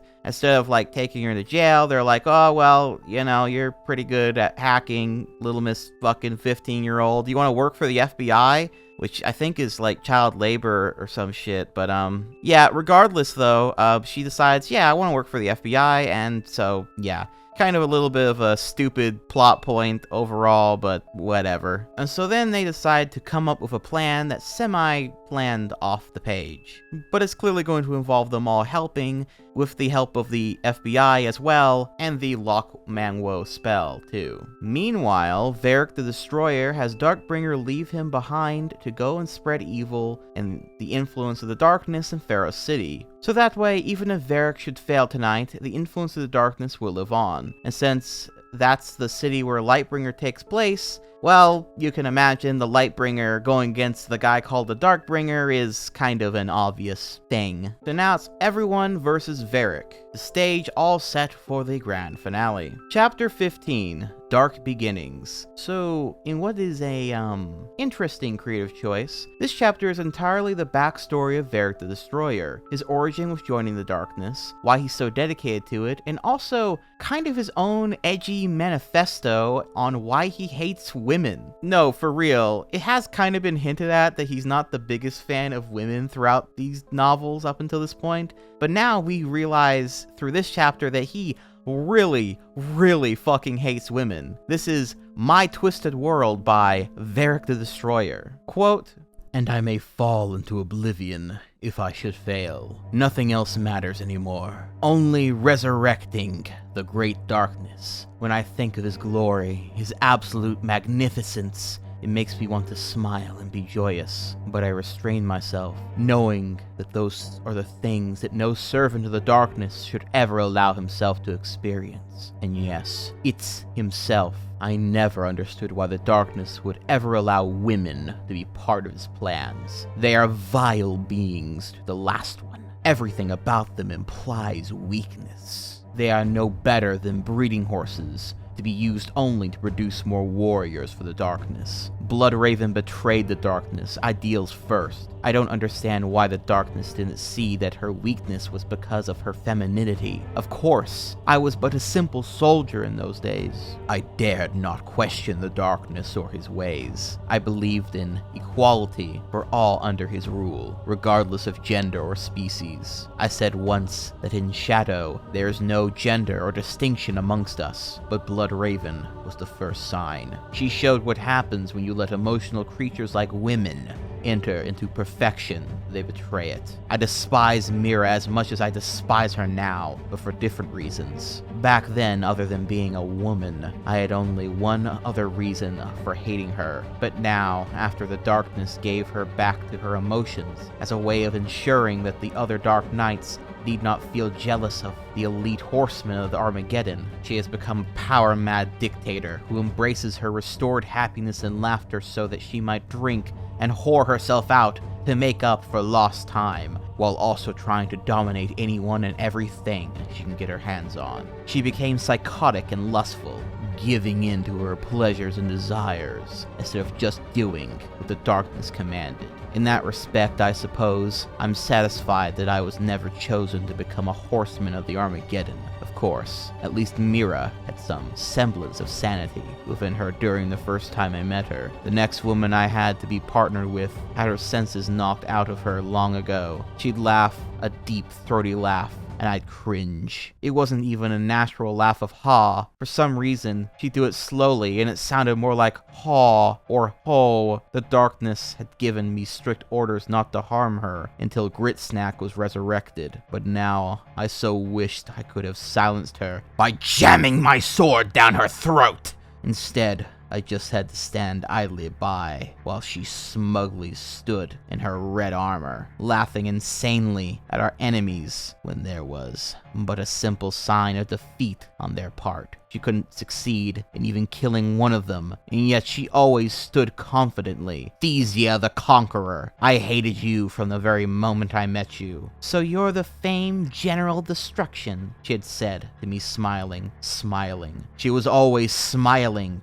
My name is Varric, woman. My nickname is Destroyer, but you shall address me as General or Sir. Sorry, can't do that, Varric. I'm afraid I've no desire to be under your command. I am here merely to assist you in the darkness, where you failed. But perhaps you and I could get a little more acquainted with one another later, she said, wrapping her arm around my shoulders and looking into my eyes with lust. Filthy cow! Just for that, I should have cut her stomach open with my blade. Women are whores, and all they crave is sex. Every woman I've seen or heard about has been like that. It was always like it from the start, from the very first woman I ever had the misfortune of meeting. Veril, darling, go into the other room. Mother has to help some of her friends out. I was never really a child. I know that now, and I'm glad I never was. Children are taught to believe things contrary to what the nature of things are. They're taught light and told to embrace it instead of giving into darkness, the natural state of things, until light perverts it by revealing the ugliness behind it all. It's why my mother never whored herself out at night and always kept the candles on in her room when she brought home friends. I stood in the other room, listening to her take multiple men into her room at night. They'd use her and discard her after an hour. Whenever I ventured into her room afterward, she was a drunken wreck, her body covered in whiskey and other liquids. She was so inebriated, she couldn't even open her eyes. Sometimes I'd prop her up so she wouldn't choke on her own vomit.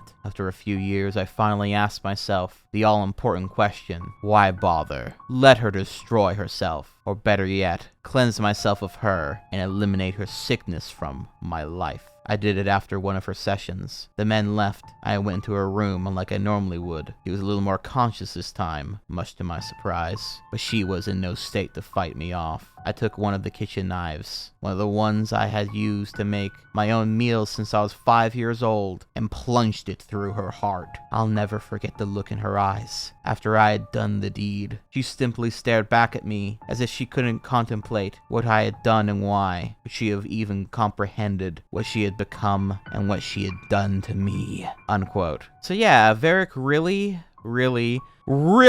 fucking hates women. And after this, he goes on to say how he left into the world and to find his own meaning and whatnot, and that's when the darkness came to him in his time of need, to give his existence meaning and all that kind of shit. And how he loved the darkness, and how the day Lewis, the Linkara, killed the darkness, there was a hole deep inside him that he was never able to fill since, and how if he can't kill the Linkara tonight, he's ready to die. Chapter 16, The Way of the World 3. So here we are at the grand finale of the novel, and the series in general, I suppose, starting out with Varric and Thesia having a discussion. Tell me, Destroyer, what makes you think any of this is going to work? Thesia grinned as she looked over at Varric, tilting her head ever slightly to the left. It was the only movement she was capable of making thanks to the bindings on her, keeping her firmly attached to the spire of the landmark center. Varric ignored her as he looked to the Black Oracle, reading the next part of the ritual to bring the darkness to life. The first part had been completed. Blot out the sun in order to prevent sunlight from eliminating the newly formed mass. You can't possibly believe this is going to work, can you? Even if the Linkara and his companions don't slice your throat, the military of this place will surely not allow the darkness to form here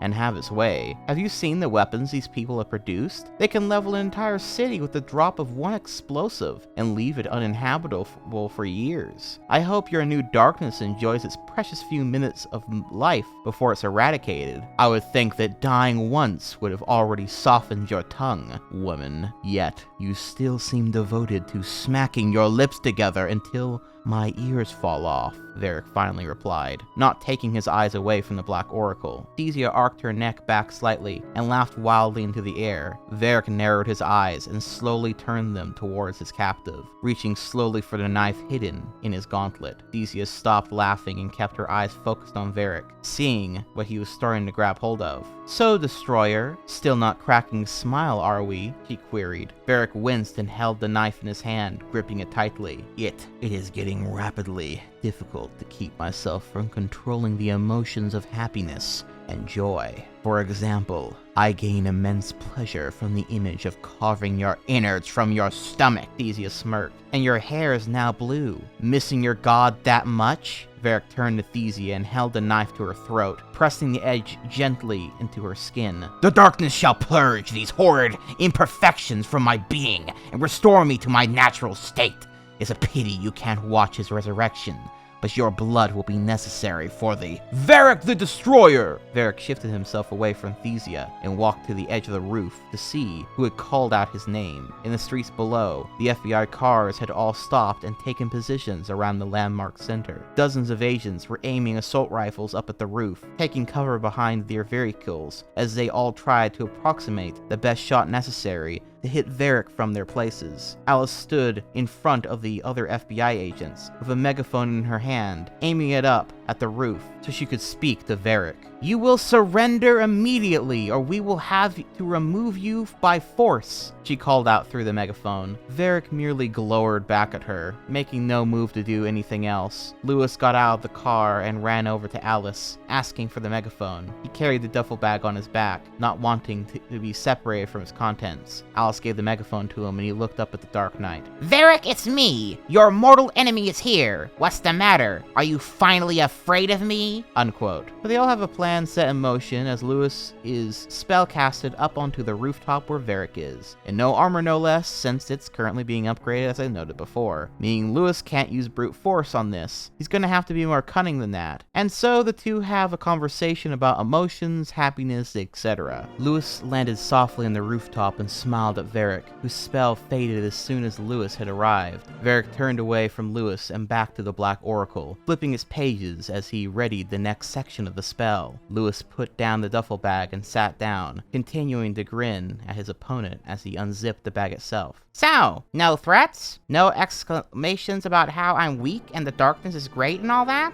He asked. "There is no need for it. The darkness will tell you himself before he squeezes the life from you and spills your blood on the streets of this perverse world," Varric answered softly. "Oh, is that so? How do you know I won't stop you?" Lewis questioned. Varric turned around, pointing his knife at Lewis and scowling. "You? The very example of everything wrong on this planet? Hardly. I broke you before with the darkness power, and now he can do the same. I see even your vaunted armor has abandoned you, since you wear nothing but the garb of an ordinary urchin." Lewis glared back at Varric, his smile gone. "And here we go again. You ranting about the wickedness of Earth and its people and how happiness and joy are self-defeating and destructive to us." "The darkness removed happiness, so we did not contrast it with tragedy. Without them, we had the noblest feelings of pride and patriotism to the flag of darkness. We were not taken in by childish promises of seeing the light, or that there is a happily ever after like in fairy tales. There is good and there is evil, and whoever wields the greatest might and power will be the one that wins through in the end. It's the way of the world, Linkara." Lewis shook his head and smiled. "You know when I really hate Varric? When someone tells me that they didn't like that a story had a happy ending. They tell me it's unrealistic. Why is that, Varric? Why is it that an unhappy ending is, with things turning out so badly for people, more realistic?" "Isn't it?" Lewis shook his head.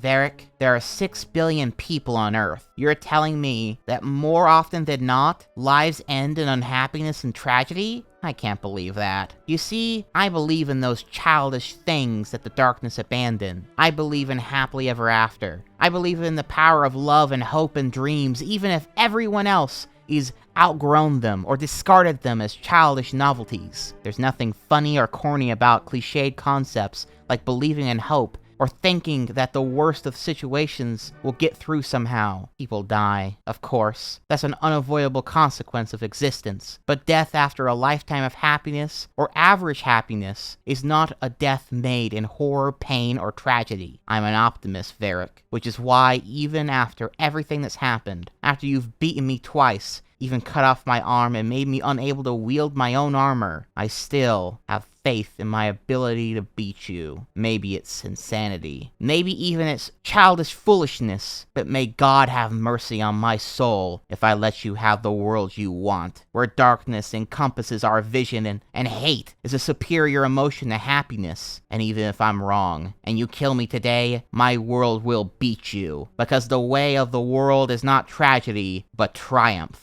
Varric's lips almost began to curve into a smile, but he managed to restrain himself. He crossed his arms and raised an eyebrow in curiosity. And what are you going to use to beat me, exactly? You have no armor to fight me with, no sword to wield or axe to cleave. You're just a boy. Lewis grinned and narrowed his eyes. No, I'm a boy with a friend who just took your magic book. Varric's eyes widened and snapped around, gasping in shock as he saw the Black Oracle gone. He heard a whistling sound to signal him, and he immediately turned, his sight towards a building across the street from the landmark center. White Raven stood on its rooftop, holding the Black Oracle in her hands, with an arrow shot into it, attached to a rope. She smiled and waved the book at Varric. Varric, in his anger, looked back at his enemy, who stood up confidently with a double-barreled shotgun aimed right at his chest. And I'm a boy with a gun! Unquote. However, it takes a bit more than a gun to kill Varric, because the guns that he had in the duffel bag, for some reason, have rubber bullets instead of real bullets. I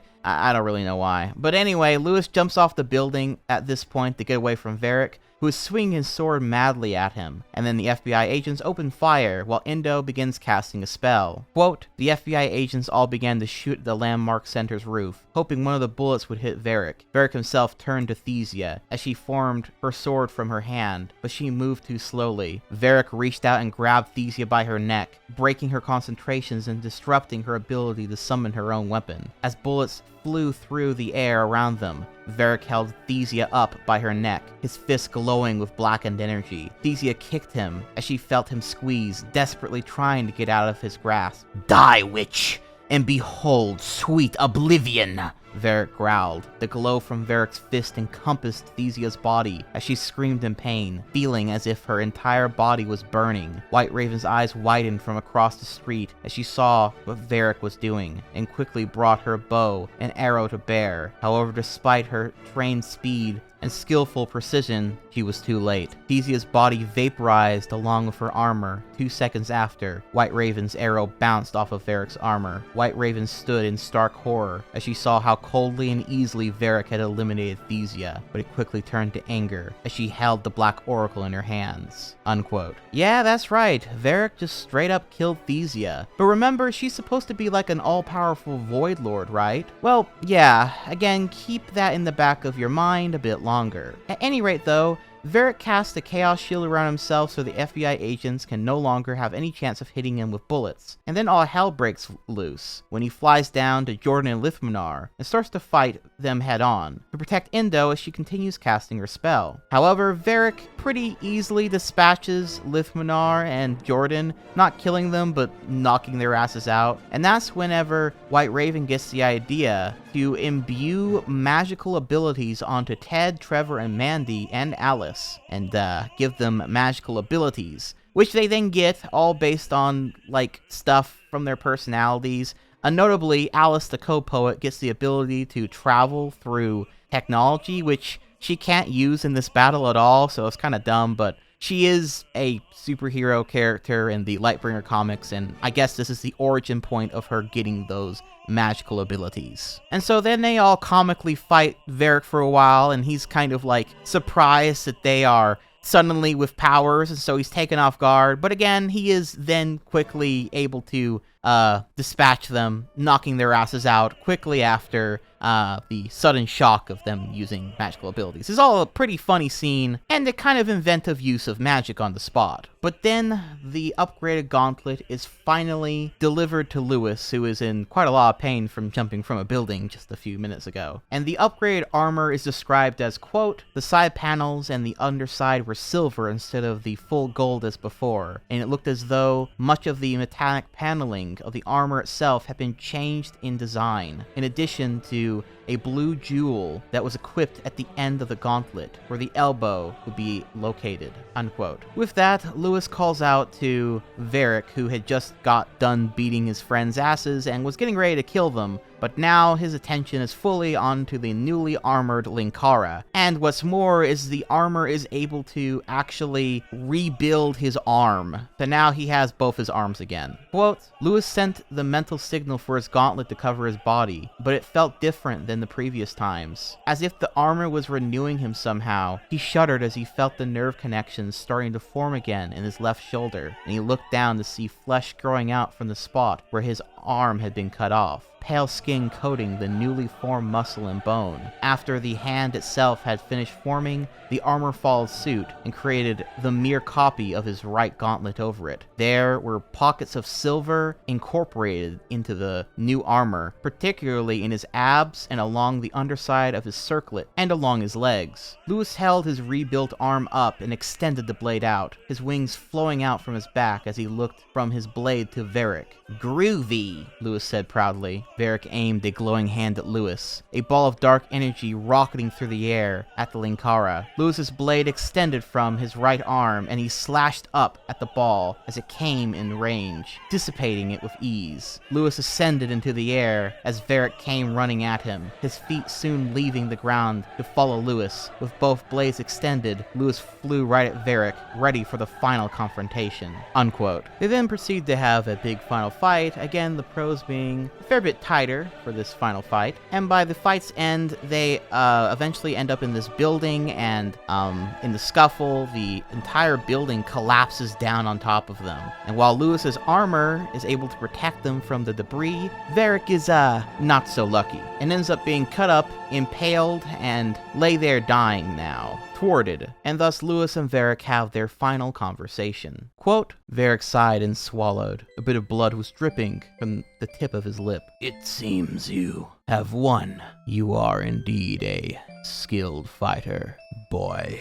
"Or you just have incredibly bad luck," Lewis responded. Much to the surprise of the growing group around him, Varric smiled and laughed into the air, sighing as he looked up at Lewis with tired eyes. "So this is elation. It seems I need it to feel better about this. I think I'm dying," Varric spoke. "Save your strength. We'll take you to a hospital," Lewis said. Varric shook his head, still smiling. No.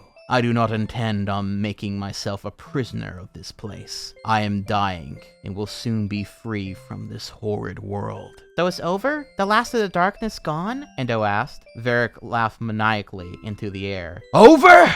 Gone? Stupid girl, it is only the beginning. Even now my disciple, the Darkbringer, heads to your Pharaoh city. He will bring the world of the darkness with him, and it shall spread. The glory of the darkness shall enter the hearts of the people, and you will see yourselves for the evil that you are. The darkness will live on, and where I have failed, he shall succeed. And before you go rushing to rescue your precious wicked world, I have even better news, O Linkara. Do you recall Mira? The vile witch has been very busy back on Sin before he became convinced that he could bring you to join us. The darkness plotted and planned, looking for every single weapon he thought capable of destroying you. His storehouses and arsenal still exist, and Mira is going to take every weapon there and slaughter you and every other Linkaran to cleanse Sin. Behold, Linkara, darkness shall triumph." Varric chuckled and laughed, letting loose a torrent of joyous emotion to compensate for the immense pain he felt from his body. For a few seconds, the group just stared at Varric as he laughed, but eventually the sound faded, and Varric closed his eyes, dead. The group exchanged glances, all slowly looking to Lewis. Lewis crossed his arms and glared down at his dead nemesis. "Not today," unquote. Ending the chapter on that note. and a pretty good note at that. For once, I feel like it was a pretty satisfactory finale as far as final battles go. I like that almost all the characters got a chance to shine and fight/help against the foe, instead of it all kind of just being Lewis doing all the saving and defeating. Also, in a kind of a bit of a clever bit of irony, the thing that ultimately kills Varric is his own destruction, as he destroys the building and it comes crashing down around him. I also like the inventive use of magic, and just overall, it was a lot more interesting than the previous 3 books finale-wise, especially the third one. Overall, not too bad. Chapter 17. Wonderful. So in short, this chapter sees everyone celebrating the victory over Varric.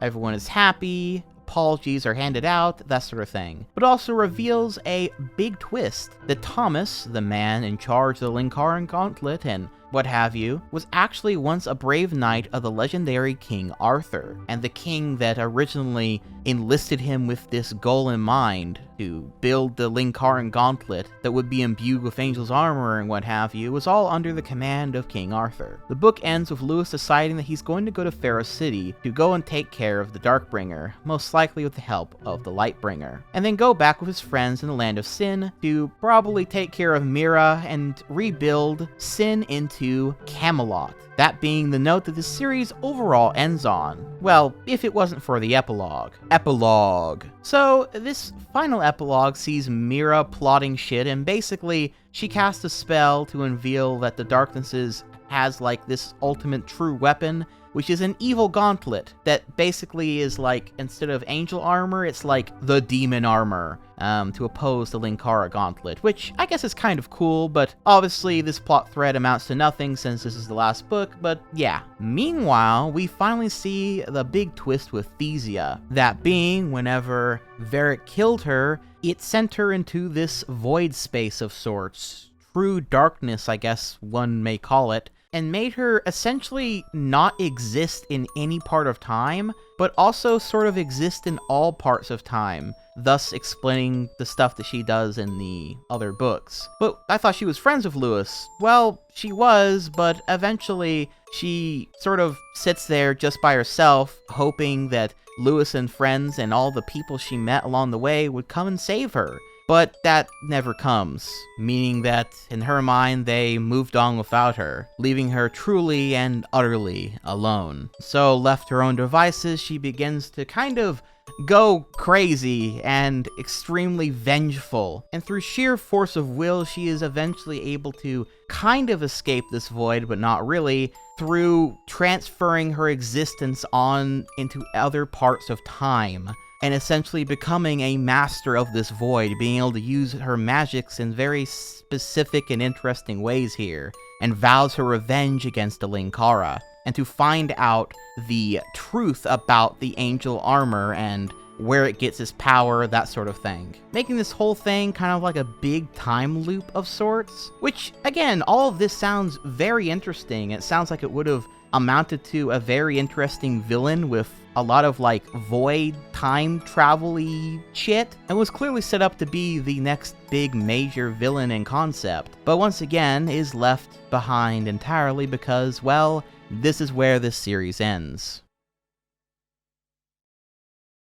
So overall, my thoughts on this last book is that it is a serious improvement over the last 3 books, and I was actually pretty invested overall in what was going on and the general drama there within. It does help that this book is a fair bit shorter and just much more tightly paced than the last 3 books, but overall I just found the use of characters and even rants to be more interesting, and it felt like Lewis was starting to actually kind of get a grip on how to write more interesting and engaging scenarios. Is it perfect? No. Is it amazing? No. Is it even that great? Not really. But is it entertaining and actually much more competent than the last works? Yes. Yes, by quite a bit in my opinion. Which means this series ends on a pretty high note, all things considered. But it is also a bit of a sad note in that so many interesting things and concepts were ultimately left behind. Maybe it's Stockholm Syndrome, but I did actually kind of get invested in some of these characters and stories by the end. And I think there is, without a doubt, so much charm throughout the series, even if there is also a lot of bad there within it as well. On the whole, I'd rank the last book the highest of the bunch. The third would have been the second highest, and I guess overall, content-wise, it's the second best. But unfortunately, it has that really dumbass ending, which makes me want to place it in third behind the first book, since at least the first book, it didn't piss me off by ruining Lithmanar and completely blue-balling me with the finale. And then in last place would be the second one, simply because honestly it's just the most boring one of the group in my opinion. Outside of like 2 rants, the rest of that book is kind of just a blur. With that being said, I guess this ends the Angel Armor book series retrospective. It took a long time to put this all together, but now if anyone ever is curious about these books and what content they hold, they can come to this video series and learn all they want about it. Even if this is a more niche curiosity for many at best, I'm happy to have reviewed these books and presented them all to you, as well as take a look at what young Lewis's creative works were like before going into the deeper dive into the more recognizable stuff from Lewis, like the Lightbringer and, of course, his Atop the Fourth Wall series. But with all that being said, let's do one more fun little thing, shall we? With so many plot threads left unanswered and concepts left behind, I decided to put some of these concepts into ChatGPT and then edited them some to my own ideas and what have you, for a final note to end the series on. That way there's a little bit of randomness mixed with my own specific stuff, and I think you'll probably recognize the parts where I took creative liberties. That being said, what would the plot of the 5th and final book for Angel Armor be? Even though I'm pretty sure there would have been much more than 5 books, I feel like there's probably going to be like 7 or some shit. But let's just pretend there's just one more after this. Well, to start, I imagine the conflict with the Darkbringer and Pharaoh City would have been handled in the Lightbringer comic and not in the books, and ultimately end with Lewis and the Lightbringer teaming up to defeat the Darkbringer, more than likely, thus starting the 5th and final book with them all going back to Sin. Then, according to ChatGPT, as well as my own creative additions, quote, "In the realm of Sin, where darkness and magic intertwined in a delicate dance, Lewis Linkara, gathered by his party of friends for a quest of utmost importance. With the fate of the world hanging in the balance,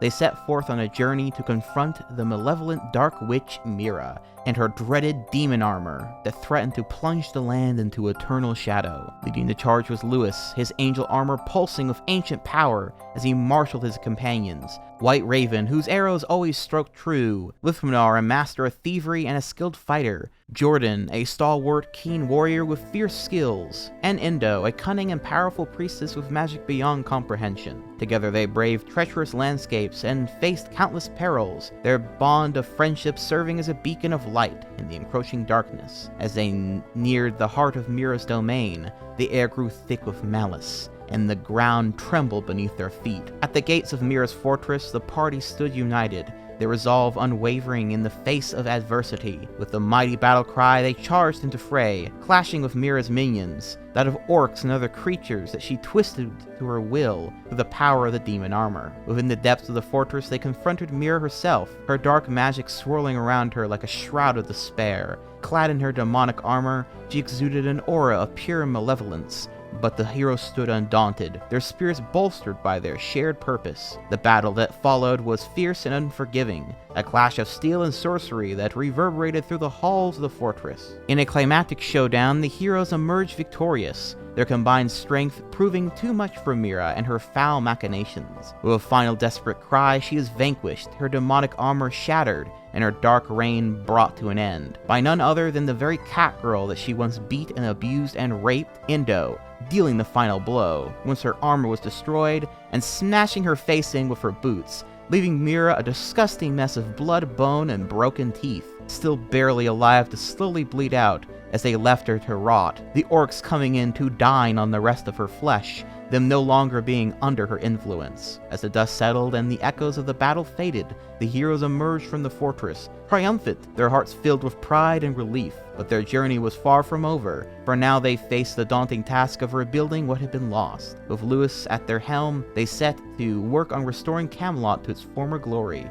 their efforts fueled with their shared vision of peace and prosperity. And as they worked tirelessly to mend the wounds of war, a new era dawned upon the realm of sin, guided by the light of hope and the strength of friendship. And in the heart of it all, Louis the Linkara stood as a beacon of leadership, his crown a symbol of the enduring spirit and unity that had brought them all together. Unquote. And so that's how the story ends. Until, twist, there's either a 6th book, or this book has several more chapters left in it, and there's now a time skip with Louis and Endo married with a kid, Lithmnar having taken his sister away from those evil parents of his, all living within Camelot, but all now fully restored. But then the world starts to slowly break apart, people disappearing and falling into a void space of sorts. And that's when Thesia finally comes into play. But this conflict cannot be solved by any mere simple battle, for there is yet another twist. Quote, as the crowned king of Camelot, Louis the Linkara found himself faced with his greatest challenge yet. Alongside his steadfast companions, White Raven, Endo, Lithmnar, and Jordan,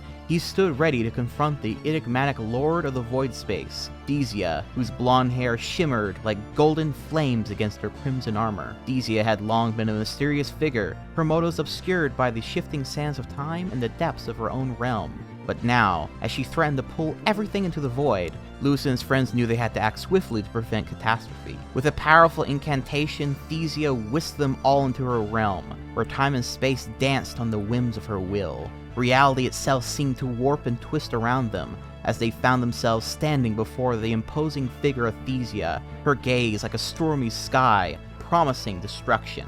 But as Louis and his friends attempted to reason with her through both words and might, they discovered a startling truth. Thesia's actions were driven by more than malice, but by a newfound sense of purpose born from Louis's arrival in the realm of sin. It seemed that Louis's very presence had set in motion a chain of events that threatened to unravel the fabric of reality itself, just as the Linkara prophecies had predicted. He might have brought happiness and prosperity to the world of sin, but ironically, he is also its death, the Linkara's ultimate fate to become a beacon of light from the darkness, so great that it brings about the heat death of the universe. Realizing the gravity of the situation, Louis knew that mere words would not be enough to sway Thesia from her course, that even though she wanted to stop now, this was far beyond her to stop the void from consuming them all now. This was fate. And so, with a solemn determination, he made a bold offer, his own armor, imbued with the power of the Linkara, to bolster Thesia's strength and grant her the ability to hold back the encroaching void,